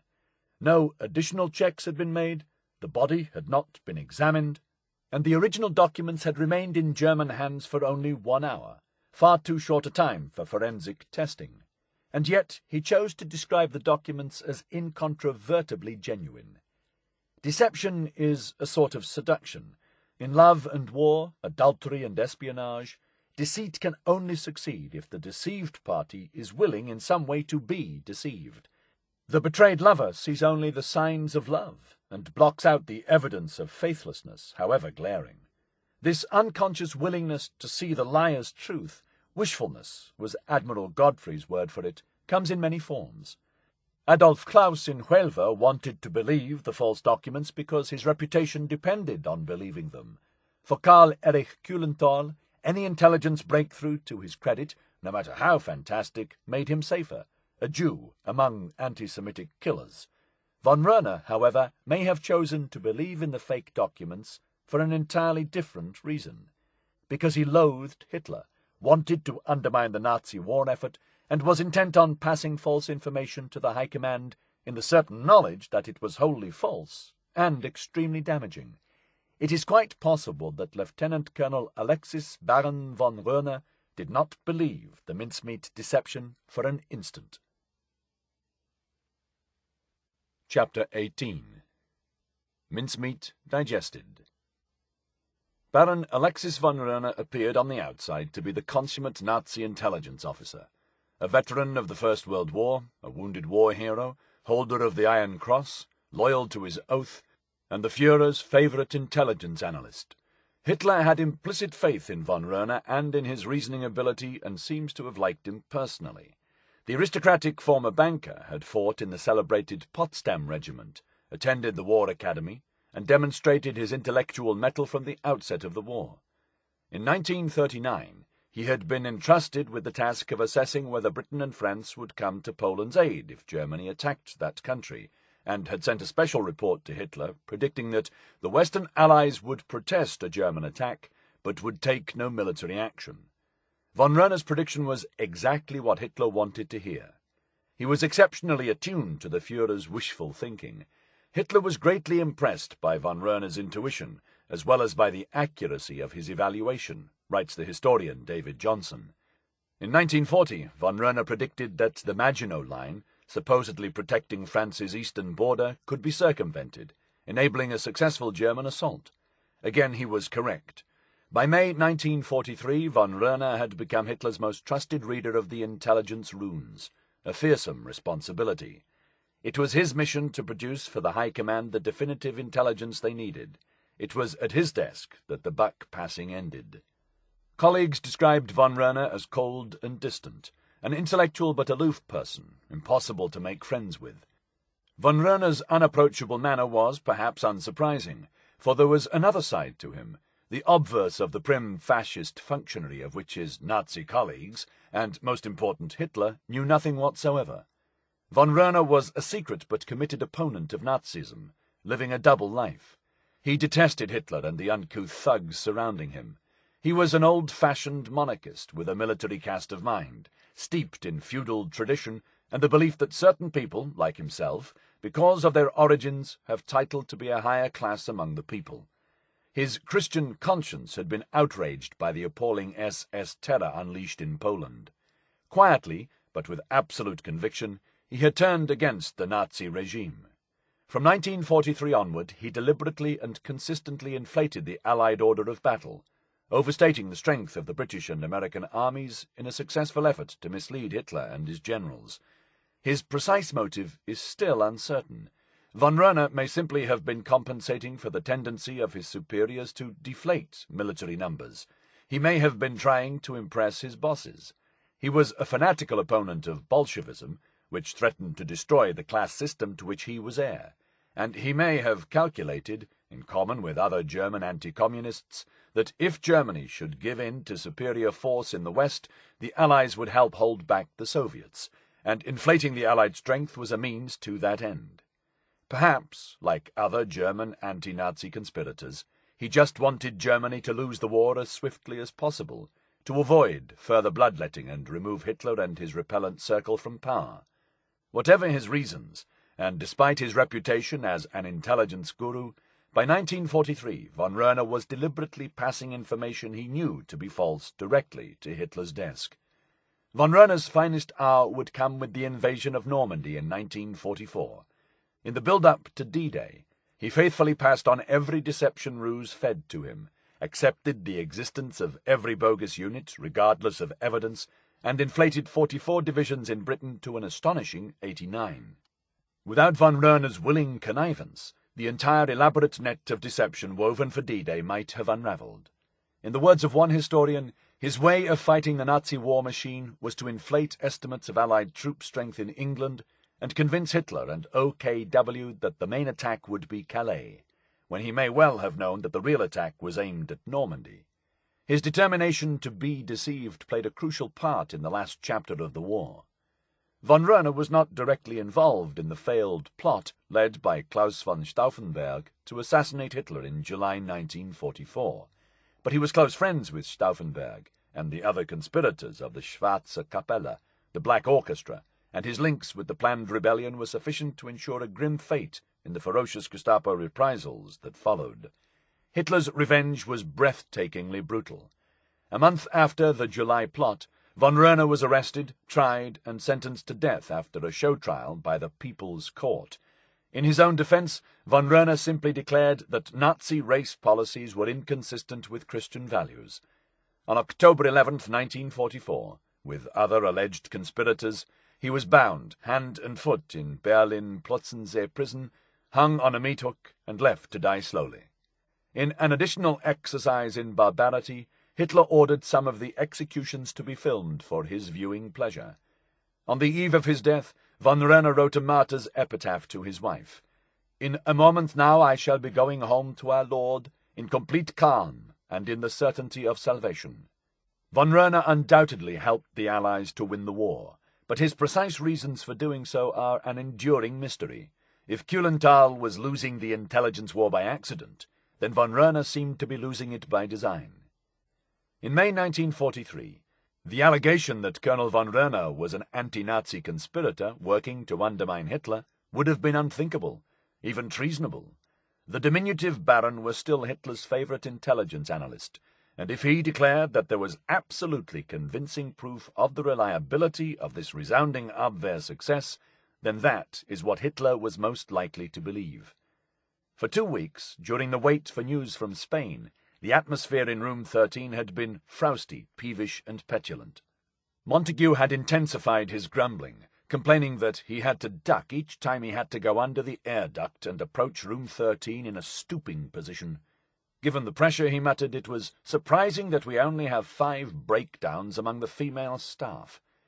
On May 12th, the very day that Hilgarth reported the safe return of the briefcase, Juliet Ponsonby, the secretary of Section 17M, went to collect the latest Bletchley Park dispatches from the teleprinter room in the Admiralty.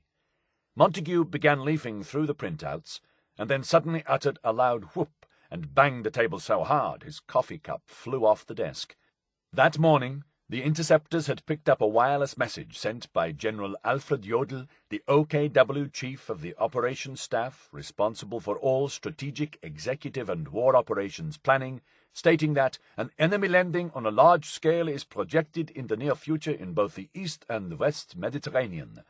The information, sent to the senior German commanders Southeast and South, with copies to the Naval Staff Operations Division and Air Force Operations Staff, was described by Jodl as coming from a source which may be regarded as being absolutely reliable. The message then furnished full details of the planned attack on Greece, precisely as described in Nye's letter. Jodl himself gave his seal of approval to the documents.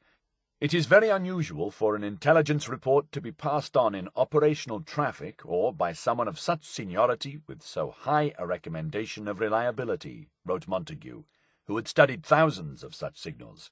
So far as I can recollect, it is almost unknown that such a thing should happen. The mood in the Admiralty basement changed instantly with the arrival of Most Secret Source Message 2571. Everyone jumped up and down. We were so thrilled, recalled Pat Traherne. The ladies hugged one another. The gentlemen shook hands. The fly had been taken, and the tension seemed to vanish. No corresponding message relating to the fake assault in the west on Sardinia was picked up, but the British concluded it was almost certain that German commanders in the Western Theatre had received by teleprinter similar details from the letter which concerned that area. Jodel's message was only the hors d'oeuvre. From this moment on, evidence steadily accumulated showing that the Germans were reinforcing our imaginary invasion areas in Greece, and at the same time spreading their available forces into Sardinia. These were, in Montagu's words, wonderful days. Winston Churchill was in Washington for the war conference codenamed Trident, working on plans with Roosevelt for the invasion of Italy, the bombing of Germany, and the Pacific War.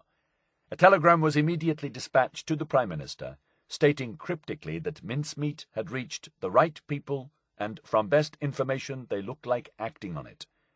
Cholmondeley was quietly jubilant. Montagu scribbled a celebratory note on a postcard and sent it to Bill Jewell of HMS Seraph. "You will be pleased to learn that the Major is now very comfortable." He also wrote to Iris in New York. "Friday was almost too good to be true. I had marvelous news of the success of a job that I was doing. It was so good that I feel a snag must arise." Montagu was deeply relieved, yet he remained cautious, knowing that the deception was still at an early stage. The Abwehr in Madrid had fallen for the hoax, and so, it seemed, had the intelligence analysts in Berlin. The initial messages, wrote Montagu, proved that we had convinced them. Now would they convince the General Staff? He had no cause to fret, for back in Germany the mincemeat lie was building up steam. On the day Jodel's cable was sent to Germany's Mediterranean commanders, Hans Heinrich Diekhoff, the German ambassador in Madrid, sent a telegram to the Foreign Office in Berlin. "According to information just received from a wholly reliable source, the English and Americans will launch their big attack on southern Europe in the next fortnight. The plan, as our informant was able to establish from English secret documents, is to launch 2 sham attacks on Sicily and the Dodecanese, while the real offensive is directed in 2 main thrusts against Crete and the Peloponnese." Diekhoff was clearly writing without the benefit of von Röhner's analysis, for he missed the reference to Sardinia. An hour later, Diekhoff sent another message, reporting that Francisco Gomez Jordana y Souza, the Spanish foreign minister, had told him in strict confidence that Allied attacks should be expected in Greece and the western Mediterranean. The secret was now streaming through the upper echelons of the Spanish government and being fed back to the Germans. "Jordana begged me not to mention his name," reported Diekhoff, "especially as he wanted to exchange further information with me in the future. He considered the information wholly trustworthy, and felt it his duty to pass it on." The mincemeat letters were now, finally, homing in on the ultimate target. 3 weeks and 3,000 miles after their journey began, the forgeries finally landed on the desk of the man for whose eyes they had always been intended, the only person whose opinion really mattered. Adolf Hitler's initial response was skeptical. Turning to General Eckhard Christian, the Luftwaffe Chief of Staff, he remarked, "Christian, couldn't this be a corpse they have deliberately planted on our hands?" General Christian's response is not recorded, and by May 12th, the day after von Röhner's enthusiastic report, any doubts in Hitler's mind had evaporated. That day, the Führer issued a general military directive. "It is to be expected that the Anglo-Americans will try to continue the operations in the Mediterranean in quick succession. The following are most endangered: in the Western Med, Sardinia, Corsica, and Sicily; in the Eastern Med, the Peloponnese and the Dodecanese. Measures regarding Sardinia and the Peloponnese take precedence over everything else."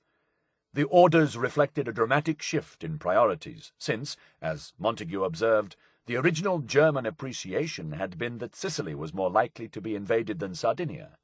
Sicily now appeared to be, in German thinking, the least vulnerable of the Mediterranean islands, with the focus firmly trained on Greece and Sardinia.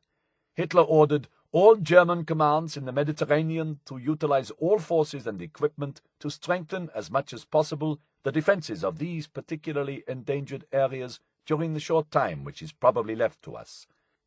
In Washington, D.C., Roosevelt and Churchill were hammering out the next stage of the war, looking beyond Operation Husky.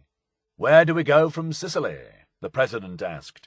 The Americans favored assembling a mighty army in Britain to attack across the Channel as soon as possible. Churchill and his advisers preferred an invasion of the Italian mainland itself, disemboweling the soft underbelly. "The main task which lies before us," the British argued, "is the elimination of Italy. This would force Hitler to divert troops from elsewhere and undermine German strength on both the eastern and western fronts."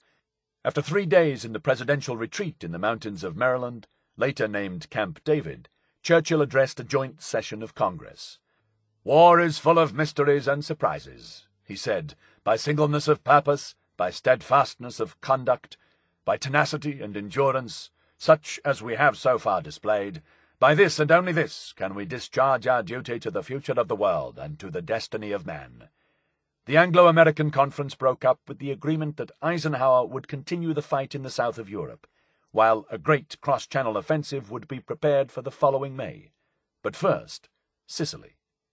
At the press conference ending the Trident meeting, Churchill was asked, "What do you think is going on in Hitler's mind?" There was laughter, and Churchill replied, "Appetite unbridled, ambition unmeasured, all the world." Secretly, Churchill now knew that in one corner of Hitler's mind another conviction had settled, that the Allied armies in North Africa were aiming at Greece in the east and Sardinia in the west, while Sicily would be left alone. With the effects of Operation Mincemeat appearing in intercepted German messages, Montagu raised a security issue. If someone outside the secret saw reports referring to a document that had been captured from a dead body, there would be a serious security flap, and questions would be asked about why the top-secret documents had been carried abroad in this way, in defiance of wartime regulations.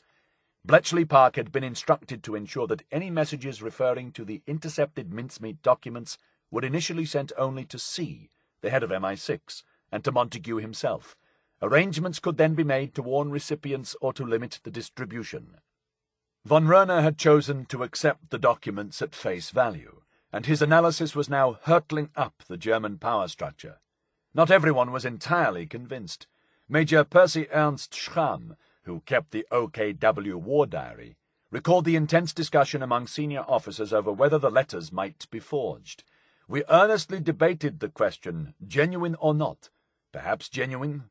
Corsica, Sardinia, Sicily, the Peloponnese?" On May 13th, a skeptical officer at FHW in Zossen, identified by the code name Erizo, sent a message to the Abwehr in Madrid demanding more details about the discovery of the documents. The Evaluation Office attached special importance to a more detailed statement of the circumstances under which the material was found. Particular points of interest are when the body was washed ashore, when and where the crash is presumed to have taken place, whether aircraft and further bodies were observed, and other details. Urgent reply by WT, wireless, if necessary. German analysts had now spent several days studying the letters and the accompanying reports. The demand for greater detail on the discovery suggests that the inconsistency between the post-mortem, indicating at least 8 days of decomposition, and Kuhlenthal's timing of just 3 days between crash and discovery had not gone unnoticed. The FHW also appears to have questioned how a decomposing corpse at sea for more than a week could still be holding a full briefcase when it reached the shore. And if a plane had crashed in the Mediterranean, where was the wreckage? The cable was followed by a telephone call from FHW, again pressing for more details. The Madrid Abwehr office replied, somewhat huffily, that it had already requested 4 days earlier a detailed report on the discovery from the Spanish General Staff. The latter immediately dispatched an officer to the spot. The results of the officer's findings partly differ in detail from the facts of the case as first represented by the General Staff. Detailed report will arrive at Tempelhof Airport in Berlin on evening of 15/5. Have it collected. Kuhlenthal had already picked up the new note of skepticism in Berlin, and, as he always did when under pressure, he simultaneously covered his back and passed the buck. Oberstleutnant Pardo, on the 10th May, was emphatic that the answers he gave us were a complete story of the whole affair without reservations, but it seems, however, that this was not so. The Spanish officer sent by the General Staff to Huelva to find out more about the discovery of the body and the papers had now returned to Madrid. The result of his investigations was communicated to us this morning in the presence of Oberstleutnant Pardo's commanding officer. The Spanish staff officer had done his job well, interviewing most of the protagonists in the story, including the fishermen, the naval authorities, and the pathologist. His verbal report added numerous corroborating details and corrected others. In contrast to the first statement of Oberstleutnant Pardo, that the corpse carried the briefcase clutched in his hand, it appears that the above-mentioned briefcase was secured to the corpse by a strap around the waist. The attaché case was fastened to this strap by a hook. The new report, sent from the Abwehr office in Spain to Colonel von Röhner at FHW, as well as the Abwehr chiefs, accurately described how the papers and briefcase had travelled up the Spanish chain of command, from Huelva to Cadiz to Madrid, before being presented to Admiral Moreno himself. He, the Minister for Marine, handed the whole collection, the courier's briefcase, together with all papers found in his breast pocket, to AEM, Alto Estado Mayor, the Spanish General Staff, who undertook the opening, reproduction, and resealing, and then returned them to him. He then gave the whole collection to the British naval attaché in Madrid. The British plane carrying the courier seemed to have vanished into the sea without a trace, at least none that Adolf Klaus and his agents in Huelva could find. A search for the remains of Major Martin's aircraft, and also for the corpses of any other passengers in this plane, was unsuccessful.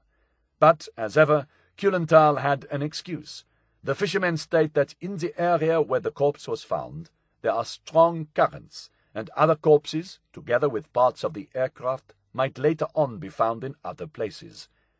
Far harder to explain away was how the body had so thoroughly decomposed in such a short time. But Kulenthal was up to the task. A medical examination of the corpse showed that there were no apparent wounds or marks which could have resulted from a blow or stab. According to medical evidence, death was due to drowning, literally the swallowing of seawater. The corpse carried an English pattern lifebelt and was in an advanced state of decomposition. According to medical opinion, it had been in the water from 5 to 8 days.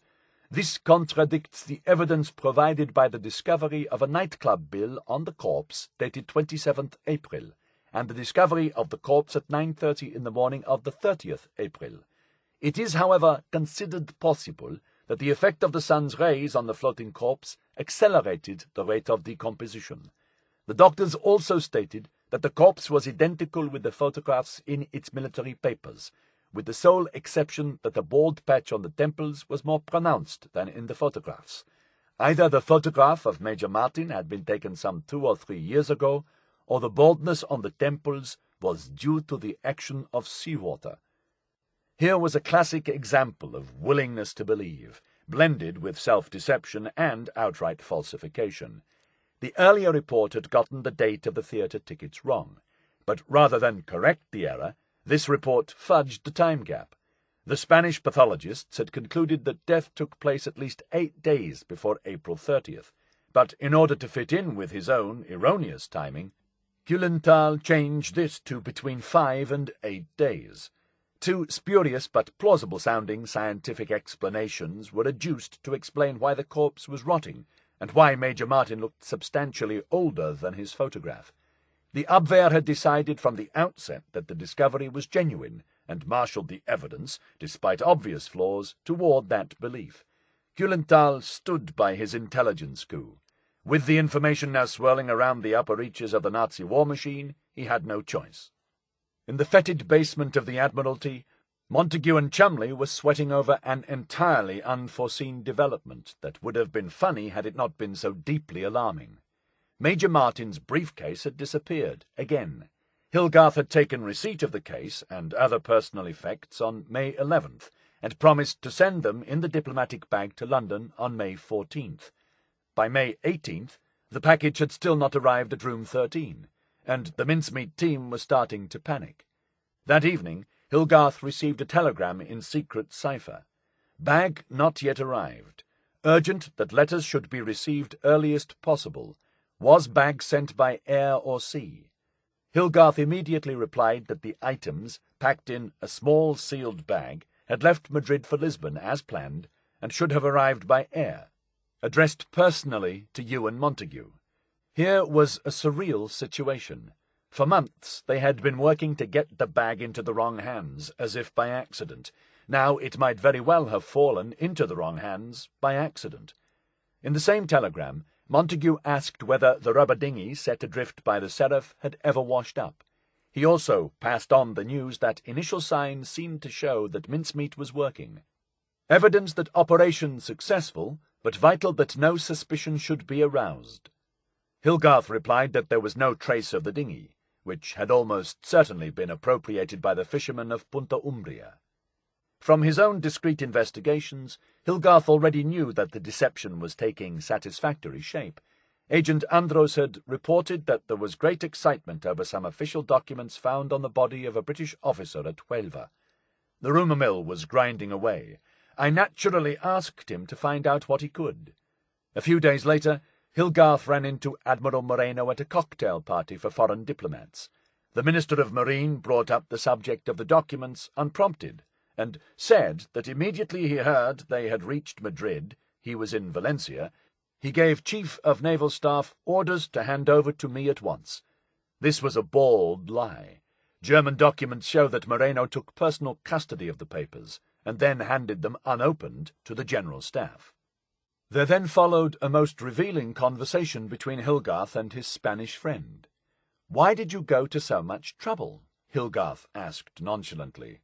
"I was anxious no one should have an unauthorized look at them," Moreno replied, "which might be a serious matter." Moreno had tripped himself up. Hilgarth had requested the return of the case through a third party, but had never indicated that this was anything other than a routine matter, let alone that the contents were secret and should be kept from unauthorized eyes. He obviously did not know the exact terms of my request, which was verbal, and could never alone have led him to say what he did, Hilgarth reported to London. It can be taken as a certainty that Spanish government know contents of documents. I am not so certain they have reached the enemy. Yet they were more than a week in Huelva and Cadiz. The Spanish admiral was playing a dangerous double game. On May 19th, the German ambassador Diekhoff sent another message to Berlin, describing a meeting with Moreno. He told me that all his information indicated that strong forces would be concentrated in preparation for an attack on Greece and Italy. The Navy Minister regards an attack on Greece as especially likely. While reassuring the British that their secrets were safe, Moreno was simultaneously passing those secrets to the Germans. The duplicitous Spanish admiral would make a very useful tool for reinforcing the deception. The operation has given conclusive proof of the extent to which the Spaniards will go in assistance to the Axis. On May 21st, to the intense relief of the Mincemeat team, the package containing Major Martin's briefcase and other effects finally arrived in London. No satisfactory explanation was offered for its week-long, heart-stopping disappearance. Spanish bureaucracy was not alone in moving in mysterious ways. The letters were immediately sent to the special examiners, censorship, for microscopic analysis. First they inspected the wax seals, and found that despite all that had happened over the preceding weeks, they were still perfectly intact. The seals were photographed and marked by us before they were dispatched, and they have been photographed also after their return. They have not been altered in any way. But that was only part of the story. Although we can say that there has been no tampering with the seals, it is quite possible that the letters have been rolled out from under the bottom flaps. As the bottom flap was very much deeper than the upper, there was plenty of room for the contents to be taken out. The eyelash was missing from each envelope, but the examiners had laid another rather more scientific trap. Before being placed in the briefcase, back in April, each letter had been folded into 3, symmetrically, just once. A letter when folded dry creates a crease that is noticeably sharper than one made in it when it was well soaked and soft, more like that which would be made in a piece of cloth. Under the microscope, it was revealed that at least one of the letters had been folded twice, once symmetrically and secondly irregularly, while the letter was wet.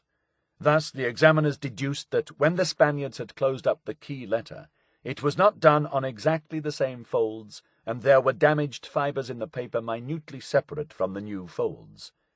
There was one other test. To extract the letters, the paper must have been tightly wound around a metal prong. The letters had been soaked again before being replaced inside the envelopes, and despite the delayed journey from Spain, they were still slightly damp. A piece of paper rolled up when wet will tend to curl up when dried out. The censors extracted the letters and then carefully watched to see whether or not the paper would lie flat. Sure enough, as the letters began to dry naturally outside the envelope, the edges began to curve upward. That is to say, as they would if the letter had been rolled out of the back of the envelope.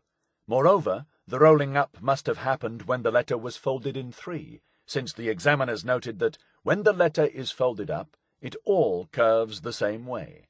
Here was solid physical proof that the letters had been opened, corroborating the evidence now appearing in the intercepted wireless messages. The Germans would be expecting the British to examine the returned letters carefully to see if they had been tampered with. The deception would be reinforced if the Germans could be made to believe that such an examination had been carried out and that the British scientists were satisfied the letters had never been opened. The best person to pass on that message would be the fickle Admiral Moreno. A message was drafted to Captain Hilgarth, referring to his earlier conversation with the Admiral. Inform Minister of Marine as soon as possible that sealed envelopes have been tested by experts and there was no trace of opening or tampering before they reached care of Spanish Navy, and that you are instructed to express our deep appreciation for the efficiency and promptitude with which Spanish Navy took charge of all documents before any evilly disposed person could get at them. You should say that you may tell him in confidence that one of the letters was of the greatest importance and secrecy, and the appreciation expressed at this token of friendship is most sincere. This message was sent not in cipher, but by naval cable. A second secret cable informed Hilgarth that the letters were in fact opened, but he should spread the word to anyone likely to pass it on, that the British were confident the letters were never read in Spain. Important there should be no, repetition, no, suspicion that we believe letters were read so that present success may not be endangered. Despite the misgivings of some at FHW and Kuhlenthal's blustering excuses for the gaps and contradictions in the story, the lie had by now firmly embedded itself in German strategic thinking and was beginning to metastasize, spreading out through the veins of Axis intelligence. Important and exciting information, whether true or false, develops its own momentum. So far from being questioned, the expected attacks in Greece and Sardinia were fast becoming accepted wisdom. Chapter 19. Hitler loses sleep. 4 days after von Röhner's initial analysis, one Captain Ulrich, an officer on the German General Staff, offered a fresh assessment of the intelligence. This report, dated May 14th, consisted of comments for the perusal of Admiral Dönitz. Ulrich was, if anything, even more wildly enthusiastic about the mincemeat information than von Röhner. No further doubts remain regarding the reliability of the captured documents, Ulrich wrote. Examination as to whether they were intentionally put into our hands shows that this is most unlikely. It is not clear what examination, if any, had been made in order to clear up remaining doubts. No new evidence had been found, and no formal investigation had been undertaken. Yet the impetus of wishful thinking was unstoppable. Captain Ulrich next addressed the question of whether the enemy is aware of the interception by us of these documents, or whether he is only aware of the loss of a plane over the sea. The analyst was confident that Germany now had the upper hand. It is possible that the enemy knows nothing of the capture of these documents, but it is certain that he will know they have not reached their destination. Whether the enemy intend to alter the operations they have planned or accelerate the timing is not known, but remains improbable. The letter from Nye to Alexander was urgent. Alexander had been asked to reply immediately, since we cannot postpone the matter any longer. On the other hand, there had been sufficient time to send the letter by air courier rather than by wireless, and to await a response. It is the opinion of the German General Staff that sufficient time remains for alteration in the planning of both the eastern and western Mediterranean operations. With Germanic precision, Ulrich laid out his conclusions. The attacks in the east and west would be simultaneous, since only in this case would Sicily be unsuitable as cover for both. The troops attacking Greece would probably leave from Tobruk in northeastern Libya. Alexandria would not be used as an embarkation point, since it would be absurd to pretend that such forces could reach Sicily in conformity with the cover plan. This shows how wrong a staff can be, as Sicily was invaded from Alexandria, Montagu remarked when Captain Ulrich's report was eventually recovered. It was possible, thought Ulrich, that the 5th and 56th Divisions would comprise the whole of the assault forces in the Peloponnese. As for the decoy attack on Sicily, this might be a brief commando-style assault followed by an immediate retreat, but could also be continued after the launching of the actual operation. The report concluded by stressing that the German defensive focus should shift emphatically to Greece. It must be especially emphasized that this document indicated extensive preparations in the eastern Mediterranean. This is especially important because from that area, on account of the geographical situation, there has, up to this time, been considerably less news about preparations than from the area of Algiers. There was, of course, another very good reason why the Germans had less evidence of an attack in the east. The Allies, in reality, had no plans to launch one. Once again, when the truth did not fit, the Germans willingly manoeuvred the facts in favor of the deception. Grand Admiral Karl Dönitz, who had been made Commander-in-Chief of the German Navy 3 months earlier, undoubtedly read Captain Ulrich's analysis, since he wrote on it. Among the documents seized at Tambach by Ian Fleming's Red Indians in 1945 was Ulrich's original report. In the margin, Dönitz's personal squiggle is clearly visible, the initials indicating that he had read it and absorbed its contents. Dönitz was one of Hitler's most trusted decision-makers and would become his heir. His influence was critical. Benito Mussolini had long believed that the next Allied attack would be aimed at Sicily, the key strategic point for a full-scale assault on Italy. His German allies now set about convincing him otherwise. Dönitz returned from Rome and sent a report of his meeting with Mussolini to Hitler. In his official war diary for May 14th, the German admiral noted, "The Führer does not agree with the Duce that the most likely invasion point is Sicily. Furthermore, he agrees that the discovered Anglo-Saxon order confirms the assumption that the planned attack will be directed mainly against Sardinia and the Peloponnesus." A few days later, Hitler wrote to Mussolini, "It is also clear from documents which have been found that they intend to invade the Peloponnese, and will in fact do so. If the British attempts are to be prevented, as they must be at all costs, this can only be done by a German division." Hitler's faith in his Italian ally was fading fast, and Italian troops could not be relied on to do the job. Within the next few days or weeks, a large number of German divisions must be sent immediately to the Peloponnese. With regard to the Balkan threat, the Nye letter had not changed Hitler's mind. It had merely bolstered what he already wrongly believed. As the intelligence historian Michael Handel writes in his assessment of Operation Mincemeat, "It is very unusual and very difficult for deception to create new concepts for an enemy. It is much easier and more effective to reinforce those which already exist." Corroborative tidbits flooded in from all sides as Mincemeat's false information spread through German sources, official and unofficial.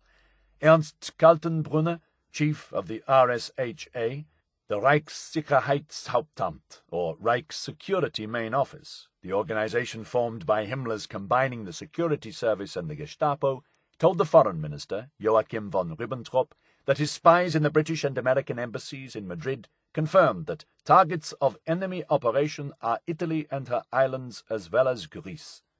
The Turkish embassies in London and Washington picked up the news and reported to Germany that the Allies wanted to advance into the Balkans via Greece. General Jodl was overheard on the telephone telling German commanders in Rome, "You can forget Sicily. We know it's Greece." Additional ultra-intercepts showed that the German Abwehr station in Rhodes, citing the Italian High Command as its source, reported that the Allied attack would be directed against Cape Araxos and Kalamata, and added a little embroidery of its own. Allied submarines had received orders to assemble at an unknown assembly point for massed operations. The warning was passed from Athens to German commanders in the Aegean and on Crete, the army commander in southern Greece and the Abwehr in Salonika, which forwarded to Belgrade and Sofia. The deception was reinforcing itself, to London's delight. The reports coming from opposite quarters seemed to confirm each other, and have evidently, for the time being at least, been accepted as true. The information had all originated in the same place, but having trickled out in the form of gossip, rumour, and information passed from source to source, it now filtered back to Germany, confirming itself like an echo growing ever louder. On May 19th, Hitler held a military conference in which he referred to the expected assault on Greece and the thrust up through the Balkans. The Führer's congenital obsession about the Balkans, stoked by the mincemeat letters, was keeping him awake. In the last few days, and particularly last night, I have again been giving much thought to the consequences which would follow if we lost the Balkans, and there is no doubt that the results must be very serious. The ravenous German war machine could not survive without raw materials from the Balkans and Romania, the source of half its oil, all its chrome, and 3/5 of its bauxite. German commanders had emphasized the threat of an Allied offensive in Greece since the previous winter, and discussion between the Axis allies in February had concluded that Greece was vulnerable. The documents had crystallized Hitler's pre-existing anxieties. The danger is that they will establish themselves in the Peloponnese. He now proposed, as a precaution, to take a further preventive measure against an eventual attack on the Peloponnese. Partisan activity was increasing in the German-held Balkans, and from Hitler's perspective the area seemed, in his own words, the natural target. Greece was the thin end of an exceedingly sharp wedge. If a landing takes place in the Balkans, let us say the Peloponnese, then in a foreseeable time Crete will go, he told his generals at the conference on May 19th. I have therefore decided, whatever happens, to transfer one armoured division to the Peloponnese. While the fake letter from General Ney concentrated Hitler's mind on Greece, Montagu's joke about sardines focused German attention on Sardinia. Sardinia is particularly threatened, observed General Walter Valimont, Deputy Chief of the Operations Staff. In the event of the loss of Sardinia, the threat to northern Italy is extremely acute. This is the key point for the whole of Italy. German fears about the vulnerability of Greece and the Balkans were mirrored by Hitler's anxiety over Sardinia. He foresaw that from Sardinia the enemy could threaten Rome and the main ports of Genoa and Leghorn, strike simultaneously through Upper Italy and at southern France, and strike at the heart of the European fortress.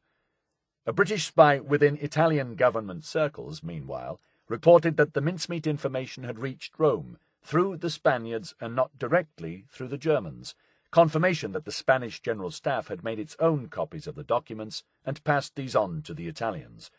The Italian High Command have the details of the letter and have accepted it as genuine. The Italian ambassador in Madrid told the Germans that he had obtained information from an absolutely unimpeachable source, that the enemy intend landing operations in Greece in the very near future.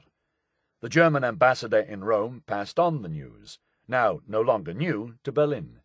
It is an intriguing comment on the state of the Axis alliance that the Italians delivered this high-grade information to the Germans, but the Germans, who had known it for considerably longer, felt no such obligation to share intelligence with their Italian allies.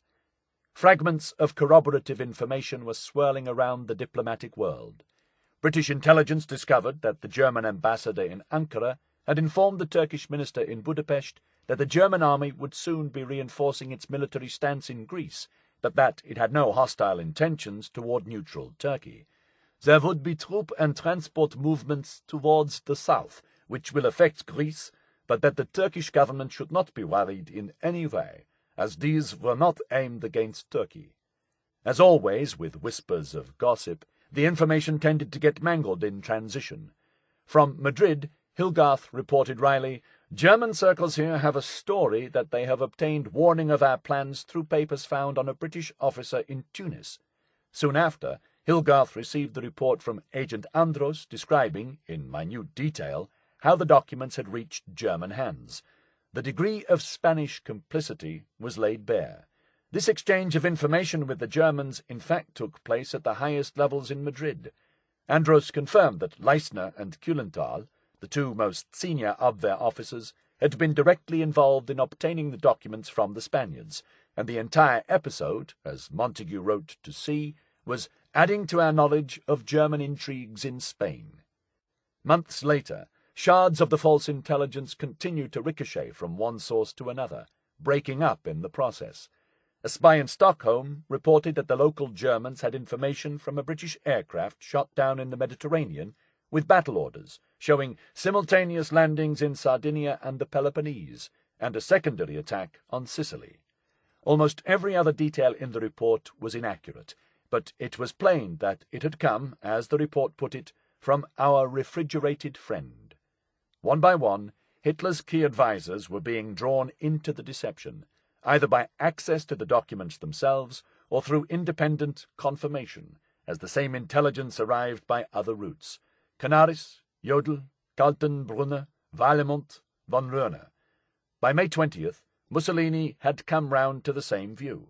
A collective willingness to believe seems to have gripped the upper reaches of the Nazi war apparatus, driven by Hitler's own belief. It takes a brave man to stand up to the boss in such circumstances. The men surrounding Hitler were not made of such stuff. Nazi confidence was in dire need of reinforcement. With the Axis powers defeated in North Africa, bogged down in blood on the Eastern Front, facing an increasingly confident Allied enemy. Before the arrival of the Mincemeat letters, the entire southern coast of Europe had appeared vulnerable. Now, instead of waiting for the Allied armies to attack somewhere, anywhere, the Germans and their Italian allies could lie in wait at Kalamata, Cape Araxos, and Sardinia, and then hurl the British and Americans back into the sea. The papers washed up in Spain represented more than just an intelligence coup. Here was a real chance to strike back. The tide of war was turning, but here, floating in on the waves, was an opportunity to reverse the current. Fate was smiling on Germany. No wonder they chose to believe. There was one man in Hitler's circle who remained skeptical. Joseph Goebbels was alone among the Nazi elite in wondering whether the letters that had so conveniently arrived in German hands at this opportune moment were nothing more than camouflage, an elaborate effort by the British to put Germany off the scent. The Nazi propaganda minister knew better than most that reality in war is a malleable and fickle substance. "The truth is whatever helps bring victory," he wrote. Goebbels had no faith in the Abwehr, which made such extravagant claims for its spy networks but produced so little of real use. "Despite all the assertions, our political and military intelligence just stinks," he complained. Having bungled and blustered its way through 4 years of war, the Abwehr was now trumpeting a resounding success, with a set of letters that revealed Allied planning down to a comma. Goebbels thought he knew the British mind. He had the Times translated for him daily, and complained about the newspaper exactly as if he were a retired general living in the home counties, rather than the master of Nazi propaganda. "The Times has once again sunk so low as to publish an almost pro-Bolshevik article," he harumphed. "It praised the Bolshevik Revolution, and used words that make one blush with shame." Dr. Goebbels may have been one of the most repulsive creatures in the bestiary of Nazism, but he had a sensitive nose for a lie, and the British letters smelled wrong. To use the favourite expression of Admiral Cunningham, one of the notional recipients, something about the letters was just too velvety arst and Rolls-Royce. "I had a long discussion with Admiral Canaris about the data available for forecasting English intentions," Goebbels wrote in his diary for May 25, 1943. "Canaris has gained possession of a letter written by the English General Staff to General Alexander. This letter is extremely informative, and reveals English plans almost to the dotting of an I. I don't know whether the letter is merely camouflage. Canaris denies this energetically, or whether it actually corresponds to the facts. Unlike most of Hitler's advisers, and Hitler himself, Goebbels tried to test the reality presented in the letters against what he knew of British strategic thinking. The general outline of English plans for this summer, revealed here, seems on the whole to tally. According to it, the English and Americans are planning several sham attacks during the coming months, one in the west, on Sicily, and one on the Dodecanese Islands.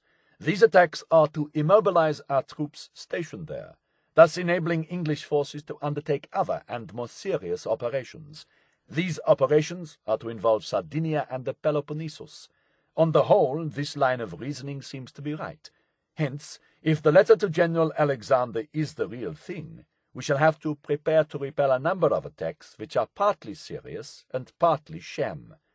No other senior Nazi wondered if the letter was the real thing. Goebbels kept his doubts to himself and his diary. The trickiest aspect of lying is maintaining the lie. Telling an untruth is easy, but continuing and reinforcing a lie is far harder. The natural human tendency is to deploy another lie to bolster the initial mendacity. Deceptions, in the war room, boardroom, and bedroom, usually unravel because the deceiver lets down his guard and makes the simple mistake of telling or revealing the truth. The invasion of Sicily was planned for July 10th. That left a gap of 2 months in which the elaborate fabrication had to be protected, buttressed, and fortified. For weeks, Allied deception planners had built up the fictional 12th Army in Cairo, the dummy force apparently poised to strike at the Peloponnese by spreading modern Greek myths. Recruiting Greek fishermen familiar with the coast, distributing Greek maps to Allied troops, employing Greek interpreters. On June 7th, Karl Erich Kühlenthal sent a message to Juan Pujol, asking his star spy to find out whether the British were recruiting Greek soldiers in preparation for the assault. The 1st Canadian Division was already training in Scotland and preparing to embark for Sicily. Kühlenthal assumed they were heading for Greece. Try to find out if Greek troops are stationed close to the 1st Canadian Army or elsewhere in the south of England, and if so, which Greek troops are these, wrote Kühlenthal. It is of greatest importance to discover the next operation. Garbo told his handler that Agent No. 5, a wealthy Venezuelan student, would immediately head to Scotland to investigate the presence of Greek troops. The Greek troops did not exist, of course, but then neither did Agent No. 5. The Germans had clearly taken the bait, but they would also be watching closely for any evidence confirming or disproving what they now believed. Dudley Clark sent a message suggesting that the only serious danger of the deception being uncovered would be a legal or illegal exhumation with a view to a more thorough autopsy on the body in the Huelva cemetery. Montagu arranged another meeting with the St. Pancras coroner, Bentley Purchas, who reassured him that an autopsy at this late stage would probably be inconclusive. By the time that he had been buried for a short period, his internal organs must have been, according to the coroner, in a very mixed-up condition, and the lungs would probably have been liquefied, making it even harder to establish death by drowning. Montagu sent a message to Bevan. Although no one in this world can be certain of anything, it does not seem that the fear that the Germans may learn anything from a disinterment and subsequent autopsy is well-founded. Still, a large slab of engraved marble might help to discourage any grave robbing, while giving William Martin the sort of dignified gravestone he deserved. On May 21st, Alan Hilgarth received an encoded message from London. Suggest, unless unusual, that a medium-priced tombstone should be erected on grave with inscriptions such as, quote, William Martin, born 29th March 1907, died 24, repetition 24 April 1943, beloved son of John Glendower, repetition, Glendower Martin, and the late Antonia Martin of Cardiff, Wales. Dulce et decorum est pro patria mori. R.I.P. End quote. Montagu spelled Glendower Michael's first name wrong in his cable. The error was duly transferred to the stone. For a moment the spies had second thoughts. Would a large marble gravestone look suspicious? This to be done unless restrictions on making payment from England to Spain or other wartime difficulties would have made it too difficult for a father to get this done in normal circumstances. Hilgarth replied immediately, "Please send me ordinary cipher signal, saying that relations would like this stone put up, telling me to get on with it. I will then get exchange in normal way and proceed immediately." Germany's spies within the British Embassy could be relied on to pick up the message and relay it to the Abwehr in the usual way. In a final element of stage design, the Mincemeat team wrote, "Suggest Consul place wreath now with card marked, quote, 'From Father and Pam,' end quote." Mario Toscana, the Huelva gravestone carver, was instructed to make the stone as fast as possible. Francis Hazelden sent the wreath as instructed, as well as several bouquets picked from the garden of the Casa Colon, the headquarters of the Rio Tinto Company. The purpose of this was not only to carry out what would probably have occurred in real life, but also to enable the grave to be visited often enough to discourage any chance of a secret and illicit disinterment for further autopsy.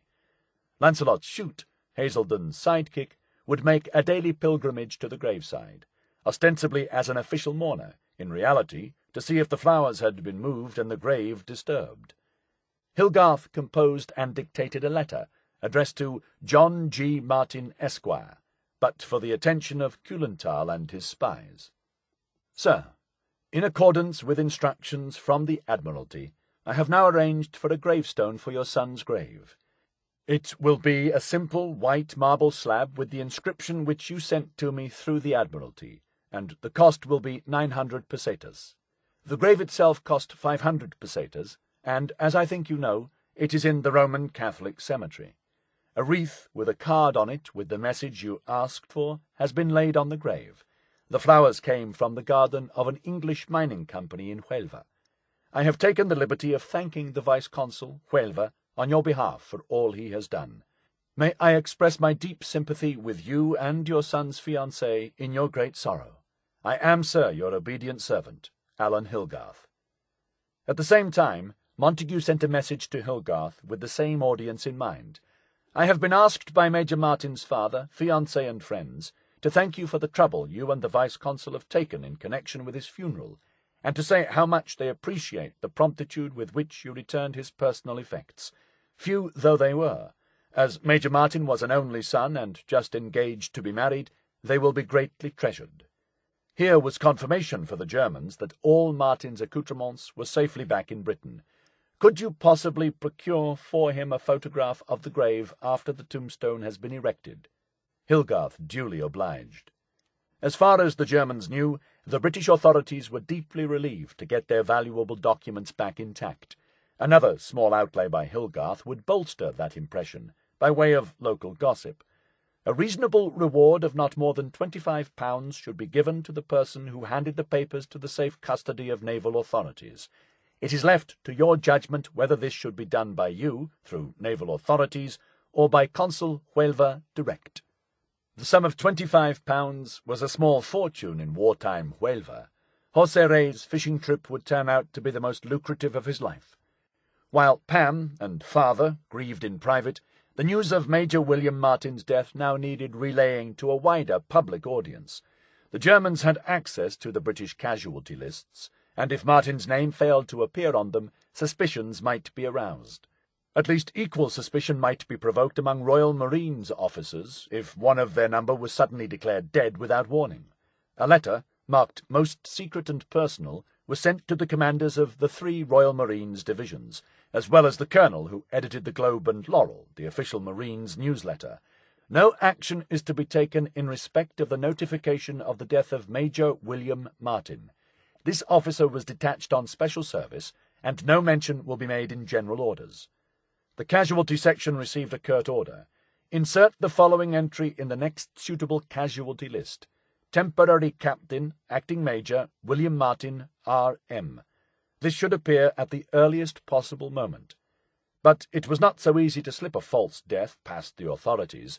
The Department of the Medical Director-General later demanded to know whether Major Martin had died in action, and if so, how. The Navy's legal department wanted to know if the gallant Major had left a will, and if so, where was it? Both departments were politely but firmly told to mind their own business. The announcement of Major William Martin's death on active service duly appeared in the Times on Friday, June 4th, 1943. By pure chance, the names of two other rear naval officers, whose deaths in an aircraft accident had previously been reported in the newspaper, appeared on the same list. The Germans, Montagu speculated, might link the reported death of Martin with that accident. The death of Leslie Howard, distinguished film and stage actor, was reported in a news story alongside the Roll of Honor featuring W. Martin. The civilian plane carrying the actor had been shot down by a German fighter over the Bay of Biscay. Somewhat eerily, an Abwehr informant may have mistaken Howard for Winston Churchill, who had recently visited Algiers and Tunis. It is safe to assume that more public attention was paid to this severe loss to the British theatre and to British films than to the obscure death of a soldier whom no one, bar a few spies, had ever heard of. The Times was the place all important people wanted to be seen dead in, and it's not possible to be deader than in the death columns of Britain's most venerable newspaper. That said, several people have been pronounced dead in the press while being very much alive, including Robert Graves, Ernest Hemingway, Mark Twain twice, and Samuel Taylor Coleridge. In July 1900, George Morrison, the Peking correspondent of the Times, read of his own death in his own newspaper after he was believed to have perished during the Boxer Rebellion. The obituary described him as devoted and fearless. A friend remarked, "The only decent thing they can do now is double your salary." They didn't. This, however, was the first time in the newspaper's history that a person was formally pronounced dead without ever having been alive. At the end of May, the Director of Naval Intelligence noted in his secret diary that the 1st German Panzer Division, strength about 18,000 men, is being transferred from France to the Salonika region.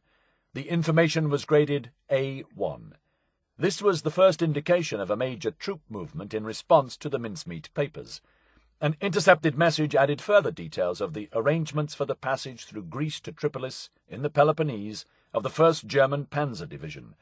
The movement seemed directly linked to the information in Nye's letter, since Tripolis, Montagu noted, was a strategic position well suited to resist our invasion of Kalamata and Cape Araxos. The 1st Panzer Division, with 83 tanks, had seen fierce action in Russia, but was now completely re-equipped. Last located by British intelligence in Brittany, the Panzer Troop was a formidable, hardened force, and it was now being rolled from one end of Europe to the other, to counter an illusion. On June 8th, Montagu wrote an interim report on the progress of Operation Mincemeat. It is now about halfway between the time when the documents in Mincemeat reached the Germans and the present D-Day for Operation Husky, and I have therefore considered the state of the Germans' mind insofar as we have evidence. Montagu summarized the intercepted messages, known troop movements, diplomatic gossip, and double-agent feedback, all of which suggested the most gratifying progress.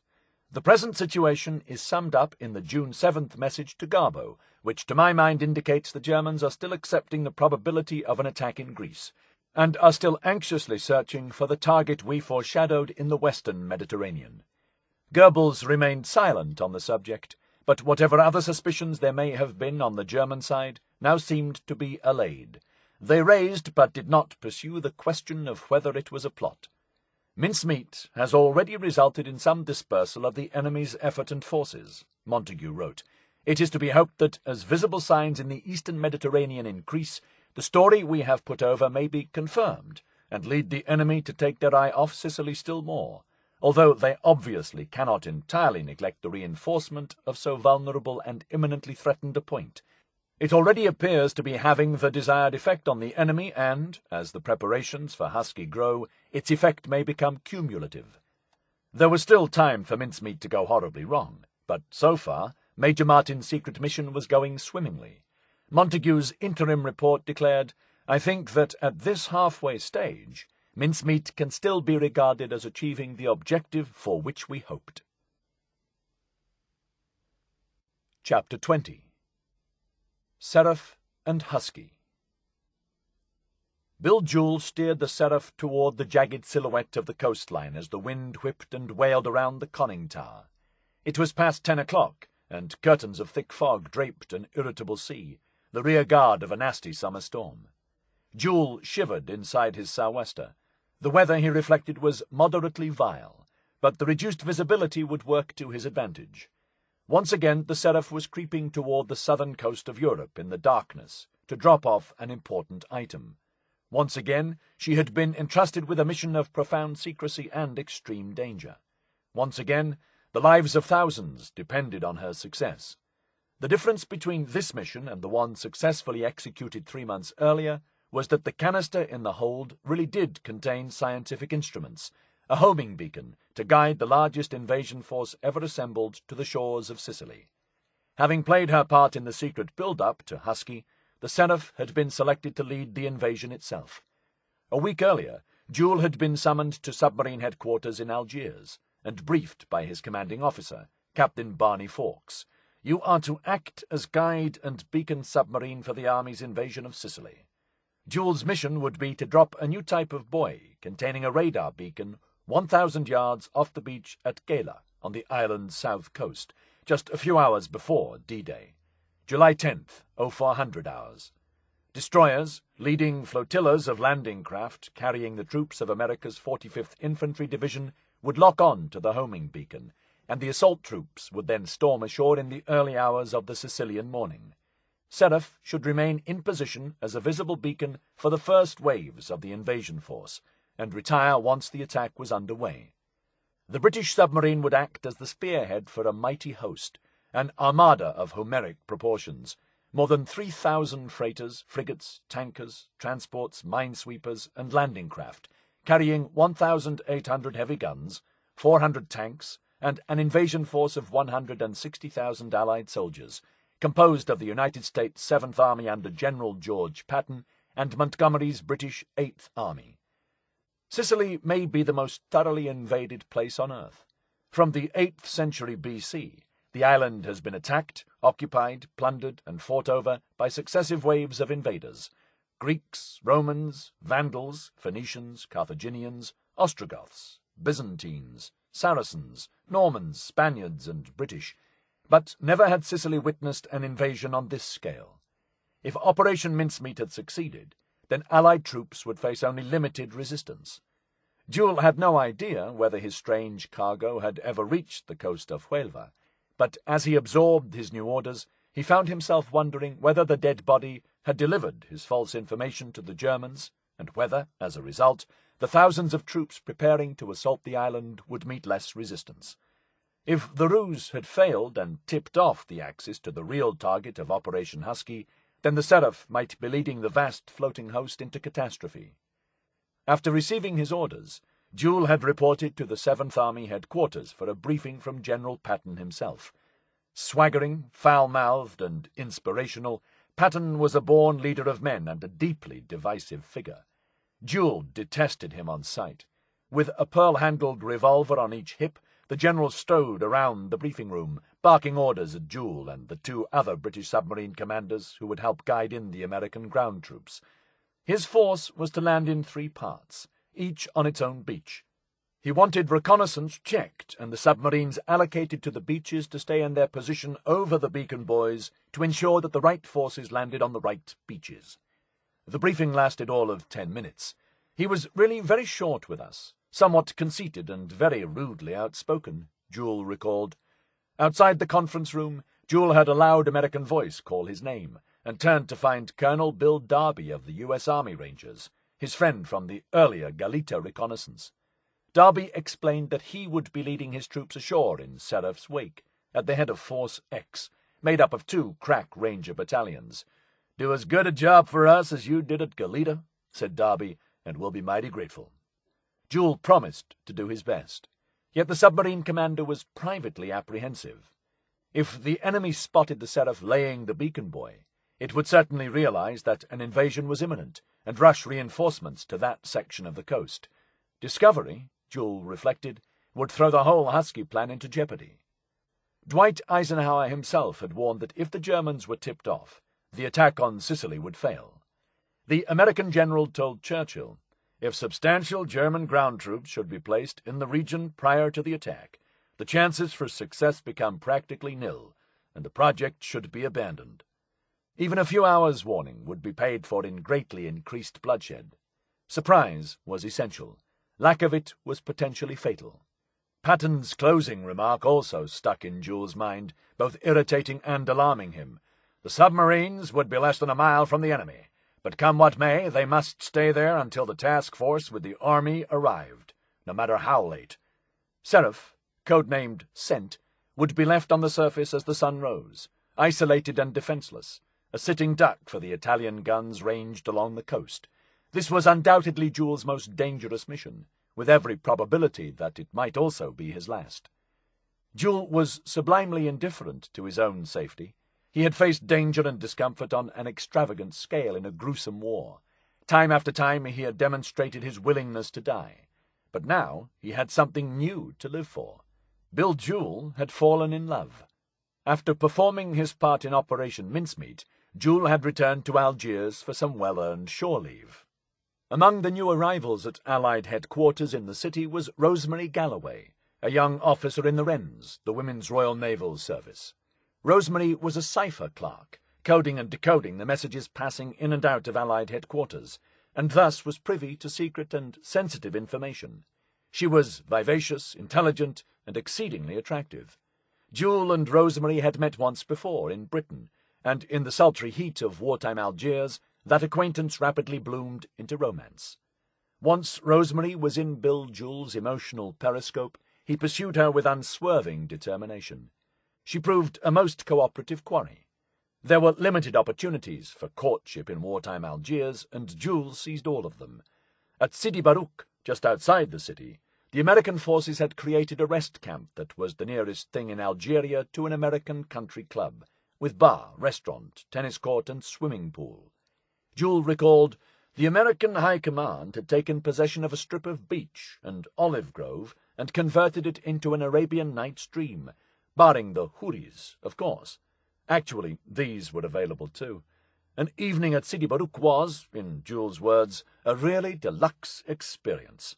Jules' friendly relations with senior American officers earned him access to this most exclusive spot, and even the use of an American driver, one Private Boccicchio, a Brooklyn native who drove with one leg permanently hanging out of his jeep. When Boccicchio was unavailable, Jules squired Rosemary around town in an ancient Hillman, acquired by the 8th Flotilla, and known as the Wren Trap, less for its romantic allure, which was zero, than for its captive potential. None of the doors opened from the inside, and no matter how urgent the need for fresh air, Wrens who accepted the risk had to rely on the chivalry of their companions to release them. Boccicchio, who had picked up some fruity British slang, was scathing about the Wren Trap and what went on in it. "Bloody heap ain't got no springs left." The Hotel St. George was the best hotel in Algiers and Eisenhower's headquarters. Built on the site of an ancient Moorish palace, it was surrounded by botanical gardens with hibiscus, roses, and flowering cacti. In both war and peace, visitors sipped cocktails in the shade of vast umbrellas beneath the palms and banana trees, served by Algerian waiters in starched uniforms with epaulets. The hotel chef, in Jules' estimation, could turn out a meal, even in the depleted Algiers of that day, in keeping with the finest traditions of French cuisine.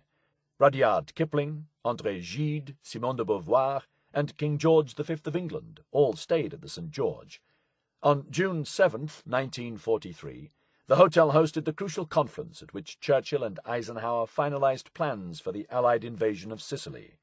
That same month, it was the setting for the culmination of Jules' campaign to win Rosemary Galloway. For 2 joyful weeks, he had wooed her with every weapon at his disposal: French food, an American swimming pool, and a British car with doors that wouldn't open. Rosemary was in no mind to resist, and at the end of this sustained bombardment she had sunk, unresistingly, into Lieutenant Jules' arms. It was therefore with even more than his usual alertness that Jules scanned the foggy seas off the Sicilian coast at midnight on July 9th. He had captured Rosemary Galloway's heart, and he did not intend to lose his prize by getting killed. If Mincemeat had failed, or worse, had backfired, then Jules, his crew, and the thousands of British and American troops streaming into battle behind him might not live through the next few hours. If the plan had worked, then perhaps he would see Rosemary again.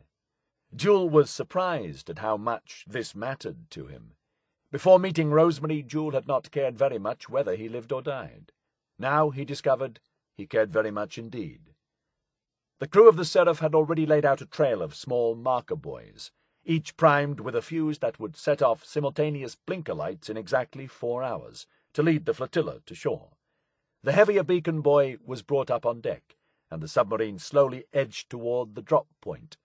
Jewel was about to give the order to lower the buoy, when the lookout's hushed voice cut through the darkness.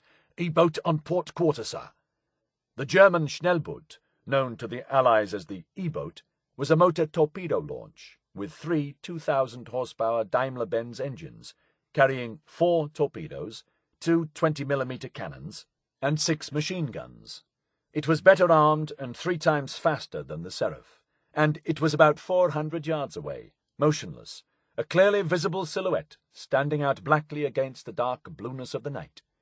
The E-boat had also spotted the British submarine, and was attempting to determine whether it was friend or foe. "It was a ticklish moment," wrote Jewel. "That Nazi, I knew, was faster than we and much better armed. I knew her gunners were at battle stations, manning their weapons and waiting for the word to fire."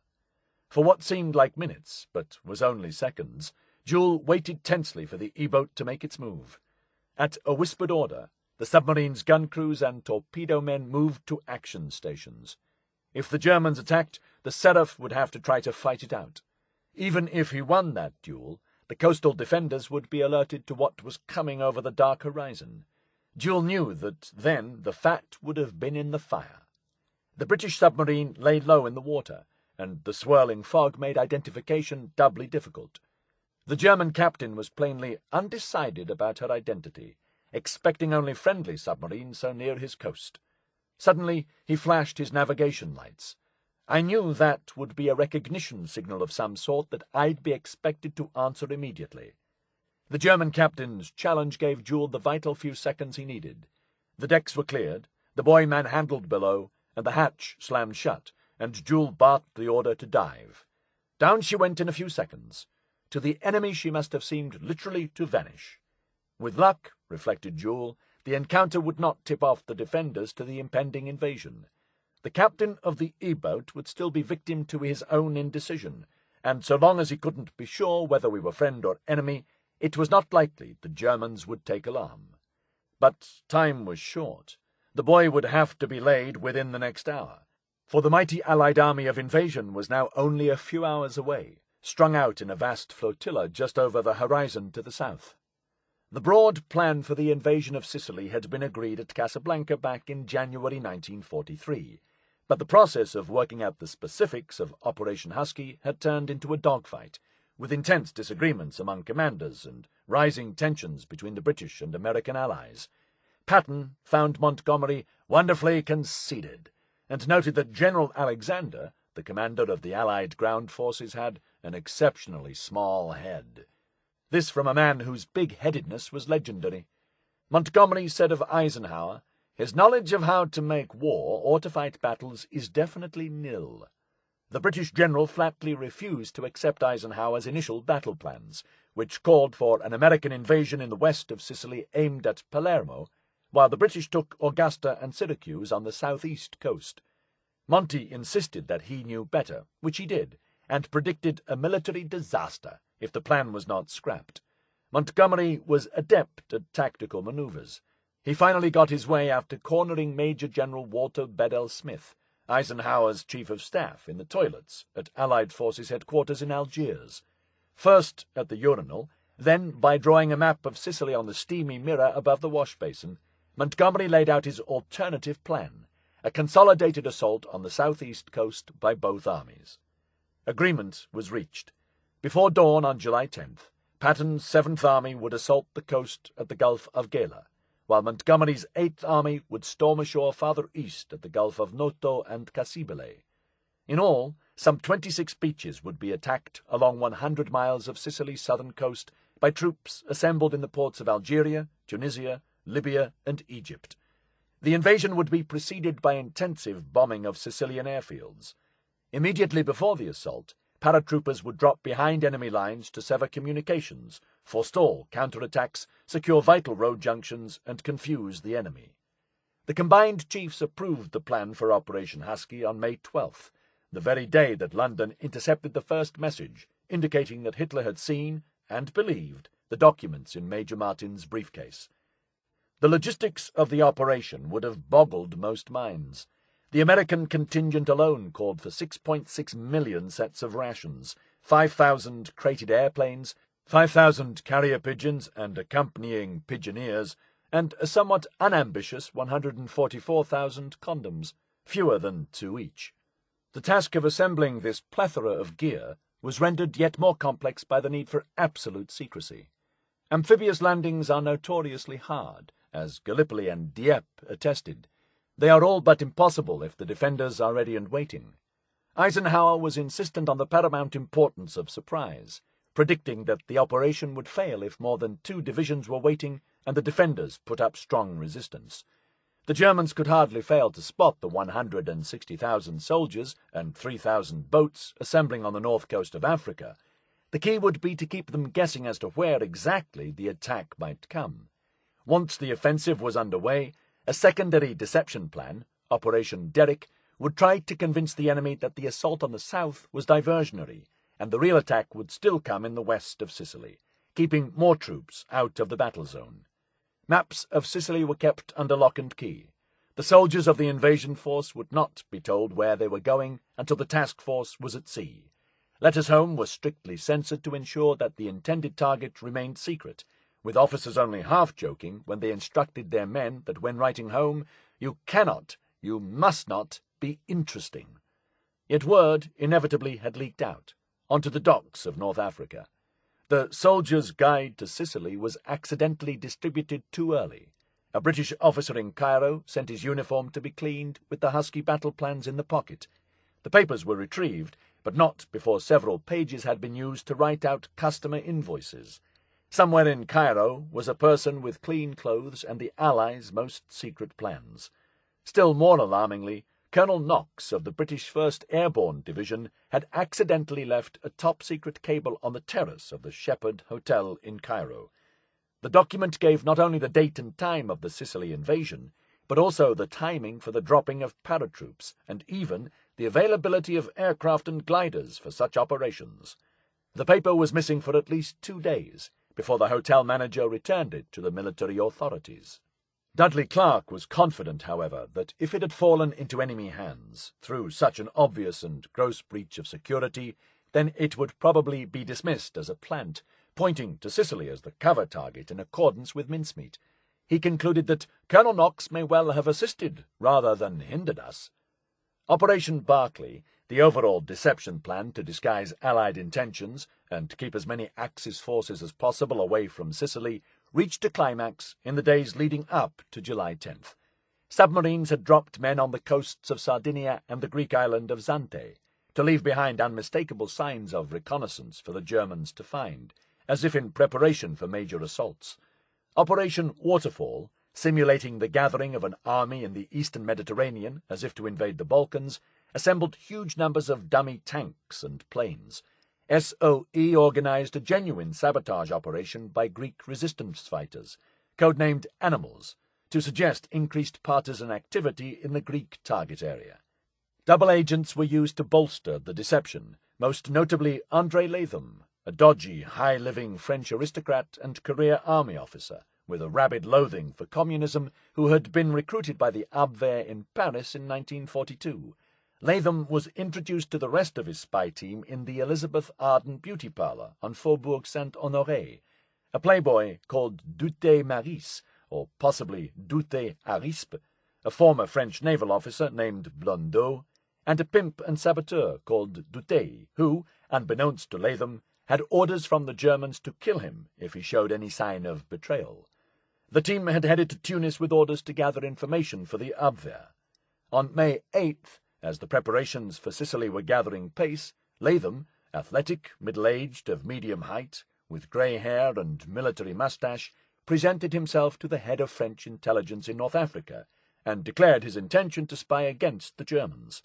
He was given the code name Gilbert, and put to work sending false information to his German spy masters, who considered him an agent of very high class. Gilbert reported that a large invasion force was assembling at the Tunisian port of Bizerte, which was in fact composed of dummy landing craft, to divert attention from the genuine preparations. The Garbo network was deployed to muddy the waters still further. Agent 6 in Garbo's stable was Dick, an anti-communist South African recruited in 1942 by Pujol, who had promised him an important post in the New World Order after the war, if he would spy for Germany. Dick had been taken on by the War Office on account of his linguistic abilities, and sent to Allied headquarters in Algiers. Pujol supplied him with secret ink, and the South African was soon reporting back via Garbo to Cholmondeley in Spain on preparations for the coming assault. The Germans were delighted with their new agent, Garbo's MI5 handler reported. To draw attention away from Sicily and further disperse the available German forces, Agent 6 speculated that on account of certain documents which had come to his notice whilst working in the intelligence section at headquarters, the landing would probably be made in Nice and Corsica. Soon after, Dick managed to steal some documents relating to the impending invasion and promised to forward these to Pujol, hidden in a packet of fruit. On July 5th, however, Garbo relayed sad news to Cholmondeley.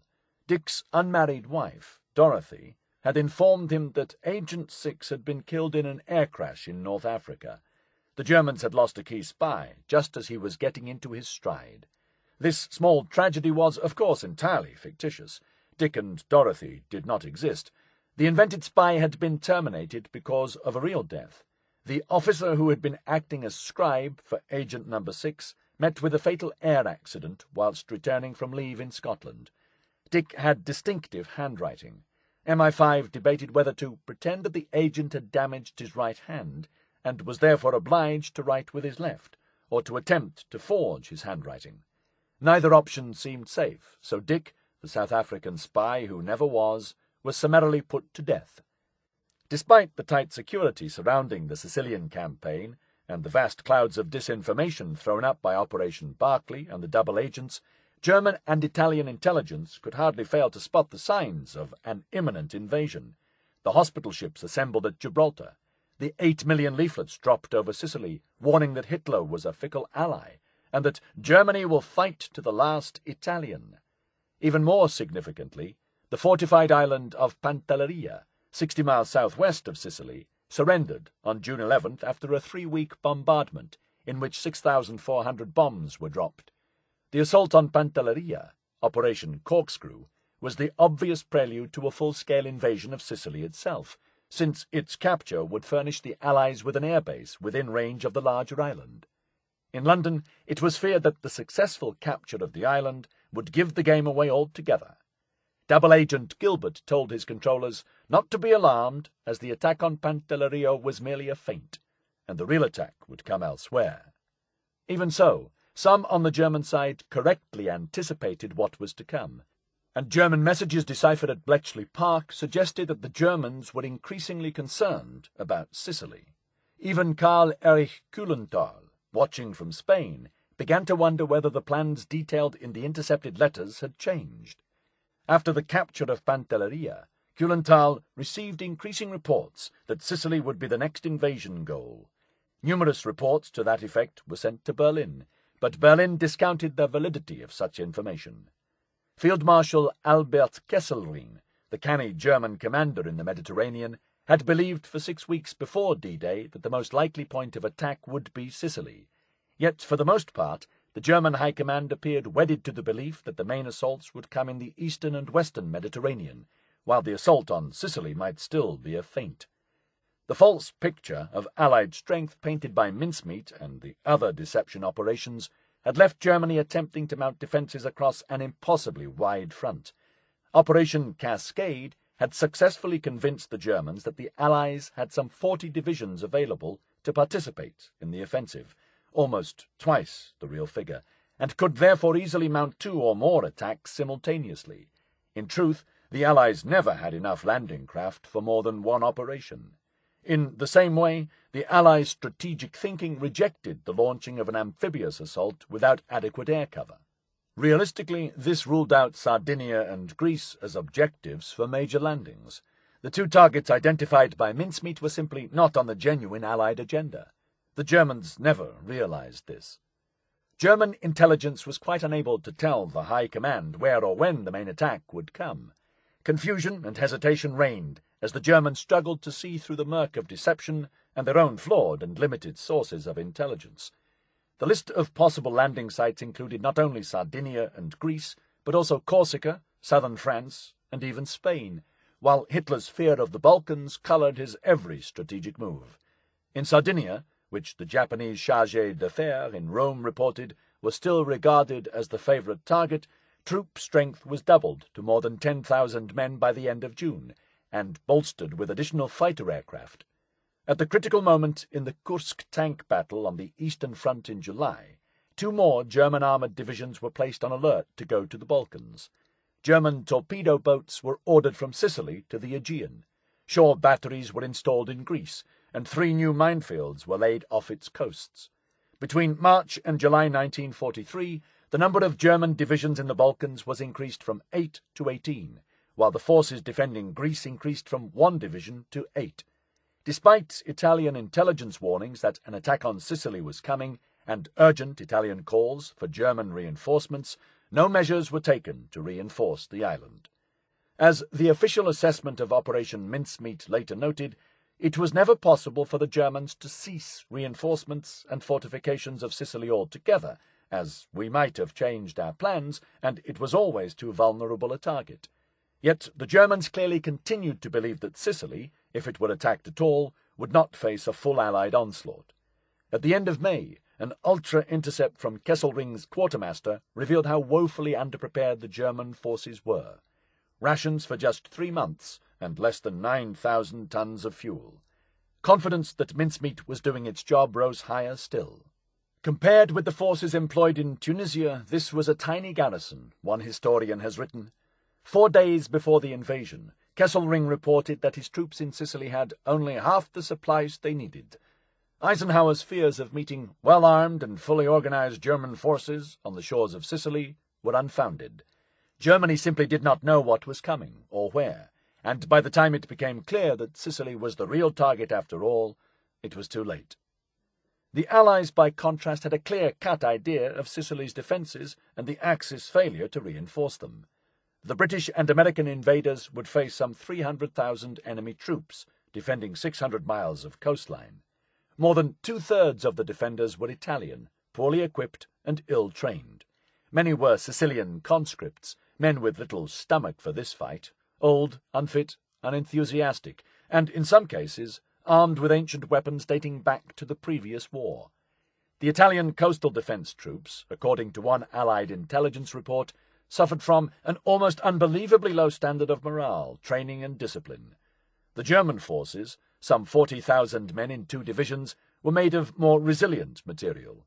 The newly rebuilt Hermann Göring Armoured Division, 3 battalions of infantry, had seen hard fighting in Tunisia and was transferred to Sicily by Kesselring after the seizure of Pantelleria. The 15th Panzer Grenadier Division was a battle-scarred, war-toughened unit, with 160 tanks and 140 field artillery guns. The Italian defenders would probably put up little resistance, it was predicted, but the Germans would be hot mustard, as one officer put it. Montgomery predicted with cold realism, "It will be a hard and very bloody fight. We must expect heavy losses." Bill Darby was also expecting the worst, and rather looking forward to it. "If casualties are high, it will not be a reflection of your leadership," the Ranger commander told his officers. "May God be with you." Chapter 21. A Nice Cup of Tea. The weather forecast was grim, and the weather deteriorating as the great invasion force set sail. In Malta, Admiral Sir Andrew Cunningham, naval commander in the Mediterranean and the recipient of the second Mincemeat letter, received the news that the flotilla had set off with more resignation than hope. The Admiral had recorded a message for the troops, to be broadcast on loudspeakers once the task force was underway. "We are about to embark on the most momentous enterprise of the war, striking for the first time at the enemy in his own land." The upbeat tone contrasted with Cunningham's gloomy feelings as the flotilla set off into all the winds of heaven, with every possibility that the entire force might perish at sea. The die was cast. We were committed to the assault. There was nothing more we could do for the time being. Over dinner in the Malta headquarters, Admiral Lord Louis Mountbatten, the signatory of 2 mincemeat letters, was even more direct. It doesn't look too good. The weather steadily deteriorated, and the wind began to bellow, creeping up to gale force 7. The troop ships lurched and bucked through the breakers, and boiling surf whipped into needle spray. Landing craft tore free of their davits and smashed into the decks. Cables snapped. The gale, some called it Mussolini's wind, screamed louder. Some soldiers prayed or cursed, but most lay in their hammocks, green and groaning, surrounded by the stench of vomit and fear. While all around him retched, Major Derrick Leverton of the 12th Light Anti-Aircraft Regiment of the Royal Artillery, jovial heir to a long line of British undertakers, played another hand of bridge with himself in the officers' mess, and happily munched the latest rations. "We are now getting Cadbury's filled blocks," he told his mother. "I had a peppermint creme and a caramello, very nice." Derrick, known to all as Drick, was thoroughly enjoying the show, as he referred to the invasion. He would have been happier still had he known of the small but important part played by his brother Ivor in paving the way for the invasion by ferrying a dead body to Hackney Mortuary in the middle of the night. Like Ivor, Drick had an impressible talent for looking on the bright side of everything, the consequence of being brought up in a family dedicated to dealing with death. "It was a most excellent cruise," he wrote, describing the hellish trip to Sicily. "Once we were clear of land, everyone was told the whole plan. Date, time, and everything. We had maps, plans, models, a copy of A Soldier's Guide to Sicily, and a copy of Monty's Message each." Drick was particularly impressed by the naval officer who briefed the troops on the strategic importance of Sicily. He was excellent. He looked like a masculine edition of Noel Coward. Major Leverton's task would be to set up his field battery on the beach and shoot down any enemy planes attacking the invasion forces. Leverton could not sleep. I went up on deck just before the sun set, and could see the Sicilian mountains quite clearly in the distance. The wind was now dropping. The sea had been wickedly rough all afternoon, but it had now calmed down.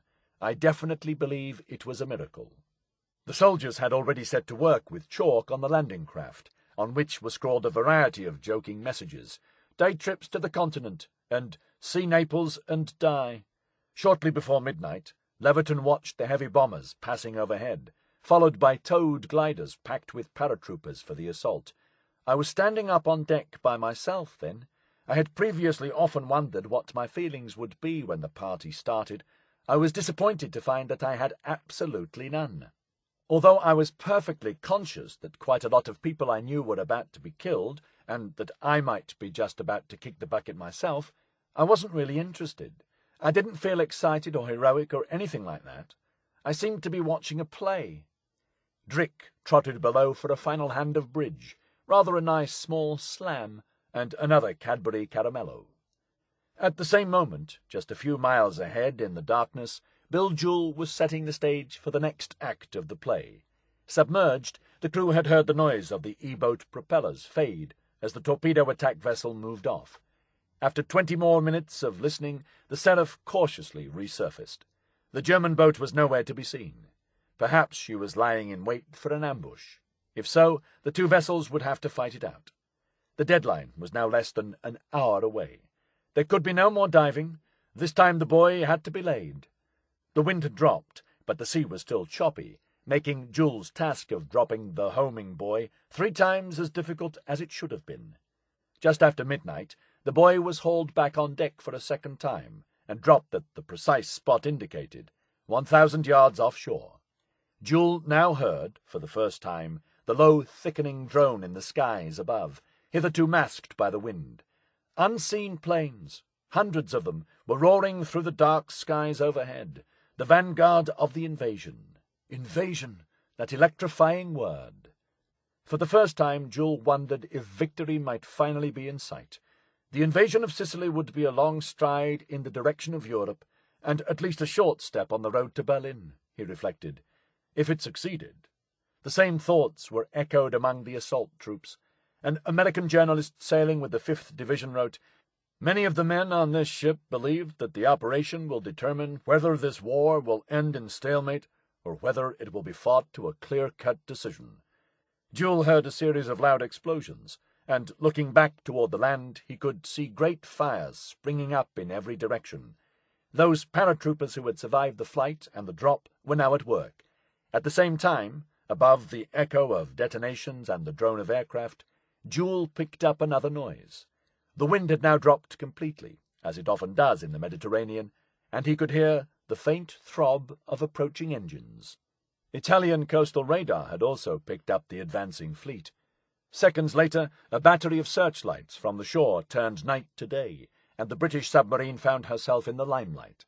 Their blindingly brilliant beams cut across the water and blended into a dazzling ball of light concentrated on Seraph. In normal circumstances, this would have been the cue to dive, but Jewel's orders were to stay put until the flotilla arrived. The shore guns opened fire, and for the next 10 minutes, a nerve-tightening, shell-packed eternity, the Seraph sat immobile as hell exploded all around her. The cook, crouched behind the 3-inch gun, cursed eloquently. Each shell sent up a plume of water, and the lookouts huddled into the sides of the conning tower, as much to avoid the cascading water as to find protection from flying shrapnel. Between explosions the throbbing beat grew louder. Then, out of the gloom came a flicker of light from the leading destroyer of the mighty invasion fleet. Moments later the ships took on form, as dark shapes emerged slowly from the shadows. Forgetting the shells dropping around him, Jewel thought he had never seen anything so lovely. "The English language needs a new descriptive noun to replace the hackneyed word armada," he wrote. "As far as my night glasses would carry, I saw hundreds of ships following in orderly fashion. The destroyer searchlights now picked out the gun emplacements on shore, like footlights on a stage, and opened fire. Shells whistled high overhead.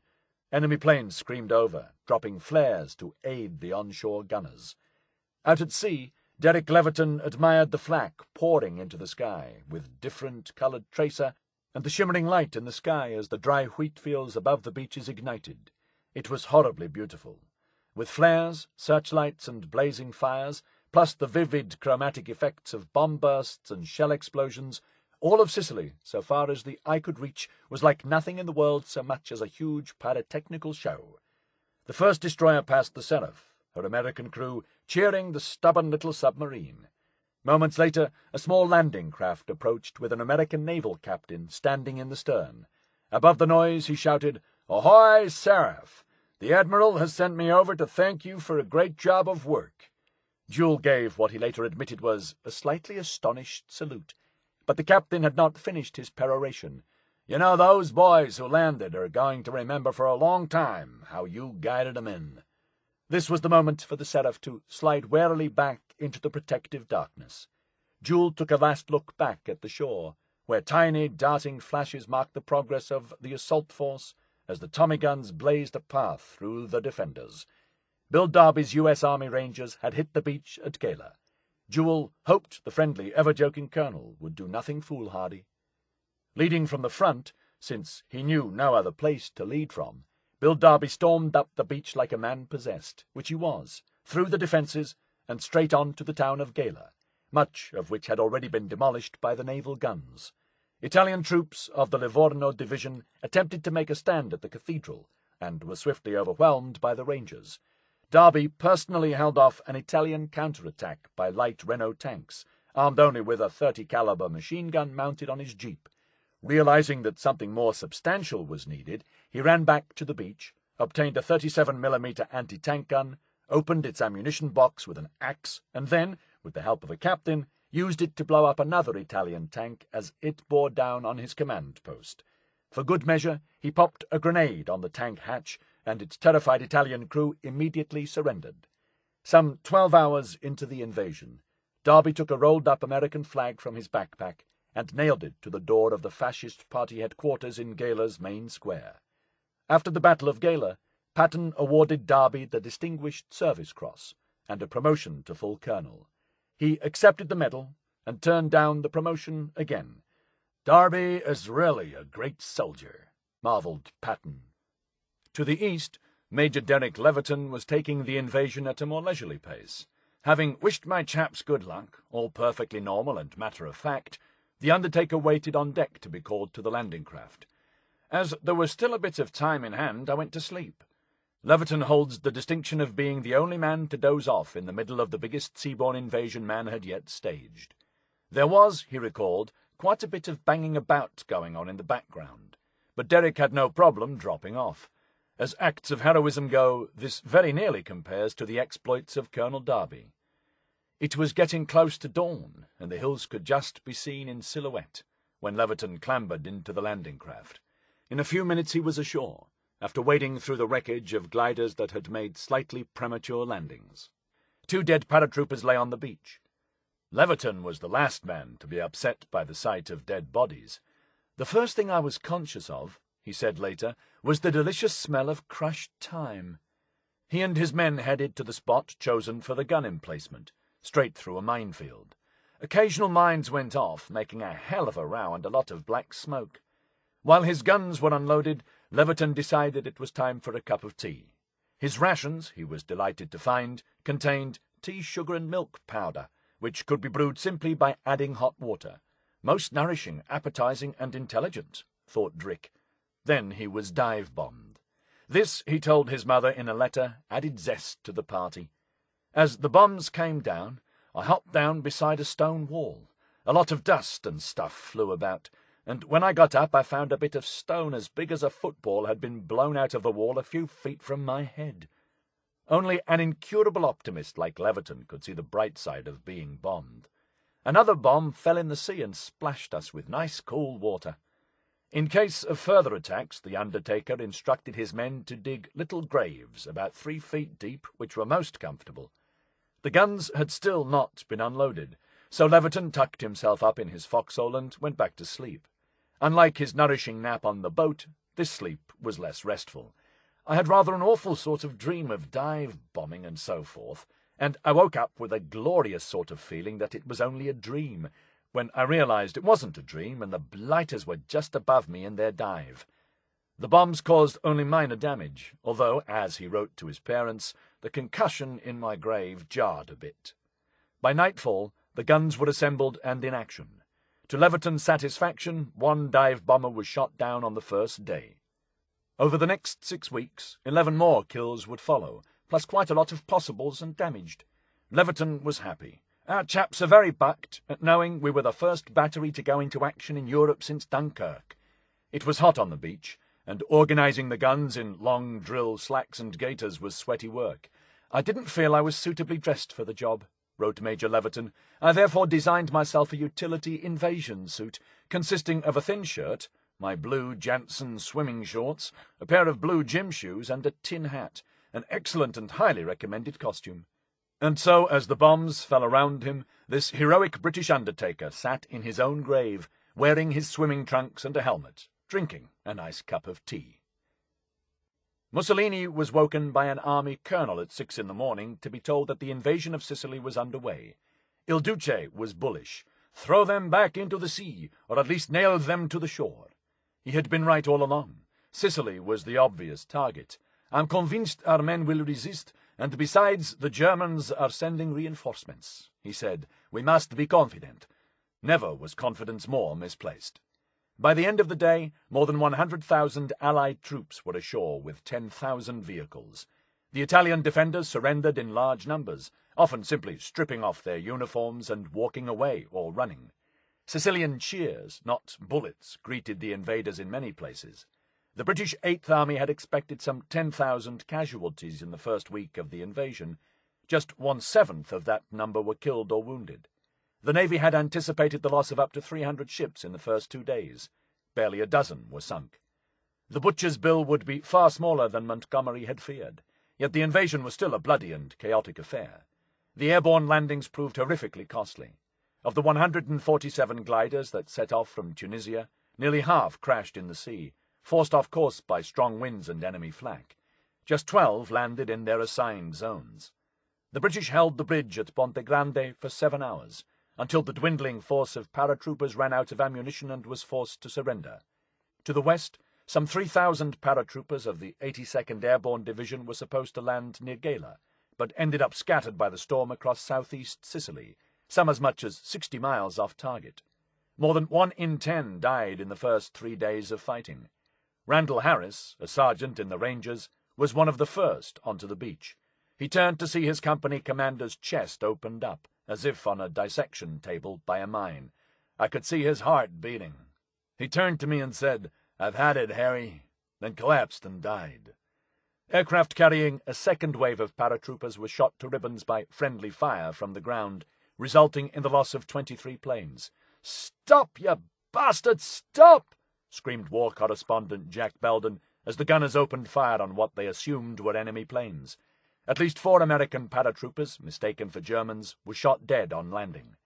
But amid the fratricidal confusion, deception and surprise continued to provide a vital protective armor. At 11 o'clock the previous evening, Andre Latham, Agent Gilbert, had sent a wireless message to his German handlers. "Most important. Have learned from reliable source that large force now on its way to Sicily. Invasion may be expected hourly." He was only telling the defenders what they already knew, for the first major alert had reached Italian coastal units several hours before Joule dropped his homing buoy. By then, it was far too late for the defenders to make adequate preparations, and the bombing of the Sicilian telephone network ensured that many units remained unaware of the attack until it was well underway. Some went to bed, assuming the enemy would not be so rash as to attack in the middle of a storm. The Italian commander in Sicily was fully expecting an attack. Indeed, the Italian intelligence services were never as taken in by the deception as their German counterparts, yet owing in part to Operation Derrick, the secondary deception, the assault was expected in the west, not the south. As predicted, the response of the German divisions stationed inland was more vigorous. But by the time the Germans counterattacked on Sunday, July 11th, crucial hours had been lost, and the Allied beachhead was firmly in place. Spitfires attacked the Luftwaffe's Sicilian headquarters, disorienting what remained of German air defences at the crucial moment. Field Marshal Kesselring had sent the 15th Panzer Division to intercept the expected invasion in the west of the island, leaving the Hermann Göring panzers to absorb the brunt of the assault. The Germans did nothing to hide their disgust as the Italian troops melted away and the coastal defences collapsed like sand castles in a hurricane. A message to Berlin, sent on the day after the landings, reported the complete failure of coastal defence, and noted sourly that, on enemy penetration, many of the local police and civil authorities fled. In Syracuse, the enemy landings gave rise to plundering and rioting by the population, who accepted the landings with indifference. So many Italians surrendered in the first 2 days that the long lines of prisoners impeded the advancing troops. Kesselring complained that half-clothed Italian soldiers were careering around the countryside in stolen lorries. At 5:15 on the afternoon of D-Day, Kesselring ordered the Hermann Göring Armoured Division, "at once and with all forces, attack and destroy whatever opposes the division. The Führer has ordered all forces to be brought into operation immediately in order to prevent the enemy from establishing itself." The German tanks could not break through. Some 43 were destroyed in bitter and bloody combat. The commander of the Göring division conceded, "The counterattack against hostile landings has failed." The German tanks rumbled north to continue the fight inland. General Patton, screeching around the battlefield in his jeep, called it the shortest blitzkrieg in history. Montgomery agreed with him on this, if nothing else. The German in Sicily is doomed, absolutely doomed. He won't get away. The conquest of the island was just beginning, and more ferocious fighting was to come. But the Sicilian D-Day was over, and won. Chapter 22. Hook, Line, and Sinker. A loud cheer erupted from room 13 as the news of success in Sicily broke. Chumley performed the shuffling dance and a strange ululation. Auntie Joan Saunders wiped her eyes. The strain of waiting had been almost unbearable. As the success of Operation Mincemeat became clearer, Montagu privately feared his part in the war might be coming to an end. "Even if I have once brought off something really important and worthwhile, I'm never going to be allowed to do anything of the kind again." The pressure had left the planners hollow-eyed, in Montagu's words, too keyed up to read a book or to get to sleep. Looking back, Montagu recalled the flooding relief as the Allies surged through Sicily. "It is really impossible to describe the feeling of joy and satisfaction at knowing that the team must have saved the lives of hundreds of Allied soldiers during the invasion, a feeling mixed with the delight that we had managed to do what we said we could do, and what so many of our seniors had said was impossible, and what I have always thought even Churchill really thought was only worth trying as a desperate measure. For Montagu, a special pleasure lay in the subsequent discovery that Hitler himself had fallen for the phony documents. Joy of joys to anyone, and particularly a Jew, the satisfaction of knowing that they had directly and specifically fooled that monster. The deception had succeeded beyond every expectation, and Montagu was jubilant. We fooled those of the Spaniards who assisted the Germans. We fooled the German intelligence service both in Spain and in Berlin. We fooled the German operational staff and Supreme Command. We fooled Keitel, and finally we fooled Hitler himself, and kept him fooled right up to the end of July. The operation had also been gratifyingly economical. One specially made canister, one battle dress uniform, some dry ice, the time of a few officers, a van drive to Scotland and back, about 60 miles added to HMS Seraph's passage, and a few sundries. About £200 at most. There was no grand celebration over the success of Operation Mincemeat, no return to the Gargoyle Club with Montagu and Jean Leslie playing the parts of Bill Martin and his beloved Pam. Montagu's wife Iris, perhaps prompted by the dark hints from her mother-in-law, had announced that she was returning from America with the children. Montagu knew that Hitler was still planning to unleash pilotless flying bombs on London, and that the capital remained deeply unsafe. Since this information came from Ultra, however, he could not tell Iris. The most I could do was make vague references to Hitler's last fling, but this made no impression on her. It was probably not Hitler's fling that worried her. Iris and the children returned to London while the invasion of Sicily was underway. The reunion was a joyful one. The photograph of Pam in her bathing suit, lovingly signed, was swiftly removed from Montagu's dressing table. Montagu could not yet explain what that was all about. Perhaps this was just as well. Secret messages of congratulation flooded in from those who had touched or been touched by Operation Mincemeat. Dudley Clark, the cross-dressing maverick behind A-Force, wrote, "I do congratulate you most warmly on the success of your M operation. It was very remarkable and a fine piece of organization, and whatever the developments may be, you have achieved 100% success." General Nye also applauded the planners. "It is a most interesting story, and it seems it was swallowed hook, line, and sinker." Frank Foley, the celebrated MI6 officer who had helped thousands of Jews to escape from Germany before the war, told Montagu that the operation had been the greatest achievement in the deception line ever brought off. In his diary, Guy Liddell celebrated, "Mincemeat has been an outstanding success." There was already talk of medals for the framers of Operation Mincemeat. Johnny Bevan and Ewen Montagu had spent months at loggerheads, but to Bevan's great credit he insisted that both Montagu and Cholmondeley deserved formal recognition, albeit secretly. From evidence at present available, it appears that a certain deception operation proved a considerable success and influenced German dispositions with all-important strategical and operational results. The fact that it achieved such very successful results must be attributed in large measure to the ingenuity and tireless energy on the part of these two officers. Montagu had pushed the operation through by force of personality, while Cholmondeley was the originator of this ingenious scheme and was responsible, in conjunction with a certain naval officer, for the detailed execution of the operation.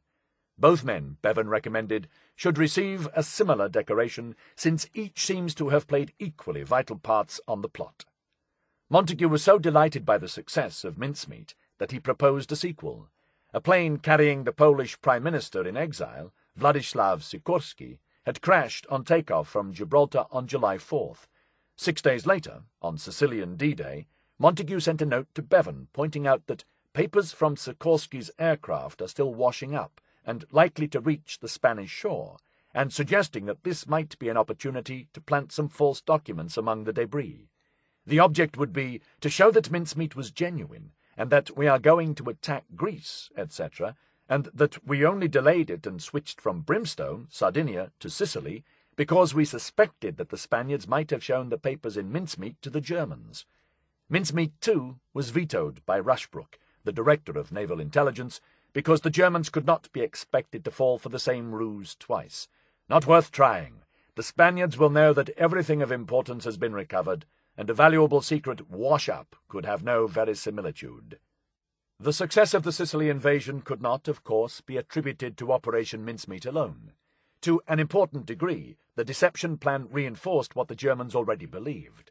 Every element of Operation Barclay, of which Mincemeat was but one strand, tended to back up that misperception. Moreover, the comparative weakness of German forces in Sicily reflected Hitler's mounting doubts about Italy's commitment to the war. Sicily was a strategic jewel, but it was also an island, physically separated from the rest of the Axis forces. If large numbers of German troops were committed to defend it, but Italy dropped out of the war, they would be isolated, and Sicily would become, in Kesselring's words, a mousetrap for all German and Italian forces fighting down there. Yet up to, and even after, the invasion of Sicily, the effects of Mincemeat lingered on in German tactical planning, slewing attention to the east and west. The night before the attack, Keitel had distributed a most immediate analysis of Allied intentions, predicting a major Allied landing in Greece and a joint attack on Sardinia and Sicily. Western assault forces appear to be ready for an immediate attack, while the eastern forces appear to be still forming up, he wrote. A subsequent landing on the Italian mainland is less probable than one on the Greek mainland. Half the Allied troops available in North Africa, Keitel predicted, would be used to reinforce the bridgehead which would be established in Greece. Ultra-intercepts showed that 4 hours after the landings, 21 ground attack aircraft took off from Sicily, which was now under attack, heading for Sardinia, which was not. The same day, the Abwehr in Berlin sent a message to its Spanish office stating that the High Command in Berlin were particularly anxious that a sharp lookout should be kept for convoys passing through the Straits of Gibraltar, which might be going to attack Sardinia. It gave, as a reason for these orders, that the High Command appreciated that the attack on Sicily was possibly only a feint, and that the main attack was going to be elsewhere. That assessment, Naval Intelligence noted with satisfaction, was entirely consistent with the Mincemeat story. The same effects were visible at the other end of the Mediterranean, where the fictional attack on Greece was directly undermining Germany's ability to repel the genuine attack on Sicily. The R-boats, or Raumboote, were 150-ton minesweepers, and a key component of German naval strength, used to pick up mines but also for convoy escort, coastal patrol, mine-laying, and rescuing downed air crews. On July 12th, Sicilian D-Day +2, the commander of German naval forces in Italy cabled headquarters to complain that the departure of the first R-boat group, sent to the Aegean for the defense of Greece, had prejudiced the defense of Sicily, as the Gela barrages were no longer effective, the shortage of escort vessels was chronic, and the departure of any more boats, as ordered, would have a serious effect. Yet the belief in an impending Greek attack remained rooted. In late July, Rommel was dispatched by Hitler to Salonika to take command of the defense of Greece, if and when the Allies attacked. The Abwehr laid intricate plans in anticipation of the expected assault on Greece, including teams of secret agents and saboteurs to be left behind if the Germans were forced to withdraw. The recriminations on the Axis side started almost immediately after the invasion. When he heard that the Italian coastal defenders had failed to repulse the attack, Goebbels muttered darkly about macaroni eaters, but refrained from pointing out that he had never quite believed in the Abwehr's great intelligence coup. Hitler never admitted he had been fooled, but his military response to the invasion was proof enough that he knew he had made a major strategic error in failing to reinforce Sicily. Hitler's own reaction was immediate. He ordered 2 more German formations, 1st Parachute and 29th Panzer Grenadier Division, to be hurried to Sicily to throw the invaders into the sea. Again it was too late. Others within the German hierarchy realized that they had been sold a fantastic and extremely damaging lie, and responded with fury. Joachim von Ribbentrop, the Nazi foreign minister, demanded a full explanation of why Major Martin's documents, indicating that the attack on Sicily was a decoy, had been so blithely accepted as genuine. This report has been proved to be false, since the operation directed by the English and Americans against Sicily far from being a sham attack, was of course one of their planned major offensives in the Mediterranean. The report from a wholly reliable source was deliberately allowed by the enemy to fall into Spanish hands in order to mislead us.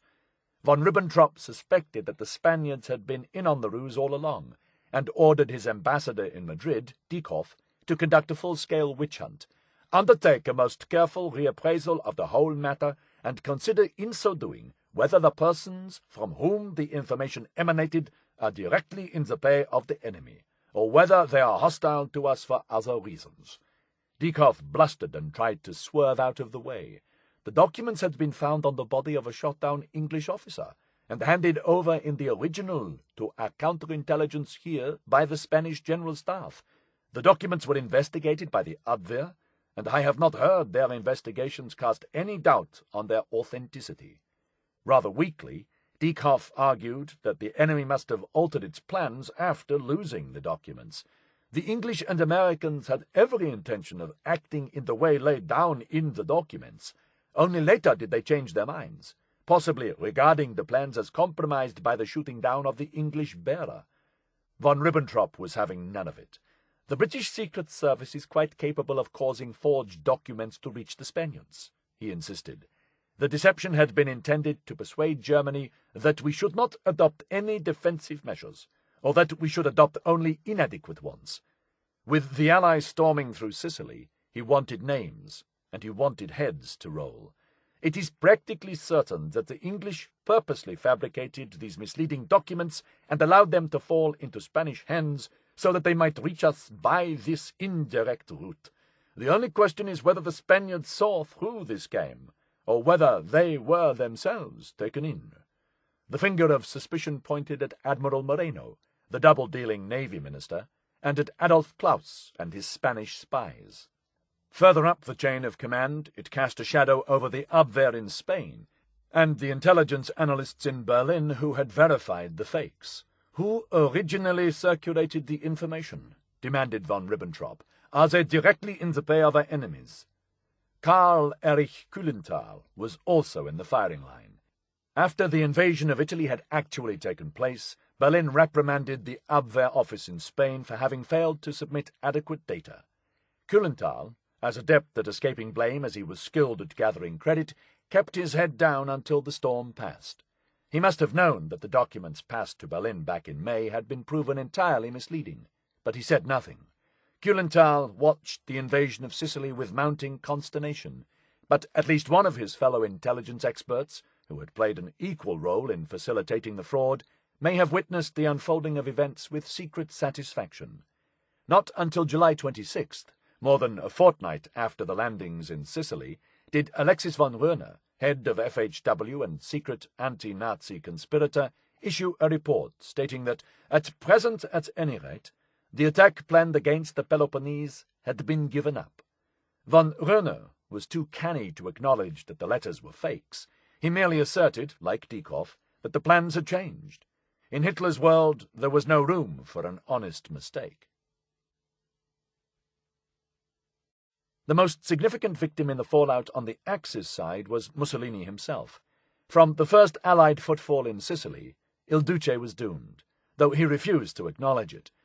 Goebbels noted, "The only thing certain in this war is that Italy will lose it." The pact of steel was cracking up. By July 18th, the Allied front line had moved halfway up Sicily.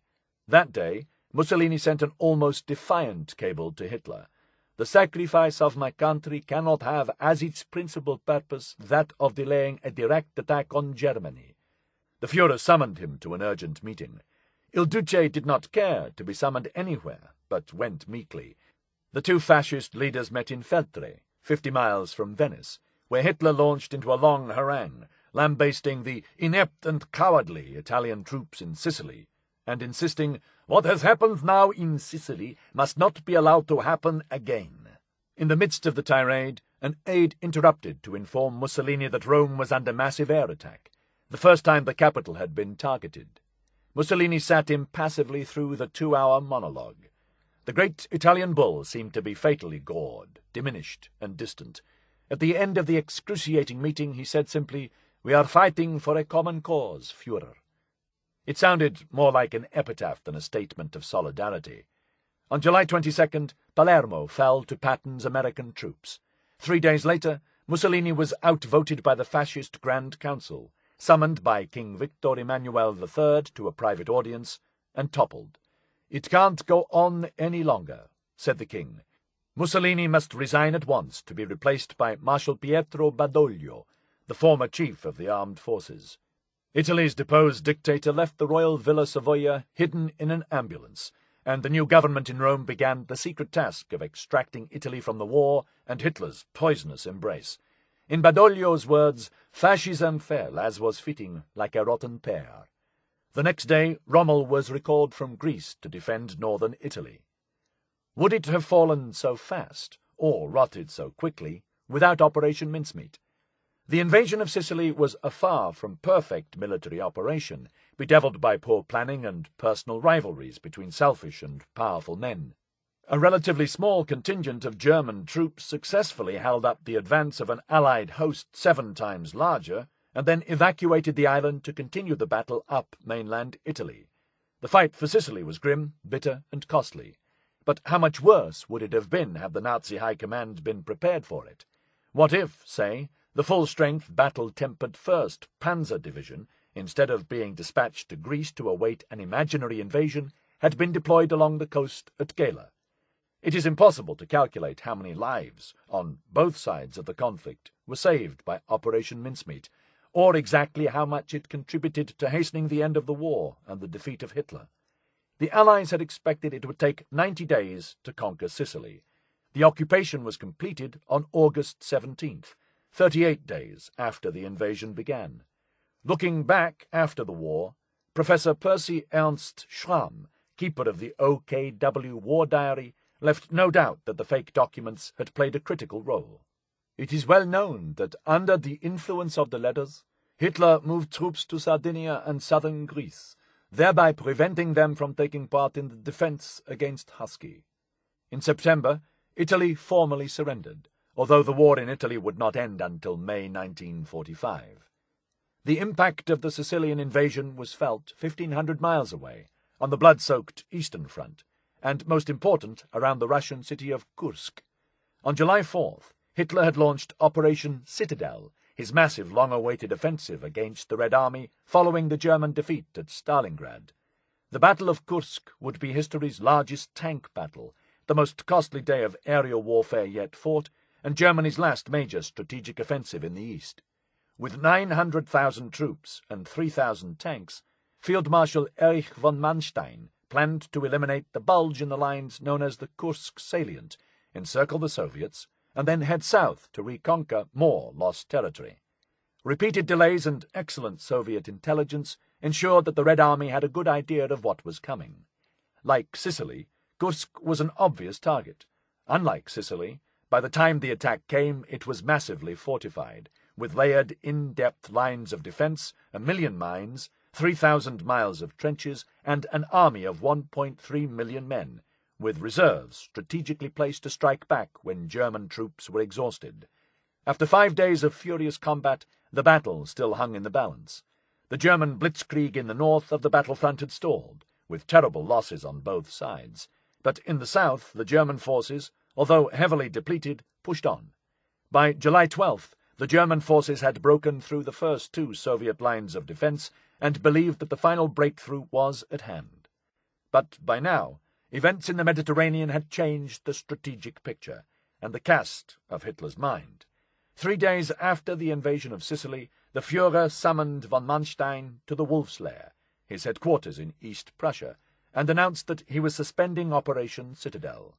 The Field Marshal insisted that the Red Army was tottering, and the German offensive at a critical stage. On no account should we let go of the enemy until the mobile reserves which he had committed were decisively beaten. But Hitler had made up his mind. Inescapably faced with the dilemma of deciding where to make his main effort, he gave the Mediterranean preference over Russia. 1 week after Allied troops landed on the shores of Sicily, Hitler cancelled the Eastern Front offensive and ordered the transfer of the SS Panzer Corps to Italy. Hitler's decision to call off the attack, partly in order to divert forces to threatened Italy and the Balkans, which he still feared were threatened, marked the turning of the tide. For the first time, a blitzkrieg attack had failed before breaking through enemy lines. The Red Army launched a devastating counterattack, taking first Belgorod and Orel, and then, on August 11th, the city of Kharkov. By November, Kiev itself would be liberated. The Third Reich never recovered from the failure of Operation Citadel, and from then until the end of the war, the German armies in the east would be on the defensive, as the Red Army rolled inexorably toward Berlin. "With the failure of Citadel, we have suffered a decisive defeat," wrote General Heinz Guderian, the foremost German theorist of tank combat. "From now on, the enemy was in undisputed possession of the initiative." Unsurprisingly, those involved in the planning and execution of Mincemeat were unanimous in their self-congratulation. A top-secret assessment of the operation, written shortly before the end of the war, described it as a small classic of deception, brilliantly elaborate in detail, completely successful in operation. The Germans took many actions to their own prejudice as a result of Mincemeat. At the very least, the deception had encouraged Hitler to do what he already wanted to do.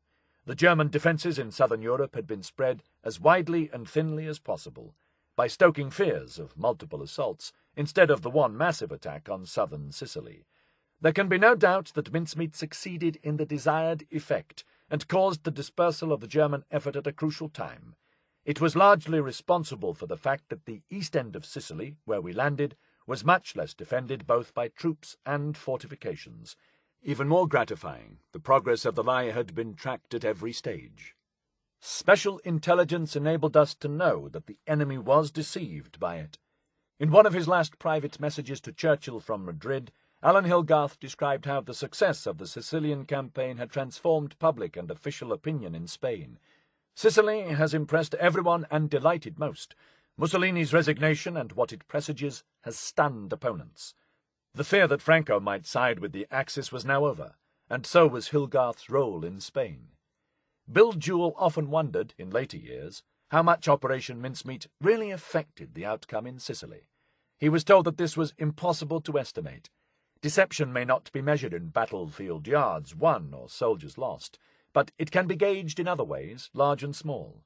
In the toppling of Mussolini and the buttressing of Hitler's fixation with the Balkans, in the thin defences on Sicily's coast that allowed the Allied army ashore with so little bloodshed, in the Axis troops tied up in Sardinia and the Peloponnese, and the great retreat at Kursk, in the panzers waiting on the shores of Greece for an attack that never came, in Derek Leverton sitting unscathed in his foxhole as the German counterattack petered out. Later historians have been equally convinced that the deception not only worked, but succeeded dramatically, and with a profound impact. Hugh Trevor Roper called Operation Mincemeat the most spectacular single episode in the history of deception. The official history of World War II deception described it as perhaps the most successful single deception of the entire war. It was also the luckiest. The deception depended on skill, timing, and judgment, but it would never have succeeded without an astonishing run of good fortune. Wars are won by men like Bill Darby, storming up the beach with all guns blazing, and by men like Leverton, sipping his tea as the bombs fell. They are won by planners correctly calculating how many rations and contraceptives an invading force will need, by tacticians laying out grand strategy, by generals inspiring the men they command, by politicians galvanizing the will to fight, and by writers putting war into words. They are won by acts of strength, bravery, and guile, but they are also won by feats of imagination. Amateur, unpublished novelists, the framers of Operation Mincemeat, dreamed up the most unlikely concatenation of events, rendered them believable, and sent them off to war, changing reality through lateral thinking, and proving that it is possible to win a battle fought in the mind, from behind a desk, and from beyond the grave. Operation Mincemeat was pure make-believe, and it made Hitler believe something that changed the course of history. This strange story was conceived in the mind of a writer and put into action by a fisherman who cast his fly on the water with no certainty of success, but an angler's innate optimism and guile. The most fitting and aptly fishy tribute to the operation was contained in a telegram sent to Winston Churchill on the day the Germans took the bait. Mincemeat swallowed. Rod, line, and sinker. Chapter 23. Mincemeat revealed. Ewen Montagu began lobbying the British government for permission to reveal Operation Mincemeat before the war had even ended. In 1945, he was offered the considerable sum of £750 to reveal the story, although who made the offer and how they learned of Operation Mincemeat is unclear. Montagu wrote to the War Cabinet Office, asking to be allowed to publish his account of what had happened. "I am a prejudiced party, but I feel strongly that no harm could result and good might well be obtained," he wrote, adding that the story had already leaked fairly widely. Anticipating the objection that the operation would reveal how Britain had partly lied its way to victory, he argued it would pay to release Mincemeat as a specialized ad hoc operation, to draw attention away from the fact that deception was a normal operation. Montagu's request was turned down flat. Guy Liddell of MI5 told him the Foreign Office would never allow publication in any form in view of the inevitable effect on our relationship with Spain. Yet it was true that the story was starting to leak. Indeed, a copy of the report on Operation Mincemeat, one of only 3 made, had gone missing in March 1945. Another remained in Montagu's possession, apparently with Guy Liddell's blessing, in case the embargo should eventually be lifted. 2 months after the Normandy landings, a British radio journalist named Sidney Mosley picked up the scent from a contact in British intelligence. Mosley had worked for the Daily Express and the New York Times. He was also John Logie Baird's business manager, and a tireless promoter of the new technology of television. And he knew a good story when he heard one. In August 1944, Mosley broadcast an item on the Mutual Broadcasting System radio network in America. "Our intelligence agents obtained over in England the body of a patient that had died, and dressed it up in the uniform of a senior officer. In due course, this body floated across the channel to the enemy-occupied coast, where, as was hoped, it was picked up. As a result of a set of fake documents, orders and plans, the Nazis actually did concentrate their forces elsewhere, and when we made the big move into Normandy, they still regarded it as a feint." Mosley concluded his report, "I believe this story is the greatest of the war."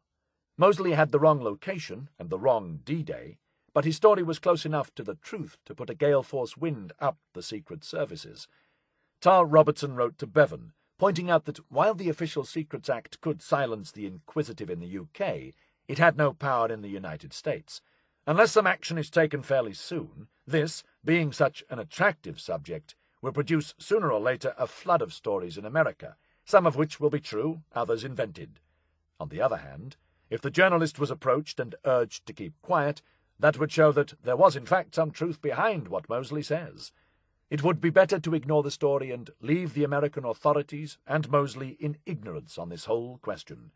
Even so, it was only a matter of time before others came hunting. Britain's spy masters were adamant. We should do our utmost to stop the true story getting out. The story, when it finally emerged, came not from an inquisitive journalist, but from Winston Churchill himself. In October 1949, Alfred Duff Cooper, later Viscount Norwich, the wartime Minister for Information, began work on a novel based on the story of Operation Mincemeat.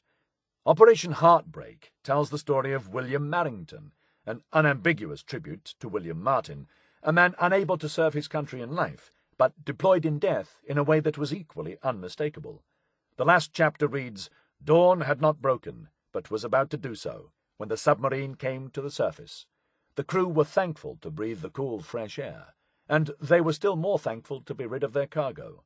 The wrappings were removed, and the lieutenant stood to attention and saluted as they laid the body of the officer in uniform as gently as possible on the face of the waters.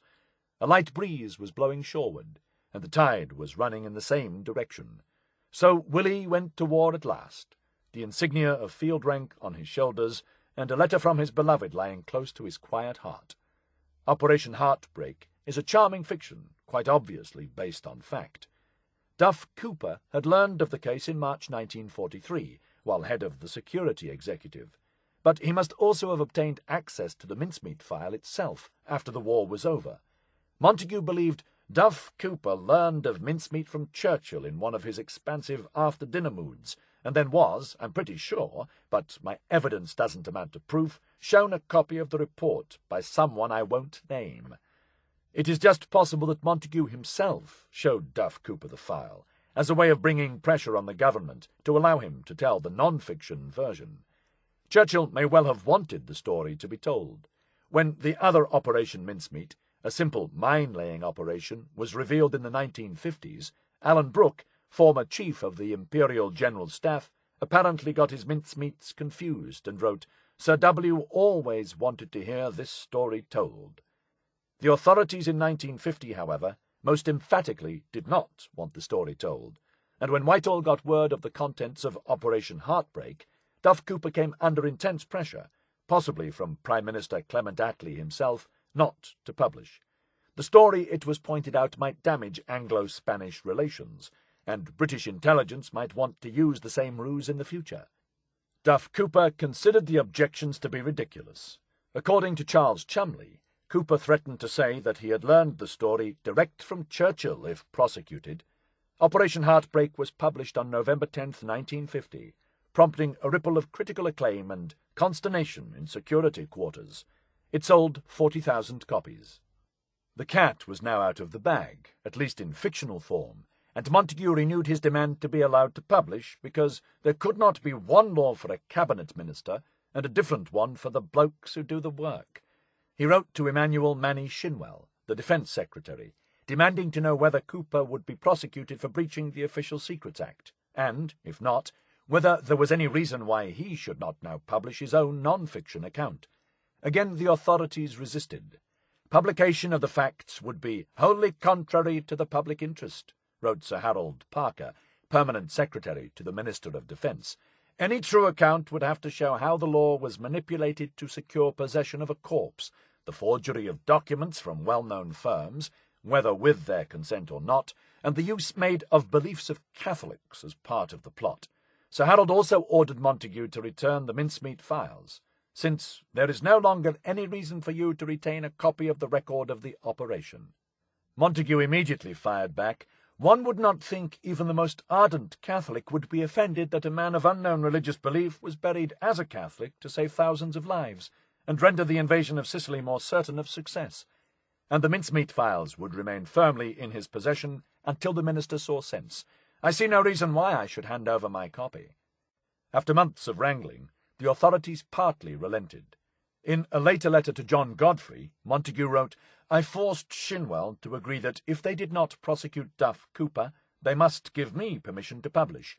Shinwell gave me a clear consent." The deal came with strings attached. Montagu had to write an outline of what he planned to write, submit the finished manuscript for vetting, and sympathetically consider advice as to modification. He began writing immediately. Initially, he envisaged an extended magazine article, and contacted the editor of Life magazine, who was wildly enthusiastic. By April 1951, a first draft outline was completed. Now he hesitated, wondering whether it would be wrong to publish. Meanwhile, an enterprising journalist named Ian Colvin, who had worked in Berlin before the war and would go on to become deputy editor of the Daily Telegraph, had picked up rumours that there was more to Operation Heartbreak than fiction, and gone digging. In 1952, the diaries of Erwin Rommel were published, in which the Field Marshal described being sent to Greece soon after the invasion of Sicily to resist an expected attack. A footnote, written by Basil Liddell Hart, hinted at the connection to the story told in Operation Heartbreak. Ian Colvin, in Montagu's words, shot off to Spain and began asking questions. When Britain's ambassador to Spain learned what the journalist was up to, he cabled back in a frenzy, fearful of a major breach in Anglo-Spanish relations. The Foreign Office's chief worry was that Colvin had been told by our ex-vice-consul in Huelva that he had been in the know, and had taken part in deceiving the Spanish government. The Foreign Office took a dim view of using diplomats to lie and deceive their host government. The Foreign Office was not the only branch of the British government fearful of what Colvin might find, and urged the Joint Intelligence Committee to intervene. Further pressure was applied by the Home Office, who were very worried lest it became known that a coroner had handed over a corpse with no one's permission. The Joint Intelligence Committee decided on a preemptive strike. Colvin had already been commissioned by the Sunday Express and was getting close to the truth in Spain. A spoiling operation was launched. Montagu was told he should now write his account as long as he did not reveal any information on the true means by which the corpse was obtained and details from which the man's real identity could be inferred. He would have to do so very fast. He was rushed round to the Sunday Express, who had first claim on Colvin's work, and they said they would consider it if they got the story written by Monday so that they could decide before they got Colvin's. This was an underhand trick. Colvin had worked hard on the story for 2 years. The government and the newspaper that had commissioned him were now conniving to scoop him.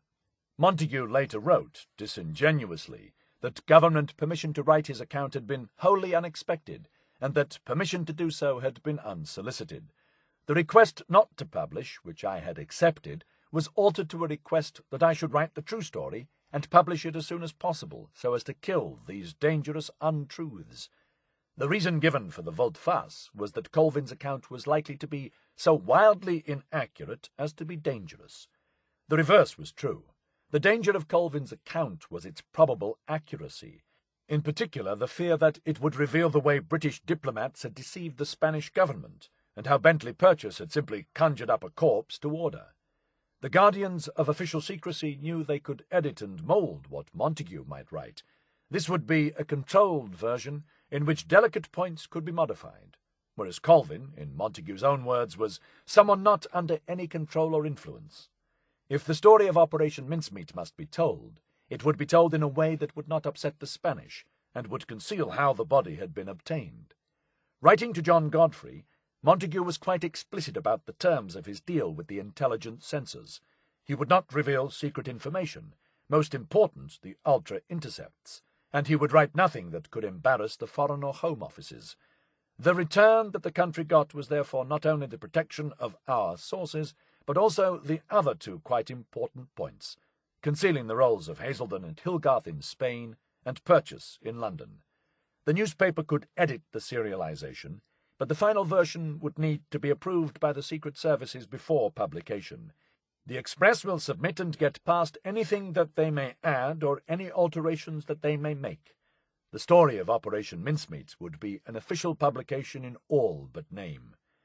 Montagu claimed to have written his account in the space of 48 hours, with much black coffee and no sleep, in order to get it to the newspaper's offices by Monday, January 24th. In fact, a draft was complete and had already been approved by the authorities and sent to the Sunday Express at least 3 weeks before the newspaper's deadline. On January 8th, Montagu wrote to Jean Leslie, now Jean Gerard Lee, or should it be Pam, warning her that his book was about to be published. The powers that be have decided that an accurate story by me under control would be less dangerous than an inaccurate one which might lead anywhere. Montagu asked Jean for permission to use her photograph as Pam.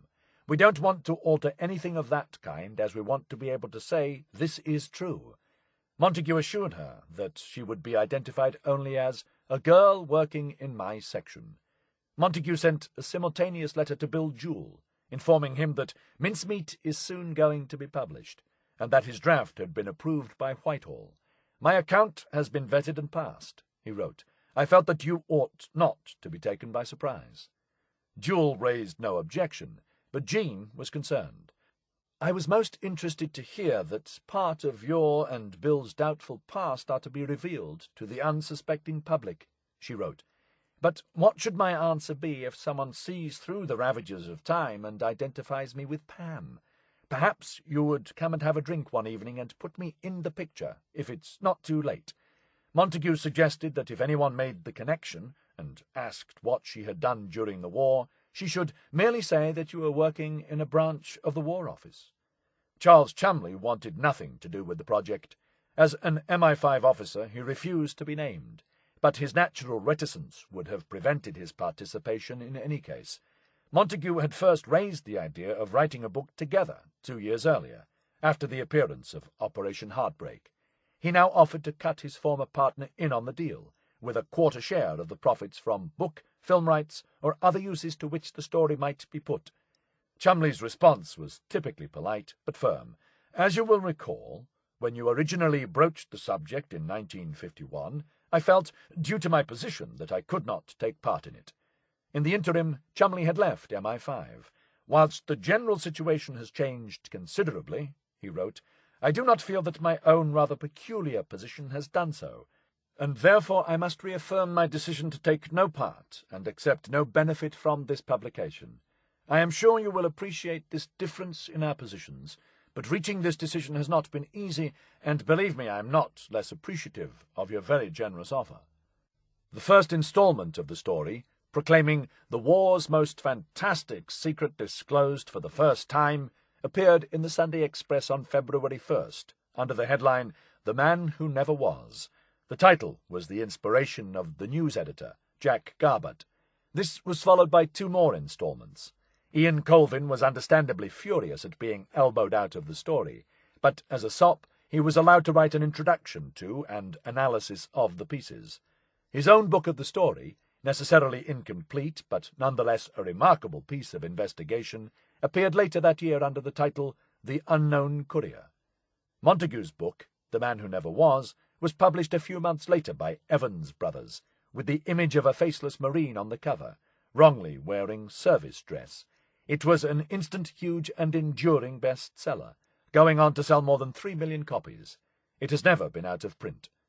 Opinion among Montagu's former colleagues in the intelligence world was sharply divided over the decision to reveal Operation Mincemeat. Charles Cholmondeley made no comment on the contents, but was generous as ever. I shall look forward to a gripping and soul-searing saga of the silver screen at some future date. Mountbatten gave qualified support, although I heartily disapproved of Operation Heartbreak, and told the author so when I saw him. Once the beans had been spilt in that way, I think it was probably a good thing that the true story should be told. However, Archie Nye, the author of the plot centrepiece, was sharply critical, telling Montagu that he would need a good deal of persuasion that the merits of publication exceeded the drawbacks. John Masterman was also opposed. You and I don't agree on the wisdom of publishing Mincemeat in this form, he wrote.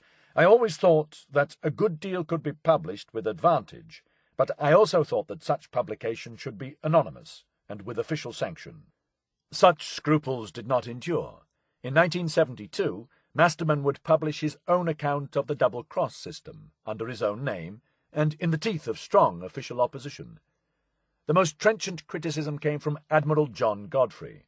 Uncle John blitzed me on the phone in quite the old way, Montagu told another former denizen of Room 13. The old Admiral testily pointed out that the book claimed to be non-fiction, while withholding key truths. Your admirable Man Who Never Was covers up the real final secret.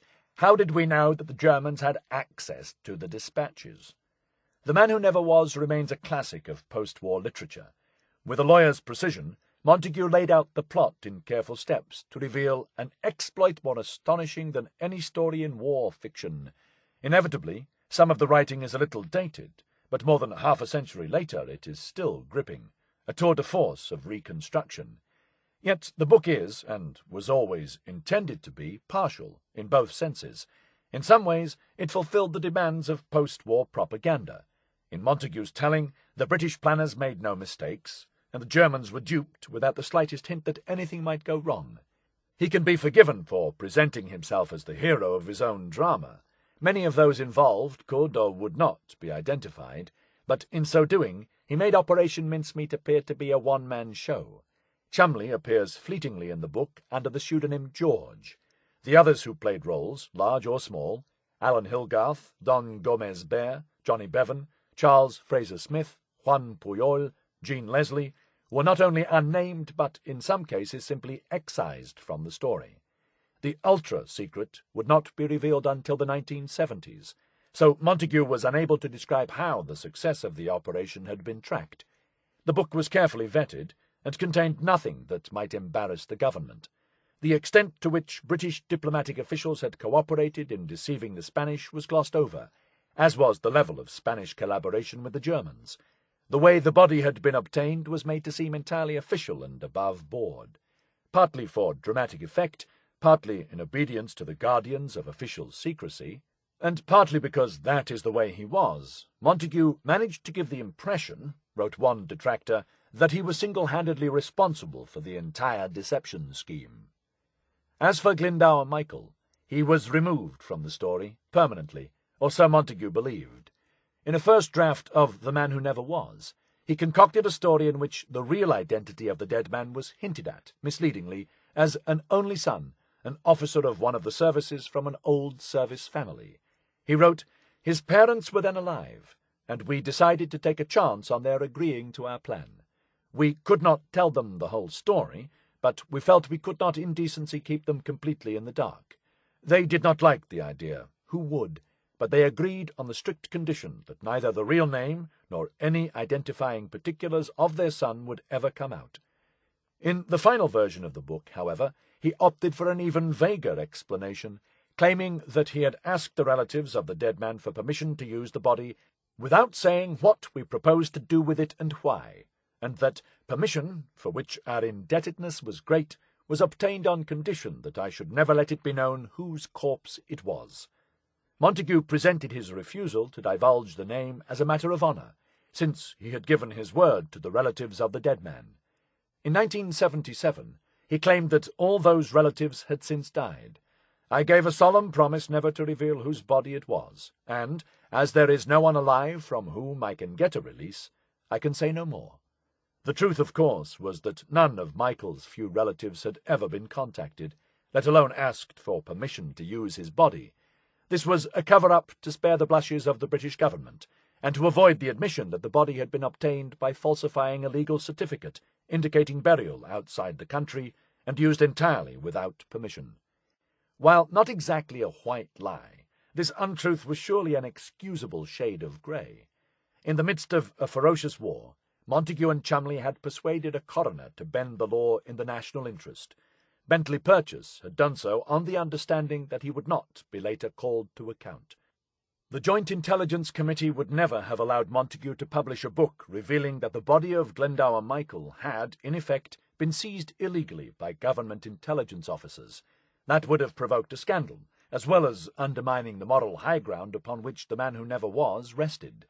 If the identity had been revealed, then Glendower Michael's relatives might, with some reason, have kicked up an almighty stink. So Montagu hid the truth with another deception, and continued to hide it for the rest of his life. During the war, Ewen Montagu had complained, "My work is such that I will never be able to mention its importance, and people will merely say, 'Oh, he didn't do much good in the war.' I will therefore go down as someone who was a failure when tested in the war." The publication of The Man Who Never Was turned him, almost overnight, into a celebrity. He toured the United States, gave lectures, and appeared on American television alongside a chimpanzee named J. Fred Muggs. Hollywood swiftly came calling, as Cholmondeley had predicted, and a vigorous auction ensued. The film rights were finally purchased by 20th Century Fox. The film of The Man Who Never Was, an Anglo-American Technicolor CinemaScope production, opened with a royal premiere attended by the Duchess of Kent on March 14, 1956. Shot in Britain and Huelva, it starred the American actor Clifton Webb, playing Montagu, and Gloria Graham as Lucy, his secretary's fictional flatmate. Andre Morell played Sir Bernard Spilsbury, while William Squire was Submarine Commander Bill Jewell. The script, by Nigel Balchin, used the truth where convenient and made up the rest, including an Irish spy in Britain deployed by the Nazis to verify the identity of the body. Montagu was long past caring, and declared himself entirely happy with the thrilling incidents which, although they did not happen, might have happened. Mountbatten got an early look at the script and complained that it made him appear to be grudging and rather old blimpish. He wrote, "I would like to make it clear that I was the most enthusiastic supporter of this idea from the beginning." He even tried to insert a line to make his character more appealing. "I would have no objection to the addition of a phrase like, 'Nice of Mountbatten to take a dead man on his staff.'" Among those on set during filming was a tall, ungainly man with an extravagant Air Force mustache, who was described as a technical advisor, and known only as George. He did not appear in the credits. Even the director, Ronald Neame, never knew that George was Charles Cholmondeley, content, as ever, to organize matters anonymously from the wings. In the film, Montagu makes a cameo appearance as an air vice-marshal, with doubts about the plan's feasibility. At one point in the film, Montagu leans over to Webb, looks him in the eye, and declares, "I suppose you realize, Montagu, that if the Germans see through this, it will pinpoint Sicily." This was a wonderfully surreal moment, the real Montagu addressing his fictional persona in a work of filmic fiction based on reality which had originated in fiction. The film was a box office and critical success, winning a BAFTA for Best British Screenplay. Perhaps the ultimate accolade, the sign that Operation Mincemeat had truly and permanently entered British culture, came in 1956, when The Goon Show devoted an entire episode to the story. Monty saw the film in Holland, and, rather missing the point, complained that Archie Nye had looked quite different. Adolf Klaus went to see The Man Who Never Was in Huelva's Teatro Mora. He told his son, "There's nothing true in it. It was nothing like that." Someone tipped off the press to the identity of Pam. Jean Gerard Lee was besieged by journalists and denied everything. Montagu had hoped that by framing his refusal to identify the body as a promise he could never break, he would end all attempts to attach a name to it. The very title of his book seemed to imply that the corpse had no previous existence worthy of mention. But there was a man, and the runaway success of the book and film ensured that the speculation over who he might have been started immediately. The body was variously identified as a derelict alcoholic found beneath the arches of Charing Cross Bridge, a professional soldier, and the wastrel brother of an MP. Numerous candidates were put forward, with evidence ranging from possible to wishful to fanciful. The conspiracy theories continue to this day. Chapter 24. Aftermath. 3 weeks after the invasion of Sicily, Lieutenant Bill Jewell was reunited with Rosemary Galloway in Algiers. They immediately became engaged. While Rosemary went on to serve at Allied headquarters in Italy, Jewell continued to attack enemy shipping in the Mediterranean, Eastern Atlantic, and Norwegian Sea.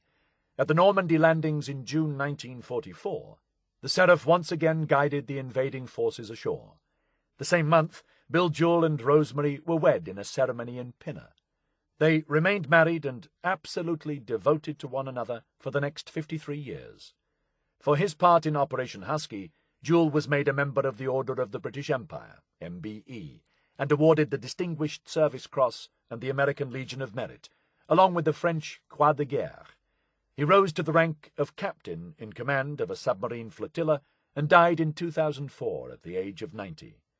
HMS Seraph also remained in active service. In recognition of her role in the run-up to the invasion of North Africa, a brass plaque was nailed to the door of the submarine toilet. General Mark Wayne Clark, Deputy Supreme Commander in North Africa, sat here. She served as a training ship at Holy Loch on the Clyde, the port from which she had set off for Huelva in 1943. The submarine was decommissioned in 1963, 21 years to the day after her launch, and finally scrapped at Briton Ferry in South Wales, close to the birthplace of Glendower Michael. The Seraph's conning tower, forward torpedo hatch, and periscope were all preserved and erected as a memorial to Anglo-American cooperation during the Second World War at the Citadel, the American Military Training College in South Carolina. U.S. and British flags fly jointly over the memorial, the only place in America permitted to fly the white ensign. Lieutenant David Scott of the Seraph finished reading War and Peace shortly before the end of the war. He served on 10 submarines in War and Peace, commanding 5 of them, and was promoted to Rear Admiral in 1971.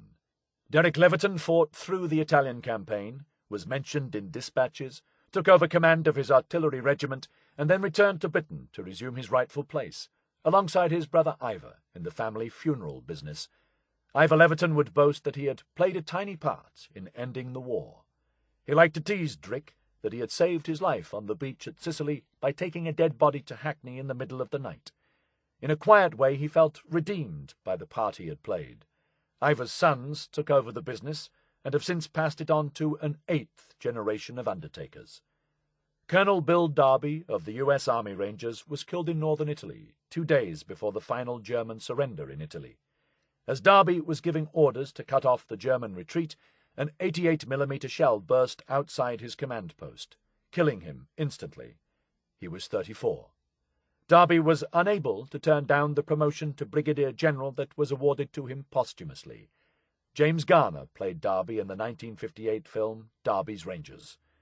With the success of Operation Mincemeat, and with the Mediterranean under Allied control, Alan Hilgarth looked to new pastures. At the end of 1943, he was transferred to Ceylon as Chief of Intelligence for the Eastern Fleet, going on to become Head of Naval Intelligence for the entire Eastern Theatre. There he developed an intelligence organization that materially aided the Allied war effort at sea against Japan. Once more his intelligence advice was sent directly to Churchill. The war won, he retired from the Navy and purchased an estate in Ireland, where he planted a forest. He walked several miles a day, inspecting his trees. But he also continued to cultivate exotic human flora, most notably Juan March, the dubious financier who had helped bribe the Spanish generals, and Winston Churchill. Through a series of questionable financial maneuvers, March's fortune and notoriety expanded in tandem. By 1952 he was the 7th richest man in the world. Hilgarth had once described March as the most unscrupulous man in Spain, but his own scruples did not prevent him from becoming director of the Helvetia Finance Company, March's nominee business in London. It has been suggested that Hilgarth and MI6 may have helped smooth over March's business dealings as payback for his help in paying off the cavalry of St. George.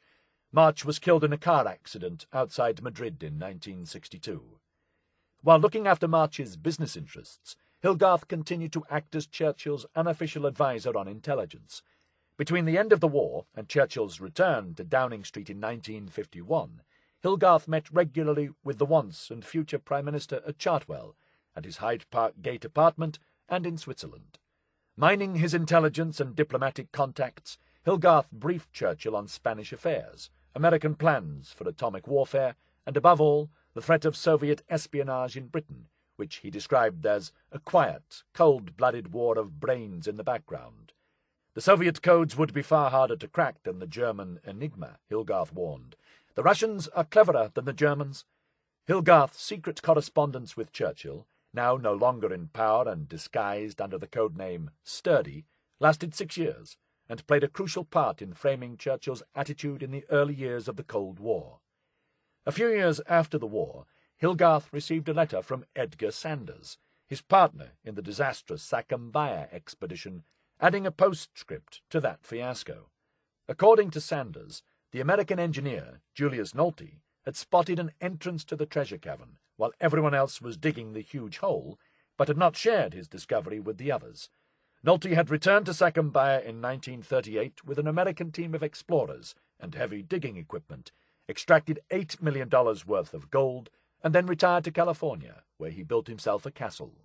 "Thus ends the story of the Sacambaya treasure," wrote Sanders, who had visited Nolte and tried unsuccessfully to extract some money from him. "Crazy Nolte is rich, while you and I are poor. At least I am, certainly. Hell, let's have another drink." Hilgarth had no idea whether to credit a word Sanders wrote. He had long ago learned not to believe what one reads in letters. Alan Hilgarth remained a close friend of Churchill, converted to Catholicism, never breathed a word about his wartime and post-war intelligence activities, and died in 1978 at Ilanana in County Tipperary, surrounded by mystery and trees. Salvador Don Gomez Bear was made an officer of the Order of the British Empire, although quite what for was never fully explained. He spent his retirement in Seville and Madrid, playing bridge and golf. When a British journalist asked him what he had done during the war, he responded with exquisite politeness, "I am sorry, but I am not free to discuss some subjects." On December 16, 1947, Sir Bernard Spilsbury, the great forensic scientist, dined alone at the Junior Carlton Club, then went to his rooms in University College London, locked the door, turned on the Bunsen burner tap, and gassed himself to death. Spilsbury had become increasingly conscious that his famed mental faculties were deserting him. He was making mistakes, and Sir Bernard did not tolerate mistakes. The scientist, who had studied, investigated, and catalogued so many thousands of deaths, left no note to explain his own. His friend, Bentley Purchas, the coroner, examined Spilsbury's body and pronounced a verdict of suicide. His mind was not as it used to be. The cheerful coroner was appointed Commander of the Order of the British Empire in 1949 and knighted in 1958. Purchas retired the following year, to look after his pigs and listen to Gilbert and Sullivan. He resisted writing his memoirs. "Every time I tell a story, I am likely to rattle a skeleton in someone's cupboard." This applied particularly to his role in Operation Mincemeat. Sir Bentley Purchase died in 1961, after falling off his roof while fixing a television aerial. Having performed some 20,000 inquests himself, Sir Bentley, typically, left behind a small post-mortem mystery. The coroner in his case could not tell whether he had suffered a fatal heart attack before or after falling off the roof. Adolf Klaus, the Welver spy, also declined to discuss his wartime work, although for rather different reasons. At the end of the war, retribution against Germans who had been active in espionage was unevenly applied. Louis Klaus was accused of spying because his fishing fleet had been used to track Allied shipping, and he spent 2 dreary years under house arrest in the little village of Caldes de Malavella in northeast Spain. Don Adolfo, although far more senior in the Abwehr, was never punished. His wife was the daughter of a powerful Spanish general, and so he was protected. Klaus went back to collecting butterflies and building chairs that still broke if you sat on them. Years later, when the truth about Operation Mincemeat began to emerge, like the super spy he was, Klaus invented a new version of reality. His son still insists he was always suspicious because the papers came into his hands too easily. He immediately realized it was a trick and warned his superiors in Berlin and Madrid, but they refused to believe him. He thought the people in Berlin were useless for failing to realize they were being duped. Wilhelm Leisner, alias Gustav Lenz, the Abwehr chief in Madrid, was more honest in defeat. He was arrested and interrogated by the Americans in 1946, but then permitted to return to Spain. When presented 10 years later with the evidence of what British intelligence had done, he admitted the possibility with a long-drawn "Schön, ach, if that is so, I really must congratulate them. I take off my hat." Karl Erich Kühlenthal, the linchpin of the Abwehr in Spain, was far too busy trying to save his own skin to worry about keeping up appearances or admitting his own errors. The finest hour of one Pujol, Kühlenthal's agent Alrebel, and Britain's agent Garbo came with the Allied invasion of Normandy in 1944. The deception plan covering the invasion was codenamed Fortitude. Its aim was to persuade the Nazis that instead of attacking Normandy, the main thrust would come in the Pas-de-Calais. To this end, a vast fake U.S. army was assembled in Kent. Wireless traffic was concocted, and hints were dropped to less than reliable neutral diplomats. Many strands of deception were woven into Operation Fortitude, but none was more important than the network of double agents, and of these none was more vital than Agent Garbo. From the safe house in Crespigny Road, Hendon, Juan Pujol fired off more than 500 radio messages between January 1944 and D-Day, a fantastic web of deceit from his posse of bogus agents, tiny elements in a jigsaw that would only make sense once completed by the Germans. The deception was astonishingly successful. 6 weeks after D-Day, Pujol was awarded the Iron Cross by order of the Führer for extraordinary services to the Third Reich. He was also awarded the MBE in secret. As the Nazi power structure crumbled, Garbo kept up a steady stream of Nazi jingoism in messages to his German spy master. In response to a letter from Kühlenthal bemoaning the heroic death of our beloved Führer, Garbo wrote with typical bombast, "News of the death of our dear chief shook our profound faith in the destiny which awaits our poor Europe. But his deeds and the story of his sacrifice will save the world. The noble struggle will be revived, which was started by him to save us from chaotic barbarism." Kühlenthal told his star spy that he intended to go into hiding. Their roles had reversed. "If you find yourself in any danger, let me know," Pujol wrote. "Do not hesitate in confiding your difficulties fully in me. I only regret not being at your side to give you real help. Our struggle will not terminate with the present phase. We are entering a world civil war which will result in the disintegration of our enemies." This was all part of an elaborate ruse to find out if remnants of the German intelligence service might be planning to re-establish some sort of underground Nazi network after the war. In the wake of the German defeat, Kühlenthal fled Madrid, having systematically destroyed the Abwehr's records, and took refuge under an assumed name in Avila, west of the capital. Britain's MI5 dispatched Pujol to track him down and find out what the former golden boy of the Abwehr was planning to do next. Pujol tracked Kulenthal to Avila and knocked on his door. Kulenthal was overcome with emotion when he welcomed Garbo into his sitting room. The two men talked for 3 hours, with Pujol studiously maintaining his guise as a Nazi fanatic.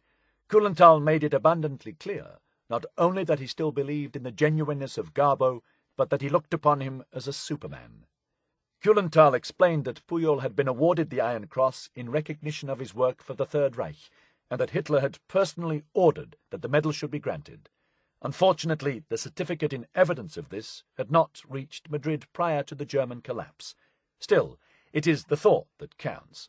As for himself, Kulenthal explained that he was desperate to escape Spain, and would not consider returning to Germany, where he was sure to be arrested. Pujol told Kulenthal to remain patiently in his hideout until Garbo could evolve a plan to facilitate his escape. Pujol was stern, telling his former spymaster he should obey instructions to the letter if he wished to save himself. This Kulenthal promised to do. The Spanish spy explained that he planned to get to South America via Portugal, and solemnly pledged to work for Germany again, should the Abwehr ever be restored. When Kulenthal asked him how he intended to get out of the country, Pujol replied truthfully, with one word: clandestinely. MI5 concluded that Karl Erich Kulenthal was no threat to the post-war world. The former Abwehr chief waited, paranoid but patient, for word from his former protégé. But no message came.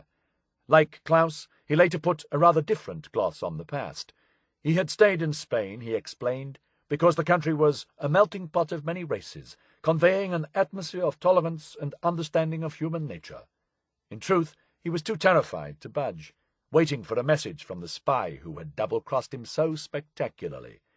Kulenthal's wife, Ellen, was heiress to the Dean's clothing company in Germany, and before 1939 Karl Erich had worked in his wife's family business. The company premises were bombed at the end of the war, but the business was slowly rebuilt. In 1950, the couple slipped back to Germany, moved into a house in Koblenz, and took over running the company. Kulenthal turned out to be much better at buying and selling clothes than at buying and selling secrets. The House of Deans prospered. In 1971, the former spy was elected president of the Federal Association of German Textile Retailers, representing about 95% of German textile retailers with a purchasing power worth billions of dollars. He inaugurated the first pedestrian shopping zone in Koblenz. He gave long, dull speeches on the subjects of tax reform, business promotion, and parking in downtown Koblenz. No one ever inquired about his past. A more solid member of the German establishment it would be impossible to imagine. Worthy, dependable, and predictable. The German spy and textile magnate died in 1975, still wondering, perhaps, whether his star agent would reappear from the past. The most interesting thing his obituary could find to say was that he always tried to dress correctly as an example to his colleagues. Kulenthal's life perfectly exemplified what Juan Pujol, Alexis von Röhner, and Glyndauer Michael had already proven.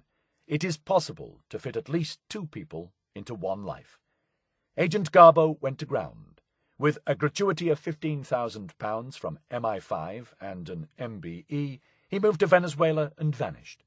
After he was tracked down by the spy writer Rupert Allison, Nigel West, he re-emerged briefly to accept formal recognition at Buckingham Palace of the debt owed to him. He then disappeared into obscurity again. Garbo wanted to be alone. He died in Caracas in 1988. With victory, the denizens of Room 13 emerged, blinking into the light. An anonymous poet in Section 17M marked the occasion with a verse entitled De Profundibus. In the depths of the fusty dungeons, in the bowels of NID, where wild surmise or blatant lies are digested for those at sea, the in-trays are all empty, the dreary toil is done, and with mental daze and bleary gaze, the troglodytes see the sun. The year after the war ended, Jean Leslie married a soldier, an officer in the Life Guards named William Gerard Lee, a dashing and handsome polo player with a reputation as a bold man to hounds. He, too, had gone ashore at Sicily and then fought through Italy, the unknowing beneficiary of a plot in which his future wife had played a crucial part. Gerard Lee, known as G, was brave, upright, and utterly correct. He was not entirely unlike the gallant and doomed William Martin. Jock Horsfall, the chauffeur on the night drive to Scotland, returned to motor racing after the war. He won the Belgian Grand Prix and then took second place in the British Empire trophy race in the Isle of Man. In 1947, he joined Aston Martin as a test driver, and in 1949 he entered the Spa 24-hour race and finished fourth out of a field of 38, covering 1,821 miles at an average speed of over 73 miles per hour. On August 20th, 1949, he entered the Daily Express International Trophy Race at Silverstone. On the 13th lap, at the notorious Stowe Corner, the car left the track, hit a line of straw bales intended as a buffer, and flipped over. Horsfall's neck was broken and he died at once. The St. John Horsfall Memorial Trophy, a race open only to Aston Martins, is held at Silverstone every year in his memory. Ewen Montagu listed his activities in Who's Who as washing up, pottering about, sleeping through television. This was not quite accurate, for pottering was never Ivor's style. Frenetic activity in multiple causes, both public and secret, was closer to the mark. In 1948 he co-wrote the film Scott of the Antarctic with Walter Mead. He translated plays, novels, and films by a new generation of Soviet writers and filmmakers. He travelled extensively in Europe, China, and Mongolia. He wrote polemical pamphlets attacking capitalism and a book about Eisenstein. He championed cricket, Southampton United, and the Zoological Society. But his two greatest passions remained communism and table tennis, a dual obsession that earned him the lifelong suspicion of MI5. He was awarded the Lenin Peace Prize by the Soviet Union in 1959. Ewen Montagu was never publicly exposed as agent intelligentsia. The Venona transcripts cease abruptly in 1942. Whether Montagu learned of Operation Mincemeat, and whether he passed on what he knew to Moscow, will never be known for sure, unless or until the files of the Soviet secret services are finally opened to scrutiny. What is certain is that Moscow knew all about Operation Mincemeat, and very probably obtained its information before the operation took place. A secret report by the NKVD, Stalin's intelligence service, dated May 1944 and entitled Deception During the Current War, provided an astonishingly detailed account of the operation, its code name, planning, execution, and success. The Soviet report described the precise contents of the letters and the exact location of the dummy attacks in Greece, and noted that the operation had been somewhat complicated by the fact that the papers ended up with the Spanish General Staff.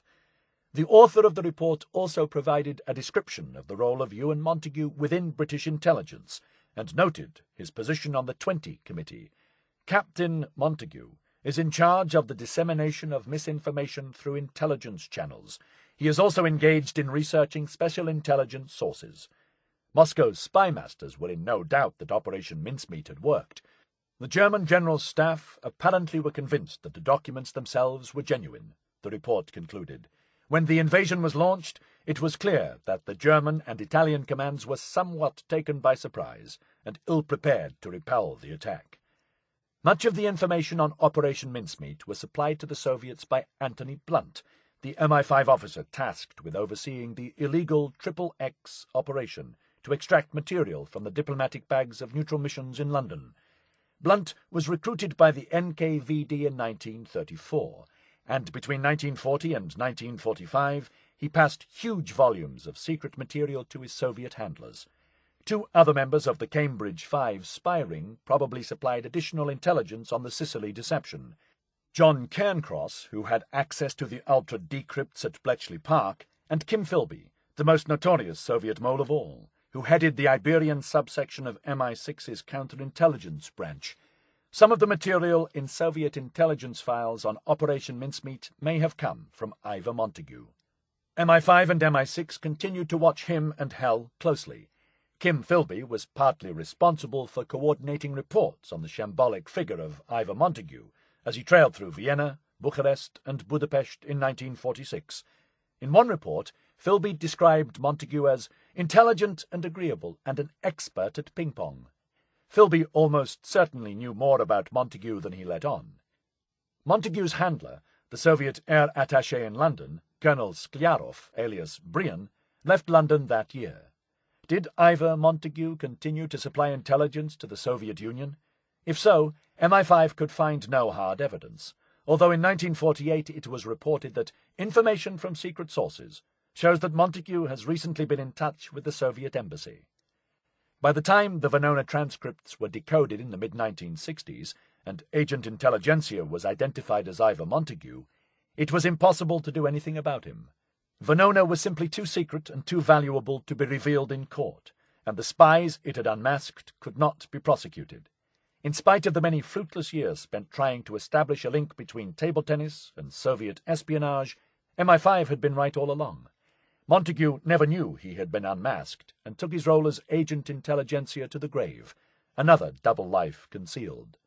Ewen Montagu died in Watford in 1984, leaving behind a clutch of Soviet decorations, his correspondence with Trotsky, and the unpublished second volume of his autobiography, misleadingly entitled Like It Was, which avoided any mention of his activities as a secret agent. The second half of Charles Cholmondeley's life was, perhaps, the most mysterious of all. The last reference made to him by Guy Liddell of MI5 noted that he was somewhere in the Middle East, chasing locusts. This was an accurate, although partial, description of what Cholmondeley was up to. In October 1945, he joined the Middle East Anti-Locust Unit as First Locust Officer, a job that involved chasing swarms of locusts all over the Arab states and feeding them bran laced with insecticide.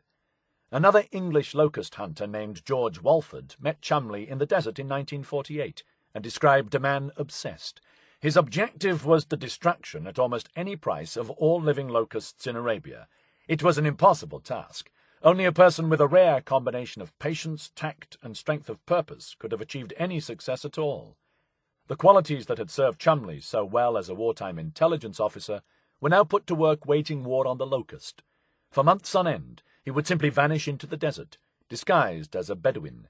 In Yemen, he visited villages so remote that when he arrived, women came out with hay, offering to feed his jeep. From Arabia, he moved on, in 1949, to the International Council for the Control of the Red Locust in Rhodesia. Cholmondeley was certainly keen on killing locusts. They are loathsome insects. Equally certainly, he was still working for the British Secret Service, using his cover as a locust officer for more clandestine work, although quite what this may have entailed has never been revealed. Cholmondeley was appointed MBE in 1948, and 2 years later he signed up with the RAF for a 5-year commission on intelligence duties. By December of that year he was in Malaya, using his wide experience of deception work to coordinate with MI5 and Special Branch on bamboozling a rather different enemy, the guerrillas of the Malayan National Liberation Army. Charles Cholmondeley left MI5 in 1952. He moved to the West Country, married, and set up a business selling horticultural machinery. He regarded the vow of secrecy he had made on joining MI5 as a blood oath, and he never broke it. In the words of his wife Alison, he would not give information to anyone who did not need to know. Infuriatingly, I found this included me. He still enjoyed shooting with a handgun, although his deteriorating eyesight made this extremely hazardous, except for the birds. "He would take a revolver when we walked up partridges," recalled his friend John Otter. "I never saw him hit one." No one in the Somerset town of Wells had a clue that the tall, short-sighted, courtly gentleman who sold lawn-mowers had once been an officer of the Secret Services, the inspiration behind the most audacious deception of the war. When the story of Operation Mincemeat finally emerged, he refused to be identified or accept any public credit. Cholmondeley died in June 1982. He never wanted to be recognized, let alone celebrated. Even his headstone is discreet and understated, simply bearing the initials CCC.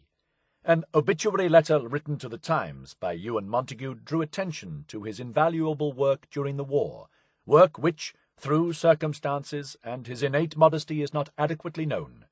As Montagu observed, many who landed in Sicily owe their lives to Charles Cholmondeley. Ewen Montagu was appointed OBE for his part in Operation Mincemeat.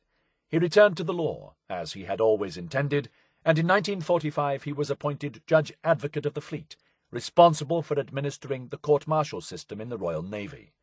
He would hold that post for the next 18 years, while also serving as a judge in Hampshire and Middlesex, and recorder, successively, of Devizes and Southampton. Montagu lived a double life. Alongside the feared judge and pillar of Anglo-Jewish society was another Ewen Montagu, the dashing wartime intelligence officer with an extraordinary story to tell.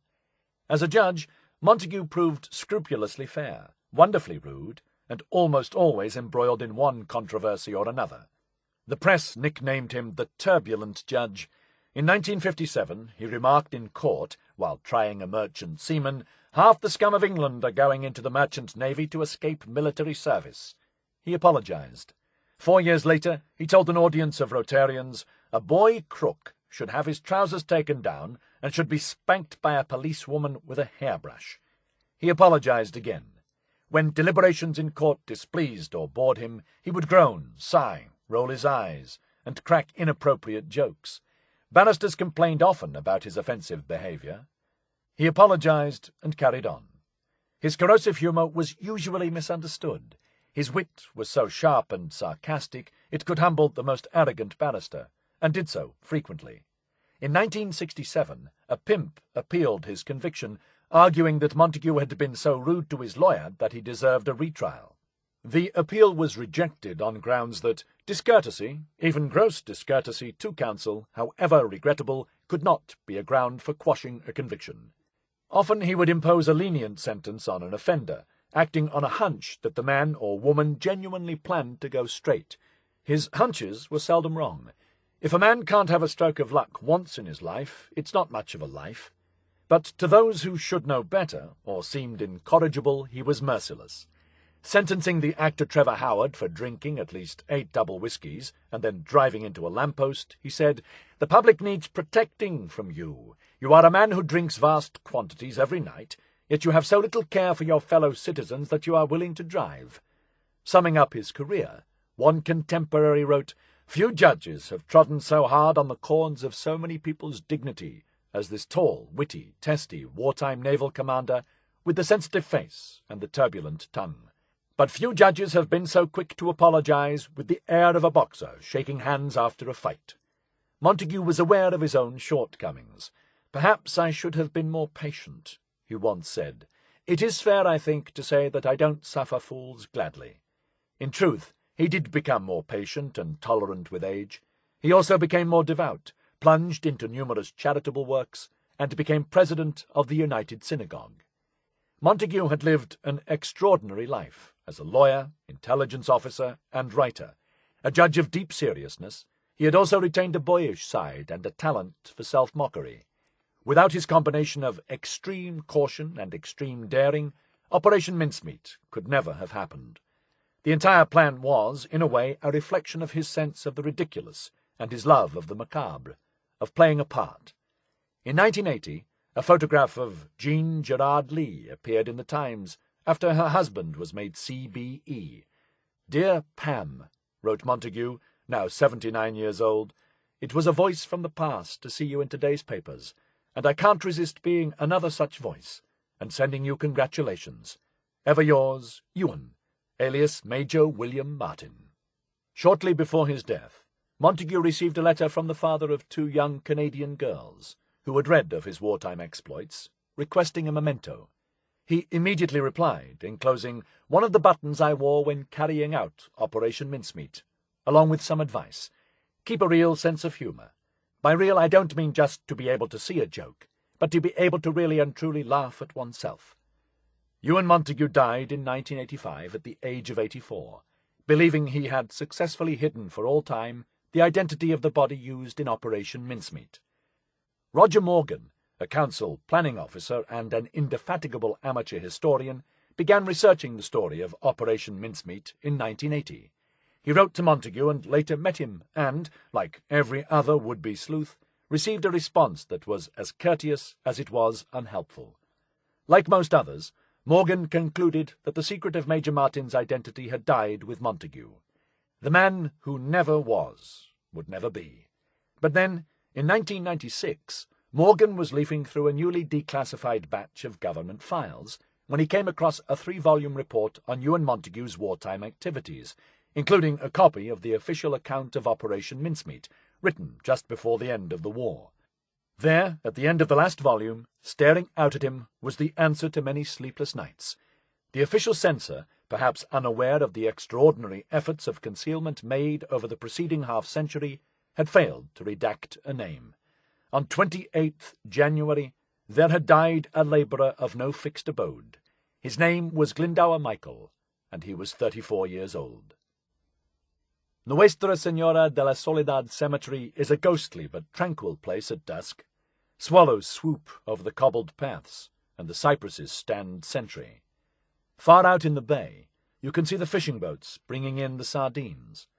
As the sun sinks and dusk settles, the graves seem to merge into one long field of engraved marble, stories of lives, long and short, full and empty. One of the gravestones is different. It tells of a double life, one brief, sad and real, the other a little longer, entirely invented, and oddly heroic. The body in this grave washed ashore wearing a fake uniform, and the underwear of a dead Oxford don, with a love letter from a girl he had never known pressed to his long-dead heart. But he was not alone in fitting more than one personality into a single life. No one in this story was quite who they seemed to be. The Montagu brothers, Charles Cholmondeley, Jean Leslie, Alan Hilgarth, Carl Erich Kurenthal, and Juan Pujol, each was born into one existence and imagined himself into a life quite different. Grave number 1886 in Huelva Cemetery was taken over by the Commonwealth War Graves Commission in 1977. In a small local armistice, it is now maintained, on behalf of Britain, by the German consulate in Huelva. Every year, in April, an Englishwoman from the town lays flowers on the gravestone. In 1997, half a century after Operation Mincemeat, the British government added a carved postscript to the marble slab. Glendower Michael served as Major William Martin, R.M. This is John Lee. We hope you have enjoyed this production of Operation Mincemeat, How a Dead Man and a Bizarre Plan Fooled the Nazis and Assured an Allied Victory, by Ben Macintyre. Executive producers, Kelly Gilday and Dan Musselman. Text copyright 2010 by Ben Macintyre. Production copyright 2010 Random House, Inc. All rights reserved.